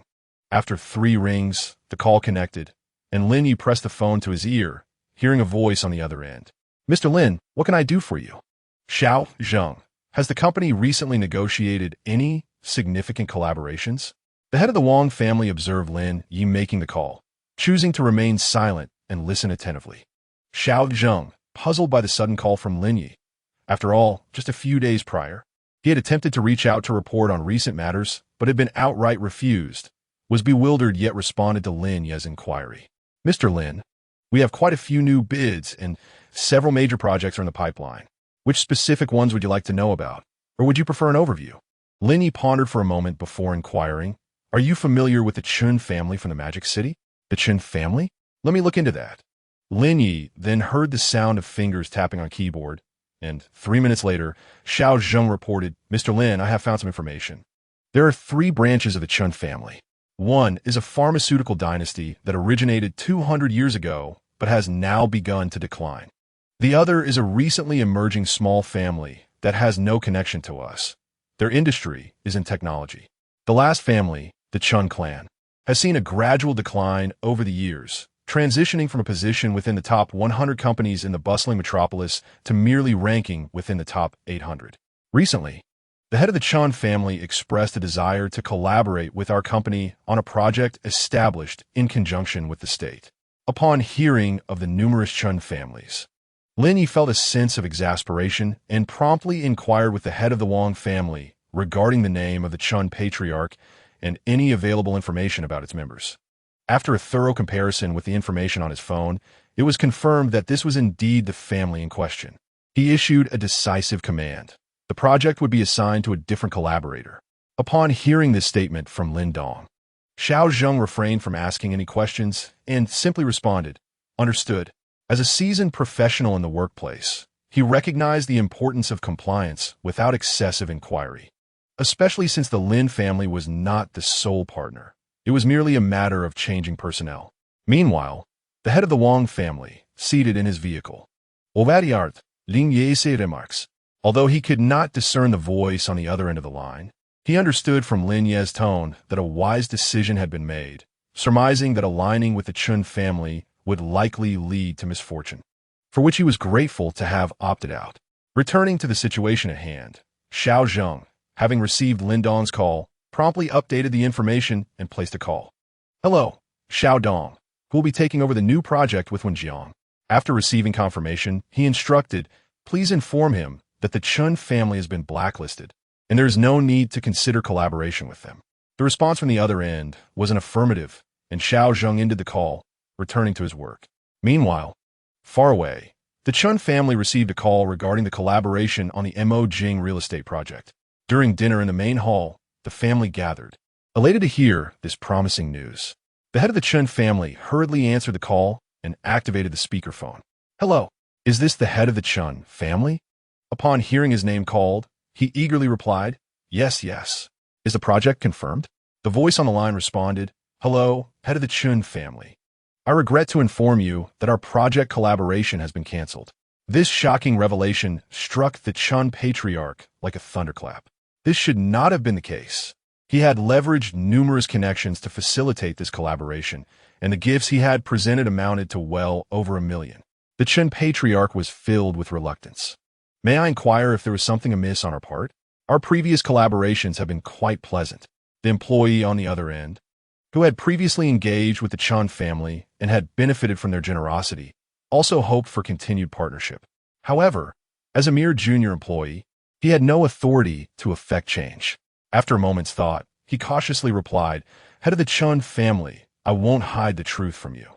The sudden withdrawal is at the request of the general manager. If you wish to know more, you might consider inquiring directly. However, as a junior employee, there's little I can do." The Chun patriarch, astute as ever, quickly discerned the underlying issue and responded, "Thank you for your hard work. I understand it must be difficult on your end. I will send you some tokens of appreciation. Please remember to acknowledge receipt when you return home." After a brief exchange of pleasantries, the head of the Chun family hung up the phone, reflecting on the words spoken by the other party earlier. He decided to leverage his connections to reach the general manager of Mojing. Finally, on the following day, he managed to get in touch. "Hello, Manager Zheng. This is the current head of the Chun family. I apologize for the intrusion. We received unexpected news yesterday regarding the termination of our collaboration. May I inquire about the reasons behind this? Our previous partnerships have been quite fruitful." The general manager, who was in the midst of his meal, casually answered the call, not anticipating that it was a member of the Chun family on the line. "Mr. Chun, I apologize, but this decision was not mine to make, and I cannot provide you with an answer." With that, Xiao Zheng abruptly hung up and resumed his meal. This left the Chun family member in a state of bewilderment. How could the conversation have ended so abruptly after a mere greeting? The head of the Chun family, astute as ever, surmised that someone in the family must have caused a stir. He promptly ordered an investigation into all matters concerning the clan over the past week. Additionally, he directed inquiries into the current major shareholders and influential figures within Mojing, including their relatives and children. After half a day's research, the available information was compiled and delivered to the office of the head of the Chun family. Through relentless inquiry, he eventually discovered that his second son had recently crossed paths with Lin, a shareholder holding a 30% stake in Mojing real estate. Upon confirming this connection, the head of the Chun family began to scrutinize his son's recent activities, becoming increasingly distressed by what he uncovered. Was this truly his son?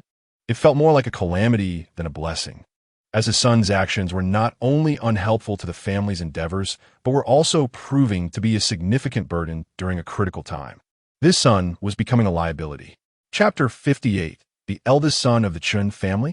Meanwhile, thousands of miles away, the second son of the Chun family received a call from home, initially assuming his parents were merely concerned for his well-being. Elated, he answered the phone. "Hello." To his surprise, the voice on the other end was not a delayed expression of concern, but rather an immediate onslaught of reprimands. "Damn it, Chun Wei-jun. You are truly something else. If you weren't my son, I would suspect you were a spy sent by the other side. Do you have any idea how much our family has lost because of you? Let me make this clear. You can forget about receiving even a penny from the family in the future." The second son was rendered speechless by his father's tirade, holding the phone up in disbelief. It was indeed his father's number. Yet how could this furious voice belong to the man known for his zen-like demeanor? The continuous stream of words emanating from the phone intensely stimulated his nerves, forcing him to confront the reality that he was indeed being chastised by his father. After several moments of stunned silence, once the voice on the other end fell quiet, the second son finally spoke. "Dad?" Upon hearing his son's response, the father unleashed another round of scolding. "How dare you call me dad? I have no son as unfilial as you." Upon hearing his father's words, Chen Ershao felt a wave of indignation wash over him. Throughout his life, his father had always indulged and coddled him. When had he ever been so harsh? "Dad, what is the matter? What is the matter? I should be asking you that. Why are you acting out? I come over and you immediately start berating me? Huh? Acting out? I truly question whether in a past life I owed you money, and now I am here to repay a debt. Have you been dealing with someone named Lin Ye lately?" As soon as Chun Ershao heard this, he immediately realized that his reprimand was related to this person, which incensed him further. How could his father side with an outsider against him? He took the person I was interested in. Am I not allowed to confront him? On the other end of the line, the patriarch of the Chun family grew increasingly furious. "You're incredibly audacious, Chun Wei-jun. Let me tell you, due to your trivial matters, a project we were negotiating has been canceled. Are you out of your mind? You may have dealt with some minor figures in the past, but how dare you provoke a shareholder of Mojing Real Estate? Who gave you the delusion that our family is capable of standing up to them?" Upon hearing that Lin Ye was a shareholder of Mojing Real Estate, Chen Ershao's first reaction was disbelief. Impossible. Dad, I've checked him out. His largest enterprise is the Dihao Hotel. Huh. Your investigation is as good as none at all. I'm telling you, you will apologize to him today, immediately. Chen Ershao was furious at the thought of apologizing to this person. Why should I? It was he who took my woman. Dad, why do you side with an outsider instead of your own son? You want me to apologize to him? Do you think I have no pride? Are you even my son? You little brat. You dare to be defiant after I say a few words to you? Let me make this clear. I am your father. You will apologize, whether you like it or not. Chen Ershao stubbornly replied, I will not apologize. You could do whatever you want. The patriarch of the Chun family, in a fit of anger, hung up the phone and called for his eldest son to come to the office. Dad, what's the rush? As Chun Wei-jun returned, the patriarch had calmed down a bit. Seeing his accomplished eldest son, he sighed in relief and beckoned him closer. What else could it be? It's another mess created by your younger brother. This time, he has directly offended a shareholder of Mojing Real Estate, their second largest shareholder, no less. I can't help but wonder if I owed him something in a past life to have spawned such a troublemaker. The eldest son, upon hearing his father's words, sensed an opportunity. Dad, my brother is just a bit headstrong and willful, but his intentions aren't malicious. I worry that if you speak this way, he may lose control of his emotions and attract even greater trouble. What have I done to deserve this? Perhaps you should let him fend for himself this time. He has always been so spoiled, never having to worry about his needs, with you always cleaning up after him. Without providing him with living expenses, if he could improve, then my younger brother would not be in this predicament. If there truly is no other option, we may have to send him abroad. The head of the Chun family is aware that his eldest and youngest sons have always been at odds. Yet he cannot deny that the eldest son's approach is indeed one of the more prudent solutions. After all, he is genuinely too weary to concern himself with the affairs of his younger son. After some contemplation, the head of the Chun family decisively agreed, saying, All right, we shall proceed as you suggest. Oh, by the way, the shareholder from Magic Scene Real Estate is now your responsibility. Are you capable of handling it? Observing his father's trust, the eldest son confidently declared, Rest assured, Father, I will personally apologize to my younger brother. He is quite stubborn and values his pride, so he would be reluctant to apologize himself. Upon hearing this, the head of the Chun family felt a pang of guilt, as these two children have never gotten along. And now the elder must apologize on behalf of the younger. After a night of discussion, the next morning, the eldest son boarded a flight to Jiangchen. As expected, being the second son of the Chun family, he held a banquet upon arrival, not to mention being the eldest. The following day, attendees donned their finest attire and entered the banquet hall. The four prominent families of Jiangchen, as well as various smaller families, were present, including the second son of the Chun family. At this time, the banquet had yet to commence, and the second son mingled with the guests, occasionally casting a provocative glance at his brother. Meanwhile, Lin Ye awaited the arrival of the eldest son in an upstairs room. Indeed, this banquet was specifically organized by the eldest son to apologize to Lin Ye. Shortly after Lin Ye and Xiao Yuyuan entered the upstairs room, the eldest son walked in. Ding dong, the doorbell rang, and Lin Ye instructed Xiao Yuyuan to answer it.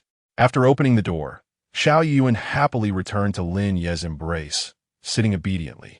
Mr. Lin, how wonderful it is to finally meet you. It is indeed true that seeing is believing. You are truly an accomplished young man. Lin Ye remained silent, curious about what the elder brother intended, fearing he might be up to something underhanded. Although the newly arrived eldest son appeared exceedingly amiable, Lin Ye, having narrowly escaped a previous deception, could not bring himself to trust these businessmen. Ahem, Mr. Lin, please do not be so serious. I have come today specifically to apologize on behalf of my brother. He is truly inconsiderate, and I'm unsure what kind of heartfelt apology you would appreciate. So I organized this banquet. When we are at the banquet, I will personally apologize to you on his behalf. I hope you can find it in your heart to forgive us. Chapter 59, Why Should I? Lin Ye scrutinized the expression and demeanor of the man across from him, perceiving a semblance of sincerity, yet he remained oblivious to the ulterior motives at play. However, for Lin Ye, as long as no harm befell him, it mattered little. He reflected on the customs of these prominent families. As long as one does not lose face in public or tarnish their reputation, they essentially remain in contention for the future role of family head. Chen Daxiao's words resonated with me. Indeed, I held a certain fondness for them. However, in recent weeks, the losses incurred by my company, as well as those from Wang's side and Wan's company, had been considerable. A mere apology would hardly suffice. Lin Ye contemplated this and raised his gaze to speak. While I appreciate Chen Daxiao's apology, it cannot compensate for the losses my subordinates have suffered. Upon hearing Lin Ye's words, Chen Daxiao immediately grasped the implication and eagerly sought to appease him. You are absolutely right. Rest assured, our Wang family will compensate you and your subordinates thrice the amount of your losses. Would that be satisfactory? Lin Ye raised an eyebrow, pleasantly surprised by their willingness to accommodate. He simply nodded in response. Before long, the time for the banquet arrived. Chen Daxiao extended an invitation. Might I ask if Mr.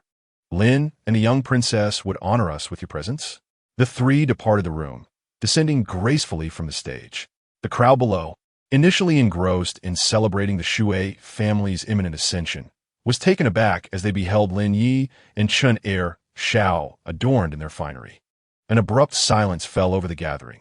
The attendees were momentarily stunned, shifting their gazes from Chen Shao to Chen Daxiao and back again. The astute individuals in the crowd quickly deduced the underlying tension between the Chen brothers, realizing that Chen Daxiao had aligned himself with the Imperial Luxury Hotel, which dampened their eagerness to approach Chen Shao. As they reached the head table, the guests noted the small child nestled in Lin Ye's arms. Yet no one dared to comment, for such occurrences were not uncommon. The focus remained on Chen Daxiao, who took the microphone and addressed the assembly. Good evening, everyone. Present here are some of the most distinguished new elites of Jiangqing. I sincerely appreciate your presence at my gathering. Many of you may be curious about the purpose of this gathering. To my knowledge, most of you are already aware of my brother's recent actions.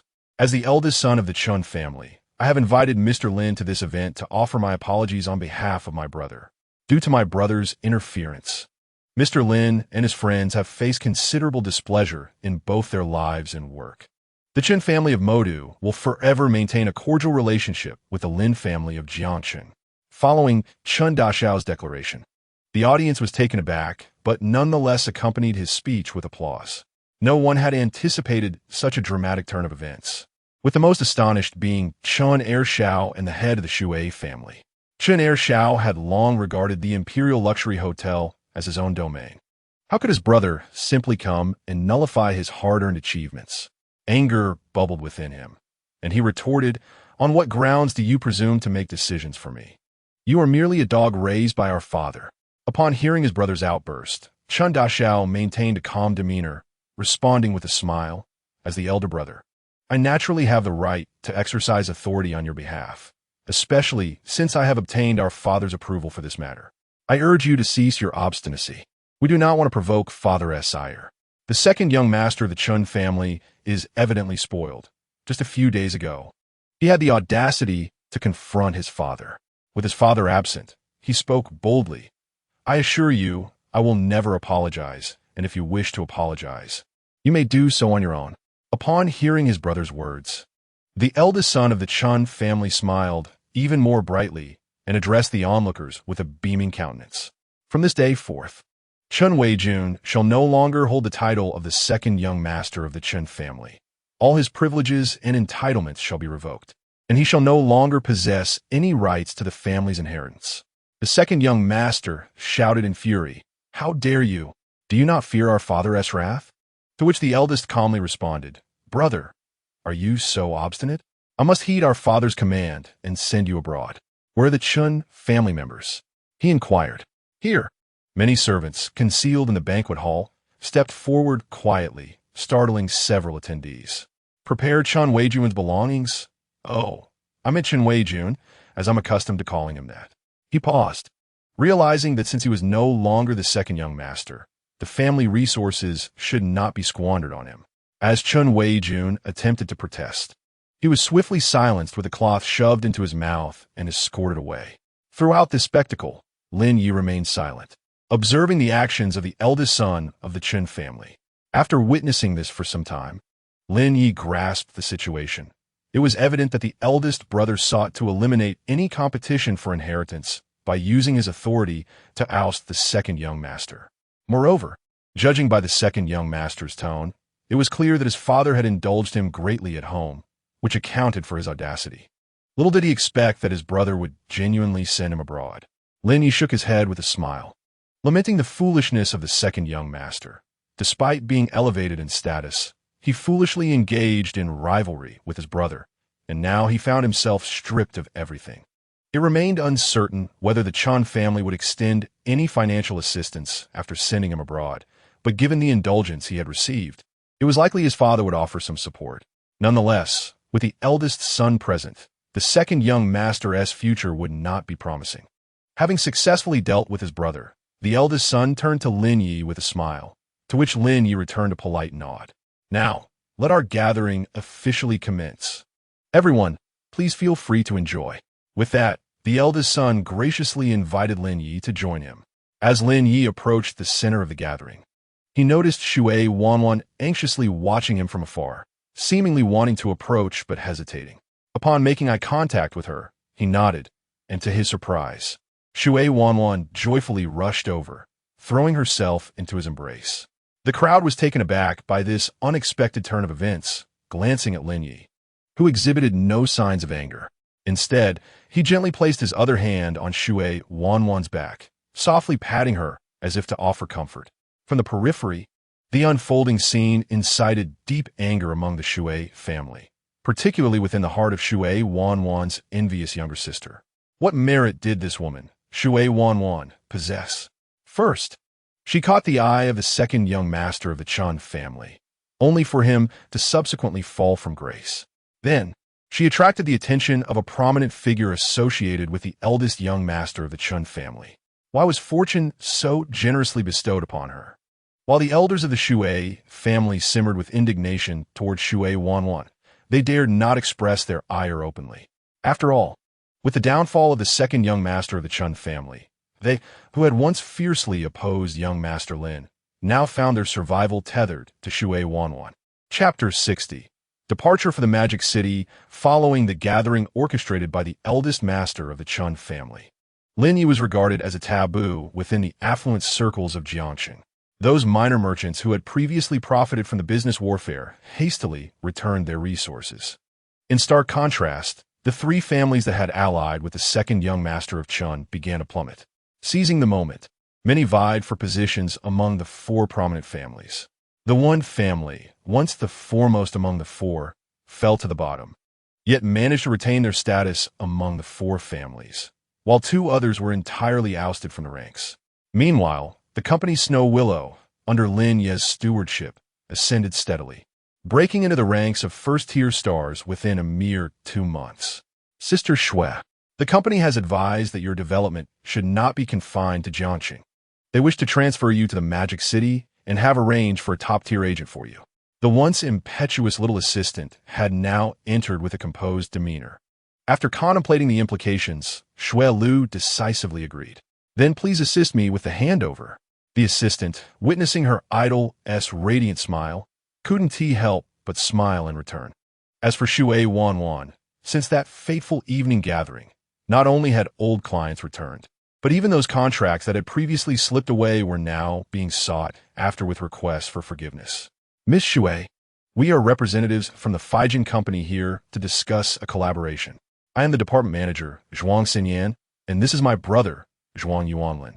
His previous demeanor during negotiations was regrettably poor, so I have brought him to apologize on this occasion.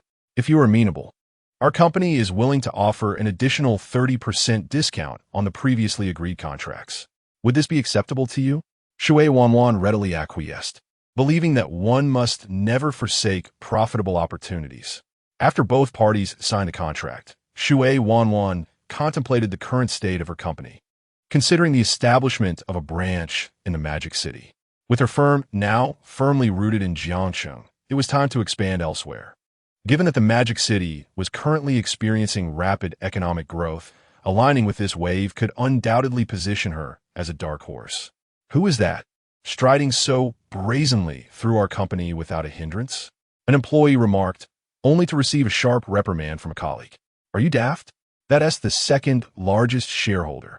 How would you not recognize him? Oh, I've been on leave for a few days and haven't been around. Well, we all know that. Perhaps you should spend your days engrossed in your novels instead. Is that the boss's wife beside the second boss? She is stunning. Indeed, they appear perfectly matched. Isn't the boss lady's figure simply exquisite? I can't help but feel a tinge of envy towards the boss. Don't be envious. Envy won't change your circumstances. Just focus on your work, young man. All right, I'm off. Hey, wait for me. I'm coming too. Lin Ye overheard the conversation among the company's employees. Shaking his head with a smile, tightening his hold on Zijun's hand. It was Zijun's first time in new environment, and she was already feeling anxious. But Lin Ye was being his usual playful self. Zijun shot him a glare. Unperturbet. Lin Ye playfully pinched herjaist. Lin Ye had been comfortably settled in Jiangsheng until he received a call from a real estate company in the bustling city a few days ago. They mentioned something about holding a board meeting, which left Lin Ye feeling utterly overwhelmed. The last board meeting he attended at Huatian Entertainment lasted an exhausting 4 to 5 hours, leaving him mentally drained. The mere thought of another meeting made him shake his head in resignation. He had arrived in the bustling city a few days prior and took the opportunity to tour the company. Today, he headed straight for the conference room on the top floor. Ah, Brother Lin has arrived. Who is this? The other shareholders inquired. Lin Ye confidently introduced. This is Zijun, my companion. Ah, Miss Zijun, it's a pleasure to meet you. Shall we head inside, Mr. Lin? The other shareholders eagerly suggested, clearly waiting for Lin Ye. Lin Ye nodded and told Zijun, I'll go in for the meeting. Feel free to explore outside. Upon hearing this, an employee approached. Madam, please follow us. We have a dedicated lounge area for you. Turning to Lin Ye, they assured him, Boss, you needn't worry. We will take good care of Miss Zijun. Seeing someone escort Zijun away, Lin Ye entered the conference room with the others. Once in a lounge, Zijun settled into a reclining chair and opened her phone, where a flurry of message notifications chimed. Jianjia, I heard you've arrived in the bustling city. Let's hang out when you're free. Zijun replied, Sure. If all goes well, I should be here for quite some time, so we can definitely meet up. Jianjia, the newcomers you're mentoring are also coming to the bustling city. I'm currently helping them find accommodations. I really appreciate your assistance. Those kids will need your guidance. Miss Zijun, we are the production team for the Future of Ada program. We were wondering if you would be interested in participating. Thank you for the invitation, Director. I am truly delighted. However, I must apologize. I am now in the bustling city and, barring any unforeseen circumstances, I want to be returning in the immediate future. Continuing to scroll through her messages, she saw, Jian, you are so impressive. May I ask how you managed to perform such stunning action scenes? Thank you for your kind words, but I must decline. I fear my boyfriend might get jealous. Perhaps you could ask other seasoned veterans instead. Oh, is it really you, Sister Zijun? I'm your #1 fan. I never expected you to visit our company. Sister, where are you right now? Would you like me to show you around? Upon receiving the message, Zijun was reminded of the younger sister who had blushed while requesting her WeChat earlier. Although she had seen Zijun walking with Lin Ye, she had not posed any inquiries. No need, thank you, dear sister. I am currently resting in the lounge. Oh. Is it true that you are coming to the Magic City to shoot a family model photo? Indeed, it is true. Please remember to keep a secret. Oh, I'm so excited. I will. After responding to most of the messages, Zijun set her phone down and reclined in her chair. Having just arrived, she had been quite busy over the past few days, yet the thought of not having seen Lin Ge for several days made her long to meet him. Since she had the rare opportunity, she genuinely wished to see him. However, most of her recent work had been in the Magic City, and it seemed unlikely that she would return in the near future. Over the past few months, Zijun had been diligently advancing her career, attracting numerous collaborators and advertisers. In just a few months, her status had significantly risen, with her focus gradually shifting from Jiangsheng to the Magic City. Alas, she felt utterly exhausted. Busy from dawn till dusk like a spinning top, she finally could take a moment to rest. Lost in her thoughts, Zijun soon dozed off in the lounge. Chapter 61. The Neighboring Sister. After Lin Ye exited, the company staff guided him to Zijun's lounge. Upon opening the door, he discovered Zijin peacefully asleep. He chose not to disturb her, instead gently carrying her back to the car. The next morning, Zijin awoke to find herself in an unfamiliar room, her alertness instantly igniting. She checked her attire. Where are my clothes? This isn't what I wore yesterday. Noticing the discrepancy in her clothing, Zijin felt a surge of anxiety. At that moment, she heard footsteps approaching the door. Grabbing an object, she positioned herself behind the door. Click! The door swung open. Lin Ye entered with a bowl of porridge, and, looking up, wondered, where is Zijin? There's no one in bed. At that moment, Zijin, witnessing someone enter, nearly dropped the object in her hand, but upon closer inspection, she realized it was Lin Ye. Her hand, which was poised to strike, froze mid-air. Lin Ye noticed the absence of Zijin from the bed and began to scan the room, eventually locking eyes with her. Zijin, still holding a pillow high above her head, quickly concealed it behind her back and offered an awkward smile to Lin Ye, tiptoeing back to the bed and plopping down. Suddenly, she leapt up, a look of bewilderment on her face as she gazed at the spot she had just occupied. Lin Ye, intrigued by Zijin's reaction, approached her. Upon lifting the covers, he exclaimed, "Whoa, it's a little superhero version of taro balls." This caused Zijin to turn her head in embarrassment, while Lin Ye burst into laughter. Ha! He then affectionately ruffled Zijin's hair and led her to the dining area for a meal. After finishing her meal, Zijin's phone rang, revealing that her assistant was reminding her that work hours were approaching. Lin Ye observed as Zijin hurriedly departed. He sauntered to the door of Yu Yuan's room, gently knocking and calling out, "Rise and shine, my dear. Today, we shall venture out." Upon uttering these words, a sudden thud resonated from within the room. Just as he was about to open the door to investigate, little Yu Yuan's voice chimed in, "Coming, coming." After finishing her meal, Lin Ye took the girl to a nearby commercial street. During their stay in the bustling metropolis, no fewer than 3 individuals had recommended this locale, insisting that a visit to the city would be incomplete without exploring this vibrant shopping district. Eager to immerse himself in the atmosphere of the metropolis, Lin Ye had initially doubted what experiences awaited, yet he considered that his little one had been cooped up for too long, and a stroll would do her good. Upon disembarking, Lin Ye was astonished to find that even in broad daylight, the area teemed with life. The throngs of people during the day rivaled the night crowds of Jiangcheng, and this was still a weekday, not even the weekend. As Lin Ye gazed at the modern, bustling streets, filled to the brim with people, he noted the abundance of tables and chairs along the sidewalks for weary wanderers to rest. Passers-by engaged in lively conversations, and occasionally, young women clad in traditional Han attire would pass by, heightening Lin Ye's excitement. My goodness, the beauty in this metropolis is simply overwhelming, he thought, struggling to take it all in. He became so distracted by the lovely sights that he failed to notice someone calling his name from behind. It was only when little Yu Yuan tugged at his hand, alerting him to the voice, that he turned around. To his astonishment, he found himself face to face with a beautiful young woman from his former neighborhood. The reason he referred to her as former was that she had abruptly moved away 2 years prior. He had harbored a fondness for this mature beauty, yet despite his efforts, he had lost touch and gradually forgotten her.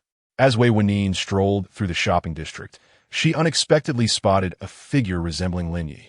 Initially unsure, she called out hesitantly. When a young man did not respond, she assumed she had been mistaken.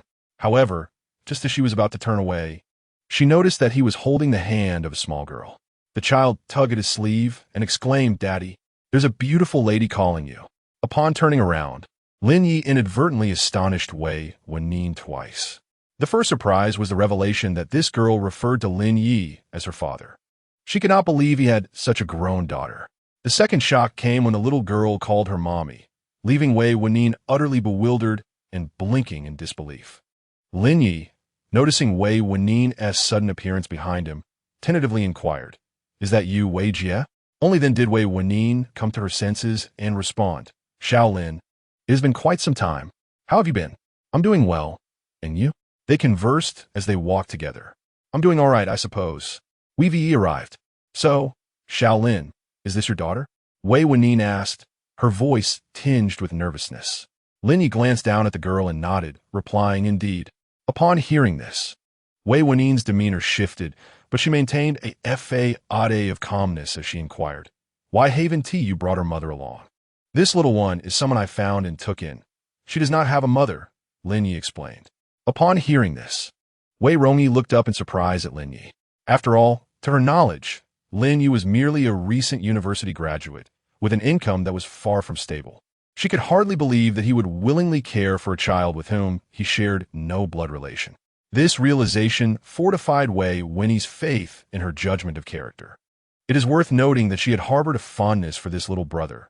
When she first encountered him, he radiated a vibrant vitality. In contrast, she felt like a wilting flower, having stealthily escaped from an oppressive family environment, at times even contemplating despair. Noticing that Wei Jie had suddenly fallen silent, Lin Ye turned to her. Wei Jie was now adorned in a fashionable short skirt ensemble, carrying a trendy new handbag, so different from her once simple appearance. Yet her grace remained unchanged, as dignified and gentle as ever. "Wei Jie, why did you leave so abruptly back then?" Lin Ye inquired. Wei Rongyi, taken aback by his question, hesitated before revealing the truth. "Actually, I am from Beijing. I had a family dispute and ran away, which led me there. Eventually, my family found me and forcibly brought me back, but through a series of unfortunate events, I ended up here." Apologetically, Wei Wenny cast a glance at Lin Ye. Sorry, I left so suddenly and didn't have the chance to tell you." Upon learning that Wei Jie hadn't left of her own volition, Lin Ye reflected that at least they were reunited now. "It's all right, Wei Jie. We're together again." Meanwhile, Yu Yuan observed her father and the beautiful mother interacting so harmoniously, her little eyes sparkling with curiosity. She piped up, "Beautiful mama, a hug." Chapter 62, Beautiful Mama. Wei Wenny, taken aback by the child's words, glanced at Lin Ye, unsure of how to respond. Lin Ye, sensing Wei Jie's embarrassment, quickly interjected to ease the atmosphere. "Ye, why not hold this little girl? She doesn't have a mother and often wishes for one," he subtly suggested. With care, Wei Wenny picked up Yuan, who nestled comfortably in her embrace, completely still.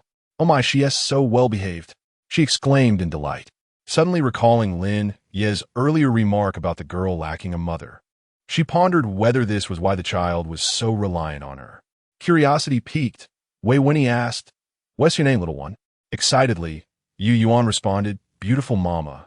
My name is Yu Yuan. And, little Yu Yuan, do you want Wei Jie to be your mother?" Both Yu Yuan and Lin Ye's eyes lit up at the question. Yu Yuan eagerly replied, Beautiful Mama." Seeing the child's reaction, Wei Wenny gently teased Yu Yuan by playfully tapping her nose, intending to continue the conversation with little Lin. However, as she lifted her gaze, she found herself caught in Lin Ye's intense stare, quickly averting her eyes, questioning whether she had misinterpreted the moment.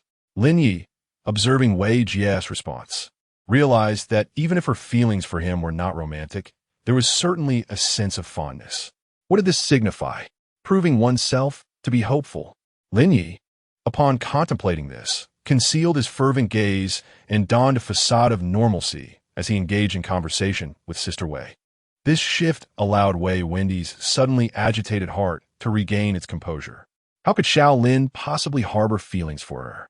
Surely, she must have misinterpreted the earlier moment. Missed opportunities are simply missed. Nevertheless, despite her thoughts, when she glanced down at the obedient Turo Ball nestled in her embrace, a wave of tenderness surged within her. "Xiao Lin, may I become the godmother of the little one?"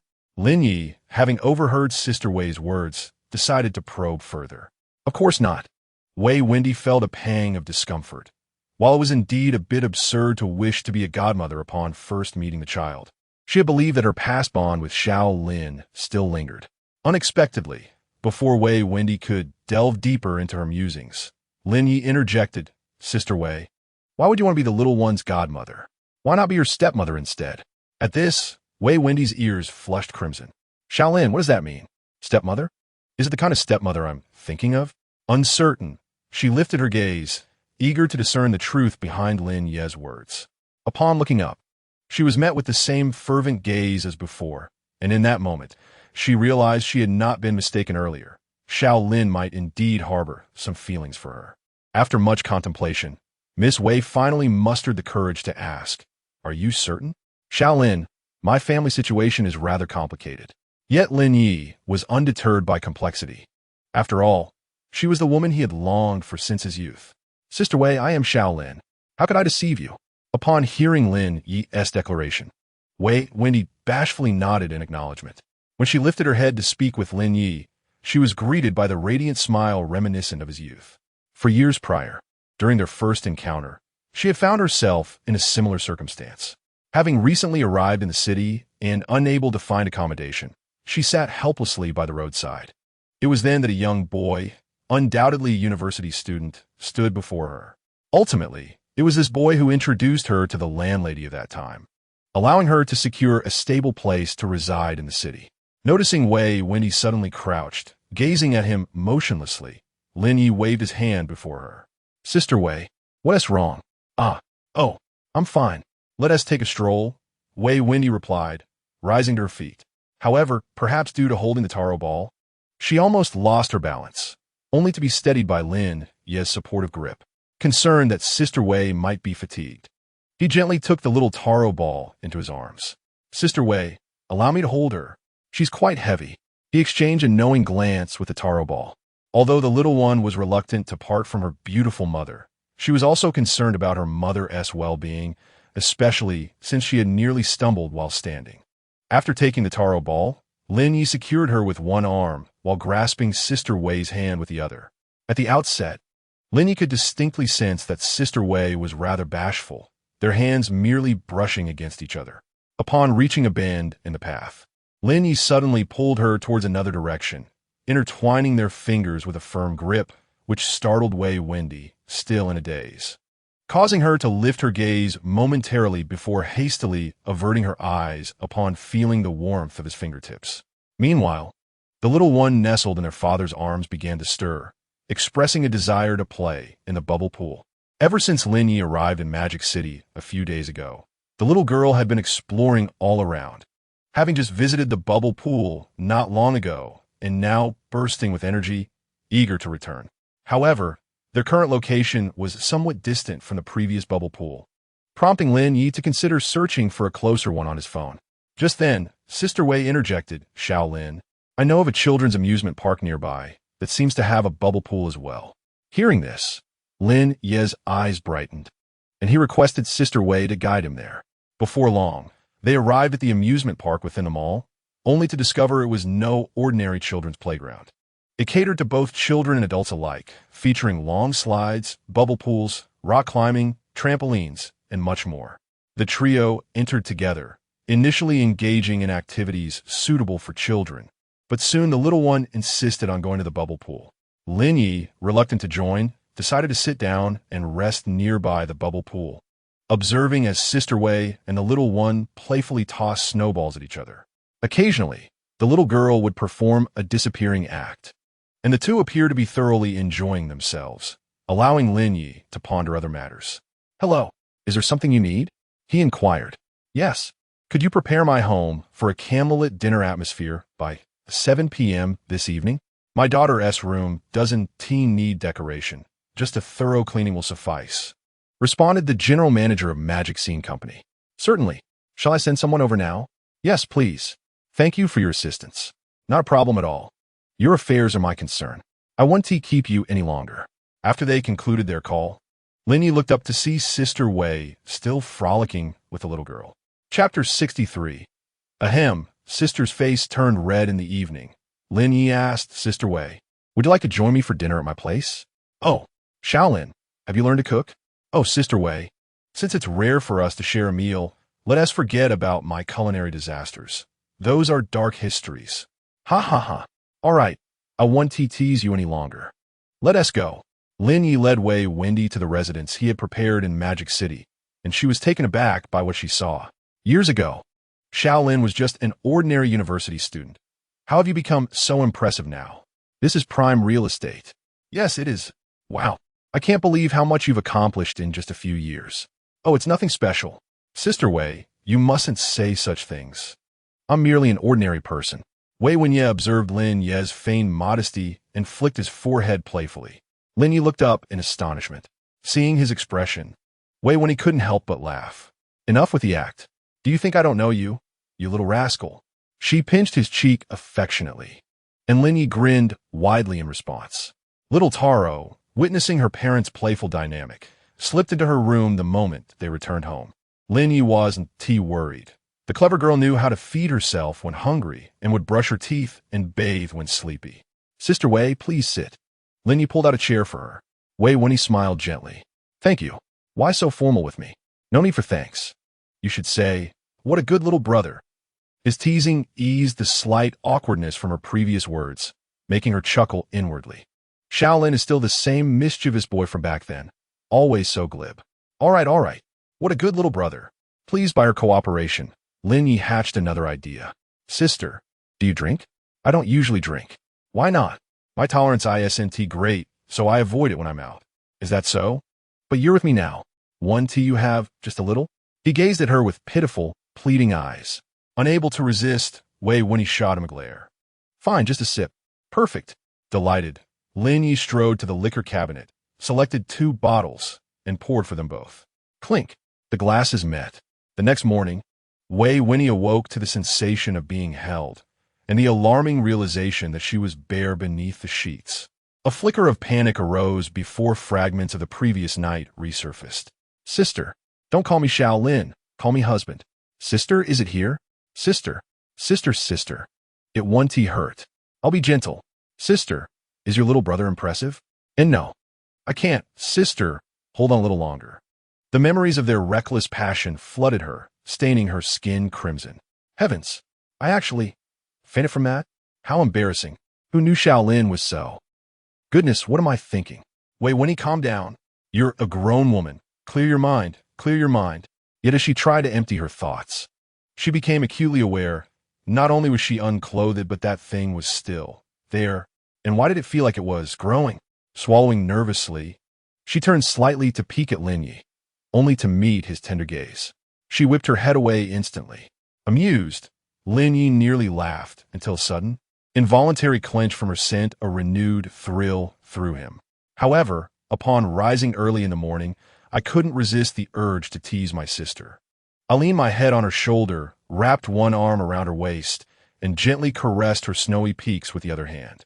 Then, I breathed softly into her ear and tenderly inquired, Sister, why are you so energetic so early in the morning? Wei Wenye shuddered at Lin Ye's playful antics, her lips forming a straight line. Please don't. Sister, what did you say? Another round of playful mischief ensued, leaving Wei Wenye dazed once more. When Lin Ye finally rose, Wei Wenye was still peacefully asleep in bed. Satisfied, Lin Ye stretched lazily, glanced at the slumbering Wei sister, and gently covered her with the blanket. He then descended to prepare breakfast and called out to little Yuan, who had a penchant for sleeping in. The little girl could easily slumber until 3 or 4 in the afternoon if left undisturbed, which was quite remarkable. By the time Yuan finished her meal, it was already 2 in the afternoon. Lin Ye decided it was time to wake Wei's sister.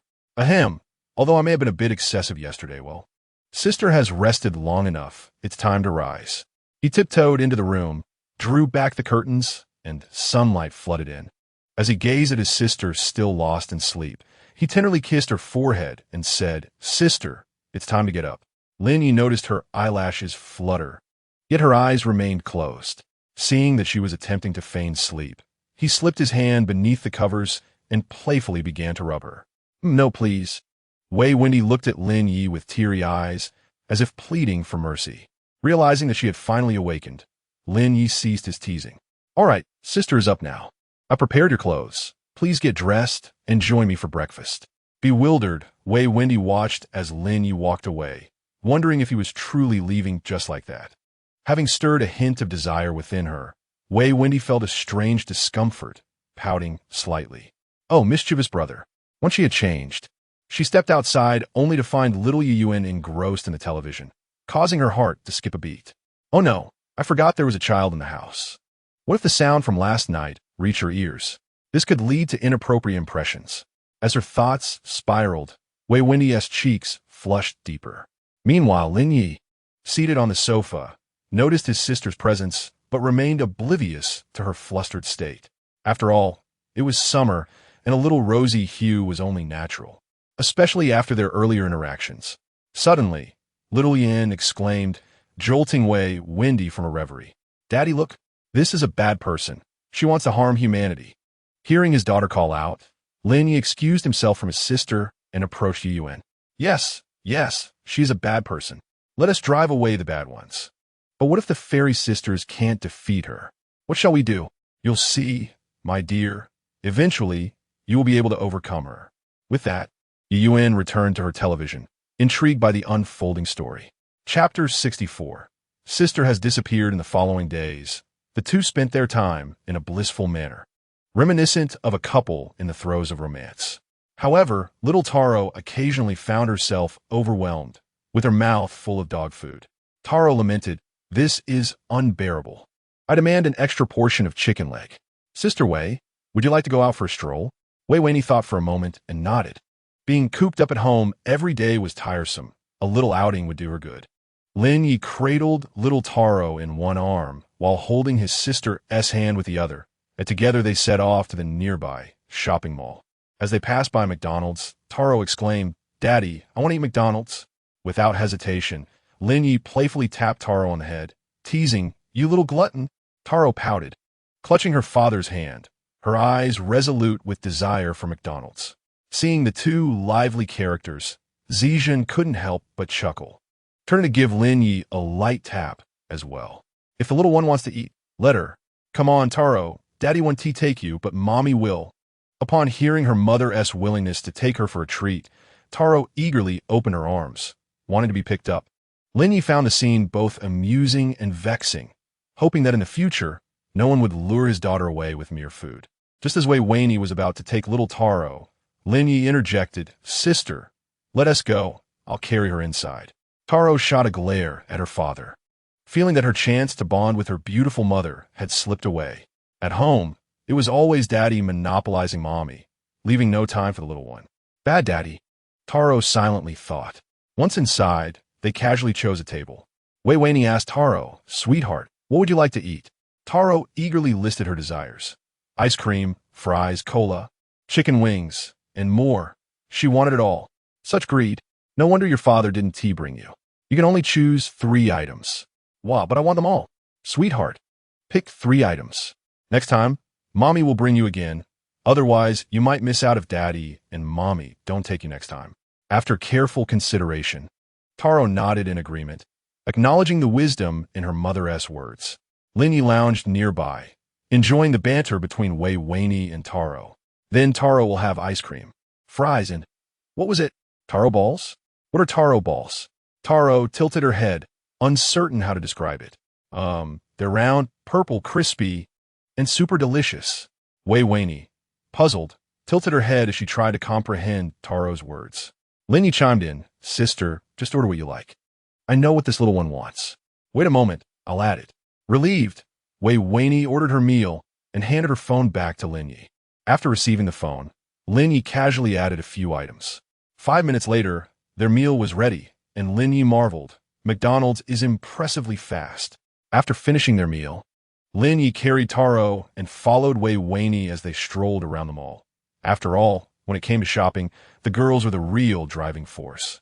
As they walked, Wei Wendy suddenly paused, but Lin Ye, engrossed in conversation with Taro, remained oblivious.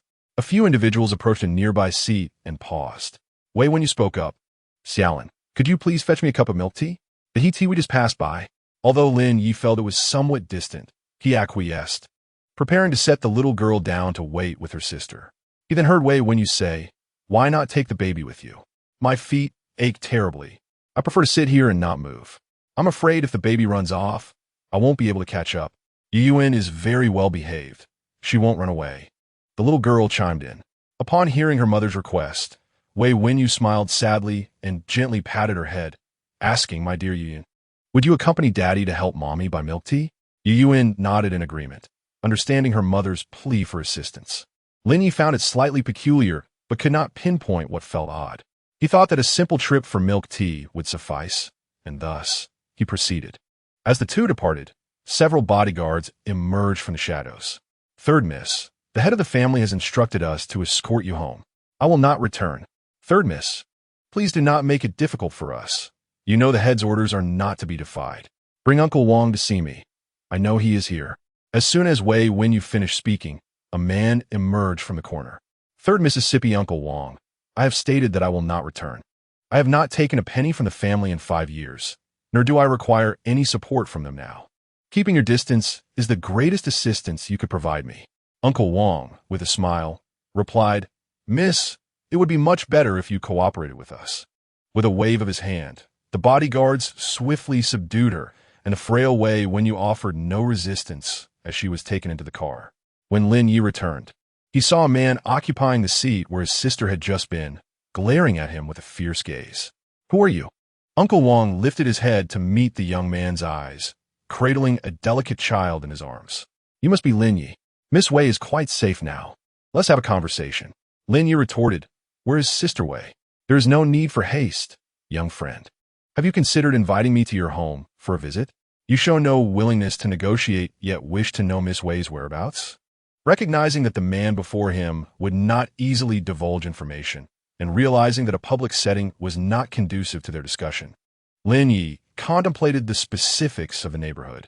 If an ambush were to occur, he believed he could manage it, and thus decided to lead him to his home. Lin Ye gritted his teeth. Uncle Wong appeared utterly unfazed, leisurely following behind. Upon arriving home, the man casually pulled out a chair for himself. He then extracted a document from his briefcase and placed it on the table, smiling as he spoke.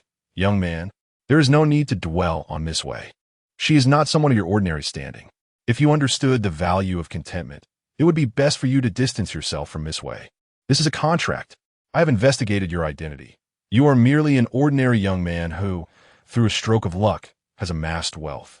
To this day, your most formidable asset is but a real estate company. Individuals of your stature ought to seize the opportunity to transcend their social strata and refrain from yearning for possessions that do not rightfully belong to you. Miss Wei has returned home. Upon signing this contract, you and she shall have no further connection, and from this point onward, you must not claim any acquaintance with her. Chapter 65, You Little Wretch. Uncle Wong observed Lin Ye standing silently, wearing a facade of a smiling tiger, and finally, with a stern expression, he remarked, Do not overstep your bounds. By signing this, you will secure 100 million, take the money and vanish, keeping as far away from Miss Wei as possible. Lin Ye coldly uttered a single word, Leave. Uncle Wong furrowed his brow. Listen closely, young man. Signing this agreement and taking the money is your wisest option. Do as you please afterward, but do not disturb Miss Wei's life. Do you understand the disparity between you two? She is of a different caliber entirely. In our household, every meal for Miss Wei never costs less than $1,000. While what can you offer her? At best, you could merely ensure she is well fed and clothed. If you truly care for her, you should promptly sign this contract and accept the money. Do not accuse me of bullying you. Do not fantasize about reaching for what is unattainable. Do you believe I covet that paltry sum? There is no need for your futile words. I ask you, where is Sister Wei? Young man, do you not grasp what I am conveying? Cease your pursuits of Miss Wei. She is not someone you can aspire to. Lin Ye, growing increasingly impatient with the man's incessant, redundant remarks, felt his temper flare. Damn it, why must I endure this nonsense? I demand to know where my Sister Wei has gone. It is utterly exasperating to engage in this pointless exchange with you. Uncle Wong, realizing that this individual would not yield easily, furrowed his brow, feeling the weight of his predicament. He could not divulge any information concerning his own mistress. He had been dispatched to resolve this matter, and failure to do so would reflect poorly on him in the eyes of the family head. Speak, young man. What are your demands? I shall not beat around the bush. There is no future for you and our young lady. If you wish to maximize your gains, present your requests. Damn it! Lin Ye found himself at a loss for words when confronted with such ignorance. He was uncertain whether to commend their audacity or lament their lack of intellect. Uncle Wong, perceiving Lin Ye's continued silence as contemplation over potential benefits, suddenly hoped that the young man would not overreach in his demands. Young man, I advise you to be reasonable. Do not overestimate your worth. First and foremost, if you're merely someone who reads novels and seeks free gifts, I might consider revealing Miss Wei's whereabouts. Do not forget to click on the free update prompt. Moreover, those who manage their households while generously supporting authors are truly commendable individuals. What about the wealthy patrons? Lin Ye retorted angrily. Uncle Wang's expression shifted, growing increasingly unsettled. Do those patrons even exist anymore? Is there truly such an extraordinary figure beneath the surface of Lin Ye? Upon hearing the housekeeper's inquiry, Lin Ye was rendered speechless, responding with, "That is undoubtedly the case. You truly lack insight." After uttering this, he closed his eyes in exasperation, contemplating the incessant prattle of this person while his sister's whereabouts remained a mystery. Damn it, could he not simply arrange for someone to extract information about Wei Jie from that mouth? He was utterly disinterested in enduring this individual's incessant chatter any longer. It felt as if he were conversing with a fool who could not comprehend human speech. This was the first time in his life he had encountered someone so utterly dim-witted, who had taken his wife away, yet pretended to be benevolent. Was there something amiss in his mind? Eventually, Uncle Wang, fatigued, raised his gaze to Lin Ye, seeking to discern what this young man truly desired. However, upon looking up, he was met with Lin Ye's calm, unyielding stare, which conveyed an air of condescension, igniting his ire. "Boy, what do you mean by that?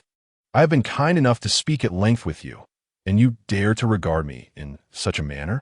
Lin Ye could no longer contain himself. If this person continued to speak, he would truly be rendered speechless. "Have you finished? So much nonsense." With a resounding clap, Uncle Wang stood abruptly. Lin Ye, unwilling to indulge him, slammed his hand down on the table in return. "What do you mean by that? Have you never encountered someone who speaks so much nonsense? It's merely a table slap. Who cannot do that? What do you want? This is my home. Damn it, you've already taken my wife. And now you have the audacity to claim I am unworthy and brandish a contract? Are you half flour and half water, shaking until you become a paste? Do you not realize where you currently stand? When you followed me to the community, you should have been aware of the nature of this place. What use is the little money you boast of? Even if you had 100 million in cash, you could not rent a room in our community. Please, could you engage your brain while speaking, old man? I truly do not wish to argue with someone who cannot comprehend language. It feels beneath me to berate you. If you think I covet your paltry wealth, you are sorely mistaken. And what of your claim that I am unworthy of Wei Jie? Damn it, I have been the one caring for her these past few days, and the three of us have been living happily together. Why do you intrude upon our peace? Truly, you're a busybody. I have never encountered anyone so incapable of listening. Either disclose Wei Jie's location to me, or promptly leave. I genuinely do not understand why I brought you into my home. This is utterly baffling. At that moment, Yu Yuan noticed her father's displeasure towards this uncle and tugged at his hand, hoping to quell his anger. Meanwhile, Lin Ye continued his tirade, gently resting his hand upon his daughter's head, offering a perfunctory comfort. Yu Yuan wriggled free from her father's embrace, and, recalling that the door to their home was closed, he set her down. Once on her feet, Yu Yuan placed her hands on her hips, mimicking her father. A busybody indeed. Mama, oh my. Upon hearing the young girl's words, Lin Ye felt his previously irate mood considerably lighten. He took a deep breath to regain his composure. Uncle Wang, who had served as the steward of the Wei family for over a decade, had never been subjected to such blatant insults, leaving him momentarily stunned and at a loss for words, occasionally stammering in response. As the two adversaries stood in confrontation, their eyes fell upon Yu Yuan, who was tearing the contract apart. With each rip, the document was shredded anew. Yu Yuan then raised her hand, pointing accusingly at Uncle Wang. "You're a bad person. Return it to Mama. Yu Yuan will hit you."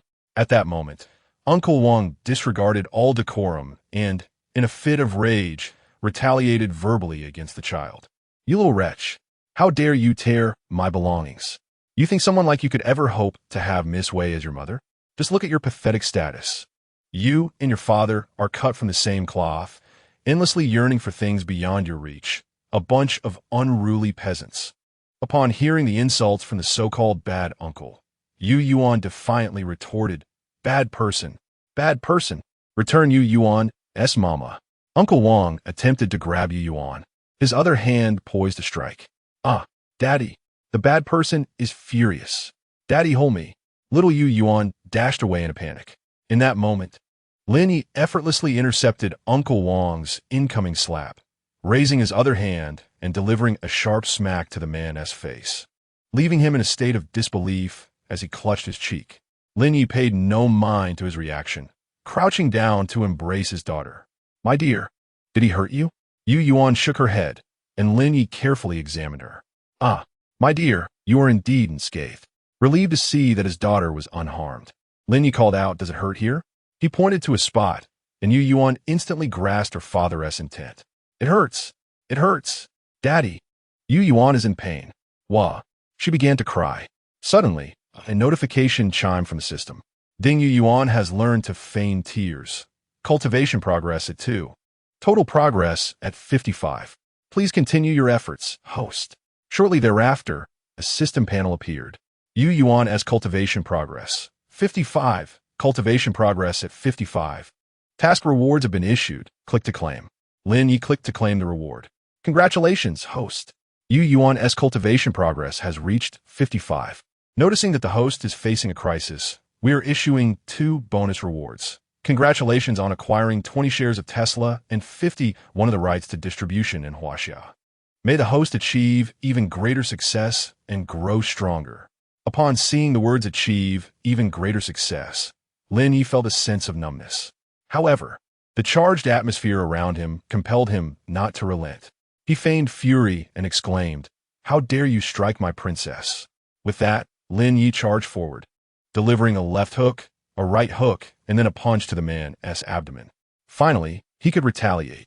By my mother, I am nearly driven mad by those incessant ramblings. I simply cannot comprehend how someone could have so much to say. Lin Ye thought as he aimed a punch at the man's mouth. Upon witnessing her father preparing to confront a villain, Yuan eagerly scampered to the kitchen to procure some chili powder. Just as Lin Ye was vigorously delivering blows, he noticed his daughter tugging at his sleeve. Assuming she wished to intervene out of compassion, he reassured her, my dear, this is a bad person. He has abducted your mother. It is only right for Daddy to punish him. Yu Yuan nodded in understanding. Yes, I know you are fighting the bad man, Daddy. Here is the chili powder. The television said it can sting the villains. Lin Ye, glancing at the full bottle of chili powder, couldn't help but smile with satisfaction. Well done, my thoughtful girl. Now, return to your room. It's a bit chaotic here. After contemplating the somewhat gruesome scene he was creating, he decided it best for his daughter to retreat to her room, lest she be frightened. Yu Yuan feigned agreement, nodding her head. Once inside her room, she discreetly left the door ajar and peered through the crack, her heart racing with excitement. You wicked villain, you took away Yu Yuan's mother. Daddy will teach you a lesson. Hit, hit, hit. This villain had even dared to scold Yu Yuan earlier. How could he be so heartless towards such an adorable child? Lin Ye, meanwhile, expertly moderated his strikes, ensuring they caused pain without inflicting severe injuries. Fortunately, having previously drawn the luck of Bruce Lee in a lottery, he felt grateful for his martial prowess. He silently lamented as his blows grew increasingly fierce. Time slipped away until Uncle Wang finally cried out, Stop! Stop! I'll tell you where she is. Surrendering, he pleaded, if you keep this up, you might just kill me. Hearing this, Lin Ye gradually released Uncle Wang and dragged a chair over to sit. In her room, Yuan perked up at the mention of her mother's whereabouts. With a swift motion, she darted out, running to her father. Daddy, pick me up. Lin Ye, observing her aggravation, surmised that she had been secretly watching for quite some time. He playfully flicked her forehead, but couldn't resist pulling her into his embrace. Before he could inquire about her well-being, Yuan blurted out, Bad man, where's my mother? Struggling to rise, Uncle Wang wiped the remnants of his ordeal from his body, glaring malevolently at Yuan. Noticing the malice in his gaze, Lin Ye swiftly stood and delivered another slap, sending him crashing back to the floor. Do you wish to lose your eyes? How dare you glare? Speak when spoken to, and stop your incessant nonsense. Yuan mimicked from the side, Humph. You don't want your eyes anymore, do you? So many excuses.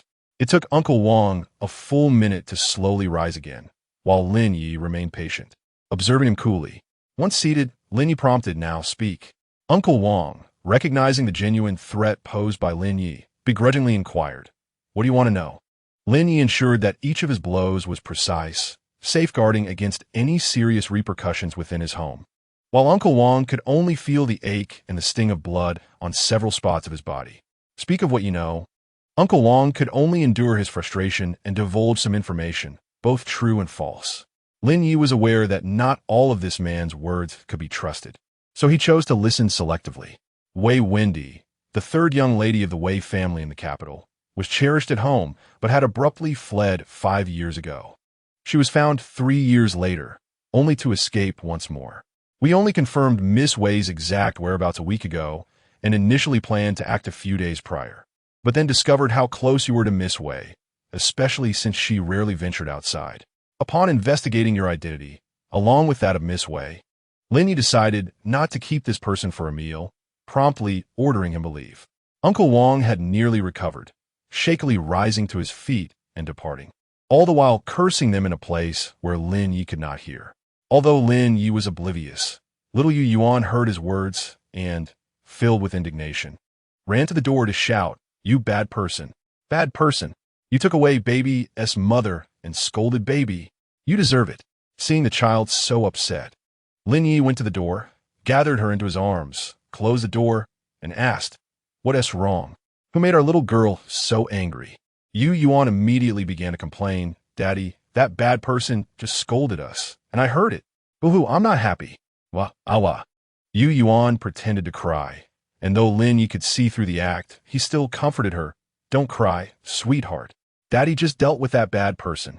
He made that bad person scream, but he scolded me," Yu Yuan said with a pitiful tone. "Then Daddy 1T let him go home. Is that all right? No letting the bad person go home? MHM good? Then Daddy 1T let the bad person go home. Good, good, good. I'll listen to you." As Lin Ye spoke, he picked up his phone. Chapter 67 Daddy, where's Mommy? He opened his phone to call the general manager of an international shipping company. This was from the shares he had drawn in a lottery pool, and he never imagined they would prove useful one day. Beep, beep, beep. "Hello, Brother Lin? It's me." "Yes, Brother Lin. What can I do for you?" "I was hoping you could help me blacklist someone so that he can't board a plane." "Oh, this small matter. Just send me a message. No need to bother calling." "Huh. I was just a bit anxious, so I decided to call you first." "All right. Just send me the person's photo." "Thank you so much, my friend. I can't bear to trouble you like this." "Don't mention it. Calling you Brother Lin makes me feel quite embarrassed." "Huh. All right. You go ahead and take care of your business." "Okay. Brother Lin, goodbye." "Goodbye." After hanging up, Lin Ye turned to his daughter in his arms and said, "Did you hear that? That bad person can't leave. MHM, Daddy is the best." Lin Ye silently mused that the person could probably still leave, but it would be considerably more troublesome. "You think you can make my daughter cry and then just walk away?" "Not a chance." Upon arriving at the airport, Uncle Wang intended to purchase a ticket to the capital. "Good day, sir. How may I assist you?" "Hello. I recently discovered that I was unable to purchase a ticket at the self-service kiosk. Please assist me in procuring the fastest available ticket to the capital." "Certainly, sir. May I have your identification, please?" Uncle Wang handed over his ID, and after a brief pause of 20 seconds, the staff member opposite suddenly adopted a serious demeanor, the customary smile vanishing, replaced by a cold gaze directed at the gentleman before him. "Greetings, sir. You have been blacklisted by our airport. Kindly vacate the premises." Uncle Wang stood in bewilderment, uncertain as he inquired of the airport personnel. "Who? Me?" "Yes, sir. I must insist you leave." The staff's faces bore an unmistakable sign of disapproval, indicating that he was not welcome. Thus, Uncle Wang was escorted to the airport entrance, unable to re-enter. How frustrating. I must find a way to reach the capital. Why has Sister Wei suddenly disappeared again? Fortunately, I possess her contact information. I can seek her out. What Lin Ye truly wished to express was his confusion over Sister Wei's reluctance to share information with him. They could shoulder the burden together. Lin Ye recalled the haughty demeanor of the Wei family, even their servants exuding such arrogance, suggesting that their status in the capital was quite significant. Meanwhile, he had only just begun to establish himself in the magical city, his foundation still unsteady. If he were to venture there abruptly, And if the Wei family were to discover his presence and detain him, he would find himself in a predicament he could not navigate. How exasperating. Ding, ding, ding. Lin Ye pulled out his phone from his pocket and saw it was the young master of the Chen family. Upon answering, the anxious voice of the young master reached his ears. Hello, is this Brother Lin? You're looking for me? Indeed, Brother Lin. Our companies previously had a collaboration in the works. However, due to some unpleasantness caused by my younger brother, I was wondering if we could revisit our partnership now that the matter has been resolved. Lin Ye recalled that the young master had indeed sent his son abroad, and since compensation had been settled, it seemed reasonable to extend forgiveness. Let us continue our collaboration. I will inform my company shortly. Wonderful. Brother Lin is truly magnanimous. On the other end of the line, Lin Ye, aware that the young master was merely flattering him, nonetheless felt a surge of satisfaction. After all, who does not appreciate compliments? Perhaps it was the resolution of their business dealings that eased the young master's nerves. As he began to engage Lin Ye in casual conversation, Brother Lin, I have some news you are likely unaware of. Oh, please do share. This is something my father only recently learned. He heard that the third young master of the Long family, one of the 4 great families of the capital, has had a falling out with his family. He intends to bring funds to the magical city to embark on his own entrepreneurial journey, aiming to prove his capabilities to the family head. Initially, we dismissed this as mere gossip, but it seems this third young master of the Long family actually aspires to enter the construction industry. Alas, this development poses a significant challenge for our Chen family. Brother Lin, what do you think this third young master is thinking? Why would he leave the capital to come here? There is nothing shameful about relying on the family business. Is there any wealthy heir who does not take the reins of their family's legacy? Are they not to be handed down to the family, but instead passed to collateral relatives? Upon receiving this news, Lin Ye casually offered a few words of comfort to young Master Chen before ending the call. If young Master Chen's words held any truth, then he could potentially approach the renowned third young master of the Long family in the capital. However, he was uncertain whether this third young master was truly lacking in intellect or had ulterior motives. Should he indeed be of limited intelligence, Lin Ye would need to devise alternative strategies, hoping that he might still prove to be a viable partner in collaboration. Reflecting on this, Lin Ye opened his phone and sent out several messages, essentially inquiring into the veracity of the matter at hand. Meanwhile, little Taro, having witnessed her father's phone conversation, sat down directly opposite him, gazing up at him with wide eyes. As Lin Ye pondered, he glanced down to find his little one staring intently at him. A hint of confusion crossed his face as he looked around, realizing that she was indeed focused on him. Bending down, he lifted Taro high into his arms and asked, "What is it, my dear? Why are you looking at Daddy like that?" Unfazed by her father's antics, Taro asked, "When will Mommy come back?" Lin Ye found himself at a loss for words, unsure of how to respond, as he too was uncertain of the timeline. He simply cradled her in his arms, supporting her with one hand, and walked to the window, gazing into the distance. Sensing her father's heavy heart, little Taro ceased her inquiries and followed his gaze toward the horizon.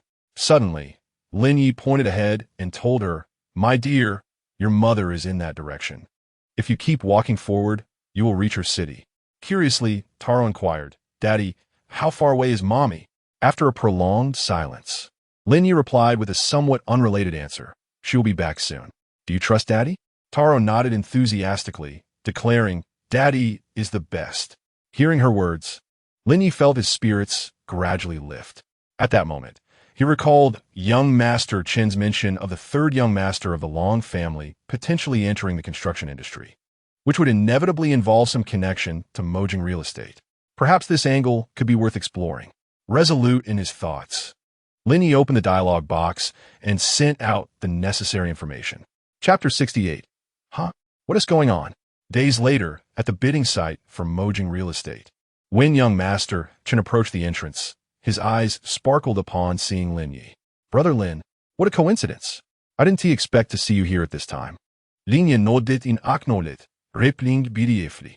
They entered the auction room together, with young Master Chen chattering away beside him. "Brother Lin, what brings you here to observe the bidding? I recall your shareholders are not required to attend." Lin Ye thought this, but chose to phrase his response differently. I came to see whether that so-called third young master of the Long family will be present. He added, I thought it would be entertaining to join in the commotion. Uncertain if young Master Chun believed him, Lin Ye noted Chin's nod before they shifted to other topics. By the way, brother Lin, why didn't you bring your little princess along? Lin Ye offered a perfunctory explanation.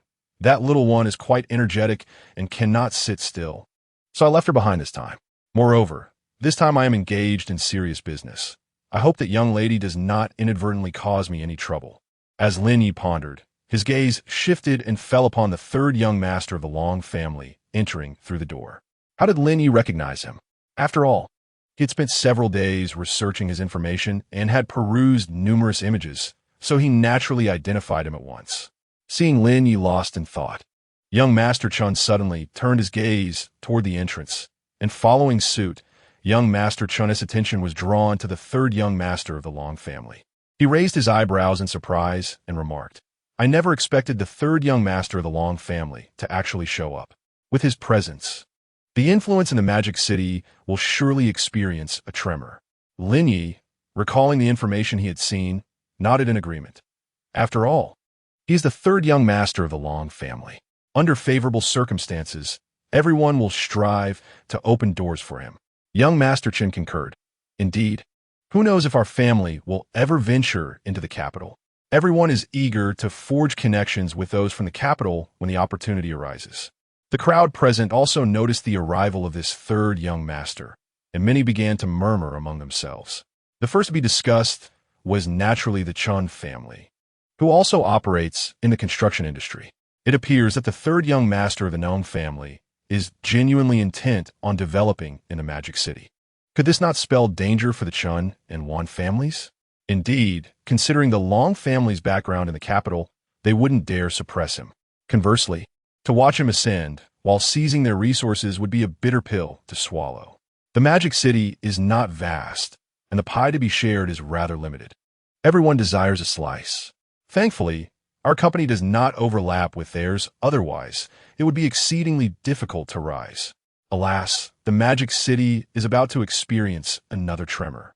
We can only hope it does not adversely affect our company.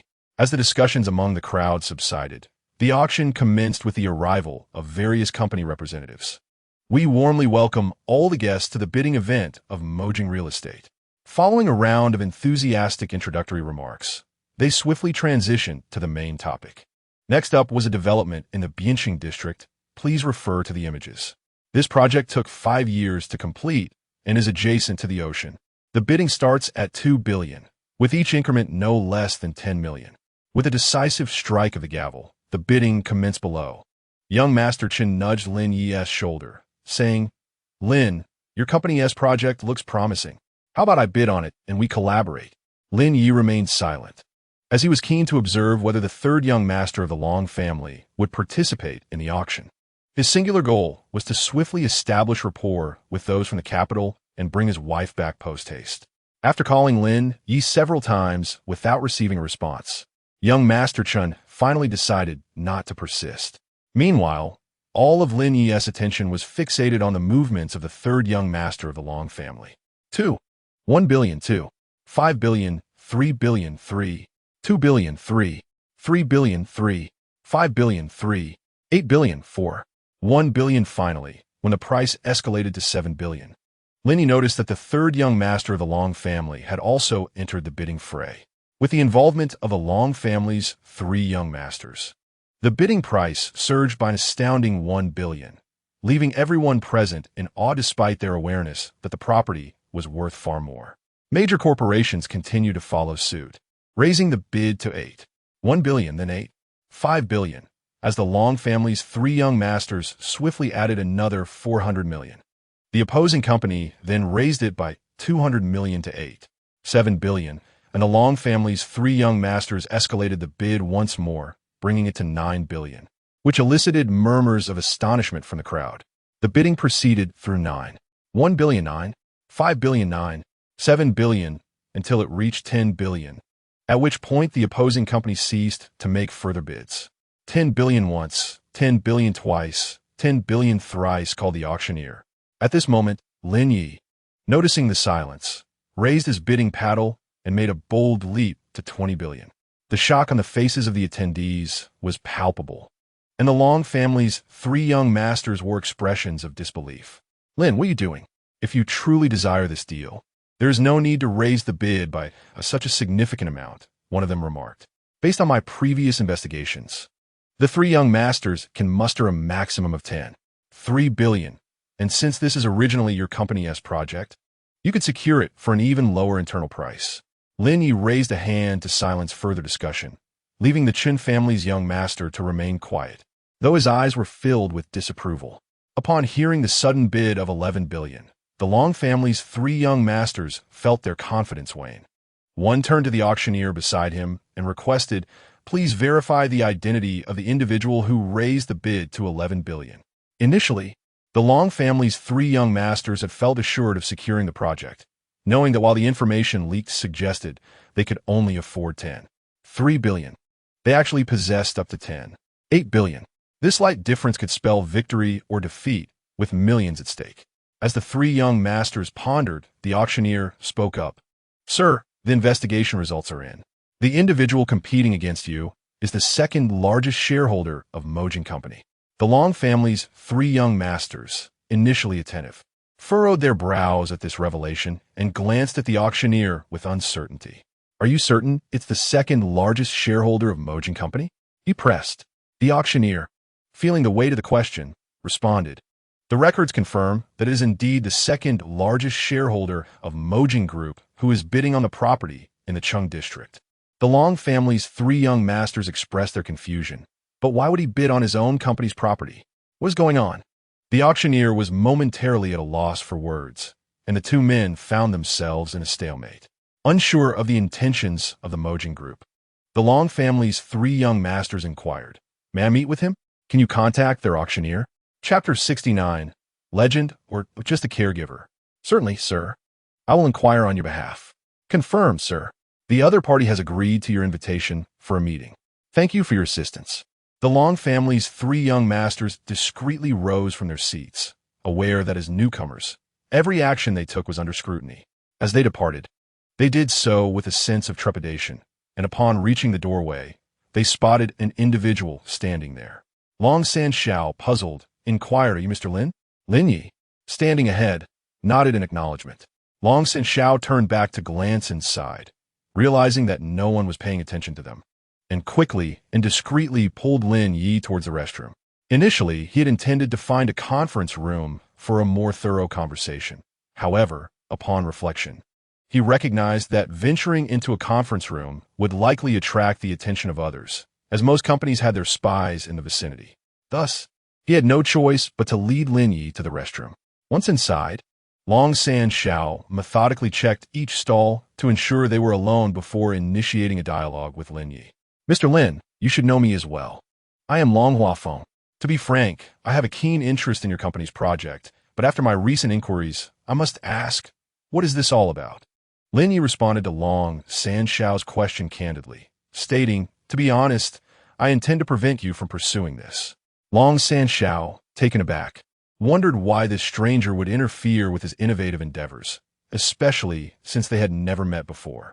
Lin Ye continued, "Long Sanshao, do you not find your efforts in the construction industry rather futile?" Long Sanshao was increasingly puzzled by this individual's intentions, unable to formulate a response, and simply gazed at Lin Ye, urging him to elaborate. Lin Ye explained, "My reason for dissuading you are straightforward. I wish to invite you to collaborate with me in the electric vehicle sector." Long Sanshao contemplated numerous possibilities, but could not fathom this one. It seemed utterly implausible to him. "That is impossible, Mr. Lin.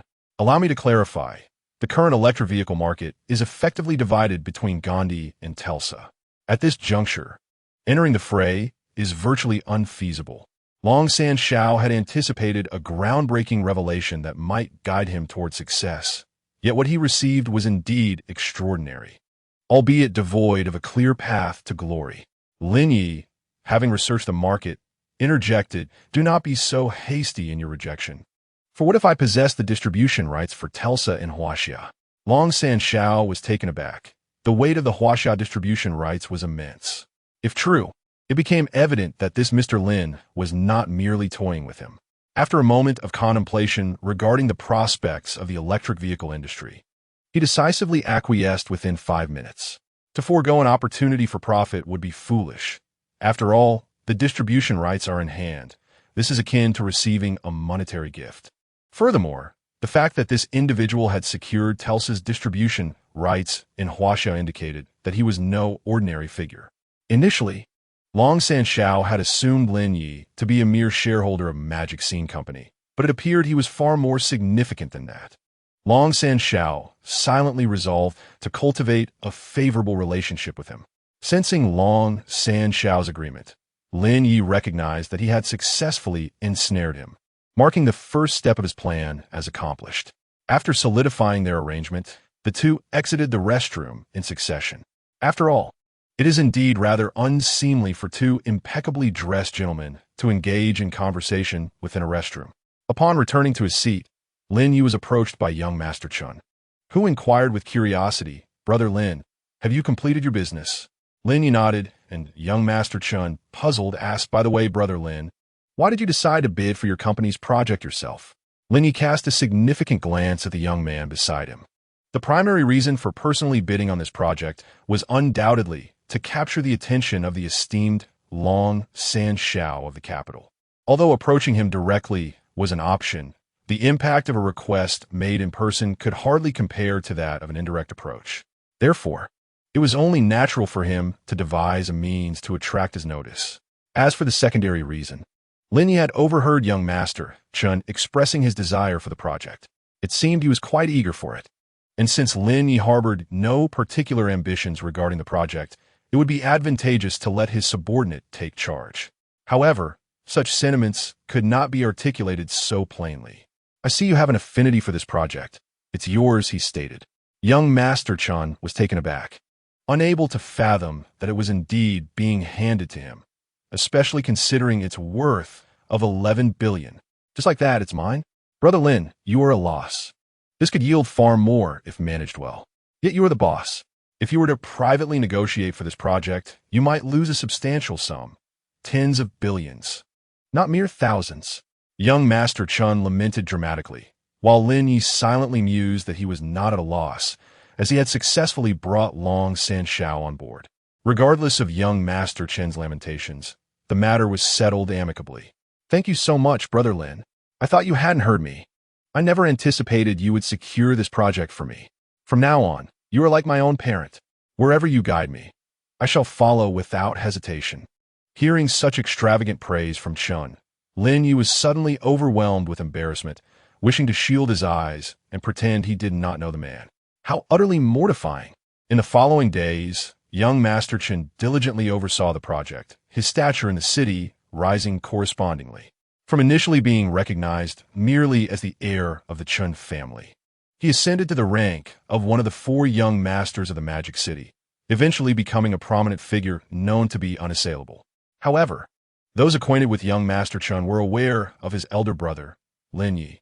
Whenever someone would remark on Chen's impressive status, wondering who could possibly rival him, he would humbly reply, "I owe it all to my elder brother, who has uplifted me. I was merely an ordinary heir to a family. If not for my brother's generosity in providing me with several projects, I would not be where I am today." Consequently, many sought to uncover the identity of Lin Ye, the figure Chen spoke of so reverently. Yet with so many individuals sharing the same name, it proved a daunting task to ascertain any definitive information. Only a select few are privy to Lin Ye's true identity, and they are resolutely tight-lipped about it. In an instant, Lin Ye has become a legendary figure within the upper echelons of Magic City. But what is Lin Ye doing at this very moment? Hey, rise and shine. It's time for breakfast. Indeed, this legendary figure of Magic City is presently immersed in the bittersweet joys of parenthood. Chapter 70. Gathering? Zhejian. Let me outline our itinerary for this week. From Monday to Wednesday, we will be shooting advertisements. Thursday will be a day of rest. On Friday, I will attend a commercial event. Saturday and Sunday are reserved for additional activities. Zhejian's assistant replied, "Sounds good." As the assistant was about to exit, a thought struck. "Oh, by the way, in 2 weeks, we will be participating in the Miss World pageant. Sister, if you maintain your current physique and exercise a bit each day. Your chances of being selected are quite promising." Zijin nodded, and the assistant departed. It is hard to believe that the time for the Miss World selection has arrived once again. She fondly recalled the previous edition when she single-handedly managed to secure a position. This time, with Lin Ye's assistance, she felt relieved, knowing she need not worry about anything. As she pondered over this, a smile unconsciously graced her lips. In truth, having someone to care for her has been quite pleasant. She no longer needs to manage her makeup, sign contracts, or handle various tasks all on her own. A notification chimed from her phone, and Zijin opened it to find a message from the public relations team. Zijin, the collaboration this time was no small feat to secure.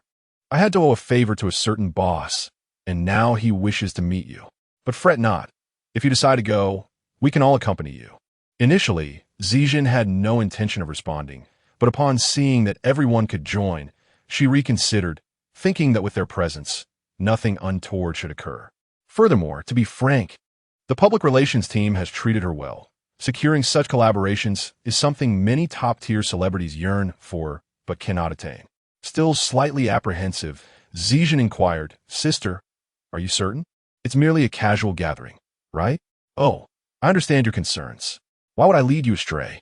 We are in this together, Zijin, so rest assured. You can even bring your assistants along."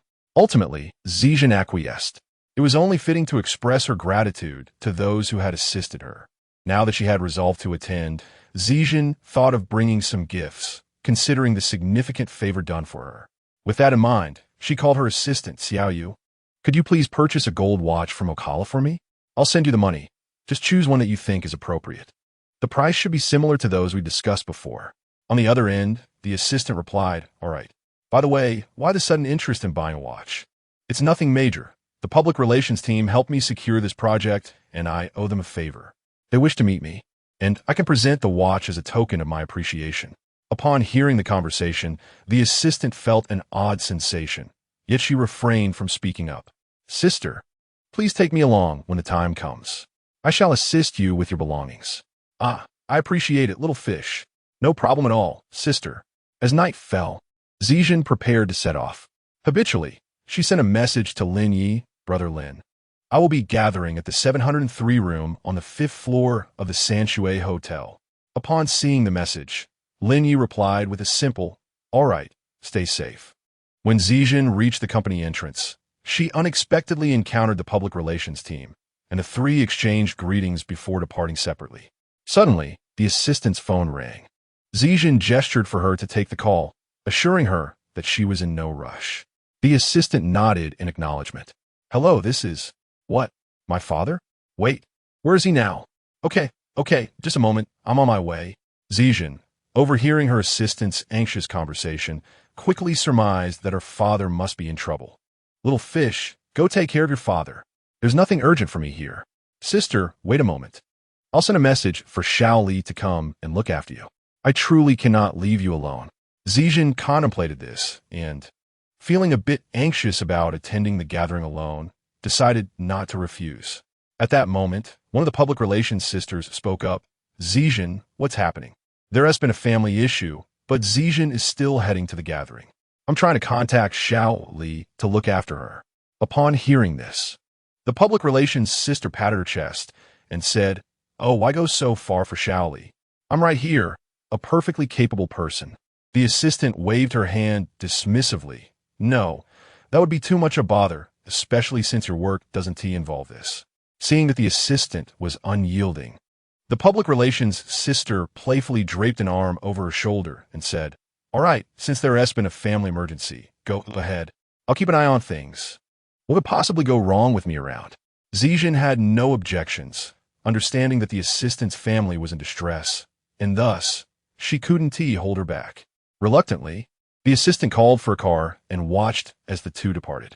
Upon arriving at the Sanshui Hotel, they were ushered to a private room by the staff. Zijin opened the door to find a gathering of both men and women, all donned in formal attire, and she set aside any lingering reservations. The attendees noticed the stunning beauty entering, exchanging glances as if inquiring who had summoned her. Unaware of their scrutiny, Zijin was guided to sit beside a young gentleman. Not in the primary seat, which she did not mind. Once seated, the public relations sister leaned in and whispered, "Zijin, the gentleman beside you is one of the 4 young masters of Modu, Jiang Shao." Intrigued, Zijin turned to look, observing a young man in a suit. His lips pressed together as he observed the crowd, occasionally directing his gaze towards her. The public relations sister continued, "Zijin, it was Jiang Shao who facilitated your collaboration. Have you prepared any token of gratitude?" Upon hearing this, Zijin retrieved the gift she had prepared in advance. The public relations lady beside her suddenly grew cold in her gaze. Yet in an instant, her demeanor transformed back to one of amiable warmth. However, at that moment, Zijin was oblivious to these subtleties. She rose and approached young Master Jiang, expressing her gratitude for his assistance with a token of her appreciation. Upon hearing her words, a glint of amusement flickered in Jiang's eyes as he raised an eyebrow. "This woman was the one they mentioned would be presenting me with a gift today," he mused, casting a disdainful glance over Zijin. She possessed an admirable beauty, scoring an 85 in appearance, yet her figure warranted a near-perfect 98. Noticing Jiang's hesitance to accept her offering, coupled with the peculiar look in his eyes, Zijin felt an unsettling sensation creeping into her heart. Jiang casually accepted the gift, placing it on the table before leaning back in his chair and patting his thigh. Witnessing such frivolous behavior, Zijin furrowed her brow and glanced towards the public relations lady. Suddenly, the lady exclaimed loudly, "Zijin, this is young Master Jiang. Surely you ought to toast him." Realizing the implications of this statement, Zijin understood that she had likely been sold out by this person. Chapter 71. It's me, Lin Ye. Zijin had faced similar situations before, yet her family had once held a modicum of prestige in Jiang City, so people seldom dared to be overtly difficult with her. However, now that she had come to the bustling metropolis, her previous influence was rendered impotent. With determination, Zijin cast a swift glance at the public relations lady and returned to her seat, feigning indifference to the earlier incident while attentively observing the scene at the entrance. She noticed distinctly that as she had picked up her bag, 2 imposing figures at the door had suddenly gone on high alert, making her realize that an immediate exit was likely not an option. Meanwhile, young Master Jiang watched his prey settle back into her seat, frowning as he surveyed his companions. Jiang's subordinates began to grow anxious, their expressions visibly stiffening. Zijin observed several of them preparing to speak, so she quickly retrieved her phone from her bag and spoke up. "I apologize, everyone. I may have eaten something cold earlier. I'm feeling a bit unwell. I need to visit the restroom." Given the restroom's proximity, no one hindered her passage, and with this plausible excuse, Zijin successfully made her way inside. Once inside, she locked the door and pulled out her phone to make a call. After an agonizing wait of several seconds, the call was finally answered. "Hello, what's wrong?" Lin Ye's voice came through the receiver, and upon hearing it, Zijin exhaled a long breath, her voice trembling slightly as she replied, "Brother Lin, I've been deceived. Someone is trying to sell me." Suddenly, a loud crash echoed from the other end, and Lin Ye hurriedly responded, "Where are you right now? I'll come and get you. Is it the location you sent me when you left today? Which floor are you on? What is the room number?" Zijin relayed the specifics of her location, and Lin Ye instructed, "Wait for me for 10 minutes. As long as I'm not outside, do not open the door for anyone." After Lin Ye entered the vehicle, he quickly made a phone call to contact Zijin's assistant while racing towards his destination. It wasn't long before the call was answered. "Hello, Brother Lin, what's the matter? What's going on with Xiaoyu? Why aren't you with Zijin?" Well, there was a bit of an issue at home, and Sister Yin from the PR department said she could substitute for me." Lin Ye suppressed his irritation and replied, "You have 10 minutes. Either you come here yourself, or send Xiao Li to Zijin's location." It was evident that the person on the other end became anxious upon hearing this. "Brother Lin, did something happen? I am on my way now." Without caring for the rest of the conversation, Lin Ye abruptly hung up. 10 minutes later, at the entrance of the San Shui Hotel, Lin Ye emerged from a Maserati. Despite donning ordinary casual attire, the staff greeted him warmly and escorted him to a private room. Upon reaching the door, they noticed a young woman playing with her phone. The female attendant, sensing someone approaching her private room, looked up and saw Lin Ye and the server. As they reached the door, the server said, "Hello, sir. This is the room you were looking for. Hearing that he was brought by the staff, the woman inquired, Who are you? Lin Ye, indifferent to her presence, prepared to push her aside. The woman persisted, Hey, I'm talking to you. What room do you think you can just waltz into? She cast a disdainful glance at Lin Ye, assessing his attire. Isn't that outfit of yours worth even 1,000 yuan? TSK, TSK, there are threads hanging from your clothes. Observing the cheap brands adorning Lin Ye, she mocked, Hey, you poor wretch. Server, get rid of this person. How dare a pauper like him show up in a place like this? Blocking the door, she stood in the way of Lin Ye's entrance, shifting his focus to her. Lin Ye wasted no words and swiftly slapped her. The woman crumpled to the ground, covering her face in disbelief as she looked up. Suddenly, she shouted, Ah, you despicable pauper, how dare you hit me? Server, where are the security guards? Get this person arrested. At that moment, two figures rushed in from the corridor. It was Xiao Yu and a hotel staff member. However, Lin Ye had no time to engage with them. He pushed open the door, and as it swung wide, the cacophony of voices from inside enveloped him. Some patrons noticed the door opening, but paid no mind, continuing their banter. Haha, Feng Xiao. Look at Jiang Xiao, completely unfazed. Indeed, he's a master of relationships. TSK, TSK. That woman earlier was quite a gem. Hey, those legs, that waist, what a sight. Oh dear, you men, Jiang Xiao wouldn't be like you. He values inner beauty, unlike you shallow boys. Jiang raised his head and glanced towards the restroom, casually remarking, Who knows? Upon entering, Lin Ye immediately scanned the room, failing to locate Ji Zhun's figure. His gaze finally settled on the restroom, where the door remained firmly shut. A sigh of relief escaped him. Just then, as Xiao Yu emerged, she spotted Boss Lin striding into the private room and hurriedly rushed to the entrance of Lin Ye's suite. Turning around, she saw Lin Ye standing there and noticed someone lying on the ground. As she stepped inside, Xiao Yu bowed before Lin Ye, apologizing, I'm so sorry, boss. It was my oversight. I shouldn't have wandered off. Is Sister Zhen all right? Observing Lin Ye's prolonged silence, Xiao Yu cautiously lifted her head to look ahead, only to behold Sister Yen on the ground, her expression one of disbelief as she gazed at Lin Ye. It dawned on Xiao Yu that the person lying there was indeed Sister Yen. She contemplated assisting her, but upon noticing Lin Ye's gesture, she halted. Leave her on the ground. Which department does she belong to? Lin Ye inquired. Although confused, Xiao Yu responded, She is Sister Yen from the PR department. She came to take care of Sister Zhen on my behalf. Upon hearing this, Lin Ye instructed Xiao Yu, contact the legal department to handle this matter. This individual is to be dismissed, and if anyone dares to employ her thereafter, it will be tantamount to opposing our Mo Jing company. Though Xiao Yu was somewhat naive, she was not foolish. She surmised from Lin Ye's words that this woman likely intended to harm Sister Zhen, but had failed, resulting in retaliation from Boss Lin. Suddenly, her thoughts shifted to Ji Jie, and she looked around anxiously, realizing Ji Jie was absent, which heightened her panic. A sudden thought struck her, with Boss Lin present. In her understanding of his character, if anything had happened to Sister Zhen, he would undoubtedly be the most concerned, thus assuring her that Sister Zhen was likely unharmed. After dealing with the woman on the floor, Lin Ye, disregarding the crowd's gaze, approached the restroom and knocked on the door. Knock, knock, knock. It's me, Lin Ye. Zhen, please open the door. Chapter 72 What? Finally, after Lin Ye persisted in calling out, the restroom door opened a crack.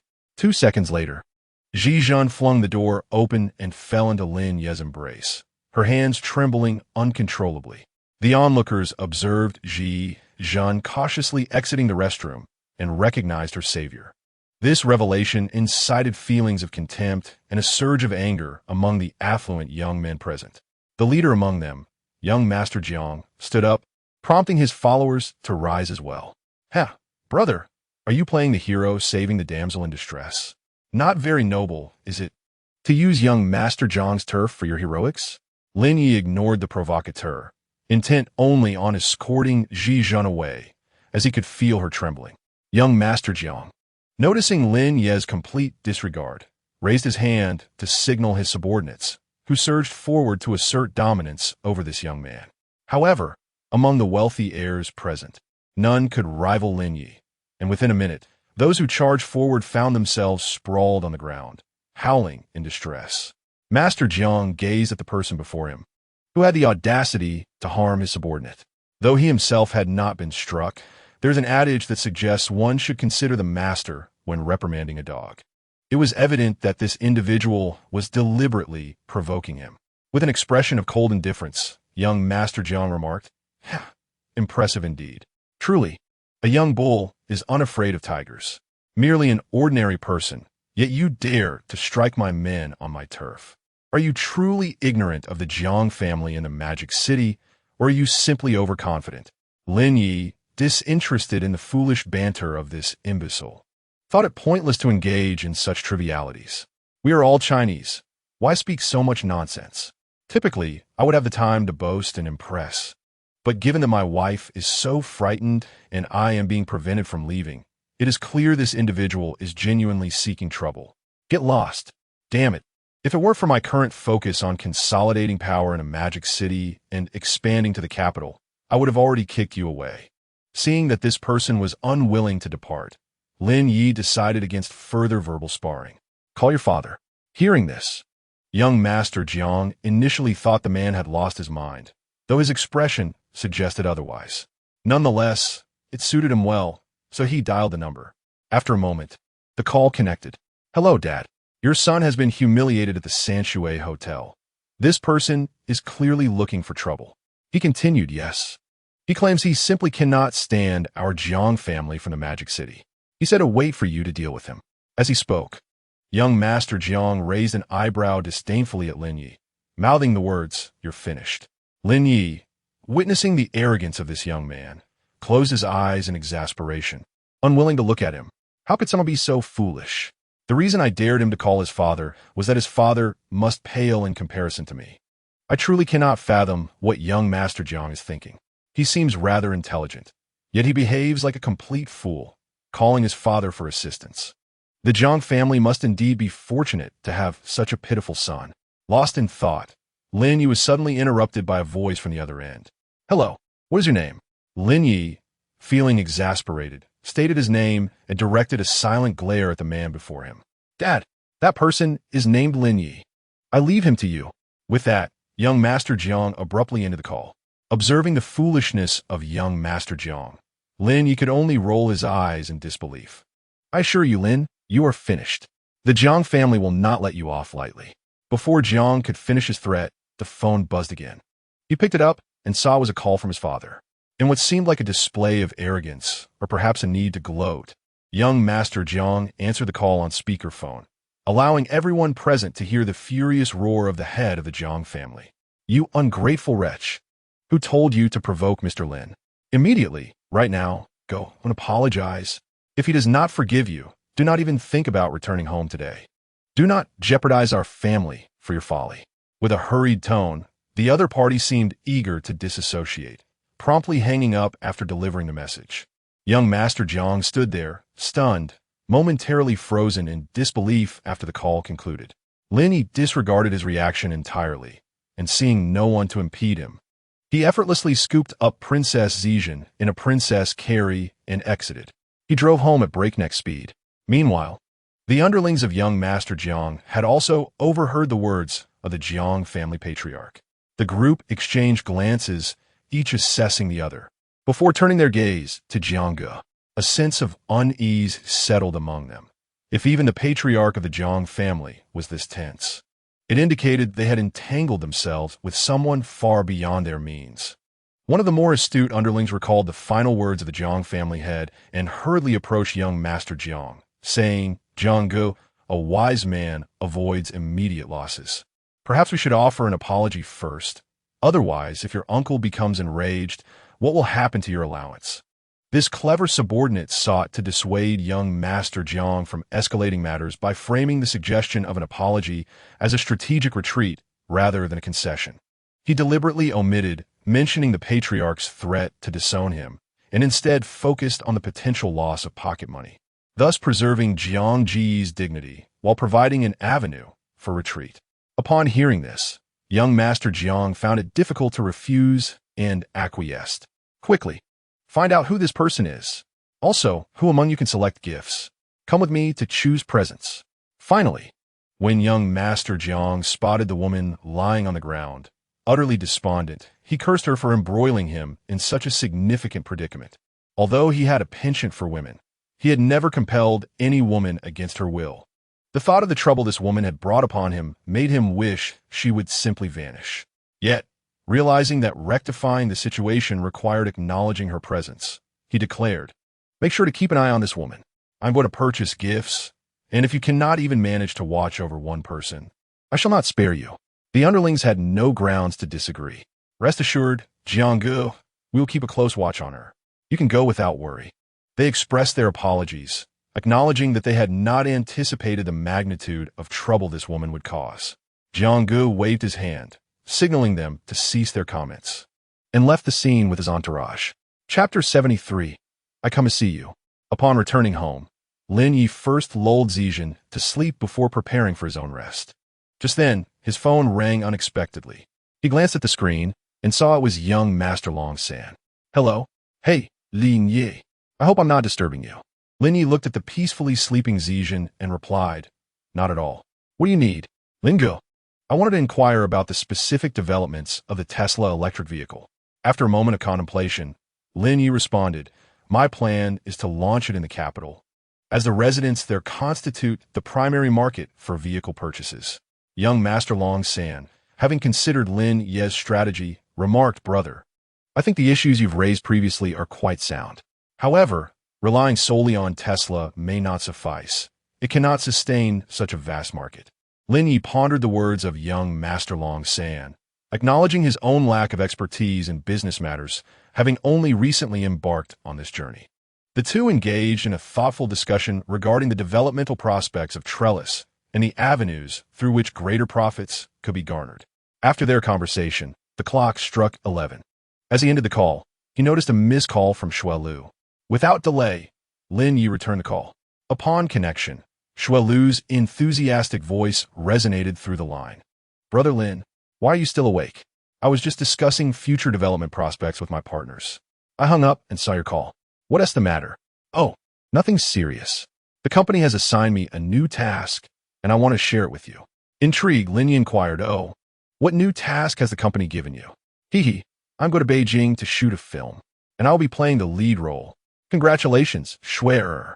Brother Lin, I might be in Beijing for quite a while. I would like to see you. Are you free tomorrow?" After a moment of contemplation, Lin Ye replied, "Of course. How could I possibly decline the invitation of such a beauty? Shall we go out tomorrow? You're already a top-tier star. Are you still daring to roam around?" "Alas.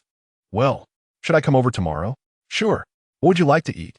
After a brief silence, Xuelu responded, "Me? Anything is fine. I'm not picky, but please, nothing too oily. It would affect my figure." Hearing this, Lin Ye chuckled. "You're so slender, and yet you're worried about your figure? That's just how it is. I'm a star. To look good on camera, I must maintain my physique." The following day, Zijin rose early to prepare for work. Upon noticing her, Lin Ye asked, "Zijin, can you take Yuen to the company with you?" Zijin nodded decisively, "Of course."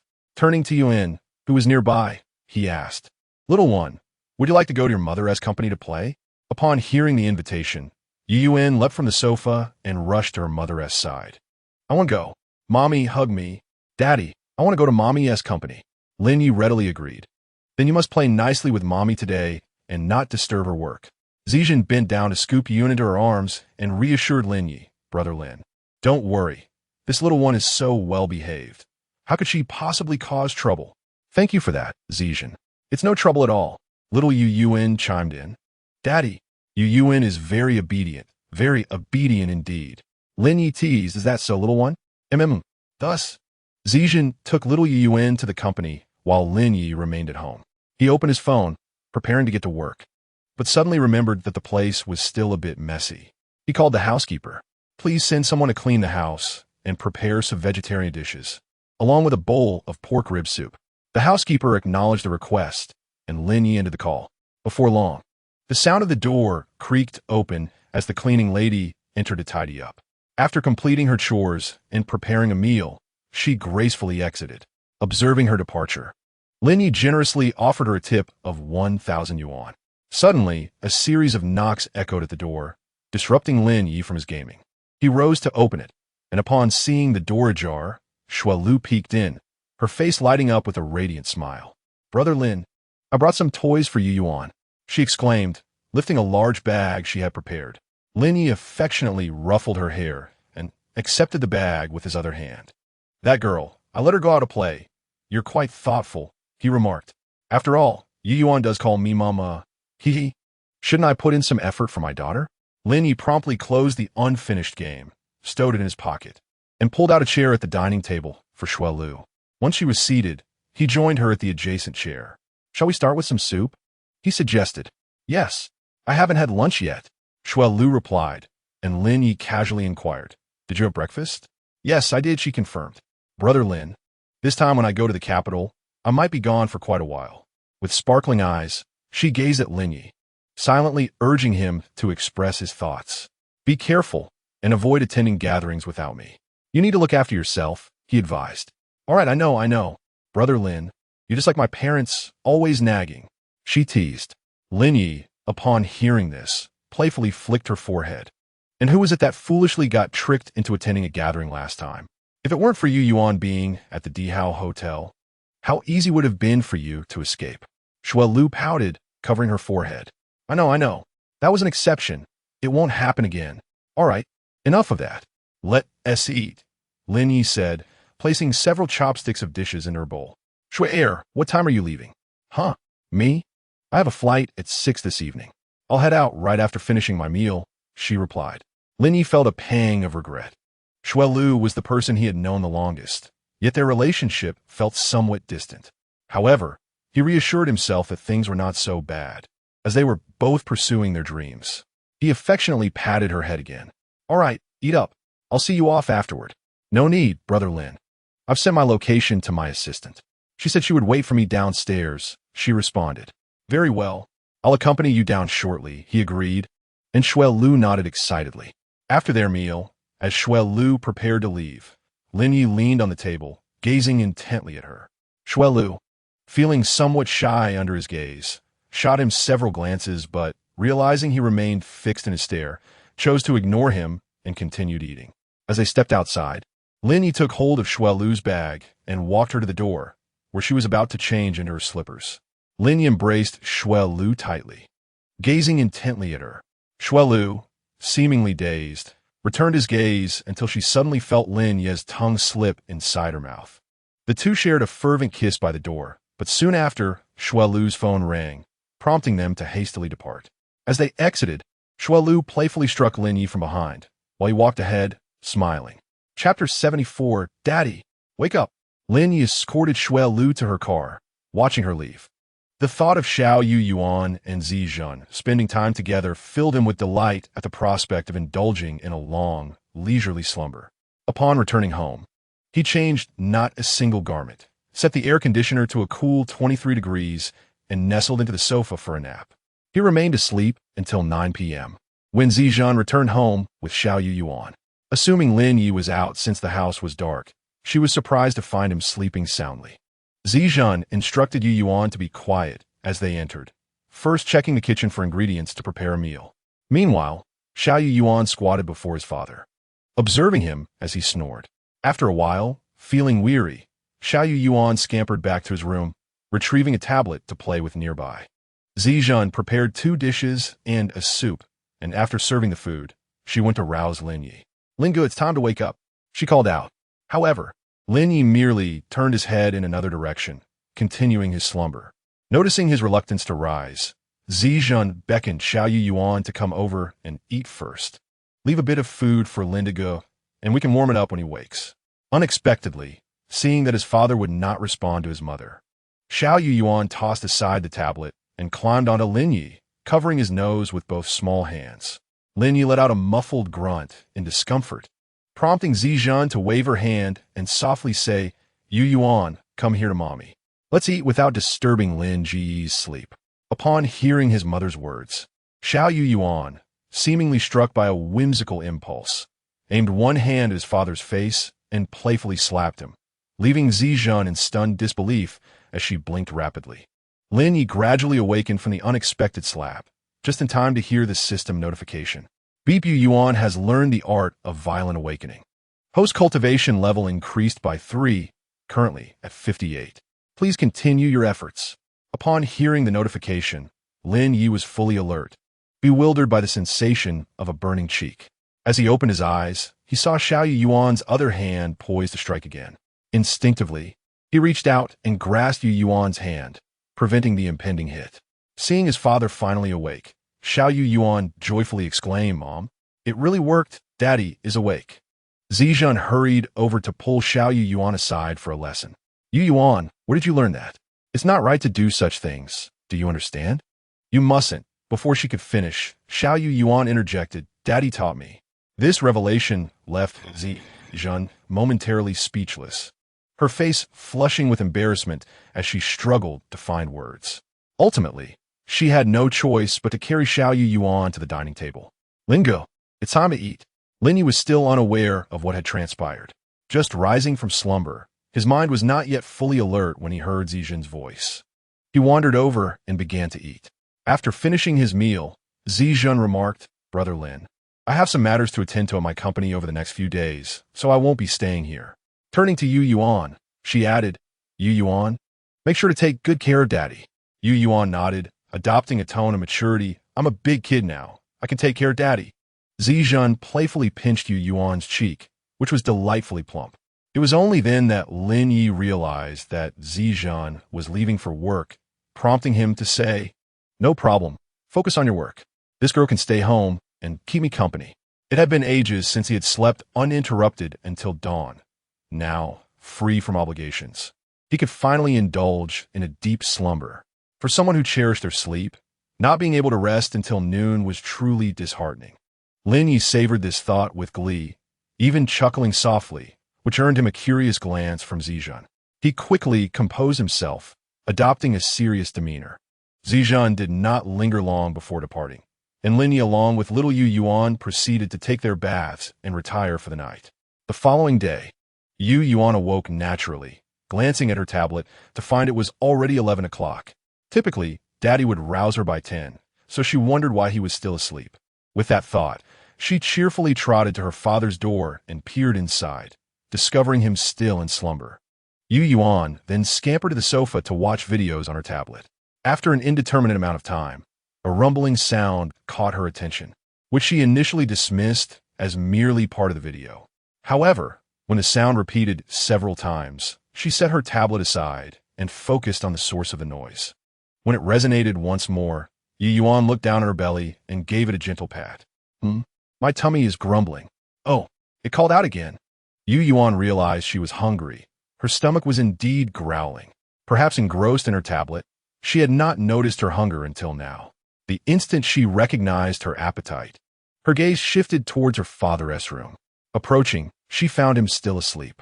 "Papa, I'm hungry," she called out, but he did not respond. Yu Yuan wished for him to wake and prepare her a meal, as her hunger was becoming quite pressing. With that thought, she left her father's room and began rummaging through the house. Climbing onto a small stool, she opened the refrigerator, but it was empty. Yu Yuan then ascended the table, where she discovered some cookies. Stretching her little chubby hand, she managed to grab 2 packs of cookies, quickly tearing one open and eagerly munching away. After finishing both packs, she suddenly remembered, "Oh dear, I forgot to brush my teeth." Seeing that no one was around to notice her oversight, she hurried to the bathroom to brush her teeth. Once finished, she made her way back to her father's room, still feeling quite hungry, for those cookies had not sufficed. How was it that Daddy was still fast asleep? As Yuen pondered her thoughts, she disregarded all else and rushed to her father's bedside. With a swift tug, she pulled the covers down to the floor, only to discover her father scratching his nose while continuing to slumber.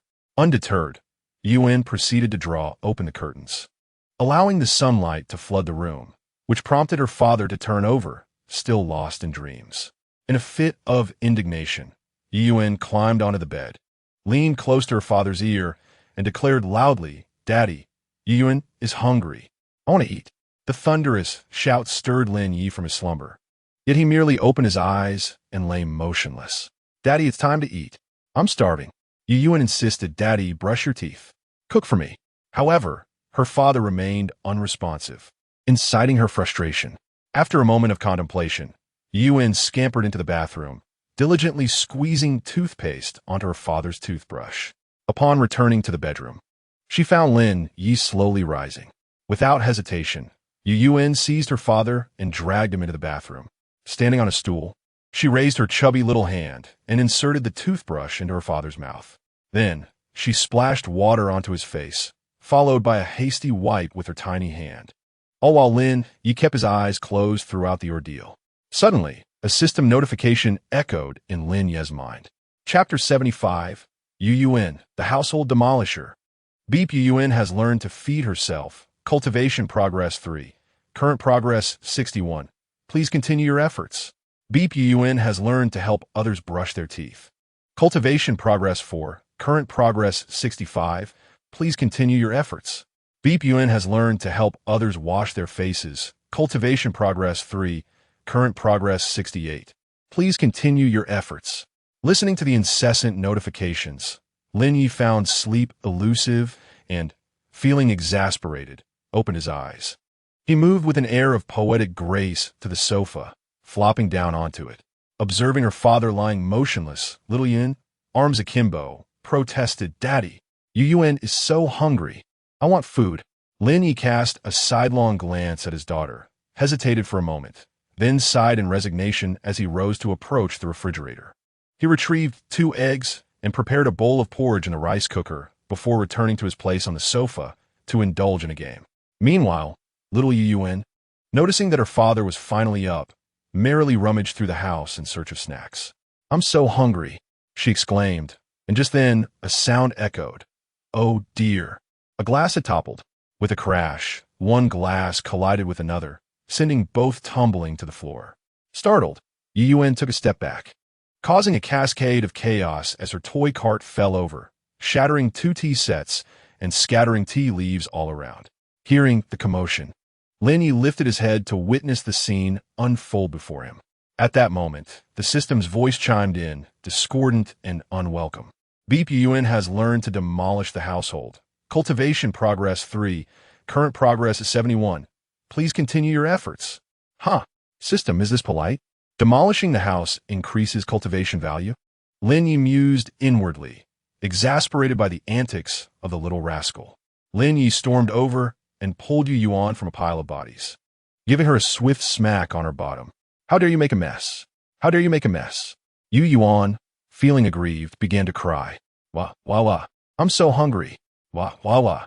Daddy is hitting me. Ooh, I'm hungry." Hearing his daughter's words, Lin Ye pondered for a moment, realizing that he had indeed been rather neglectful. Sigh.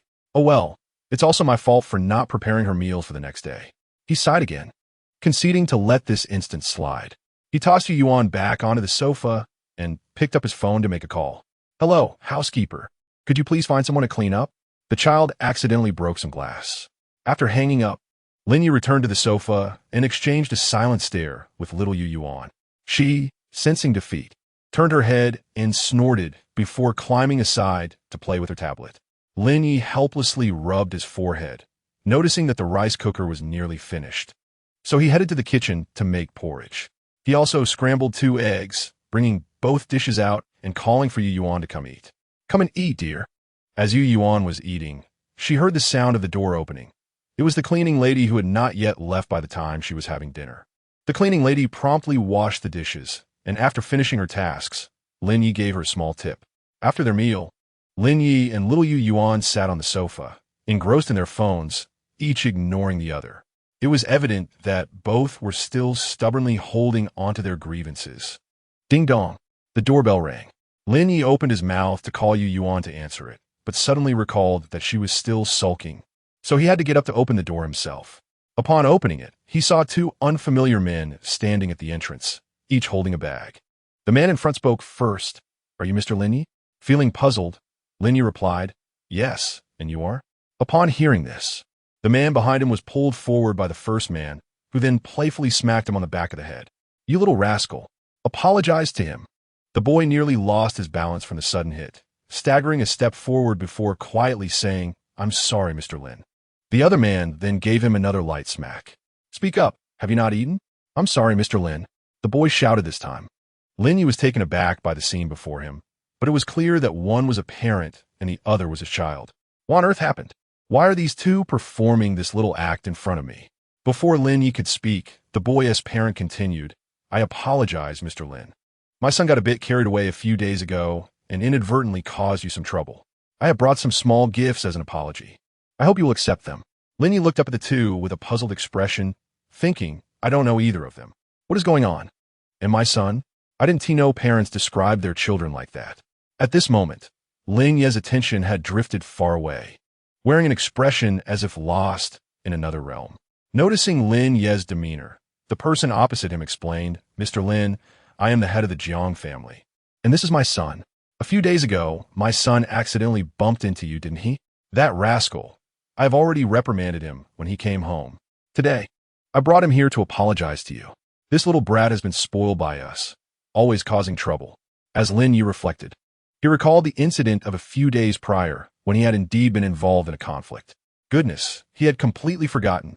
With a helpless shake of his head, Lin Ye's demeanor was misunderstood as a refusal, prompting the head of the Jiang family to continue. Mr. Lin, we are willing to transfer 40 of our new project to you. What do you think? Upon hearing this, Lin Ye's eyes suddenly brightened. Was there someone willing to come and offer him business? How delightful.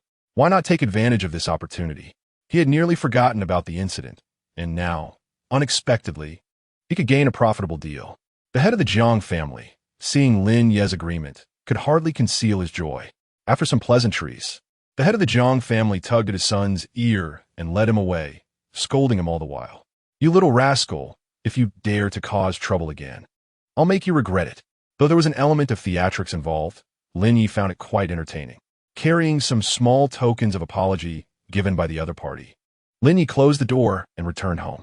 Upon placing the items on the table, he was surprised to see a plethora of children's goods. It appeared the other party had taken the time to learn he had a child. One bag was filled with toys and snacks, among other things. Lin Ye promptly handed the bag to his daughter, Yuan, saying, Go play in your room, dear. Initially, Yuan wanted to argue with her father, but upon seeing the abundance of delightful items, she thought, given all the wonderful things Daddy prepared for me, I shall forgive him. With this thought, she happily dashed back to her room, clutching the bag. However, being a child, she still had to maintain some semblance of anger. Yet, her little skipping steps betrayed her true joy. Chapter 76, The Emergence of the Adorable Lowly. Seeing his daughter embrace the items with such delight as she entered her room, Lin Ye could not help but smile wryly. At this moment, he lacked the desire to play games. Perhaps a stroll outside would be refreshing. Contemplating this, he approached Yuan's room and asked, Dear, I'm going out for a walk. Would you like to join me? From within the room, he heard Yuan respond without opening the door, No, thank you. Then a series of playful sounds emanated from inside. Lin Ye inferred that the little one was engrossed in her play, so he decided not to disturb her. Slipping on his sandals, he stepped outside, planning to wander nearby. He walked to the green belt adjacent to the community. Perhaps due to the time, around 4 or 5 in the afternoon, the sun was not too harsh, and he could occasionally hear the sounds from the nearby artificial lake. Individuals and families strolled by, engaged in conversation, jogging or walking their dogs. Oh, how fluffy they were! As Lin Ye gazed upon the scene, a desire to reach out and playfully tease surged within him. Alas, several burly men were out walking their dogs, which dampened his spirits. Just then, while Lin Ye strolled leisurely, he focused his gaze ahead and noticed a petite girl sprinting towards him. How could she run so swiftly? He soon found that the figure was drawing ever closer. Goodness, what was this creature that seemed intent on pursuing him? Luo had followed the schematic in her mind to arrive here, which indicated that her master was located in this neighborhood. Yet, upon entering, she unexpectedly found herself ensnared by this peculiar pursuit. Behind her, a chihuahua yapped incessantly, a creature she had never encountered since her creation by the system. The sight of such a living being prompted her to flee. There was no alternative. Her mind was filled solely with knowledge of managing a company, and her mainframe had failed to instruct her on what kind of being this was. Luo dashed forward, successfully navigating past several individuals. However, as another person came into view, she prepared to veer around them, only to be confronted by a sudden pop-up in her vision. Master, Lin Ye, age 25, task, become the top female secretary. Seeing this, she recognized her master, standing at a modest height of 148 centimeters, who she promptly leaped upon, landing with a soft thud against him. Instinctively, Lin Ye supported her small frame with his hands, only to discover that not only was she diminutive in appearance, but her weight was surprisingly light, likely around 1.5 meters in height. The Chihuahua, witnessing this grand figure whisking away his favorite companion, yapped angrily before stomping away in a huff. At last, Luo heard silence and cautiously glanced down. That strange creature had finally departed. It seemed her master was indeed of some utility. The petite girl then lifted her gaze to meet her masteress. Oh, how pleasant he appeared. She thought he could just about qualify as her master. With that in mind, she spoke. Hello, Master. I am Luo, your top female secretary. Lin Ye, taken aback by the sudden proclamation from the girl clinging to him, was perplexed. Why was this child calling a master? And what on earth was a top female secretary? Bewildered, he inquired, Child, where did you come from? Luo, initially elated to introduce herself, instantly felt indignation at being referred to as child. She glared at him with fiery eyes. Who are you calling child? I am Luo, your exceptionally skilled top female secretary. You drew me from the lottery. Lin Ye, even more baffled, pondered aloud. Wait, I drew you from a lottery? When? I don't recall. Suddenly, a flicker of memory ignited within him. It seemed perhaps he did indeed draw something from a lottery. He recalled a prior auction where someone had queried if he had funds, leading him to participate in the lottery. It appeared he had won a top female secretary. But the time elapsed had caused him to forget. Clearing his throat in a mock-serious manner, he asked, Why have you only just emerged now? The little girl, upon hearing her master's inquiry, became irate and exclaimed, It's all due to the host's unreasonable demands. I must wait until your cultivation level reaches 50 before I can even begin to be created.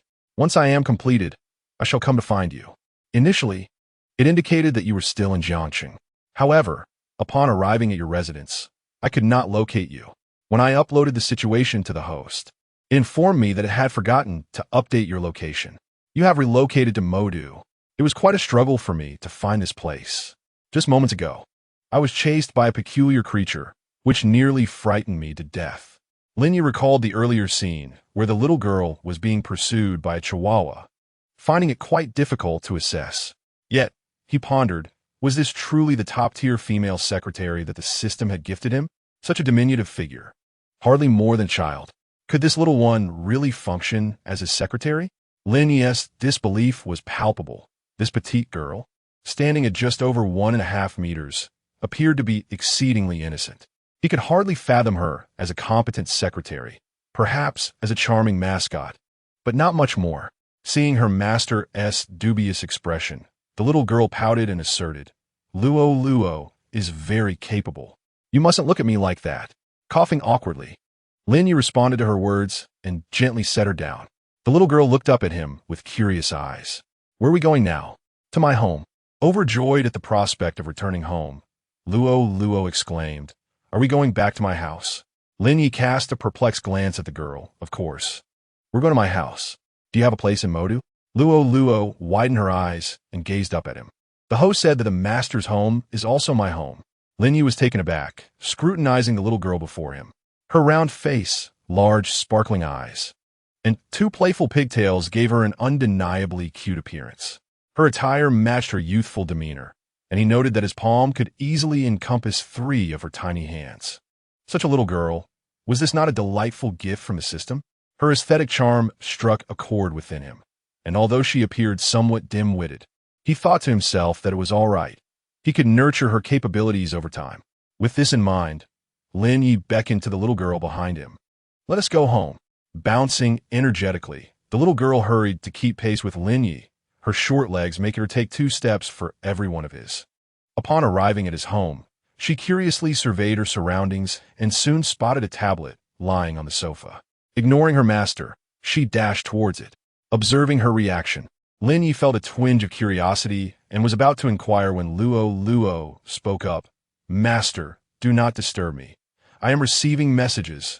30 minutes later, having finally finished receiving her messages, Luo jumped onto the sofa, hands on her hips. Now I understand what was chasing me earlier. It was something called a dog. I must avoid those dreadful creatures in the future. She had also managed to gather information about this world, which aligned closely with what the host had previously conveyed to her. Chapter 77. Is Luo a super tycoon? However, if that is the case, Luo must undoubtedly excel as a top-tier secretary. It's a trivial matter. Lin Ye observed the little girl, who had just been engrossed in her tablet, suddenly leap onto the sofa, hands on her hips, her face adorned with an air of self-satisfaction. Self-satisfied? What on earth? What had this little girl done just moments ago? Lin Ye shut his eyes and turned his head away, unable to bear the sight. Suddenly, the little girl exclaimed, "Master, let's commence our work. Allow me to demonstrate the prowess of a top-notch secretary." Upon hearing such a juvenile proclamation, Lin Ye realized that there was indeed someone more eccentric than he had ever been. Lin Ye contemplated making his exit, but Luo, noticing her master's prolonged silence, jumped off the sofa and fixed her gaze upon him. Unable to restrain himself, Lin Ye let out a chuckle. In an instant, he perceived the little girl's expression darken, and concern washed over him. Was she truly angry? Well, he thought, he might as well let her give it a try. After all, he didn't particularly need this company. Thus, Lin Ye dialed the general manager of Mojing Real Estate. "Hello, it's me. Boss Lin. What can I do for you?" Cough, cough. "You see, I recently found a friend." Lin Ye glanced at the little girl. "A friend?" "She wishes to gain some insight into our industry. But as you know, I am not well versed in this field, so I was wondering if you could mentor her." On the other end, Xiao Zheng pondered for a moment before responding. "How about this, boss? I happen to have some time right now.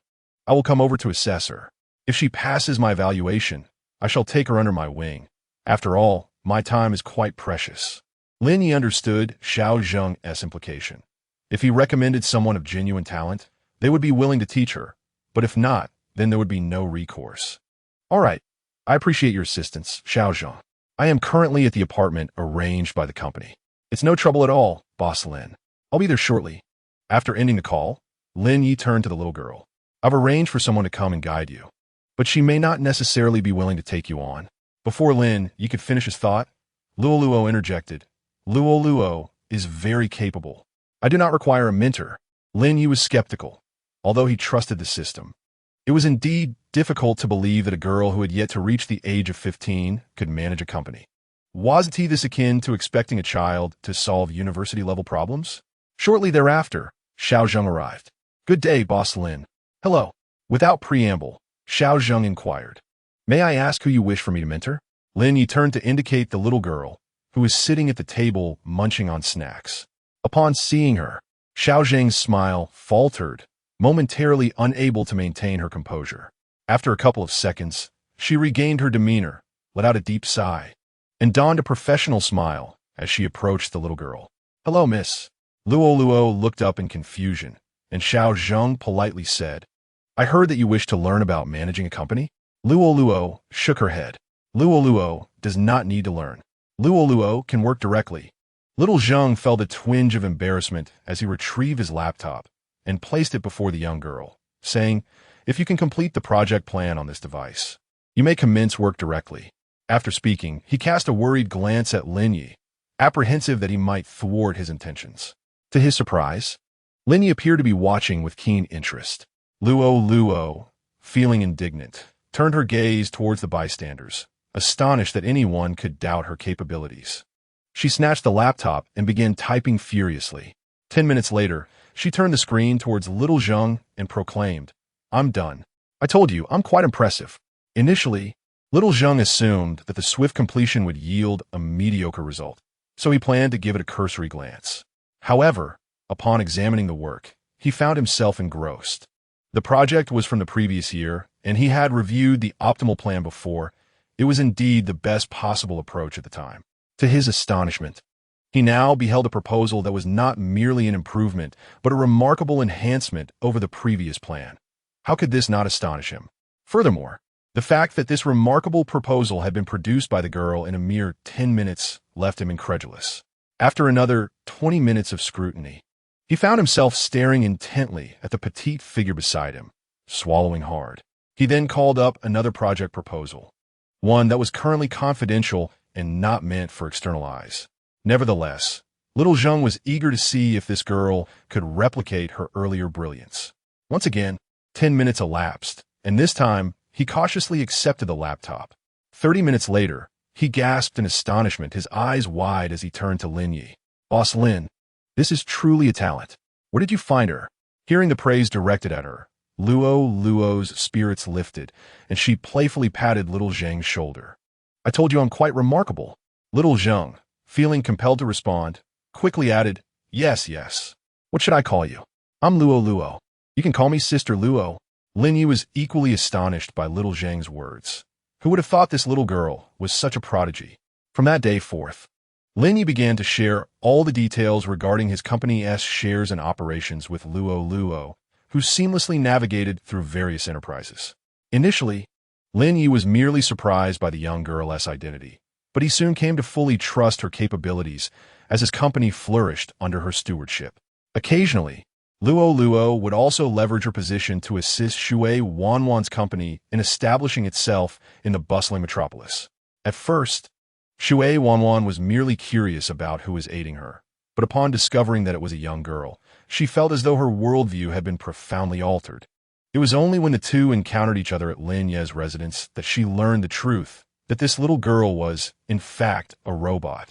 Shui Wanwan found it hard to believe until she heard the admission from Luo herself, leading her to question the reality of her existence. When the two spent more time together, however, she gradually set aside her doubts. Of course, the happiest of all must be little Taro Ball. Not only does she now have an additional mother, but most importantly, this mother brings her an abundance of delectable treats. Furthermore, this mother bears a striking resemblance to her, both being adorably plump. When angered, they both share the amusing habit of placing their hands on their hips. Now, every morning, Taro Ball awakens to the delightful aroma of breakfast. Just thinking about this fills her with joy. Chapter 78. Preparations for Departure. After 3 months of turmoil, with Luo's assistance, Lin Ye's company has finally secured a foothold in the bustling metropolis and even shows potential for further expansion. One early morning, a sudden phone call rang in. Lin Ye turned over and answered. "Mr. Lin?" "Yes, it's me." "Mr. Lin, this is Longhua phone. As you know, the 3-month period we previously agreed upon has arrived." "So?" Lin Ye, still groggy, responded him. "Mr. Lin, what are your thoughts?" Lin Ye, eyes still shut, casually replied, "Anything is fine." Hearing this agreeable response, the caller hastily continued. "Then, Mr. Lin, shall we prepare for our planned development? Please get ready. We leave together this afternoon." Upon hearing this, Lin Ye could no longer drift into slumber and open his eyes wide. "What do you mean, leave? What did I just hear? Didn't Team Mr. Lin say that after 3 months, we would head to the capital to develop Tesla? You mentioned you would accompany me." At this, Lin Ye sprang up with renewed vigor. Indeed, Sister Wei is still waiting for him. How could he continue to languish here? With this thought in mind, Lin Ye declared, "All right, we shall depart together this afternoon." Dressed and stepping out of his room, he noticed breakfast laid out on the dining table, accompanied by a small note from Luo. "Dear Master, I've placed the milk in the refrigerator. You can heat it up when you wish to drink. Also, Taro Ball has been increasingly lazy lately, so if you have time, please take her out for a stroll." Lin Ye proceeded to Taro Ball's room, knocking gently. When there was no response, he opened the door, only to find the curtains drawn, with Taro Ball lying in blissful slumber. He approached and pulled back the curtains. "Dear, it's time to rise. Pack your things. We are going on a trip tomorrow." The sunlight streaming in prompted Taro Ball to turn over, burying her head into her pillow. Lin Ye called again, "Wake up quickly. Your clothes are ready. Please get up and pack some things. We leave tomorrow." After finishing his breakfast, Lin Ye sauntered to the dining table at the entrance. Enjoying his sandwich while watching television, leaning back comfortably, he mused about the joys of a wealthy lifestyle. It was no wonder so many aspired to be affluent. Meanwhile, Taro Ball was writhing on the bed. The spacious double bed allowed her to crawl over to where her clothes were placed. and she peeked her head out from beneath the covers. With a bewildered expression, she opened her eyes, reached for her clothes, and gingerly stepped down from the bed. Upon touching the floor, she stretched her arms wide in a grand yawn and shuffled to the small partition to change her clothes. Rubbing her eyes, she approached the sink to brush her teeth and wash her face, then began her breakfast. Lin Ye beheld his beloved daughter, her face still adorned with droplets of water yet to dry, a speck of sleep in the corner of her eye, her hair disheveled and a rebellious tuft standing defiantly. With a sigh of resignation, Lin Ye grasped the nape of her neck and guided her to the washstand, where he tenderly wiped her face with a towel. "Ouch, Daddy, your scrubbing hurts," she protested, prompting him to soften his touch. Once finished, he hung the towel back and picked up a small comb, gently styling her hair into a neat ponytail secured with a tiny hair tie. He then led her to the dining table, patting her head affectionately. "Time to eat." Upon seeing that her father had completed his task, the girl, Yuen, leisurely began her meal. After they finished, Lin Ye announced, "This time, I'm taking you on a trip. What would you like to bring? Hurry and gather your things to show me." Yuen's eyes widened in excitement at the mention of travel. "Yay, a trip! I'm going on a trip," she squealed, bouncing off her chair and darting back to her room. A moment later, she emerged, racing towards the sofa where her father sat. Lin Ye was ready to catch her as she approached, but to his surprise, she zipped past him, snatching the tablet from beside the sofa before darting back to her room.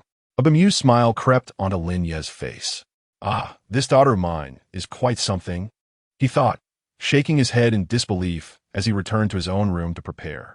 He reasoned that he wouldn't need to pack clothes, shoes, or pants, as those could be purchased upon arrival. He decided to take 3 pairs of underwear, preferring the comfort of his familiar ones over new. As for shower gel and shampoo, he noted that the hotel would provide these essentials. What else should I bring? Lin Ye pondered, opening an app to search for a travel packing list. 1. Toiletries, facial cleanser, moisturizing oil, oil-absorbing sheets, towels, a simple razor, and travel-size shaving cream. Personal hygiene is paramount while traveling.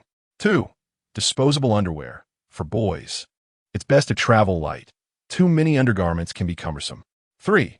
A multi-tool. When on the road, repairs, stitching, and cutting may be necessary, and a compact multi-tool serves as the perfect toolbox.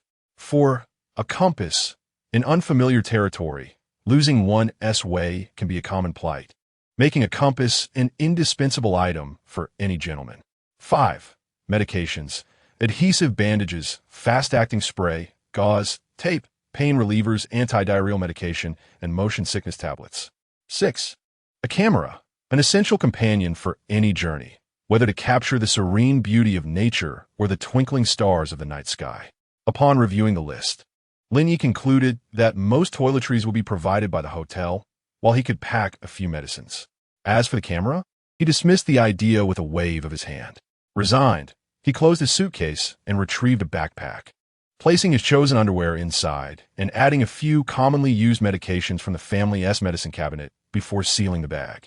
Upon reaching the entrance of the little Taro Ball's room, Lin Ye was met with the sight of what was once a tidy space now transformed into a chaotic mess. The bed was heaped with a jumble of items: dolls, clothes, snacks, books, and even an electronic reading device. As Lin Ye scanned the room, he spotted the girl crouched in a corner, rummaging through the clutter. With purposeful strides, he navigated the obstacles and lifted the girl, bringing her face to face with him. "What are you doing?" he inquired. "I'm tidying up," she replied. "And where are the things you've tidied?" Taro Ball shifted her gaze to the bed, pointing with her little finger. Lin Ye fell silent as he beheld the disarray sprawled across the bed. "You can only take 5 items with you. Choose wisely and bring them to me." Upon hearing this, Taro Ball's once bright expression morphed into one of disbelief, her wide eyes fixed on her father.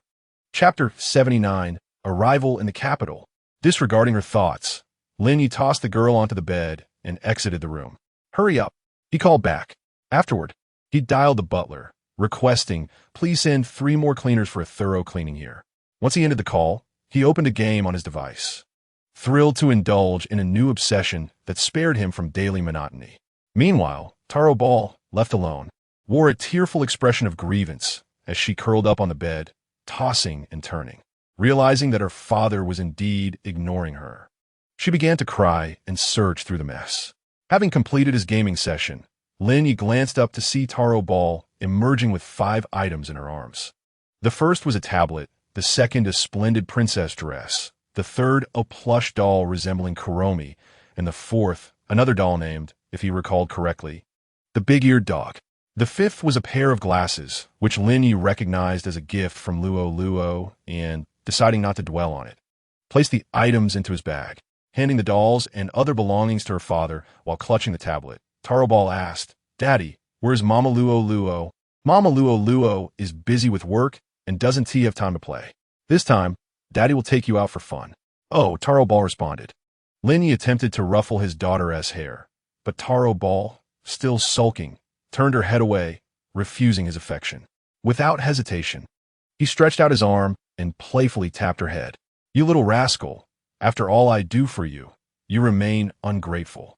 Startled by the gentle tap, Taro Ball covered her head, gazing up at her father with a forlorn expression. Witnessing her distress, Lin Ye's heart softened, albeit momentarily. "All right, I'll let you off this time." Seeing her father engrossed in his phone, Taro Ball opened her computer, determined to play as well. Bad daddy. Always picking on Taro Ball. She pouted as she jabbed at the tablet, as if it were her father. At that moment, the doorbell chimed, and the cleaning lady entered the room.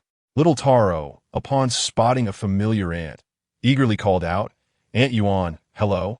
Little princess greets you. Are you here to clean?" The woman addressed, as Aunt Yuan nodded in acknowledgement. Immediately, little Taro pursed her lips, but after a moment, she spoke again. "I made a mess of the room. It must be very tiring to clean." "All right, little princess. Shall we start by tidying up your room?" Aunt Yuan replied. Little Taro, relieved that no one reprimanded her, broke into a delighted smile. "Okay, thank you, Annie." Before the cleaning was completed, Lin Ye's phone rang. Upon answering, he heard, "Mr. Lin, I am on my way to pick you up. I should arrive in about 20 to 30 minutes. "Thank you for your trouble," Lin Ye replied. However, since the cleaning was not yet finished, he had to call the steward to supervise. 10 minutes later, the steward arrived, and Lin Ye instructed him to secure the doors and windows when the time came. He then transferred 5,000 yuan to the steward before leaving. At the entrance of the community, Long Jia's young master from the capital was nearing his arrival. Lin Ye held little Taro in one arm, her back resting on his shoulder, while he texted with the other hand, waiting at the gate. Soon, a Mercedes arrived, and as Lin Ye got into the car, Long Huafeng remarked, "Brother, please excuse me. My funds are just starting up, so I couldn't buy a car. We're heading to my private airstrip, and then we will fly directly there." Lin Ye was perplexed. "You can't afford a car, yet you have the means for a private jet and an airstrip?"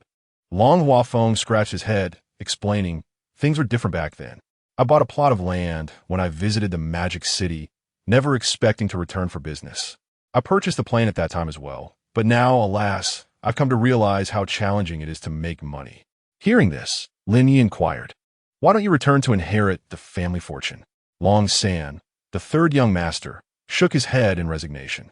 "I ventured out to make my own way precisely because I couldn't inherit the family estate. Who among the respectable would choose to struggle on their own?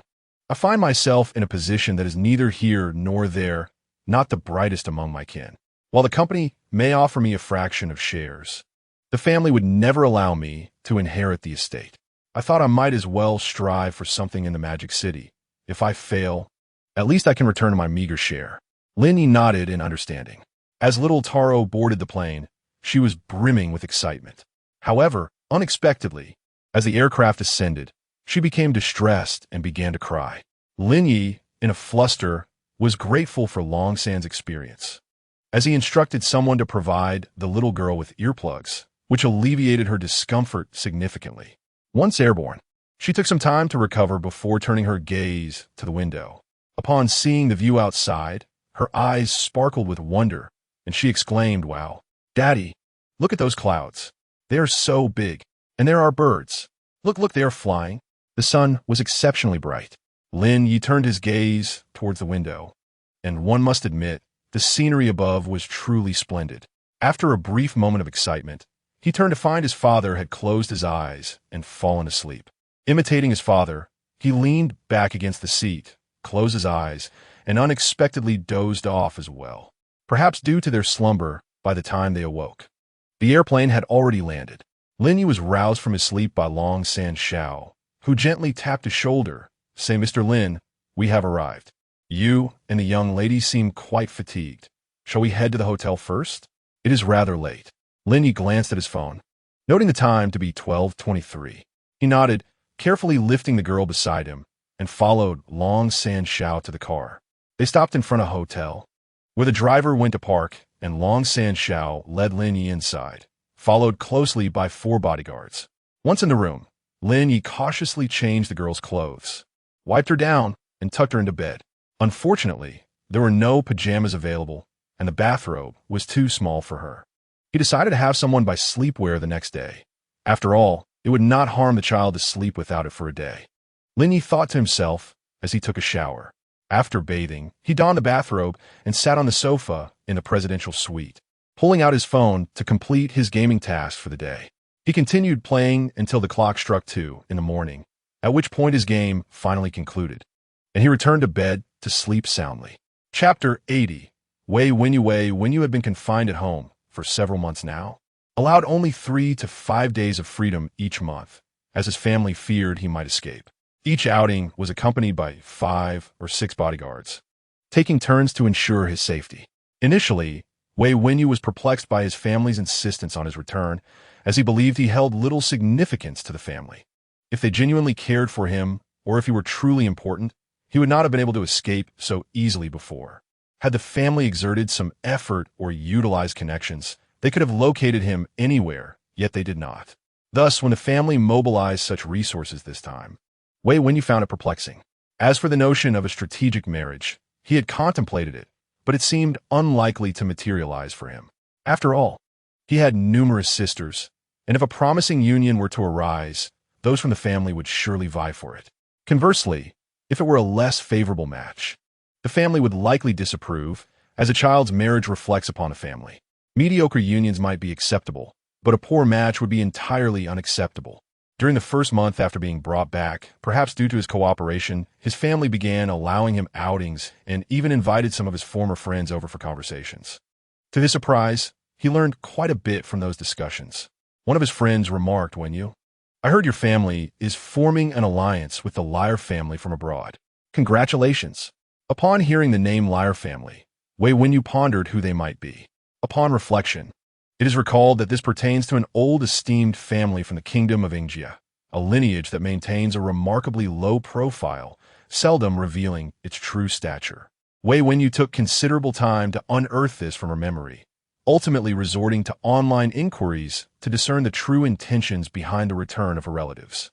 As a venerable family, the Liao family likely regards ours with indifference, given that their lineage is purportedly several centuries old. Thus, it stands to reason that our family seeks to forge a collaboration with theirs. However, what merit do we possess to warrant such an alliance? Although the Wei family may appear formidable, in the grander scheme of international affairs, we fall short. Hence, we must pursue an alternative route, one centered on emotional ties. Yet, with no acquaintances in the Liao family, the only viable option is a strategic union through marriage. Nevertheless, how could such an illustrious family lack eligible daughters willing to marry? Wei Wenyu scoured various prominent databases, but found no specific explanations. However, she discovered that the head of the Liao family remains a solitary figure. Undeterred, she ventured into the depths of the dark web, where the intricate web of relationships often overlooked her insignificant presence, allowing her to uncover the truth. As she suspected, the head of the Liao family harbors significant issues. At the age of 42, he has had 5 wives, all of whom have met with untimely deaths. Furthermore, a crucial piece of information revealed that he was abducted at the tender age of 5 and upon his return, developed a condition resembling mania. It is said that the episodes occurred every few months initially, but as he matured, they became less frequent, with rumors suggesting that he has not experienced an episode since turning 20. Yet, how could Wei Wenyu fail to perceive the connections at play? The mysterious demise of 5 wives surely intertwines with his condition. It appears that the Wei family is aware of the perilous nature of this undertaking, but is unable to relinquish the allure of potential gains, thus deciding to send someone forth to brave this treacherous situation. Since the Wei family is eager to collaborate, it is evident that the choice must be made from the main family's daughters, for in the eyes of these ancient foreign families, the status of a concubine's daughter holds little weight. The head family comprises 3 sisters, including myself, alongside 2 elder sisters, one the beloved darling of the household, and the other a world-renowned piano maestro. Though I may be considered commendable when compared to the average individual in a family that holds lofty aspirations for its offspring, I can only be deemed an ordinary junior. Moreover, in light of the brilliance of my 2 sisters, my own standing appears even more diminished. Thus, it seems that this fortuitous opportunity has fallen upon me. Upon reaching this conclusion, Wei Wenyu spent an extended period at her desk, only to succumb to a high fever the following day, which persisted for an entire week. As everyone feared that she might lose her faculties, she suddenly recovered, becoming increasingly compliant with her family's wishes. Yet, Wei Wenyu remained vigilant, closely monitoring all that she could access, particularly the commercial developments in the bustling metropolis. However, due to being under constant surveillance, she found it exceedingly difficult to receive any news regarding Lin Ye.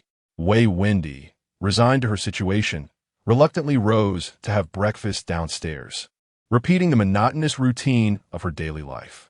Upon her arrival, she noticed an additional presence in the dining hall, her second sister, the most cherished princess of the household, who, as described in the tales, was a treasure, while she herself was but a mere grass.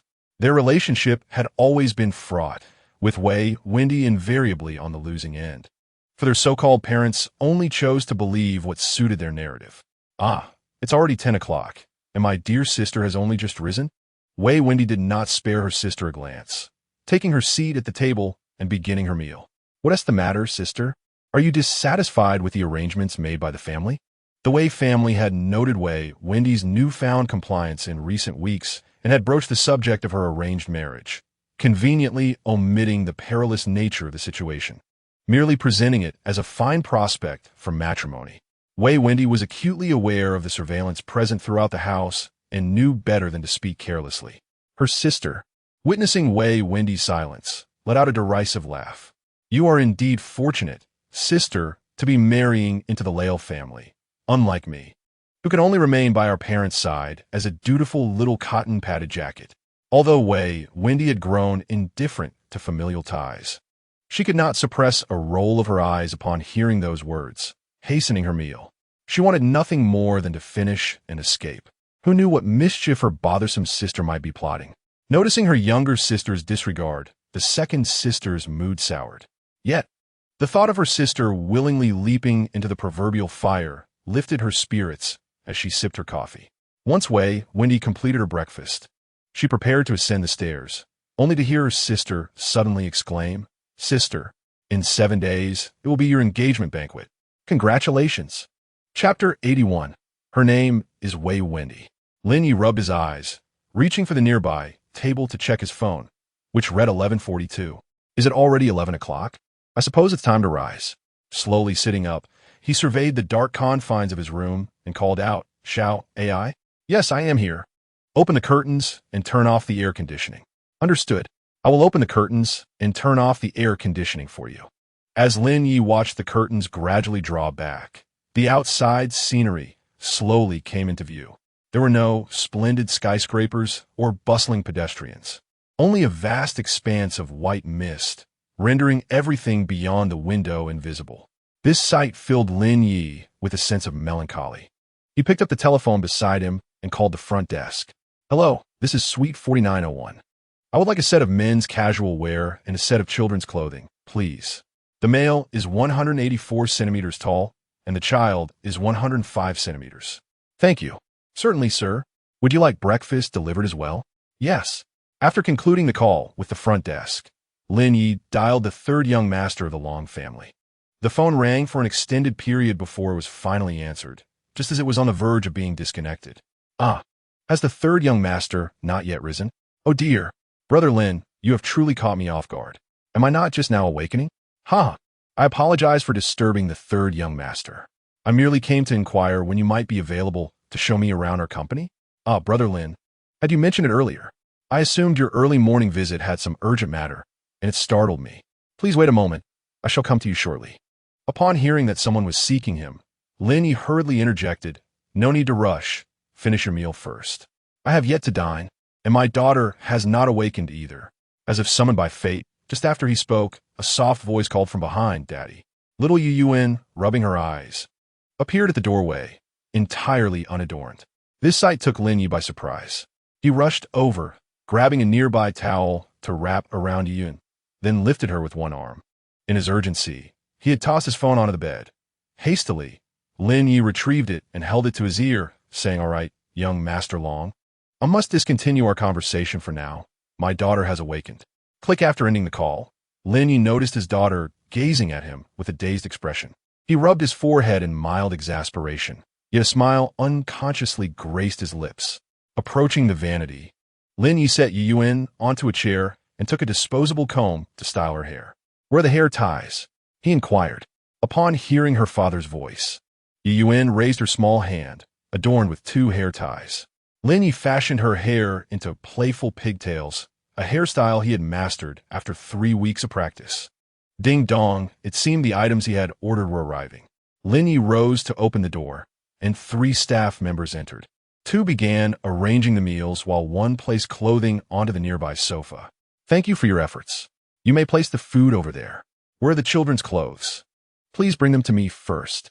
Upon hearing this, a server promptly handed Lin Ye the children's garments. Returning to the room, Lin Ye presented the clothes to little Yu Yuan, then set her down at the bathroom door. Quickly change your clothes. Hurry out for breakfast. Initially lacking enthusiasm, upon hearing the mention of breakfast, Yuan eagerly responded, Okay. Bang the sound of Yu Yuan slamming the door echoed behind her. As Lin Ye made his way to the dining area, the staff had already departed, leaving a lavish and nutritious breakfast spread upon the table, with several dishes clearly tailored for children. Lin Ye couldn't help but marvel at the exceptional service of this hotel. It was rare to find such meticulous attention to detail.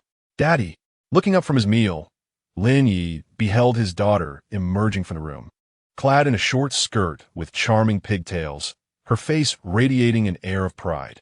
Yet, something seemed amiss. The outfit appeared rather peculiar. It was only when Yu Yuan sat before him that he noticed she had mismatched buttons.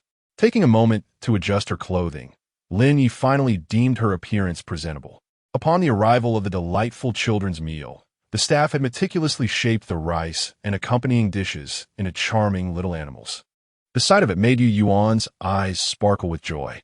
With eager anticipation, she began to savor each bite. Lin Ye, seated nearby, was also enjoying his breakfast when he suddenly heard a melodic jingling. As he opened the door, he was greeted by the sight of the third young master and his bodyguard, accompanied by 3 additional guards. Lin Ye invited them in, saying, Have you eaten so quickly? Please, come in and sit. I am still dining. The third young master chuckled. A lingo called for me, so I had to hurry. He then turned to the bodyguards at the door, instructing, You all may come in as well. Once seated, the third young master addressed Lin Ye, stating lingo, These 2 bodyguards are for you and the little princess. Do not refuse. While you may not need them, your little princess certainly does. Lin Ye had no intention of declining, so he nodded in agreement. Having protection was a prudent decision, especially considering Yu Yuan's mischievous nature. Left unattended, she could easily cause a significant ruckus. Oblivious to the adult conversations, Yu Yuan continued to relish her breakfast, eventually reclining in her chair while gazing aimlessly at the ceiling, ignoring everyone around her. Once Lin Ye had nearly finished his meal, he lifted his daughter from her chair and said to the third young master, Shall we depart? The group exited the hotel, making their way to the temporary company address arranged by the third young master. Lin Ye, unfamiliar with the affairs of such companies, glanced around and nodded, affirming, Indeed, trusting the third young master was the right choice. It seems promising. I shall refrain from meddling further, as I am not well versed in this area. Just keep me informed of any significant matters. The third young master responded with enthusiasm.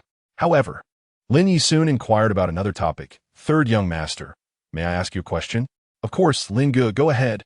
Are there any families surnamed Wei in your vicinity? Without a moment's hesitation, the third young master replied, the Wei family? There are two prominent Wei families in the capital. One is well known in high society, while the other is a family involved in supernatural affairs. Supernatural affairs? Lin Ye asked with curiosity.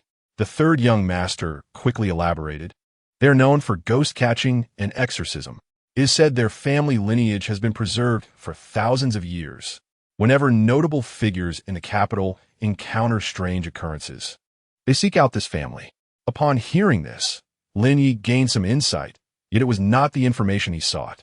He pressed further. Do you have any specific details about the Wei family? Such details escape my memory. Lin Ye, if you wish to know more, I can assist you in investigating. Are you looking for someone? Lin Ye nodded, replying, yes, I'm in search of a friend, someone quite significant to me. Very well, Lin Ye.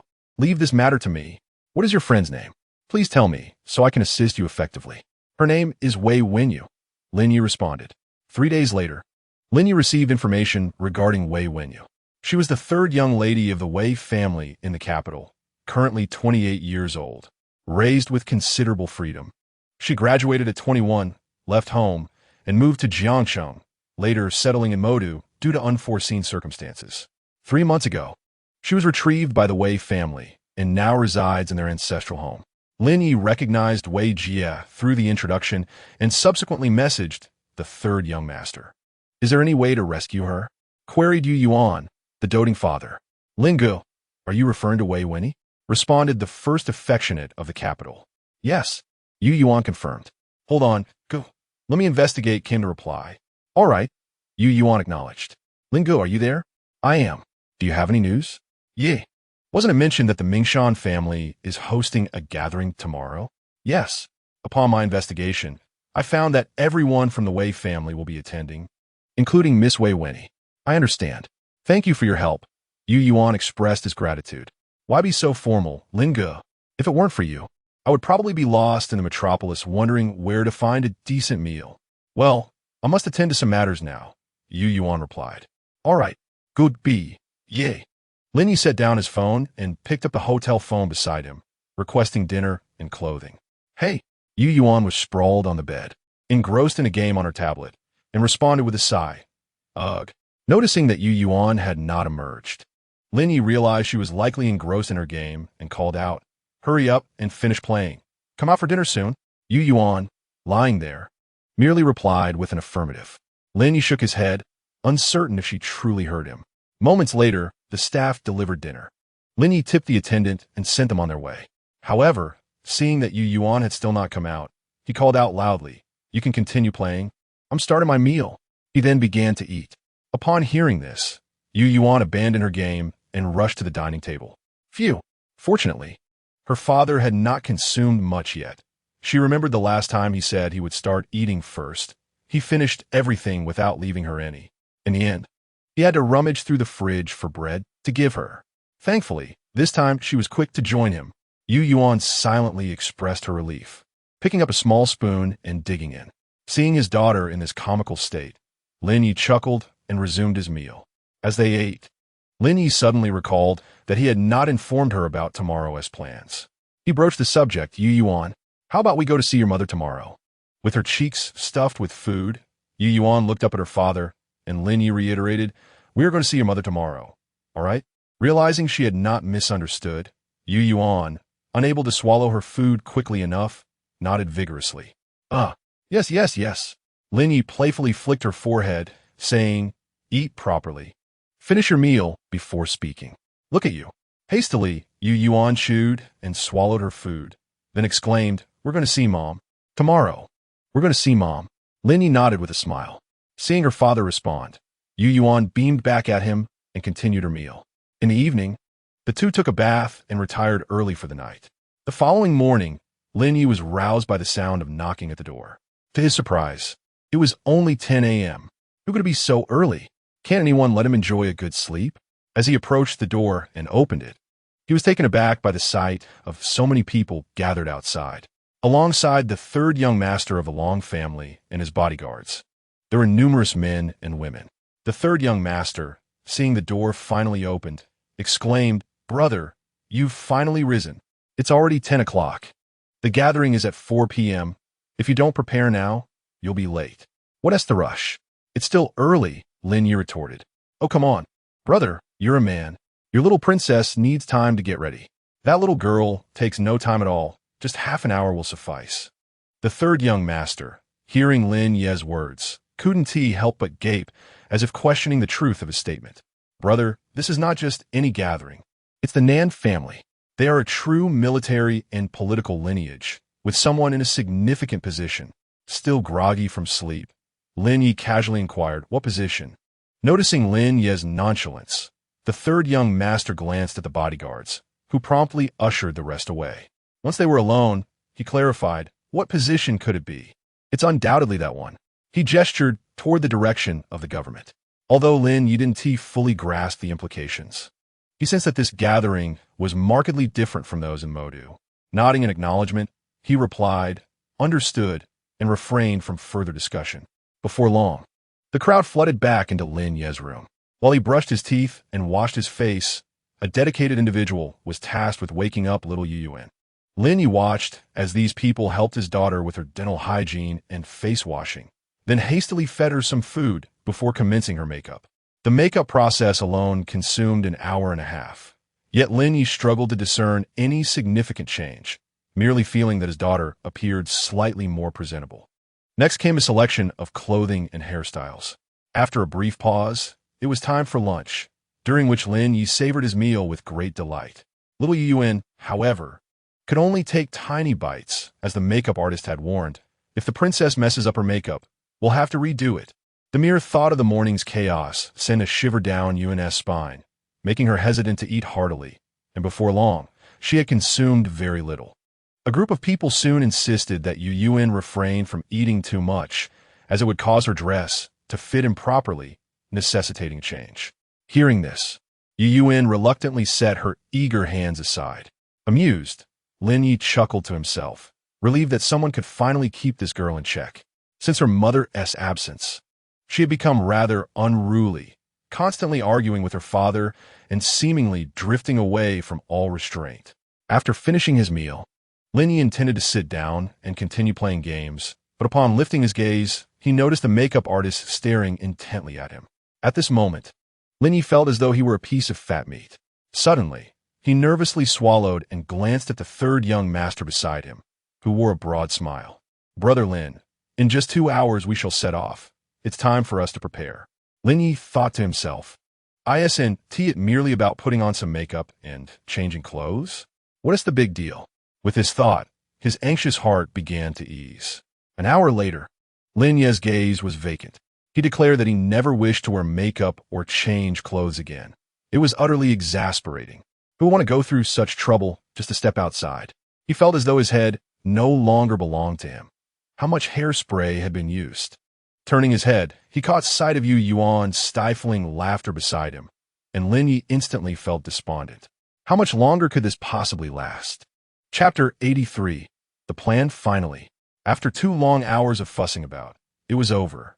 Goodness gracious, if there's ever another event like this, I swear I want to attend. It was simply too troublesome. Lin Ye turned to look at his daughter, who wore an equally disenchanted expression, and felt a sense of balance within himself.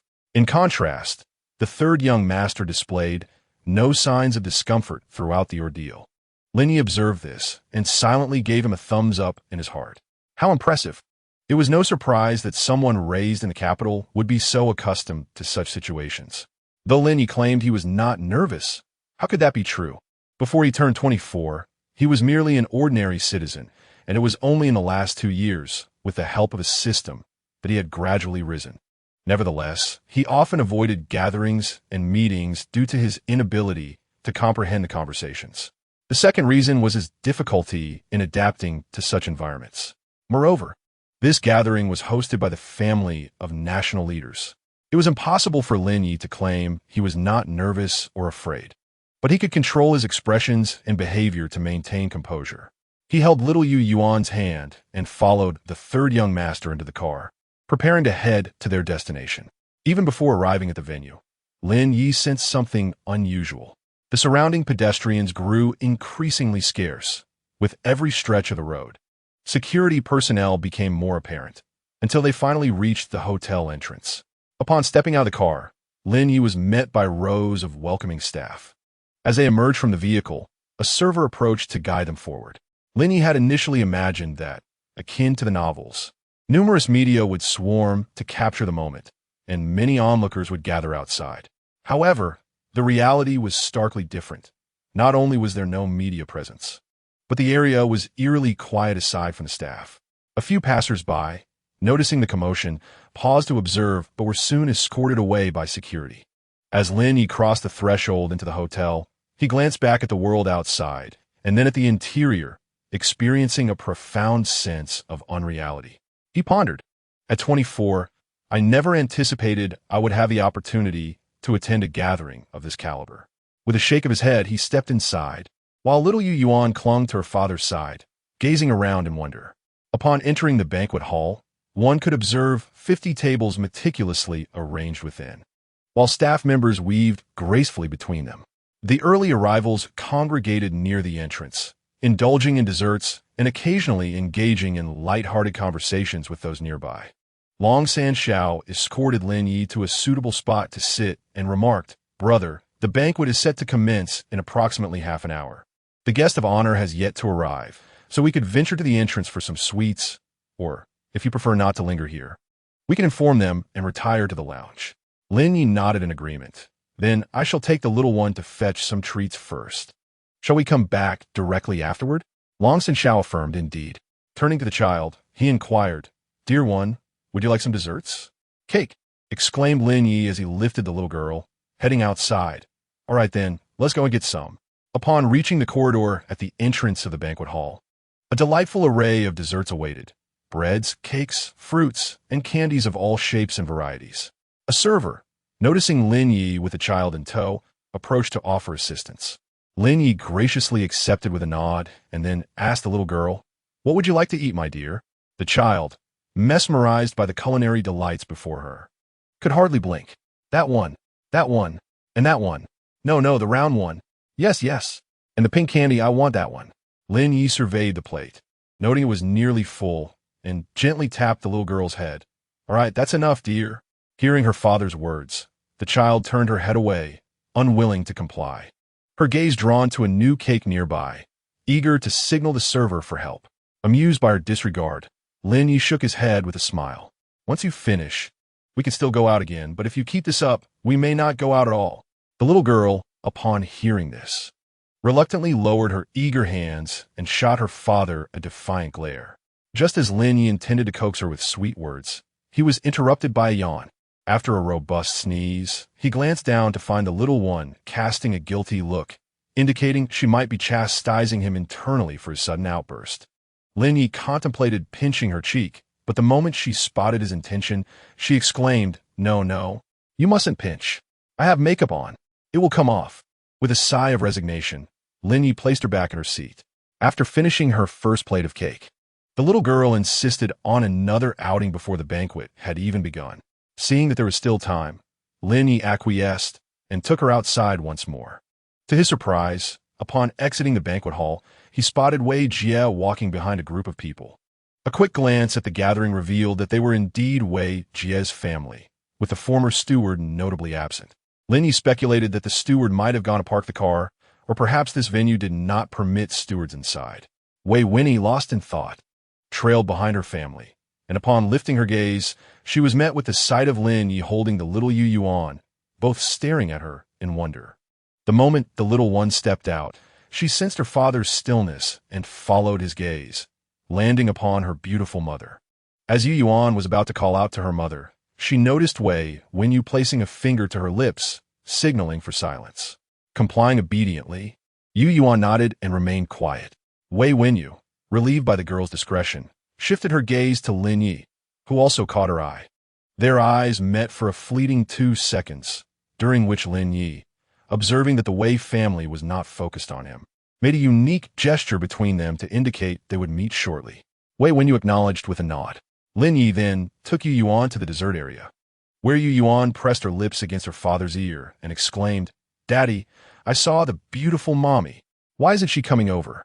Lin Ye whispered back. Because mommy is in danger right now. Today, I have secretly brought her home, but you mustn't call her mommy in front of others, understand? Yu Yuan nodded. Then should I call her beautiful sister? Lin Ye playfully pinched Yu Yuan's little nose. Clever girl. He promptly encouraged her to choose some desserts. However, preoccupied with thoughts of her mother, Yu Yuan lacked the appetite, selecting only a few treats she deemed appealing before they returned to their seats. After settling down, Lin Ye shared the details with Long San Shao. I have met with Sister Wei. Are you prepared on your end? Long San Shao nodded affirmatively. Absolutely. As long as you have a good conversation with Miss Wei, we can discreetly take her away once the banquet concludes. I've also gathered intelligence recently. Her family intends to engage her, which is merely a euphemism for a transaction, as we all understand. However, such practices are not permitted in our country. So even if Miss Wei goes missing, they wouldn't dare to report it. At most, they would search privately. Rest assured, I have made the necessary arrangements. There will be no trace left behind. Hearing this, Lin Ye nodded in agreement. Chapter 84. The Abduction of Wei Wenyu. As the banquet commenced, following the performance of the main event's opening dance, the time for mingling began. Lin Ye searched for Wei Wenyu amidst the crowd. Their eyes met once more, and with a mutual nod, Wei Wenyu rose and made her way towards him. At last, they found themselves in a secluded area, where Lin Ye turned to see Wei Wenyu approaching closely behind. He rushed forward and enveloped her in a warm embrace, and she nestled her head against his chest. Lin Ye tenderly stroked her hair, his eyes filled with affection. Before long, he sensed the dampness on his shirt and heard her quiet sobs. I'm here. It's all right, sister. Upon hearing his voice, Wei Wenyu's tears flowed more freely, and Lin Ye stood there, gently supporting her back. Time slipped away, and eventually, Wei Wenyu's sobbing subsided. Lin Ye carefully lifted her chin and began to wipe her tears. Sister, can I take you away? Upon hearing this, Wei Wenyu's eyes widened in shock before dimming with despair. I cannot escape. Lin Ye caressed her head, speaking in a soothing tone. Please trust me, sister. Wei Wenyu lifted her gaze to meet Lin Ye's unwavering eyes and nodded in agreement. Lin Ye, filled with joy, gave his sister a quick peck on the lips and remarked, Sister, when the third young master of the Long family departs, he will take you with him. I will visit you tonight. Although Wei Wendy heard this with some trepidation, she nodded in agreement. Whether it succeeded or not, at least she had made an effort. The two parted ways and returned to the banquet hall. Lin Ye took his seat, nodded to the third young master beside him, and mouthed the words, Thank you for your trouble. The other responded with a smile, indicating it was no trouble at all. They exchanged amused glances, while Lin Ye sat enjoying his food with the little girl beside him. Meanwhile, the third young master of the Long family stepped onto the dance floor, preparing to invite a partner to dance. Suddenly, a clatter caught Lin Ye's attention. He turned to see the third young master of the Long family had been doused in wine by a maid, the glass having shattered on the floor. At that moment, members of the Long family approached, as it was their duty to attend to the younger generation. The third young master's expression darkened as he glared at the server. Before the main guests of the banquet could arrive, he stormed out of the hall. Many curious onlookers and those eager to align themselves with the powerful followed suit. None noticing that Wei Wendy had blended into the crowd. Lin Ye glanced at Wei's relatives, who were still chatting in confusion. Seeing his plan succeed, Lin Ye's lips curled into a satisfied smile as he turned to the little girl beside him. Little one, would you like some dessert? He inquired. The girl shook her head and leaned closer to her father, saying, Daddy, I want to see Mommy. Upon hearing his daughter's words, Lin Ye's smile broadened. Mommy has already set off for home. We'll go find her after we finish eating. The little girl's eyes widened with excitement, sparkling with delight as she nodded enthusiastically at her father. Amused, Lin Ye ruffled her hair and asked again, So, dear, would you like some dessert? Yes, yes, she replied eagerly. Lin Ye took his daughter outside to fetch a few plates of desserts. After a hasty bite, they followed the first group to leave. It must be said that the third young master was indeed quite loyal. Having exited, he still remembered to arrange a ride home for Lin Ye, with bodyguards in tow. What brother I have in this third young master, Lin Ye mused. Without him, I can only wonder when I would have managed to take Wei away. Upon returning to the hotel, Lin Ye headed straight to his room. As he opened the door, he found a third young master and Wei Wendy seated across from each other in conversation. The moment he entered, Wei Wendy turned and leaped into Lin Ye's arms, prompting the third young master to raise an eyebrow and silently comment, "Lin Gu, you are quite fortunate." Lin Ye waved him off, embracing Wei Wendy, while the third young master discreetly exited the room, allowing them some privacy. Seeing her mother, the little girl joyfully called out, "Mommy!" Wei Wendy, upon hearing the call from the little one, gently poked her forehead and replied, "Mommy is here. Come give me a hug." The little girl stretched her arms wide, eager for her mother's embrace. Wei Wenyu gently took the small Yuyuan from Lin Ye's arms, casting a blissful glance at him before settling onto the sofa, softly coaxing the child. "Does Yuyuan miss Mommy?" "Yes." "How much does Yuyuan miss Mommy?" After pondering for a moment, Yuyuan stretched her arms wide, indicating just how much she missed her mother. Wei Wenyu then inquired, "What about Daddy? Does he miss Mommy?" Yuyuan quickly responded, No, it's just Yuyuan who misses Mommy. Daddy never takes Yuyuan out to play. Daddy doesn't even cook for Yuyuan." Hearing his daughter tarnish his image, Lin Ye hurriedly interjected, "Sister Wei, don't listen to this little one's nonsense. I've been waiting for you." He then turned his attention back to Yuyuan. "You little rascal, go take a bath. Time for bed." Yuyuan pouted, looking at her mother with eyes that seemed to say, "Mommy, you must discipline Daddy. When you're not home, he is so mean to me. He is so bad." Wei Wenyu chuckled at the dynamic between father and daughter, shaking her head with amusement. "You two little rascals. All right, sweetheart, go wash up, okay? Mommy wants to have a chat with Daddy." Upon hearing her mother, Yuyuan nodded and shot a glare at her father, as if to say, "Humph, Mommy only pampers me. She wouldn't pamper you." Lin Yi watched as Yuyuan obediently took her clothes and headed towards the bathroom, then settled beside Wei Wenyu. Once Yuyuan had left, she said, "I wonder when the Wei family will come looking for us. But if they do, just tell them this was my idea. I wanted to escape on my own. There is no need to trouble you with such formidable foes because of me." Wei Wenyu spoke softly. Although Lin Yi perceived her calm demeanor, he noticed her tightly clenched fists. He gently enveloped her hand with his own, reassuring her, "Sister, trust me. Will you? They want to find us here, and I'm with you. I will take you away, I promise." She looked up, forcing a smile. "All right." Lin Yi understood that she was skeptical. After all, in her eyes, her family might seem omnipotent. Yet how could that be? After all, Lin Yi was a man with extraordinary abilities. Chapter 85. Sister Wei gets jealous when lovers finally meet. The chemistry ignites, leading to an intensely passionate night.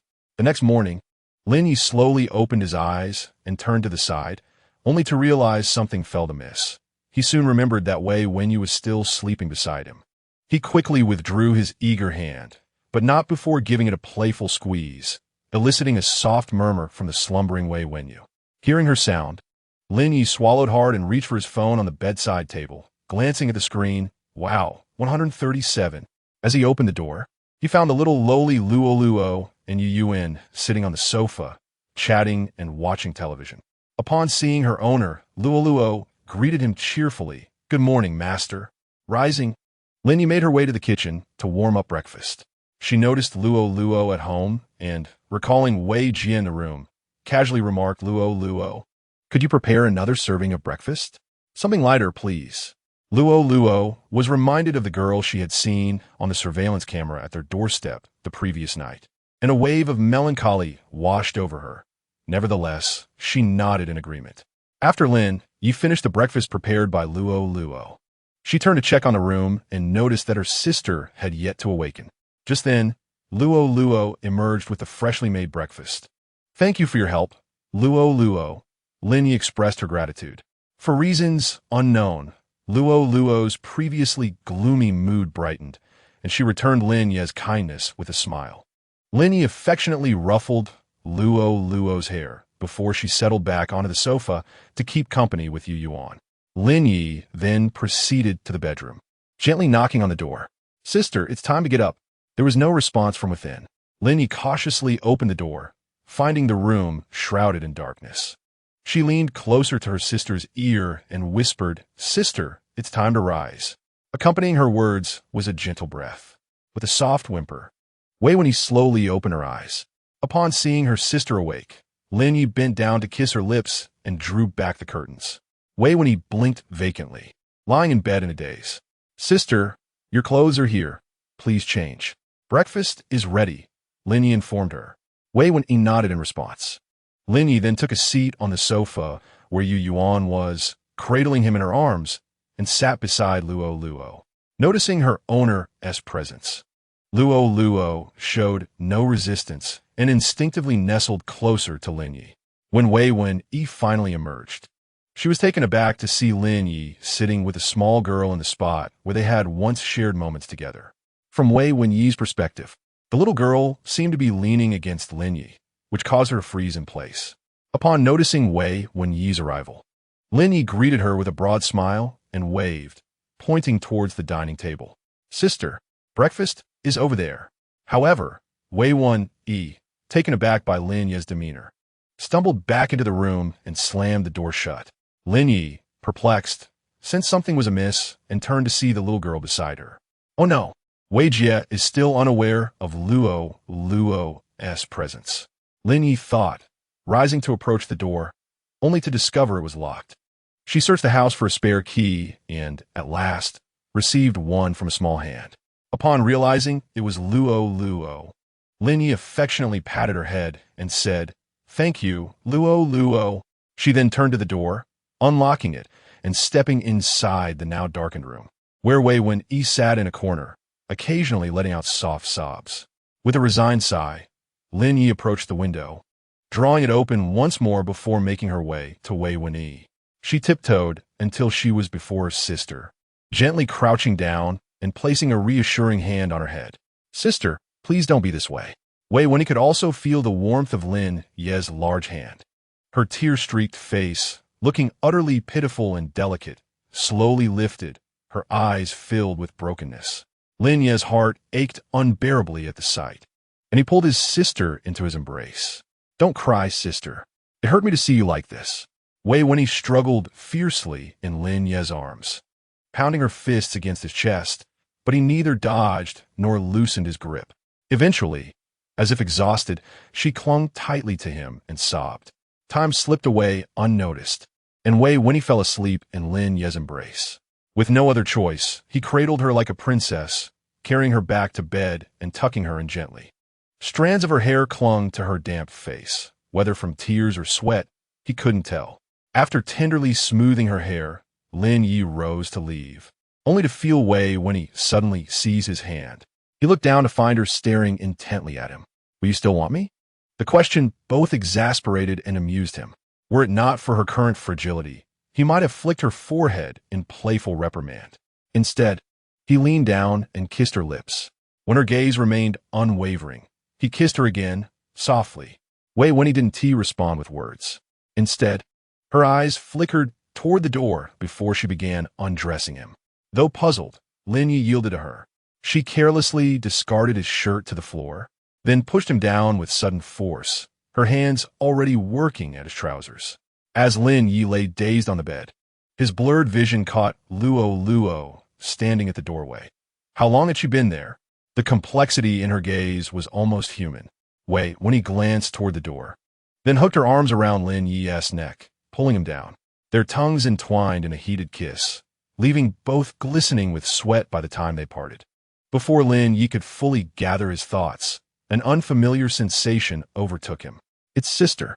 He had never seen her like this, wild, unrestrained. Yet he met her demands with equal fervor. "Sister, never say such foolish words again. You will always be mine." Lost in their passion, they were oblivious to the world outside. By the time Lin Ye regained awareness, the door had closed and Luo Luo was gone. Sensing his distraction, Wei Wenyi's expression shifted, and soon her hunger returned. They tangled together once more, their bodies moving in desperate harmony. "Ah, don't forget me, okay? Ah, yeah. No, don't, ah. May. Ah, yeah. I need more." Time lost meaning. The sky outside darkened, their positions shifting endlessly from the bed to the floor, the vanity, the wide window, even the bathroom. Every corner of the room bore witness to their ardor. Amid the wreckage of the room, they finally collapsed into each other's arms, falling into an exhausted slumber. Chapter 86. Jealousy meanwhile, Luo stood with her back to the door, the occasional sound from within reaching her ears. Her face bore an eerily human expression of confusion. Luo found herself perplexed, unable to comprehend the source of her discomfort. Why did she feel such a sense of unease? Wasn't that a sentiment reserved solely for living beings? As she lingered at the doorway, it was not until Yu Yuan noticed her mother standing there that she called out, "Mama, why are you standing there? Come quickly." While speaking, Yu Yuan patted the adjacent sofa, beckoning her mother to sit down, her short legs swinging joyfully as she beamed a radiant smile at her mother. Throughout the evening, Lin Ye's door remained closed, and Luo prepared dinner, gently lulling Yu Yuan to sleep. Approaching Lin Ye's door, she placed her hand on the doorknob, yet ultimately turned back to her own room. As a robot, Luo did not require sleep. However, having accompanied Lin Ye for several months, she had adapted to human routines, and as she closed her eyes to feign slumber, a series of knocks echoed through the room. The moment she envisioned Lin Ye knocking at her door, she sprang upright and made her way to open it. To her surprise, it was not Lin Ye standing there, but the woman he had brought home the previous day. Wei Wenyin, upon seeing the door ajar, greeted the occupant of the room with a polite smile, casually surveying the high-tech marvels that filled the space, including an oversized gaming chair and an imposing machine of indeterminate purpose. Though her smile remained intact, only she knew the thoughts swirling within her mind. "Hello, I am Wei Wenyin, Lin Ye's older sister. May I inquire your name, Miss?" Luo, taken aback by the woman's initiative to approach her, replied with a hint of uncertainty, "Lin Ye is my master." Upon hearing this, Wei Wenyin's smile faltered for the briefest moment before returning to its previous warmth. "You may not know, but I met Yi 5 years ago. Back then, he even helped me find my house. Whenever there were issues at home, such as water or electricity outages, it was a Yi who resolved them." Without awaiting a response from the young girl in the room, Wei Wenyin nodded with a smile and headed towards the kitchen. Realizing she had yet to eat that day and needed to prepare something to satiate her hunger. The following morning, Lin Ye awoke and instinctively reached out for his sister, only to find the space beside him empty. Blinking groggily, he rose to open the window. Upon stepping out of his room, he discovered Luo sitting on the sofa with Yu Yuan, engrossed in a television program, while Wei Wenyin busied herself preparing breakfast. Upon spotting her father, Yu Yuan waved excitedly, and Luo turned to Lin Ye with a smile gracing her lips. As soon as Wei Wenyin saw her younger brother emerge, she waved him over. "Yi, come and have breakfast." Witnessing such a warm scene filled Lin Ye's heart with a delightful warmth. "All right, wait for me, Wei's sister. I just need to brush my teeth." Wei Wenyin nodded in acknowledgement and took a seat, awaiting Lin Ye's arrival for breakfast. Lin Ye freshened up before joining the meal. Wei Wendy, noticing Lin Ye's arrival, smiled and said, "Ah Yi, thank you." Lin Ye looked up, puzzled, towards Wei Wendy. "Thank you for bringing me back." Lin Ye smiled contentedly, for who does not appreciate receiving gratitude for their efforts? "Sister, let us eat. The Wei family may still be searching for you, so I must ask you to endure staying in the house." Wei Wendy shook her head, insisting she felt no grievance. Meanwhile, Luo observed the dynamic between the two, a peculiar emotion within her seemingly yearning to break free. Xuelu's recent filming had concluded, and she prepared to return to the bustling metropolis. It had been a while since she last saw Lin Ge, and she found herself missing him more than she anticipated. "Chuxin, Lin Ge, are you free?" "You and Dad." "What is up, Ajun?" "Chuxin, Lin Ge, I'll be back in 3 days. I would like to invite you to dinner. You and Dad." "Huh, sounds good." "Chuxin, will you bring Yu along?" "You and Dad. That is entirely up to you." "Chuxin, then, Lin Ge, it will just be the two of us tomorrow, all right? You and Dad." "Chuxin, I won't disturb you any longer, Lin Ge. See you tomorrow." "You and Dad. All right, goodbye." Lin Ye set his phone down and focused on his meal.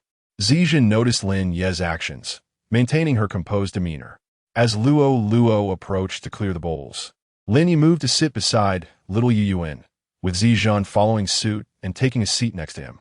After Luo finished tidying the dishes, she saw Lin Ye holding Yuyuan in his arms while Zijin sat beside him. Luo, uncertain of her own feelings, also sat down next to Lin Ye. leaning against him. Little Yuen, nestled in her father's embrace, suddenly sensed a shift in the atmosphere. Looking up, she saw her father holding her. To her left sat her beautiful mother, and to her right was her charming mother. Yuen squirmed in her father's arms, eager to escape the peculiar scene. "Daddy, put Yuen down. Yuen wants to play games." Hearing his daughter's plea, Lin Ye had no choice but to set her down. Once on the ground, Yuen dashed to the tablet, swiftly returning to her room. At that moment, the system's voice chimed in. Ding. Yuen's avoidance training level increased by 2. Current training level, 73. Please continue your efforts, host. Lin Ye, pretending to be engrossed in his computer, was acutely aware of the peculiar tension in the room. Yet, he felt powerless to intervene. He could only feign ignorance, hoping the women would adjust themselves, as he believed he had already done enough. Matters among women were best left untouched by men. Otherwise, supporting one would lead to accusations of favoritism from the other. Indeed, having too many women around was not without its challenges. With 3 women in a dramatic interplay and 4 engaged in a game of mahjong, Lin Ye found himself hesitant to contemplate his future life. When Wendy noticed the little girl had come over, she boldly leaned in and wrapped her arms around Lin Ye's. Yet Luo appeared distinctly more inexperienced, curling herself into a small ball beside Lin Ye, occasionally casting tearful glances in his direction. At that moment, Lin Ye resembled a frosty, indifferent man, engrossed in the television, ignoring both women. Only he was aware of the delightful sensations coursing through him, with an adorably naive little girl snuggled against him, and a more mature sister occasionally whispering warm breaths against his ear. The presence of these 2 women made Lin Ye involuntarily swallow hard. Chapter 87. Luo, a robot? The following day, Lin Ye rubbed his sore back as he slowly rose from Wei's bed. Indeed, it was true what they said. Jealous women were the most formidable. Last night, he had nearly been drained of all his energy. At that moment, Lin Ye remembered that he had yet to claim his task rewards. With this thought, he accessed the system. Sweet potato ball cultivation level, 75, cultivation level 60 to 70. Task rewards have been issued. Click to claim. Lin Ye clicked to claim his rewards. Congratulations, host. The sweet potato ball cultivation level has reached 60. You have earned the skill Heartfelt Slumber. Please continue your efforts. Congratulations, host. The sweet potato ball cultivation level has reached 70. You have earned the skill Full Resurrection. Please continue your efforts. Upon seeing the rewards issued by the system, Lin Ye could not help but swallow again. Was this system truly serious? Heartfelt Slumber? Full Resurrection? If he had not seen Heartfelt Slumber, he might have assumed that Full Resurrection was a commendable skill. With trembling hands, Lin Ye opened the description for Heartfelt Slumber. Heartfelt Slumber. Any woman who has slept with the host will become addicted to the host's body, subconsciously submitting to him. Effective after just one encounter. After reading the introduction of the first skill, Lin Ye, usually so composed, found himself feeling unusually bashful, though it was evident to anyone that his spirits were high. He then turned to open the description for the other skill. Full Resurrection. Regardless of whether the host is in combat or any other situation, if physical or mental energy has been depleted or damaged. As long as a woman voluntarily offers a kiss, the host will recover to peak condition with no limit on the number of uses. Wow, what a remarkable skill. Coughing slightly, Lin Ye mused as he rubbed his still aching lower back. He glanced down to see the still sleeping Wei and gently pressed a kiss to her lips. To his dismay, he found it utterly ineffective. His back still ached. Lin Ye was left bewildered. Was this skill a sham? Wasn't it supposed to restore energy with a woman's kiss? Baffled, he called out to the system, but it remained unresponsive, leaving Lin Ye to ponder the text himself. Full Resurrection. Regardless of whether the host is in combat or any other situation, if physical or mental energy has been depleted or damaged. As long as a woman voluntarily offers a kiss, the host will recover to peak condition, with no limit on the number of uses. Not only did he not find clarity, but upon closer inspection, Lin Ye discovered an unusual detail. Physical and mental energy had been depleted. In the scenario where a woman willingly offers a kiss, one can only return to a state of peak vitality. Lin Ye speculated that perhaps he needed to elicit such a gesture from his sister. Just as he contemplated waking her to test this theory, a gentle knocking sound echoed from the door. Upon approaching to open it, he beheld Yu Yuan seated at the dining table, enjoying her meal, while Luo gazed at him curiously with her large eyes.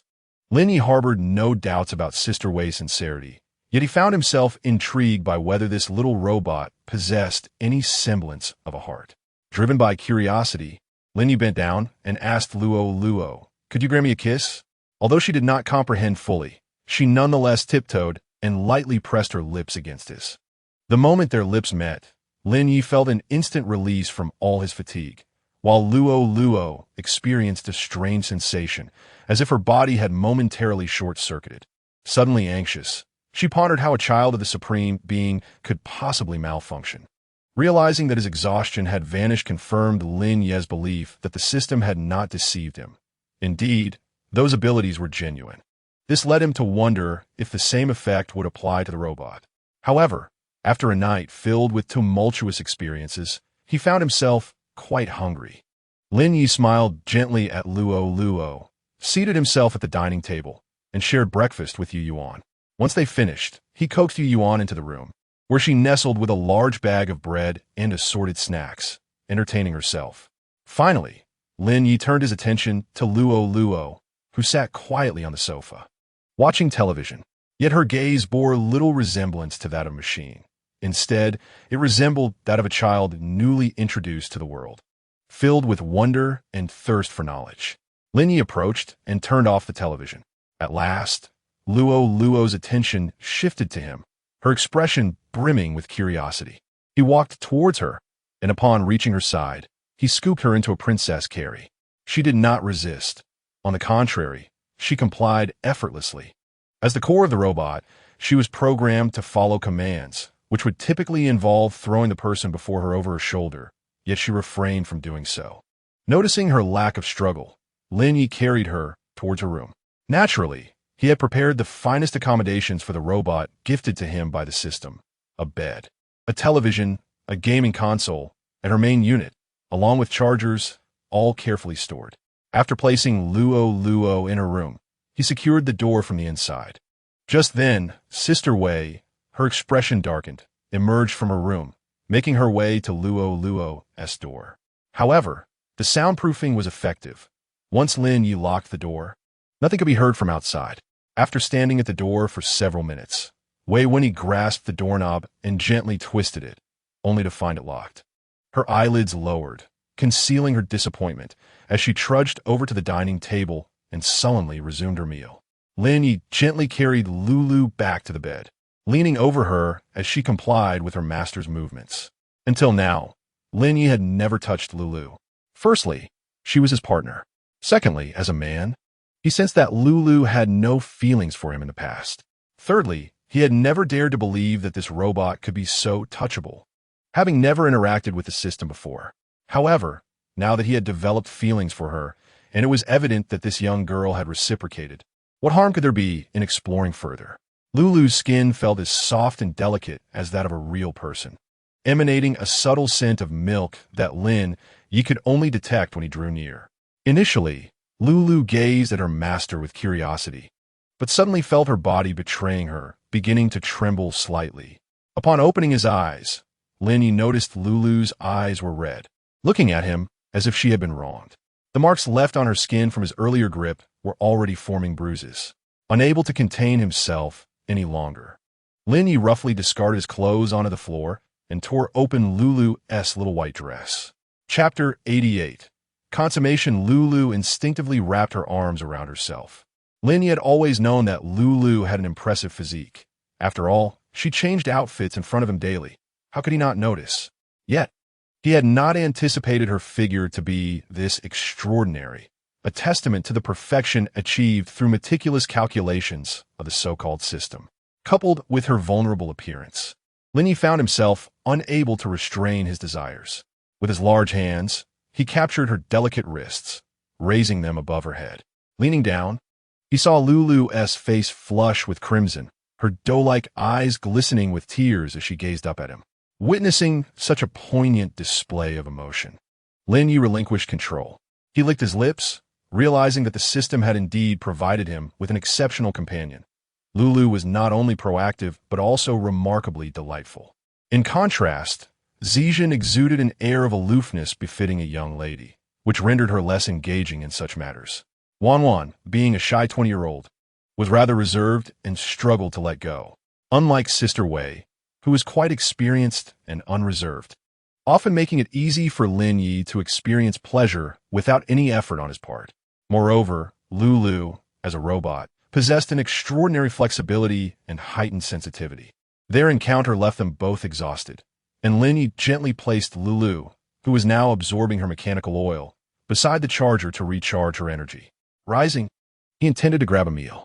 Upon opening the door, he spotted Sister Wei huddled at the entrance of Lulu's room. With a pang of concern, he lifted her into his arms. "Sister, what's wrong?" he asked. Wei Wenyu did not respond, but merely nestled closer to his chest. "Have you eaten?" he inquired, to which Wei Wenyu shook her head. "I find it difficult to eat. I had some taro balls, and I prepared a meal for her. Would you like to eat?" Lin Ye gently kissed his sister's forehead, lifted her into a chair, and proceeded to the kitchen to retrieve some leftover rice. He fed Sister Wei bit by bit, while he too took his own bites.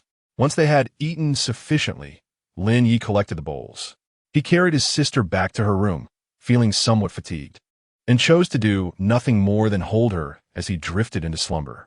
Wei Wenyu, being obedient, nestled comfortably in Lin Ye's embrace, unconsciously rubbing against his chest in her sleep. The following day, upon awakening, Lin Ye realized it was the day he had agreed upon with Shuai Lu. He rose quietly, noticing that both women were still asleep. How rare it was for Luo to wake later than him for the first time. Reflecting on the absurdity of the previous day, a smile crept onto his lips. That little girl, Luo, must have been exhausted from the events of yesterday, especially since he had performed beyond his usual capabilities, likely overwhelming her.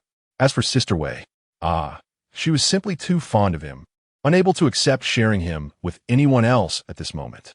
Lin Ye shook his head, realizing he could only provide her with more care, but ultimately, it was up to Sister Wei to come to terms with her feelings. The door to the room of Taro Ball was also closed, and noticing this, Lin Ye decided not to disturb the little one's sleep. He began preparing breakfast, which, although not visually appealing, was still edible. While eating, he exchanged messages with Shuai Lu. 8:48 a.m. Brother Lin, are you awake? 11:37 a.m. I'm awake, good morning. A prompt reply came from the other side. Brother Lin, I'm currently en route back. I'm catching a 3 p.m. flight, and I should arrive around 8 p.m. All right, take care on your journey. Okay. Brother Lin, wait for me, sure. Location update. Brother Lin, I've reserved room 502 at this restaurant. See you then. Got it.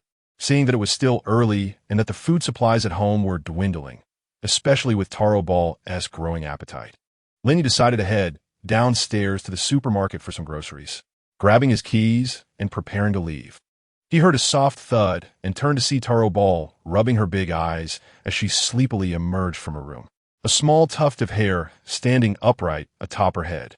Upon seeing her father, Taro Ball blinked and tilted her head in surprise. It really was her father. She glanced around the living room, noting that only he was present, her eyes widening in astonishment. How could he be up so early? Seeing that his daughter was awake, Lin Ye inquired, Sweetheart, I'm going to the supermarket downstairs to get some things. Would you like to come? Taro Ball was unfamiliar with the term supermarket, but she did understand the concept of shopping. After all the delicious treats and fun toys were acquired through such outings. With this thought, excitement bubbled within her, and she eagerly nodded. Yes, I want to go to the supermarket. Lin Ye observed the girl preparing to leave and settled back onto the sofa, patiently awaiting Yu Yuan as she brushed her teeth and washed her face. Yu Yuan casually brushed her teeth, washed her face, and nibbled on a piece of bread before being led out the door by Lin Ye. Upon arriving at the supermarket, Lin Ye grabbed a small shopping cart and placed the little one in the front. Dear, sit still in the cart and don't move around, he instructed. Yu Yuan displayed a curious expression, blinking her eyes and responding, okay. Her small feet began to kick with excitement. You must stay still. I've told you. Or you'll fall, and then it will be you crying, Lin Ye admonished. Lin Ye was not a frequent shopper, and having previously been somewhat of a recluse, he instinctively headed straight for the snack aisle and the instant food section. Upon seeing the plethora of snacks, Yu Yuan excitedly pointed at the various treats. "Daddy, I want this one. And this one." Lin Ye replied, "You can't have that. I don't like it." "Then I want this one, this sweet one," Yu Yuan insisted. Lin Ye nodded and selected 3 rows of snacks. Not bad, not bad. My daughter has similar taste to mine, so we could take a bit more." "Daddy, look. Chocolate. So much chocolate," she exclaimed. Ice pops, ice pops. Wow, chocolate ice cream. Daddy, cake and egg tarts. Daddy, Daddy, look over there, candies." After Lin Ye had chosen the items according to Yu Yuan's requests, he glanced down at the cart filled with snacks and realized he hadn't purchased anything for himself. It was all chosen by this little girl. With a sigh, he paid for the items and arranged for them to be stored until they could be sent home together. Lin Ye casually picked a few snacks that he liked, along with some fizzy drinks. At that moment, he suddenly recalled that when Sister Wei lived alone, her house was always stocked with milk. So he added 5 boxes of milk to the cart. Additionally, since Luo, being a robot, adored various plush toys, he included several stuffed animals as well. Currently, Lin Ye arranged for the 3 boxes of items to be delivered to himself, and he took Yu Yuan home first. Upon returning, he found that the 2 women had yet to awaken. Chaos screamed internally, wondering how many times she had revised her writing. She struggled to release it after editing it 7 or 8 times, feeling utterly exhausted. In the end, she deleted around 600 to 700 words to finally publish it, tears brimming in her eyes. From 8 o'clock the previous evening until 2 o'clock the following afternoon, she toiled to finish, utterly drained. Nevertheless, Chaos expressed gratitude for the support from her readers, encouraging them to engage by liking and commenting. And, oh, dear readers, please send some free little gifts my way. Look at my sincere, sparkling eyes. By the way, she noted that she hadn't taken up space with numbers in the main text. Today's content amounted to 100 words. In total, she had written 400 words, with the additional 300 being her lamentations. She felt so weary and could only vent her frustrations through her work. Chapter 89. Gathering with Shuelu, Lin Ye glanced at the time. 142 days had passed, and it was nearly 2 o'clock. How could they sleep so soundly? Within 10 minutes, the items from the supermarket were delivered. Lin Ye placed the snacks chosen by Yu Yuan on a high shelf to prevent her from accidentally indulging and risking cavities. After arranging a few items he had purchased, Lin Ye began preparing lunch. It was already 2 o'clock, and he estimated that the 2 women would soon awaken. Calculating his time, he figured he could finish cooking by 2:30, have his meal by 3:30, and, after a brief moment of leisure with his phone, it would be around 5 or 6. The restaurant that Shuoyo had recommended was an hour away, and he didn't want to keep the ladies waiting. With this thought in mind, Lin Ye commenced his culinary endeavors. Alas, as a man, it was quite normal for him to lack culinary prowess. He opened a cooking tutorial on a popular platform and followed the instructions diligently. After completing 3 dishes, the soup he had been simmering was nearing readiness. He turned off his phone and hastily scrambled an egg. Cooking, he mused, was rather cumbersome. The egg was certainly the simplest. Reflecting on his past as a wage slave, he recalled that his meals consisted of instant noodles or takeout, and when funds were low, he would steam rice and fry an egg. Those days had indeed been challenging. Once his meal was prepared, Lin Ye glanced at his phone. The time was almost as he had projected, 3:14. He first went to his room to wake Wei Jia, and then proceeded to Luo's room, intending to rouse her as well. Suddenly, he remembered that Luo was a robot. For her, the necessity of eating was irrelevant. With this realization, his hand hesitated just before he was about to wake her. Luo slowly opened her eyes and found Lin Ye standing before her, a subtle smile gracing her lips. "What is it, master?" Hearing her voice conjured some unmentionable images in his mind, prompting Lin Ye to shake his head vigorously, dispelling those errant thoughts. "What has come over me lately? Why am I suddenly feeling so needy?" He pondered. Yet, the words that escaped his lips were, "Would you like to eat? I prepared a meal." Curiously, Luo inquired, "Did you make it yourself, master?" Lin Ye nodded. Upon realizing that her master had cooked, She leaped down from her charging station and took his hand. Luo wants to eat. Lin Ye, holding the little robot's hand, led her outside.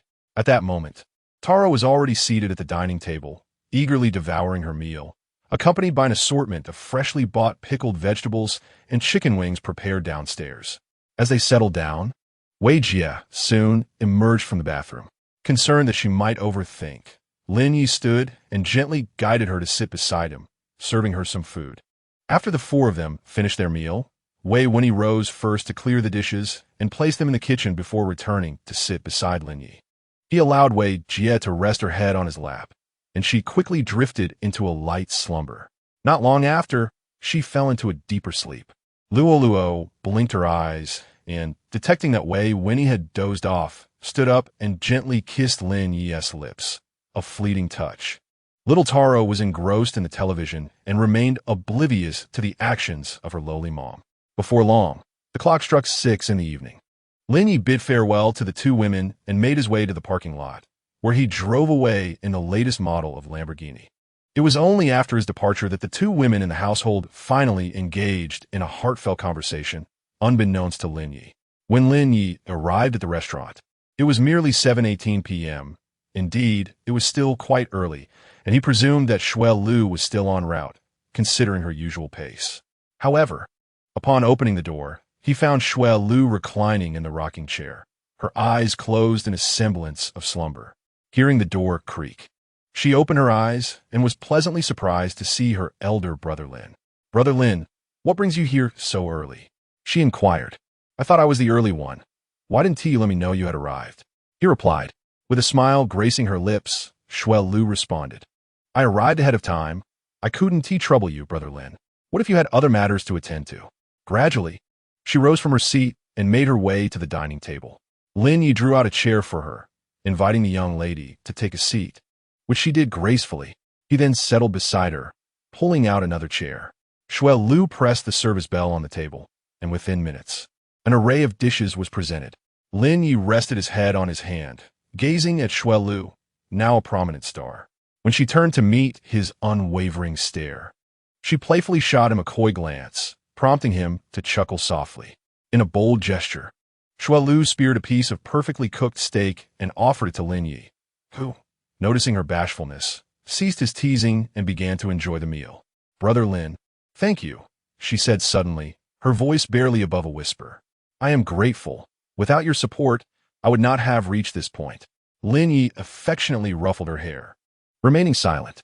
Indeed, were it not for Lin Ye's resources, Shuel Lu would likely still be a third-tier star, perhaps even relegated to the fourth tier due to age. Now, she had ascended to the ranks of first-tier celebrities, complete with her own studio, a dedicated team, and legions of adoring fans. At that moment, an overwhelming urge to weep washed over Shuel Lu. The journey had been excruciatingly arduous. She had embarked on her career as a child star at the tender age of 12 and without any connections. She had toiled for 12 years to reach the status of a third-tier celebrity. No one could fathom the sleepless nights she endured for the sake of acting or the immense effort she exerted to secure opportunities. Often, to avoid offending influential figures in the industry, she had endured drinking bouts that left her with bleeding ulcers, and due to her striking looks, there were always patrons seeking to lavish her with attention. Throughout her journey, she had sacrificed countless hours to maintain her integrity, inadvertently alienating numerous benefactors. Yet, she felt it had all been worthwhile. With tear-filled eyes, she looked up at her elder brother Lin. He noticed her distress and gently wiped away the tears that threatened to spill. In the silence that enveloped them, they finished their dinner. "Brother Lin, I propose a toast to you," Shuel Lu said, lifting 2 glasses of red wine that had been brought by the waiter, handing one to Lin Yi. He accepted the glass and downed it in one go, followed suit by Shuel Lu. Before long, Lin Yi began to feel uncomfortable, tugging at his shirt. "Is it warm in here? Is the air conditioning off?" he queried, a hint of redness creeping onto his cheeks. "Is it too warm?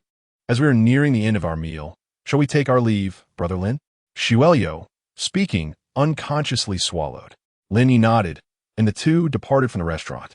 Shuel assisted Lin Yi into the car, exchanged a nod with the driver in front, and the vehicle commenced its journey. Chapter 90. Bringing Someone Home. The car arrived beneath a hotel, and Lin Ye's consciousness had become hazy, drifting in and out of clarity. Xiuelio guided Lin Ye into a room, and upon reaching the bedside, she gently laid him down before making her way to the bathroom. When she emerged, she donned a delicate nightgown and nervously approached Lin Ye's bedside. "Brother Lin, I'm sorry. I like you," Xiuelio whispered softly, yet in his current state of confusion. Lin Ye could hardly comprehend her words. After confessing, she cautiously began unfastening the buttons of his shirt, removing it, and neatly folding it beside the wardrobe. Then, Xiuelio's hand reached for Lin Ye's belt. A soft snap echoed. Although the effects of the medication had largely subsided, Xiuelio's actions reignited its potency. Lin Ye's eyes were bloodshot, his entire body flushed with discomfort. In his dazed state, he felt an overwhelming urge to release his pent-up feelings. As he rolled over, the sound of rushing water filled the air. Xiuelio succumbed entirely to Lin Ye, both physically and emotionally.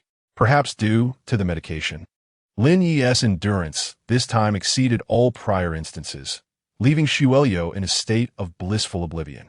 When Lin Ye regained some awareness, he ensured that she felt no discomfort. Time eluded them, and eventually, they drifted into a deep slumber. Upon awakening, Lin Ye glanced at his phone and was astounded to find that 2 days had passed. Both Luoluo and Sister Wei had attempted to reach him. This escapade had been utterly wild. Lin Ye never anticipated that Xiuelio would take the initiative to drug him in hopes of being together. Yet, it must be said that perhaps due to their shared age and similar inclinations, they truly resonated with one another in such matters. Lin Ye's endurance alone spoke volumes. Feeling somewhat unwell, with his stomach occasionally grumbling, Lin Ye dialed the front desk, requesting 2 breakfasts. He then made his way to the bathroom to freshen up.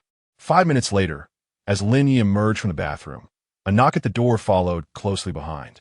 Upon opening it, he found a server delivering the meal to the dining table. A cursory glance revealed sandwiches, hot cocoa, soy milk, coffee, congee, and side dishes. Lin Ye entered the room to rouse Xiuelio from her slumber. Rubbing her eyes in a daze, Xiuelio, hearing Lin Ye call her, responded without considering his words.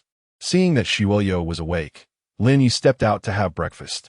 As Xiuelio attempted to sit up, she felt a sharp pain in her lower body, jolting her fully awake. Memories of the previous night's escapades and her wildness with Lin Ye flooded her mind, igniting a wave of embarrassment. Gritting her teeth against the pain, Xiuelio slowly rose. "Heavens! Lin, my dear brother, is truly formidable. How could it be so painful? It was clearly absent just last night. Yet today it has manifested." Snow Lu pondered this and resolved to rise from her bed to freshen up. However, as soon as she stood, she collapsed with a thud onto the floor, lacking any strength in her legs. Lin Ye, who had been quietly enjoying his meal and scrolling through videos, was startled by the sound from the room and hurriedly made his way inside. Upon entering, he found Snow Lu sitting awkwardly on the floor. Without hesitation, Lin Ye rushed over to assist her.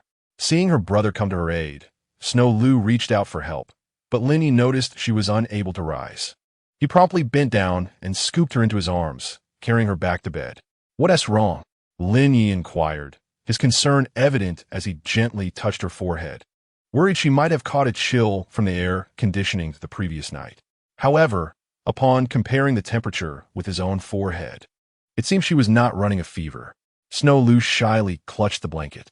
"I have no strength in my legs," she murmured, sensing Lin Ye did not quite comprehend. "It hurts there. I can't stand up, and it feels like I've been torn." Lin Ye immediately grasped the situation. Goodness, it seemed he had inadvertently hurt her last night. There was little he could do, as he had been barely conscious at the beginning, gradually regaining awareness through their subsequent encounters. While contemplating this, Lin Ye rose and carried the young woman to the bathroom. "Would you like to wash up?" Snow Lu nodded, and he gently placed her in the bathtub before stepping out. 10 minutes later, sounds emerged from the bathroom, prompting Lin Ye to enter. Snow Lu had regained some strength and could now manage to stand, albeit with support. Nevertheless, her movements remained unsteady. Lin Ye cradled her once more and took her to the dining area to eat. "Come, let us have some food. Afterward, I will take you to the hospital." Snow Lu nodded in response. As they were dining, Lin Ye heard Snow Lu softly murmur, I'm sorry. He did not catch her words clearly. What? Em soda, she repeated, her brows furrowing slightly as she looked at her. What's the matter? I know you have a girlfriend, but I'm truly sorry. I really, really like you, Snow Lu declared, her final words delivered with conviction as she raised her head. Lin Ye, upon hearing her confession, opted not to respond, but instead suggested, let us eat first. I'll take you to the hospital afterward. After uttering that heartfelt statement, Snow Lu appeared to be drained of all courage, hastily lowering her head to resume her meal. Once they finished eating, Lin Ye carried Snow Lu from a room to the passenger seat, pressing the accelerator as they headed to the hospital. A female doctor examined Snow Lu's condition, resting her hand on her forehead while shaking her head. All right, the examination is complete. Bring her boyfriend in, the doctor instructed the nearby nurse. Snow Lu dressed quickly, and the nurse called Lin Ye to enter. The doctor returned to her computer, glancing up to see Lin Ye and Snow Lu seated across from her. As the doctor typed on the computer, he remarked, young man, your girlfriend has suffered a minor tearing. Fortunately, the severity is not great. Is this her first time? One cannot be so forceful right from the start. I understand that young people can be impulsive, but it is essential to be considerate of the female partner's body. Be more gentle next time. Now, I will prescribe a few medications for your girlfriend. Make sure she applies them regularly. Additionally, it would be wise to refrain from sleeping together for the next week. Lin Ye, being a first-timer as well, felt a touch of discomfort at having to visit the hospital for such matters. Thank you, doctor, he replied. Throughout the consultation, Shui Lu kept her head down, too embarrassed to meet anyone's gaze, her ears flushed with color. Lin Ye first collected the medication before returning to the car with Shui Lu in his arms. Chapter 91. The meeting of two women. Once back in the car, Lin Ye took a moment to contemplate. It was time to take Shui Lu home. Ding dong. Wei Wendy rose from the sofa and approached the door, pressing her eye against the peephole. Upon recognizing Lin Ye, she excitedly swung the door open and leaped into his embrace. Yi, you're finally back. Lin Ye gently patted Wei's back, soothing her. Sister, I'm home. They held each other for a while before Wei slowly released him, their eyes meeting Shui Lu's. Despite the bittersweet feelings in her heart, Shui Lu managed to smile and extended her hand. Hello. Wei Wendy reciprocated with a feigned smile. Hello. Supporting Shui Lu, the three of them entered the house together. Sister Wei, Shui Lu has been injured. If I'm not home, I may need your help to look after her. Wei Wendy nodded in acknowledgement as she walked ahead. They settled on the sofa, and little Yu Yuan, initially engrossed in the television, felt the sofa shake beneath her. Turning her head, she spotted her father and sister. Ecstatic, she jumped up and clung to her father. Daddy. Then, shifting her body, Mommy, you're back. Lin Ye affectionately ruffled Yu Yuan's hair, asking, Did you miss Daddy? She nodded vigorously, yes. Daddy. At that moment, Wei Wendy felt like an outsider, silently grappling with her emotions. Suddenly, Yu Yuan called out to her. Sister Mommy and Pretty Mommy both miss Daddy so much. And I miss Sister Mommy too. It's been ages since you left. Ding Yu Yuan has learned the balance of a bowl of water. Cultivation level 2, current cultivation level 75. Please keep up the good work, host. Lin Ye remarked. It sounds a bit strange how she speaks. When did she learn about balancing a bowl of water? The two women felt their spirits lift a little from Yu Yuan's playful interruption. Ladies, I have a question for you all. I'm considering moving. What do you think? Yi, are we moving? Wei Wendy inquired. I'll follow your lead, Brother Lin, she added. Upon hearing this, Yu Yuan leaned back against the sofa, crossed her legs, and pouted at her father, declaring, Yu Yuan wants Daddy and Mommy to live with her. Lin Ye gently ran his fingers through the girl's hair. Indeed, it is precisely because this place is too small that Father wishes to find a new abode. Where would you like to reside, my dear? Yu Yuan's little eyes twinkled with excitement. Yu Yuan desires a grand house with a garden, as splendid as the homes of the princesses from the Barbie world. Moreover, Yu Yuan wishes for a super large dog. Upon hearing this, Lin Ye pondered thoughtfully. Very well. Father shall procure an exceedingly vast house. Father, Mother, and dear Yu Yuan will all reside within. Yu Yuan nodded happily in agreement. Lin Ye then turned to the two women beside him. Sister Wei, Xiao Shui, do you think we should remain in Magic City, or return to Jiang City? Shui Lu contemplated deeply, taking her time before responding. Wei Wendy blinked, opened her mouth as if to speak, but then hesitated, repeating this a few times. Lin Ye discerned that she likely wished to express her opinion, but felt somewhat shy. Sister, it's perfectly fine. Please share your thoughts. Encouraged by Lin Ye's words. Wei Wendy finally spoke. I must admit, I miss the capital a bit. Furthermore, the future center of the nation will undoubtedly be near the capital. Lin Ye understood from this that Sister Wei might still have some attachment to the capital. Do not worry, dear sister. I am referring to a temporary residence. If opportunities arise in the future, we may indeed reside in the capital. He continued, no matter where we live now, whether Jiang City or Magic City, it is merely a temporary dwelling. Sister, do you know why I mentioned Jiang City and Magic City, but not the capital? Wei Wendy shook her head. Because I currently lack significant influence in the capital. Should an unforeseen event occur, it would be challenging to secure my safety promptly. However, in Jiang City and Magic City, I have established a foothold. Therefore, my immediate consideration is to settle in these two cities, while I am gradually making my way towards the capital. He added, moreover, you are aware that the Wei family is currently searching for you. Returning to the capital would be quite troublesome. We could purchase a small residence there for occasional visits or family gatherings, but I am not considering residing there at the moment. A journey to the capital will likely be inevitable in due time. Upon hearing this, Wei Wendy exhaled in relief and nodded. Noticing that the two women had no particular thoughts about where to reside, Lin Ye decided not to press the issue further. The pressing matter at hand was to arrange their rooms. As this thought crossed his mind, he rubbed his forehead in frustration. One room was for Luo Luo, one for Yu Yuan, one for himself, and there was an empty room, previously a storage space, which had recently been cleared for Sister Wei. But what about the other person? There were only 4 rooms in total. Could he possibly transform into 5? It seemed there was no choice but for Shui Lu to share a room with him. There are only 4 rooms in Shui Lu's house, if you don't mind. You can sleep with me. Before Shui Lu could respond, Sister Wei interjected. Yi, why not let Xiao Shui sleep in the newly tidied room? I've grown accustomed to sleeping in the previous room. Moreover, you mentioned that Xiao Shui is injured. It would be better for her to rest alone. Lin Ye nodded thoughtfully. All right then, Shui, let me take you to your new room.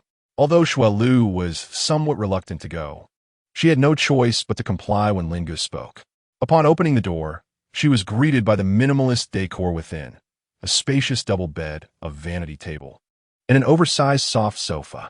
In front of the transparent floor-to-ceiling window, a tea set was arranged atop a table, surrounded by potted plants. The arrangement clearly reflected meticulous care, and Lin Ye nodded in approval as he surveyed the environment. Indeed, this room is quite satisfactory. It would be a pleasant abode for Shui Lu. Initially, Shui Lu had thought that the room would serve as a form of intimidation from the woman in the living room, but to her surprise, the atmosphere within was rather pleasant. Little did she know that Sister Wei merely wished to prevent her from sharing a bed with Lin Ye. Both women possess kind hearts, and their intentions were not malicious. It was merely a matter of jealousy, typical among girls. Shui, do you find anything lacking in this room? I can have someone bring it to you, Lin Ye inquired. No, Lin Ge, everything here is quite good, Shui Lu replied. Very well. Then I shall have a new set of toiletries brought in. Are you certain there is nothing you desire? Lin Ye pressed. As Shui Lu pondered, she realized she truly had no particular wishes. Just as she was about to speak, an unexpected thought slipped from her lips. If possible, after I recover, I would like to live with Lin Ge, even if just for a few days. Chapter 92. Are you teasing me? Upon hearing Shui Lu's words, Lin Ye's gaze traveled over her slightly upturned lips, and a charming smile graced his face, causing the previously shy Shui Lu to stare at him in wide-eyed astonishment. He gently pressed her onto the bed and stepped out to retrieve the medicine prescribed by the doctor. Lin Ye returned with a bag of medicine and locked the door behind him. Shui, it's time for your medication. Shyly, Shui Lu nodded and climbed onto the bed. Exposing her injured area, her face flushed with embarrassment. Lin Ye smiled as he dipped his fingers into the ointment and gently applied it to her wound. The contact of their skin made Shui Lu shiver slightly. Shui, be obedient. You must apply the medicine properly, otherwise it could get infected. Applying it will help you heal more quickly, he instructed. Lu could only close her eyes, pretending she was not watching. I will use this to help you with the medicine. Otherwise, I won't be able to reach the area properly, Lin Ye said. Don't, Lu protested, attempting to flee as he caught her small foot. Rest assured, you are injured, and I will take care to apply the medicine correctly. Really? She asked, still hesitant. Of course. With reluctance, Lu revealed her injured area once more. Now I will help you with the medicine. Oh, no. Lu, what is wrong? I'm just applying some medicine. Lin Ge, no, that's enough. Half an hour later, Lin Ye announced, all right, Schwer, I have finished applying the medicine. Lu, now devoid of the strength to lift her arms, turned her head away, avoiding his gaze. Lin Ye smiled gently. The doctor said you need to apply this medicine for several days. I will come back tomorrow to assist you. Shyly, Lu pulled the blanket up, and a muffled voice emerged from within. You are such a tease. Don't you just adore me like this?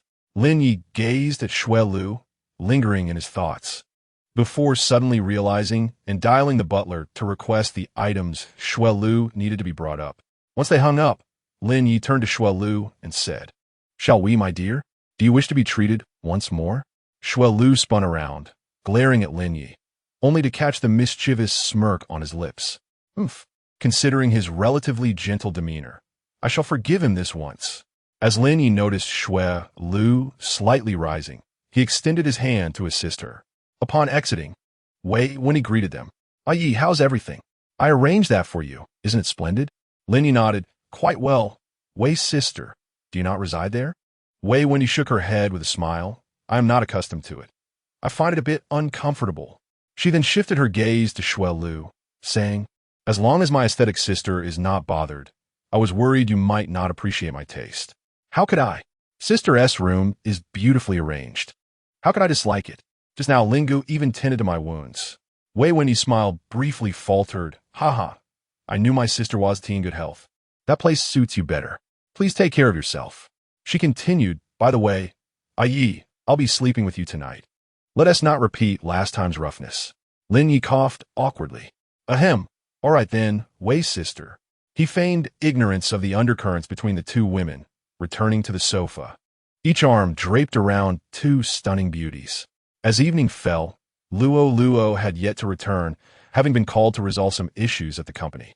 After dinner, the four of them returned to their respective rooms. Primarily, Yu Yuan did not wish to be a third wheel and departed promptly after the meal. Lin Ye found it somewhat awkward watching the two women vie for attention, so he retreated to his room. This spacious flat featured two bedrooms sharing a single bathroom, with another in the living room. After taking a shower in his room, Lin Ye indulged in some joyful gaming. Unbeknownst to him, the two women outside were engaged in conversation, and not long after, Wendy entered. Initially, she returned to fetch clothing for her shower, but upon emerging, she noticed Lin Ye had changed his position while still engrossed in his phone. A playful malice sparked within Wendy. How could he still be preoccupied with gaming at such an hour? Observing Lin Ye completely absorbed in his phone, occasionally chatting with his teammates, she decided to give him a proper chastisement. Lin Ye remarked, I'll finish this dungeon and have 2 more to go. How about you guys? He went by the name Yuan Dad in the game. I have 3 dungeons left. Should I finish those with you first, then tackle one on my own? Suddenly, a resounding slap landed on Lin Ye's rear. He turned to find it was Wendy and quickly placed a finger to his lips, signaling her to be quiet. Wendy smiled knowingly, nodding in agreement. Then, she resumed her conversation with Lin Ye while he spoke to his teammates. Pull the monsters a bit further away. I need to heal. The aggro is on you, bro. You can't draw it away. Lin Ye, if I don't hit him, you all can. First, draw his hatred away. At that moment, Wenyu leaned closer to the phone and said, Honey, why aren't you asleep yet? Before Lin Ye could respond, the phone erupted with noise. Ah, whose phone just made that sound? What was that? I heard someone speaking. It was so beautiful. A girl exclaimed. Honey, I can. Lin Ye noticed that the camp microphone had been activated. It's worth noting that in this game, the female players are scarce. Out of 100 players in a camp, 90 are male. Wei's voice, reminiscent of a friendly neighbor, immediately captivated the previously muted players. Lin Ye quickly turned off the microphone, seized Wenyu's head, and kissed her fervently until a teammate called for a gathering. Only then did he relent. Wei Wenyu, breathless from Lin Ye's kiss, felt a flush rise to her cheeks. Regaining her composure, she shyly burrowed under the covers while Lin Ye continued playing. Observing that this man had ignited her interest, she felt a twinge of annoyance at his engrossment in the game. As she contemplated this, her fingers began to wander, occasionally poking Lin Ye's abs or teasing his chest. Sometimes, when he was tickled, he would grasp Wei's hand, prompting her to shift positions and continue her playful provocation. Come on, brothers, let us start the next round. Lin Ye, I'm done playing, you all go ahead. I have something to attend to. Let us play together tomorrow. Dad, are you leaving so soon? We still have one more game. Before the voices on the other end could respond, Lin Ye abruptly shut off the phone, capturing Wei Wenyu's restless hand that was itching to escape. Chapter 93. Lin Ye, you're bad. Wei Wenyu looked up to find Lin Ye smiling gently at her, but the desire lurking in his eyes made her shiver. She swallowed nervously and offered a coy smile. I'm tired. Oh dear, so sleepy. I need to sleep. How could such good fortune be mine? Little one, just because the tiger doesn't roar, you think I'm a sickly cat? Daring to tease me in my own bed. With a swift motion, Lin Ye pulled the blanket-clad Wei Wenyu out and kissed her passionately, his hands wandering restlessly. Before long, Wei's face was flushed. Tonight, she had transformed into a temptress. In just one evening, her many facets had captivated Lin Ye deeply. The next day, Lin Ye awoke to find Wei still nestled in his arms. Remembering her boldness from the previous night stirred something within him. He glanced down at her, noticing she was still asleep, eyes closed, then opened, then closed again. Damn it, I can't hold back. Moments later, strange sounds filled the room as Lin Ye roused Wei Wenyu repeatedly, only for her to drift back to sleep. Lin Ye tirelessly attempted to rouse his sister, but ultimately, he found himself at a loss as she stubbornly refused to awaken, leaving him with no choice but to seize the opportunity for himself. Upon concluding his brief preparations, Lin Ye glanced at his phone and was astonished to find it was already 2 in the afternoon. Goodness, time to get up. He hastily splashed some water on himself, donned a pair of shorts, and flung open the door to his room. Yuen sat on the floor building with blocks, while Luoluo was nearby, teaching him. Shuoyo had yet to emerge, presumably still in her room. Lin Ye noticed Luoluo had returned from work. Good morning, Luoluo. Don't you have anything to do at the company today? I'm done. I was worried you might forget about me, so I hurried back as soon as I finished. Luoluo replied. Lin Ye scratched his head. How could I ever forget you? Luoluo lifted her gaze to meet his. You big liar. I was only gone for 4 days, and you've already brought another girl home. I saw it on the surveillance. Feeling embarrassed, Lin Ye quickly covered his mouth with his hand. Cough. If I hadn't returned, wouldn't I have lost my own room? Upon hearing this, Lin Ye rushed to explain. Not possible. As long as I am here, you'll always have your own room. Trust me. With a look of skepticism, Luoluo regarded him. Really? Indeed. All right then. My master is quite the flirtatious character, she mumbled softly, and Lin Ye, having overheard, playfully tapped her on the head. I'm still hungry. I knew you hadn't eaten, so I prepared something for you. Let me go fetch it. With a smile, Lin Ye watched as Luoluo entered the kitchen to heat up the meal, while he took a seat at the dining table. Luoluo soon emerged with the dishes. Master, you eat. I'll take care of the little master. Lin Ye nodded, and as Luoluo passed by, she left a gentle kiss on his cheek. The sound of the bedroom door creaking open interrupted the moment. After a long slumber, Shuoyo slowly opened her eyes to the ceiling, momentarily lost in thought before rolling over to the bedside table to retrieve her phone. Is it already noon? I'm so tired, I don't want to move.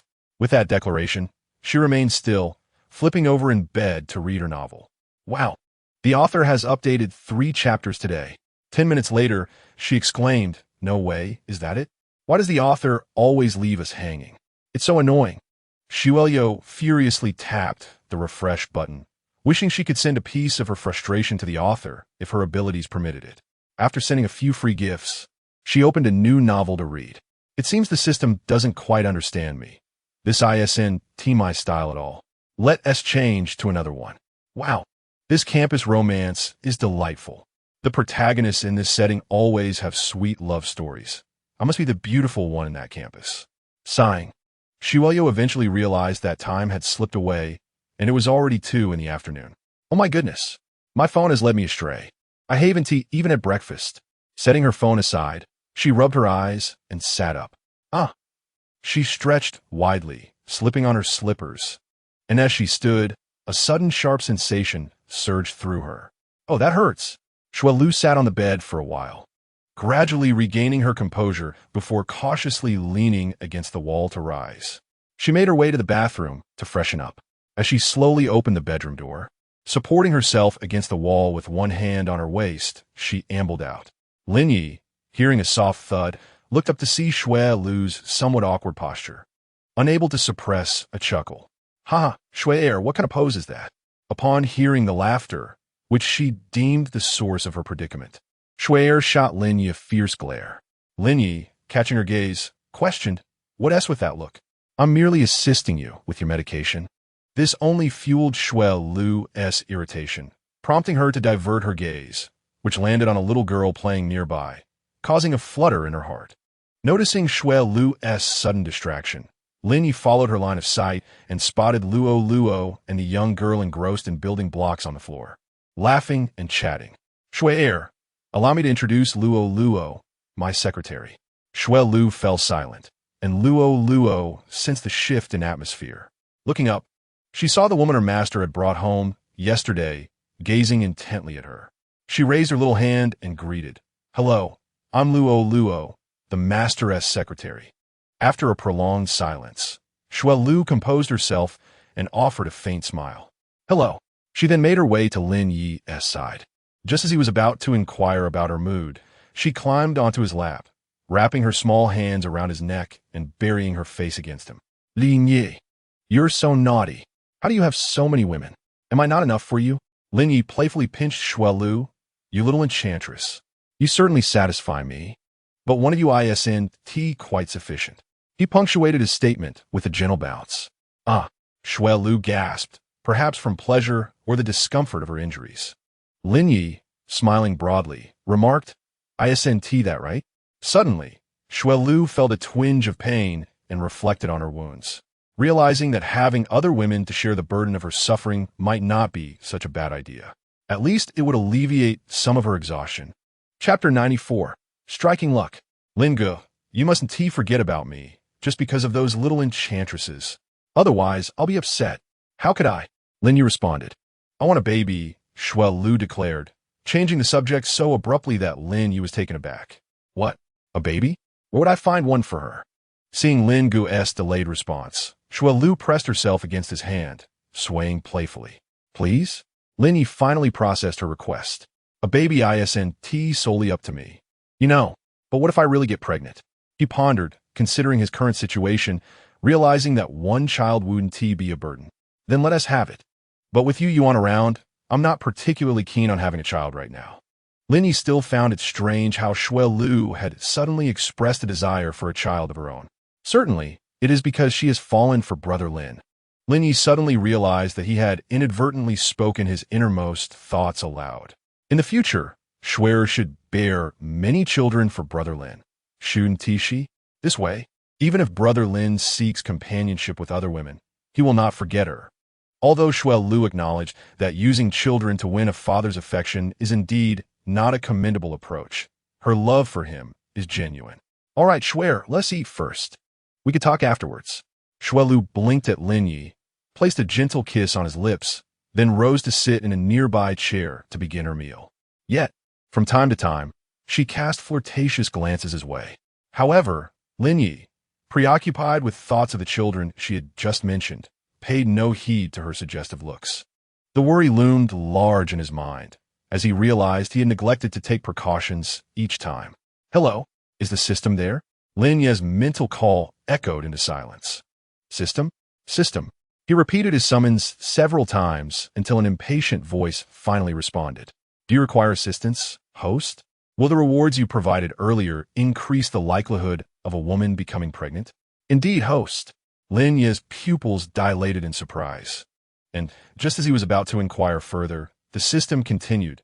"However, Until you complete your task, it is impossible for a woman to conceive. According to the system's analysis, once a human has more than one child, favoritism may arise. To protect the precious union, it is therefore impossible for a woman to become pregnant until you fulfill your task. Upon hearing this, Lin Ye felt a wave of relief wash over him. For some reason, he was not particularly keen on having too many children, especially since he had several women in his life. If one woman were to become pregnant, it was likely that the others would desire the same. How many children would that entail? Perhaps it was better to avoid that scenario altogether. Although he could hire help to care for the children, they would still be his offspring, and he could not bear to neglect them. Is there a way to prevent my women from conceiving? There are two methods. The first is to resolve the issue from your end, and the second is to let your women handle it. What do you mean? In simpler terms, it is about whether you can control the possibility of those women becoming pregnant, or to ensure that your women cannot conceive during that period. The system is capable of such feats. The system has detected the host's wish. Within a guarantee of 30 attempts, you may draw this ability from the lottery pool. A lottery pool? Oh, how could I have forgotten about the lottery? Lin Ye smacked his forehead in realization. He opened the long-neglected lottery wheel. Yuan cultivation level, 75. Remaining lottery attempts, 33. Note. As Lin Ye returned to the lottery page, he gazed at the 10 consecutive draws. With a guarantee of 30, it should be possible to obtain something worthwhile. Oh heavens, please grant me some splendid rewards. If only I could draw them in advance. Lin Ye was embarking on his first attempt at 10 consecutive draws. The reasons for his previous hesitations were rather simple. He cherished the thrill of unboxing.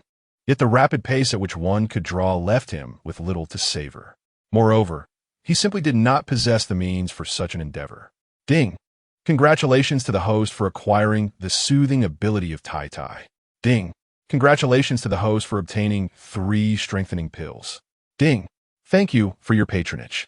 Ding! Congratulations to the host for receiving 100 national coins. Ding! Congratulations to the host for acquiring luck level 7. Ding! Congratulations to the host for obtaining 2 healing potions. Ding! Congratulations to the host for acquiring 51 shares in the Jingxing Yufeng Company. Ding! Congratulations to the host for receiving 100 national coins. Ding! Congratulations to the host for receiving 100 national coins. Ding! Congratulations to the host for obtaining a healing potion. The incessant beeping echoed in Lin Ye's mind, and before he could contemplate the implications, the next announcement swiftly followed. A cascade of bountiful rewards left Lin Ye momentarily speechless, his mouth agape in astonishment. Only when the system's voice finally ceased did he gradually regain his composure. My goodness, is my luck truly this exceptional today? Is it merely a matter of today as fortune, or does the 10 consecutive draws yield a higher rate of rewards? Initially, Lin Ye had contemplated examining the functionalities of the items bestowed by the system. However, at that moment, he could only express his astonishment, overwhelmed by the sheer abundance of treasures. Another round of 10 draws. I cannot let this stroke of luck go to waste. With excitement bubbling within him, Lin Ye eagerly initiated another 10 consecutive draws. He swallowed hard in anticipation. Ding! Congratulations to the host for acquiring luck plus 4. Ding! Congratulations to the host for obtaining 30 shares in the Jingxing Shanshui Company. Ding! Congratulations to the host for receiving 200 national coins. Ding! Congratulations to the host for acquiring a Taro Ball energy booster. Ding! Congratulations to the host for obtaining 2 strengthening pills. Ding! Congratulations to the host for receiving 100 national coins. Ding! Congratulations to the host for acquiring 2 healing potions. Ding! Congratulations to the host for obtaining a guardian mechanical dog. Ding! Congratulations to the host for acquiring a high-tech dimensional shield. Ding! Congratulations to the host for receiving 100 national coins. As the system continued its announcements, Lin Ye's eyes widened in disbelief. He could hardly fathom the magnitude of the surprises the system had in store for him. Each reward was indeed a treasure. Furthermore, the second round yielded not even a single thank you for your patronage, causing Lin Ye's smile to widen uncontrollably. Shualu had long since noticed Lin Ye's unusual demeanor. However, she attributed it to his excitement over her playful comment regarding wanting to have children with him. The thought brought her immense joy. It seemed she was not the only one yearning for a child, affirming Lin Ye's genuine affection for her. As Lin Ye recalled the system's mention of rare rewards for low draws, his anticipation had somewhat waned, yet his luck today was undeniably splendid. Well then, let us go for another 10 consecutive draws. Lin Ye clicked on 10 consecutive draws once more, filled with hopeful anticipation. Chapter 95. Taro Ball Faints? With Lin Ye's heart brimming with expectation, the system's voice resonated once again.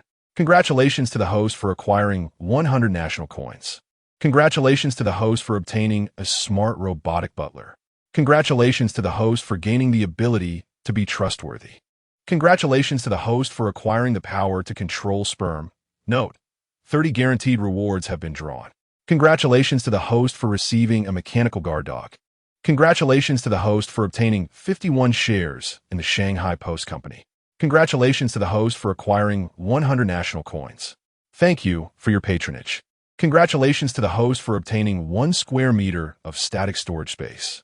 Lin Ye's eyes sparkled at the final announcement from the system.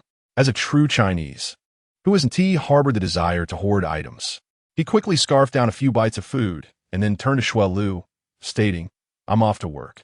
Without waiting for a response, he strode purposefully to his office. Lin Ye wished to return to his own room, but alas, Sister Wei was still asleep there. Upon entering his room, Lin Ye approached his work desk and reached for the nearby cup of water, silently contemplating store. To his astonishment, it vanished.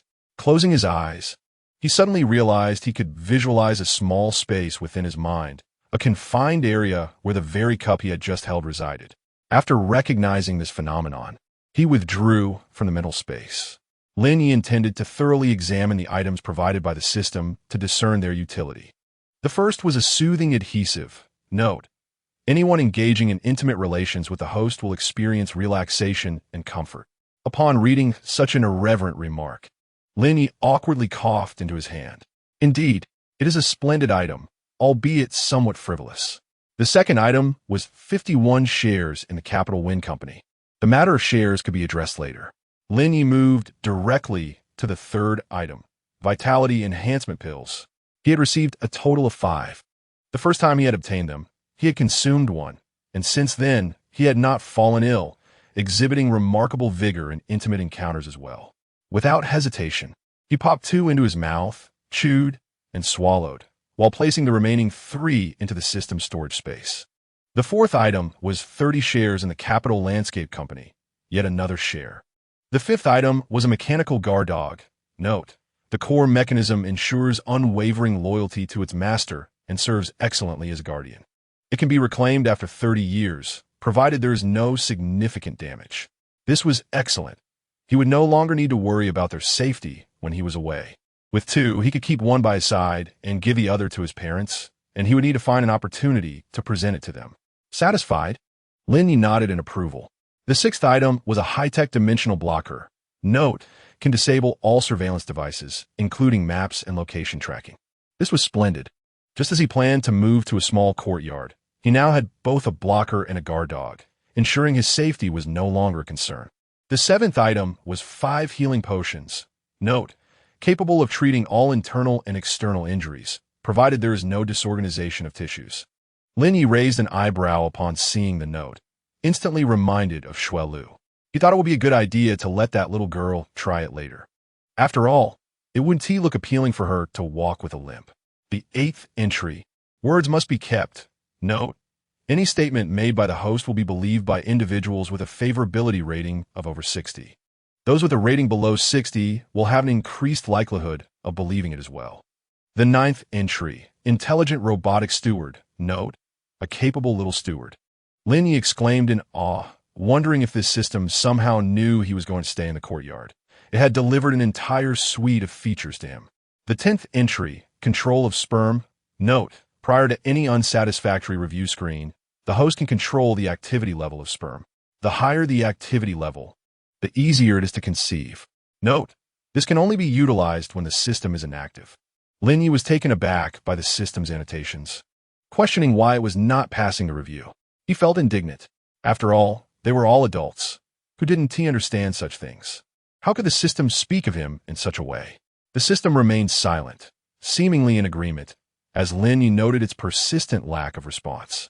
He then turned his attention to the next item, 51 shares of the Magic City Postal Company. Another share, unimportant, moving on. Is that it? Wait, why do I feel like I've drawn so many prizes, yet they're gone so quickly? He lamented. Oh dear system, there are just too many good things. I've spoiled myself. Suddenly, he recalled there was still one more item. After rummaging for a while, he finally unearthed it. Tapioca ball, energy potion. Goodness, it was so tiny. Lin Ye examined the diminutive bottle that resembled a medicine vial. No wonder he had overlooked it earlier. He promptly stashed it in his pocket, planning to give it to the girl. At this point, Lin Ye had finally accounted for all his prizes, but upon reflection, he felt a pang of regret, recalling the useless items he had drawn from the lottery pool in the past. If only I had known, I wouldn't have saved them for now. It's disheartening. I wish I could travel back in time and slap my past self. He shook his head, deciding not to dwell on it. The more he thought about it, the more he wanted to scold himself. At least these items were decent. He reassured himself with a nod. Gazing at the remaining 2 chances for the lottery, he chose to close the lottery pool outright. With a face full of excitement, Lin Ye stepped out of the room. Luo and Xuelu both sensed the shift in Lin Ye's mood, while the little girl continued to play with her Thomas the Tank Engine, blissfully unaware. Approaching Luo, Lin Ye asked, "Do you still have those documents I entrusted to you earlier?" Luo nodded obediently. "Yes, master. What do you need?" Lin Ye reached out to gently pat Luo on the head. "Thank you, Luo. Please fetch them for me. I will stay here and play with the little girl." "Okay," Luo exclaimed, bouncing back into the room. Lin Ye sat down and observed the little girl, who remained engrossed in her Thomas train. "Is it fun, dear?" he inquired. The girl nodded enthusiastically. "Yes, it's fun." Lin Ye then retrieved the tapioca ball energy potion from his pocket. "Hold on, sweetheart. Look at what Daddy has in his hand."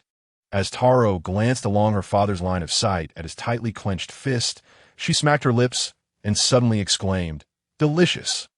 Lin Ye twitched the corner of his eye, pondering how this little rascal could think of nothing but food all day long. Surely, this was not something I taught her. Raising his hand, he playfully aimed to flick at Taro's forehead, but she had anticipated his move, lifting her tiny hands to her forehead and successfully blocking her father's playful gesture. Seeing her triumph, Taro straightened up, placed her hands on her hips, and let out a joyous laugh, her head held high. Amused by her cheeky demeanor, Lin Ye seized the opportunity during her laughter to deliver another playful flick. Ouch! Taro tilted back slightly from the impact, nearly toppling over. Upon sitting upright again, she immediately pouted, casting a look of sorrow towards her father. Lin Ye rubbed his nose, retrieving a vial of energy potion from his other hand. Taro, spotting it, wasted no time in snatching it away before her father could intervene, gulping it down eagerly. With a loud thud, she collapsed directly onto the floor after finishing the potion. Chapter 96. It's all good. Luo, carrying a stack of documents, stepped out of the room just then. Xuelu, who had been leisurely sipping milk after a meal, abruptly heard a thud and turned to see Taro suddenly fall to the ground. Startled, Xuelu jumped from her chair and hurried over. Upon witnessing Taro drop after consuming the energy potion, Lin Ye quickly scooped her up, his heart racing with concern. Luo, noticing Taro on the floor, rushed over with her documents in hand. "Please, let me examine the young master," she said. Lin Ye nodded, handing Taro to her, while taking the documents from Luo. Xuelu anxiously observed Taro's complexion, her gaze fixated on the little girl. Although Taro was not technically Xuelu's child, having spent so much time together, she had come to regard her as her own. Whether it was food, drink, or daily care, Xuelu had always been attentive to Taro's needs. The clock in the living room ticked incessantly, and the brief minutes felt like an eternity to everyone present, save for Luo, who held Taro. She felt as though her circuits might overheat and wondered why she had failed to detect the reason behind her young master's fainting spell. Instead, her scans indicated that the young master was undergoing some form of evolution, cellular evolution, no less. Luo found the scene surreal. It was impossible. The main system had stated that humans could not evolve. On her very first day in this place, She had examined the living cellular structures of both the master and the young master. How could it be that the young master was suddenly evolving? Luo felt that this was beyond her comprehension as a mere robot, yet she could not deny the reality of what was occurring. After several agonizing minutes, Luo finally spoke up. Master? Lin Ye and Shuai Lu turned to her, faces etched with worry. With uncertainty, Luo continued. It appears the young master is entering an upgrade, thus entering a state of self-preservation. Lin Ye inhaled deeply after listening to Luo's words and exhaled slowly. Calm down. It's all right. This is something provided by the system. How could it possibly harm a girl? Lin Ye finally regained composure, though his breath continued to come in labored gasps. But what of the girl? Shuai, unable to comprehend Luo's words, could only fix her gaze on the two individuals before her. Is the young master all right? Luo, uncertain herself, relied on the data provided by her main system, which indicated that the young master was not only unharmed but thriving. Yet, Luo found it hard to fully believe this. Lin Ye suddenly felt as if he had been drained of all energy, collapsing against the sofa like a fish gasping for air. Although he shared no blood relation with this girl, in the brief span of 2 years, he had become utterly dependent on her. Initially, he had cared for her solely to fulfill the system's task, but now he had come to genuinely love this daughter. Reclining on the sofa, Lin Ye contemplated that had it not been for today's events, he might never have realized just how significant the girl was to him. Now that he had acknowledged this, he could no longer treat her as before. It seemed imperative to find an opportunity to take her back to meet her grandparents. And regarding those system-related matters intended for her usage, he ought to ponder them thoroughly before proceeding. His heart could hardly withstand such emotional upheaval. The papers Lin Ye had been holding had long since scattered across the floor, while Luo, clutching her taro balls, found it inconvenient to pick them up. Observing that the emotional state of the taro balls had stabilized, Shuai noticed Lin Ye's despondent demeanor and took a deep breath to calm herself. Once her emotions settled, she noticed the scattered papers on the ground and instinctively began to gather them, initially not paying much attention to their content. However, a sideways glance revealed a document regarding the transfer of 51 of shares in Huatian Entertainment Company, alongside another paper concerning the transfer of 15 of shares in an international shipping company, as well as an acquisition of 300,000 shares in Penguin Company. Shuai trembled slightly at the sight of these words. Good heavens! These are shares from various companies. Losing even one could result in enormous losses. With renewed urgency, Shuai hastened her efforts, and after collecting everything from the floor, she crouched down to check beneath the sofa for any remaining papers. To ensure she hadn't overlooked anything, she retrieved a dry broom from the restroom and swept the area, confirming that she had indeed gathered all the documents. With a sigh of relief, she removed the dust from each page, carefully stacking them one by one. Once she had organized the papers, she noticed Lin Ye still reclining on the sofa. Approaching him slowly, she placed the stack of documents on his lap. When Shuai looked up, she realized that Luo had long since left the living room. Casting a glance towards the bedroom, she noted that the door to the taro balls room was closed. Lin Ye took a moment to compose himself, feeling a sudden sensation on his legs. Looking down, he saw the stack of documents that Luo had just handed him.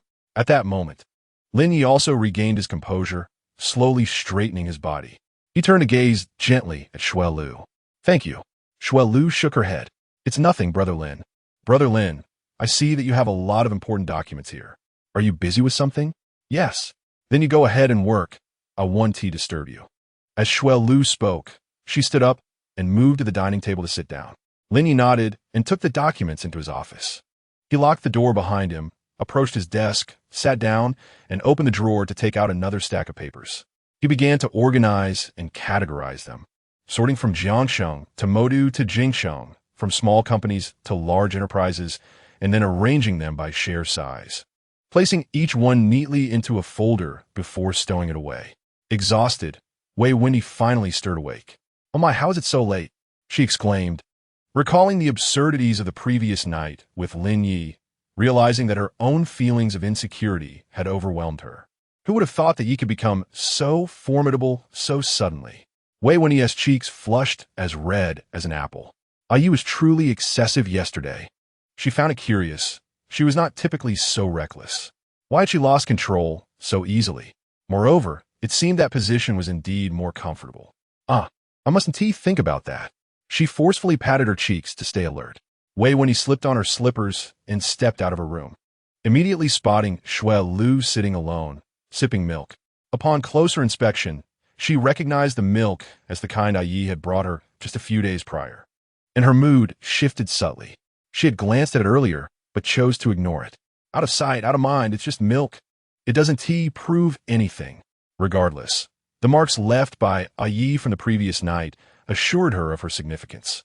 Chapter 97. Hello. Wei Wendy entered the kitchen and noticed bread and eggs, hastily preparing a meal to take out. She sat down directly across from Shui Lu, who was engrossed in her phone while drinking milk, only to suddenly realize someone had joined her. Shui Lu looked up to see another girl from Lin Ye's home. Pretending to be unfazed, she nodded and resumed her phone browsing. Wei Wendy returned the nod.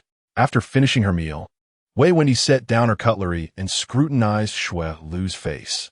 Hello, I'm Wei Wendy. I've known Yi for 6 years. Hello, I'm Shui Lu. I know you.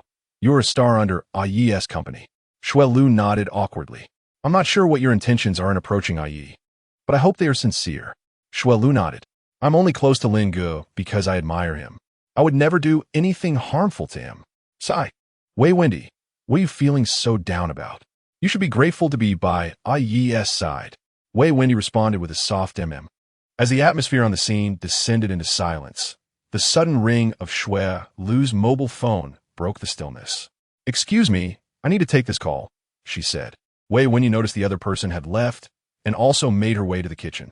Hello, Lu Jie. The company has unexpectedly granted you a week off. Saying you should take a break, came the voice on the line. Just then, Lin Ye opened the door and stepped out of his room. Catching sight of Shui Lu standing on the balcony, engaged in her phone call. All right, I understand, she replied. Hey, what's the matter, Jie? Lin Ye approached quietly from behind and embraced her. What's wrong? Why do you say that all of a sudden? Oh, I just received the news about your leave from the company and came to inform you. Just checking in, he said casually. If you're all right, I won't disturb you further. Thank you. Shui Lu hurriedly ended the call, only to turn around and find Lin Ye gazing at her with tender eyes. You startled me. Really? Lin Ye teased, playfully pinching her waist. You're so naughty. Shui Lu swiftly wriggled free from his embrace. Turning back to make a comical face at him, Lin Ye shook his head in resigned amusement. At that moment, Wei Wenyu emerged from the kitchen. Seeing both women present, Lin Ye, realizing he had no pressing matters for the day, inquired, Would you both like to go out for some fun? Shui Lu and Wei Wenyu's eyes brightened at his suggestion, but their expressions soon dimmed as they considered their circumstances. Wei Wenyu understood that although Lin Ye did not voice it, he must have gone to great lengths to conceal himself from the Wei family. If she were to join him, it would likely lead to her being discovered. Meanwhile, Shui Lu, as a top-tier celebrity, felt that wandering around the neighborhood might be acceptable, given that the residents were all influential figures who would likely remain indifferent to her presence. However, venturing outside the community posed a different risk. Not only would her whereabouts be exposed, but the frenzy of paparazzi and fervent fans could also jeopardize her privacy. If they captured any compromising moments, it could spell disaster for her. Observing the expressions of the two women, Lin Ye pressed on, Is there truly no one interested in going out? With me around, you need not worry about identity exposure. Instantly, both women's eyes sparkled with renewed hope. All right, no need to fret about being discovered. Where would you like to go? Shui Lu exclaimed, Amusement park. Since becoming a child star at 12, I have not visited one.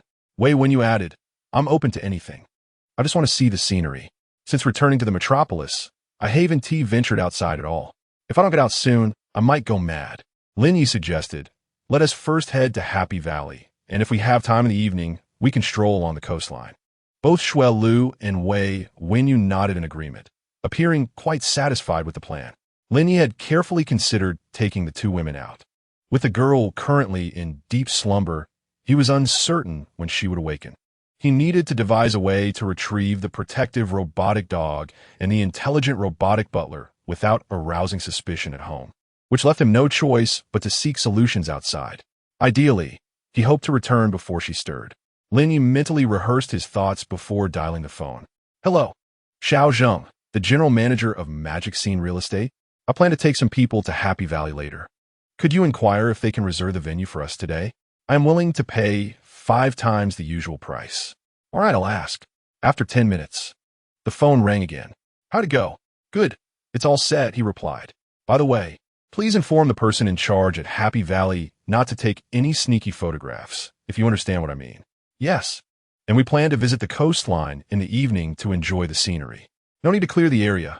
We'll head to the outdoor bar. I leave it in your capable hands. Okay, just arrange for someone to pick me up in half an hour. Remember to bring several bodyguards. Thank you, Xiao Zheng. Your salary will be doubled this month. Lin Ye placed the phone down and looked at his beautiful companions. Ladies, we are leaving in half an hour. Are you not going to prepare yourselves? At that moment, the 2 girls realized they were still in their loungewear. With a couple of loud thuds, they dashed back to their rooms to change and apply makeup. The effort it takes for women to prepare is indeed substantial. Changing clothes, applying makeup, styling hair, but surely half an hour would suffice? Half an hour later, indeed, it was not enough time. Are the 2 beauties not ready yet? Wei when he called out. Just a moment, I'm finishing my light makeup. Shuo Lu chimed in. Lin Ge, you're so annoying. One should never rush a woman when she is preparing to go out. After another half hour of waiting, the 2 ladies finally emerged. One donned a soft, casual dress, while the other wore a trendy, dopamine-themed outfit that had recently gained popularity online. Shuo Lu linked her arm with Lin Ye's and declared, Let us go. I'm ready. Wei Wenyi quietly followed, saying, Let us go, Yi. The group took the elevator down to the parking lot, where Xiao Zheng's arrangements had been waiting for quite a while. 5 cars gradually departed from the parking area, with one leading the way, while Lin Ye's vehicle was nestled in the middle, followed by 3 others. After a few weeks, Wei Wenyi was out once more, gazing at the bustling streets of the Magic City through the car window. Lin Ye gestured for the driver to lower the window. Suddenly, the window in front of Wei Wenyi descended. She glanced uncertainly at Lin Ye, who nodded reassuringly. Only then did she relax and lean against the window. Shuo Lu remained close to Lin Ye, resting her head on his shoulder as she pretended to sleep. However, her little hand was quite mischievous, occasionally poking Lin Ye's waist and playfully pinching his abdominal muscles. One pinch was not enough. She sought to place her hand lower, which Lin Ye felt and swiftly intervened. Oh no, this one do.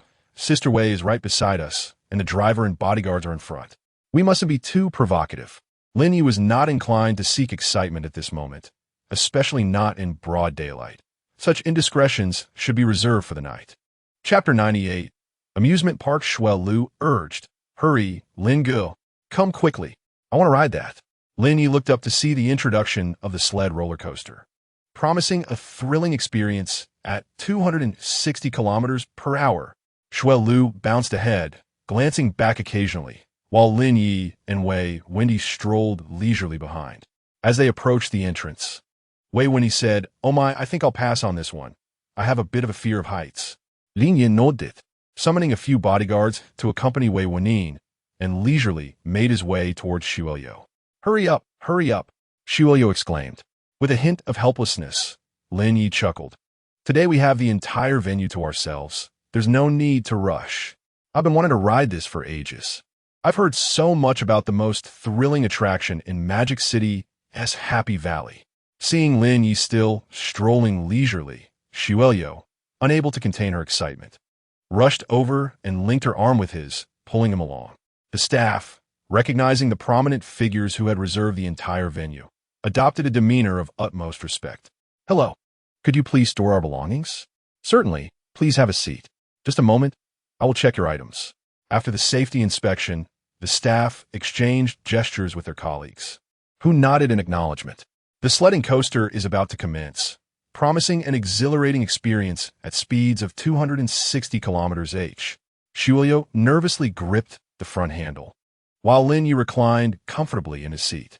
In an instant, with a powerful launch, Lin Ye felt the wind tugging at his face. The ride surged forward, followed by several dizzying 360-degree spins, before plunging downward and then soaring back up again. The wind whistled around them, accompanied by Xuelio's intermittent screams. Ah! Oh no! Ah! At times, the gusts rendered her voice inaudible. With a sudden jolt, they returned to the starting point, and Lin Ye felt as if his hair had stood on end. His hands, which had initially rested casually, were now gripping the handles tightly. In a mere 30 seconds, they had reached the end, leaving Lin Ye in a dazed state. Xuelio, equally disoriented, was assisted off the ride, taking a couple of minutes to regain her composure. Lingu, I want to ride again. Finally snapping back to reality, Lin Ye felt invigorated, though his wind-tousled hair stood defiantly. Wait a moment. Let us come back to ride when we're leaving. Let us conserve some energy. Noticing Lin Ye's discomfort, Xuelio could only nod in agreement.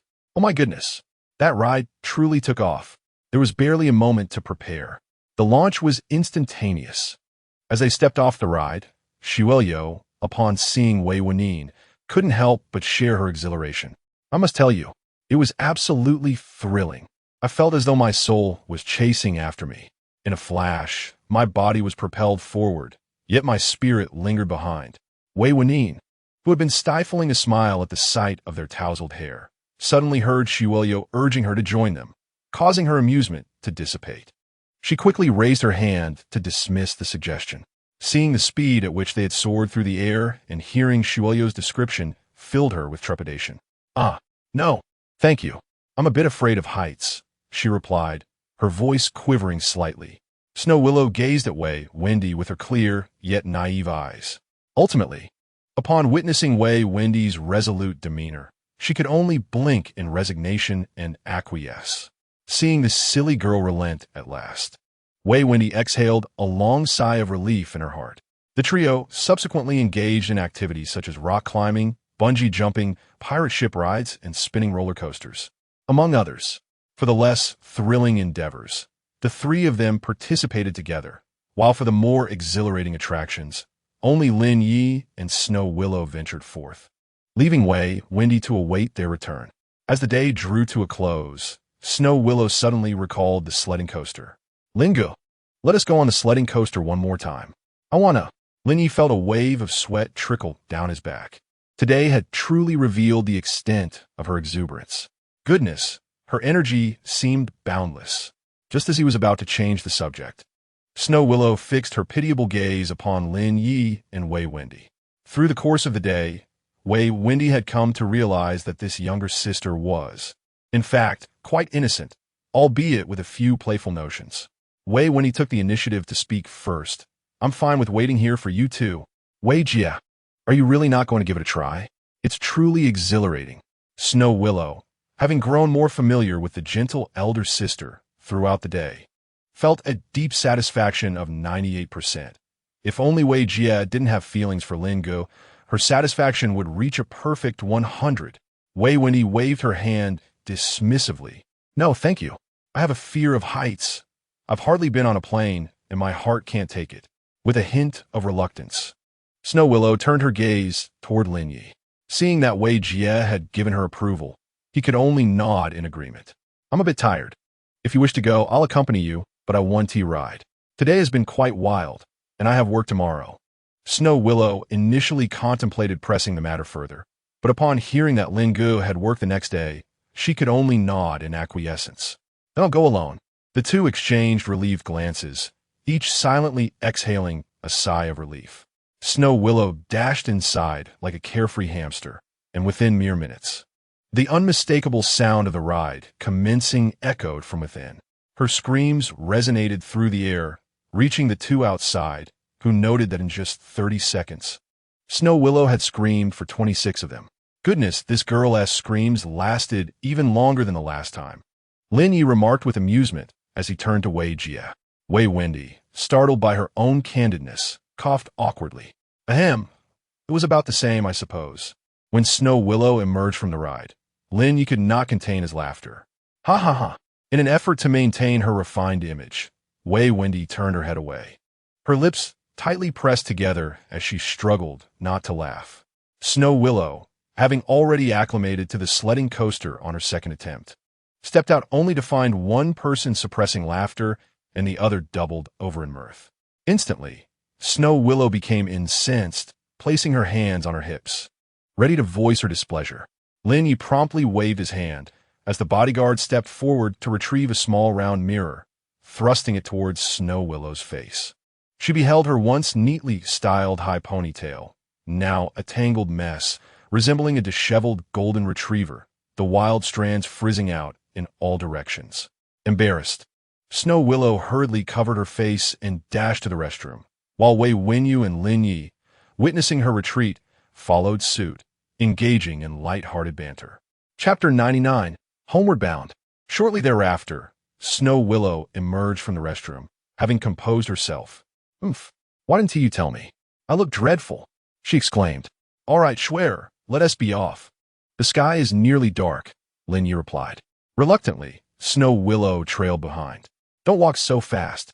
Wait for me," she called out. "Lingo, when can we come back again?" Snow Willow inquired. "Anytime, when I'm not busy," Lin Ye assured her. That could be quite a while. When you're free.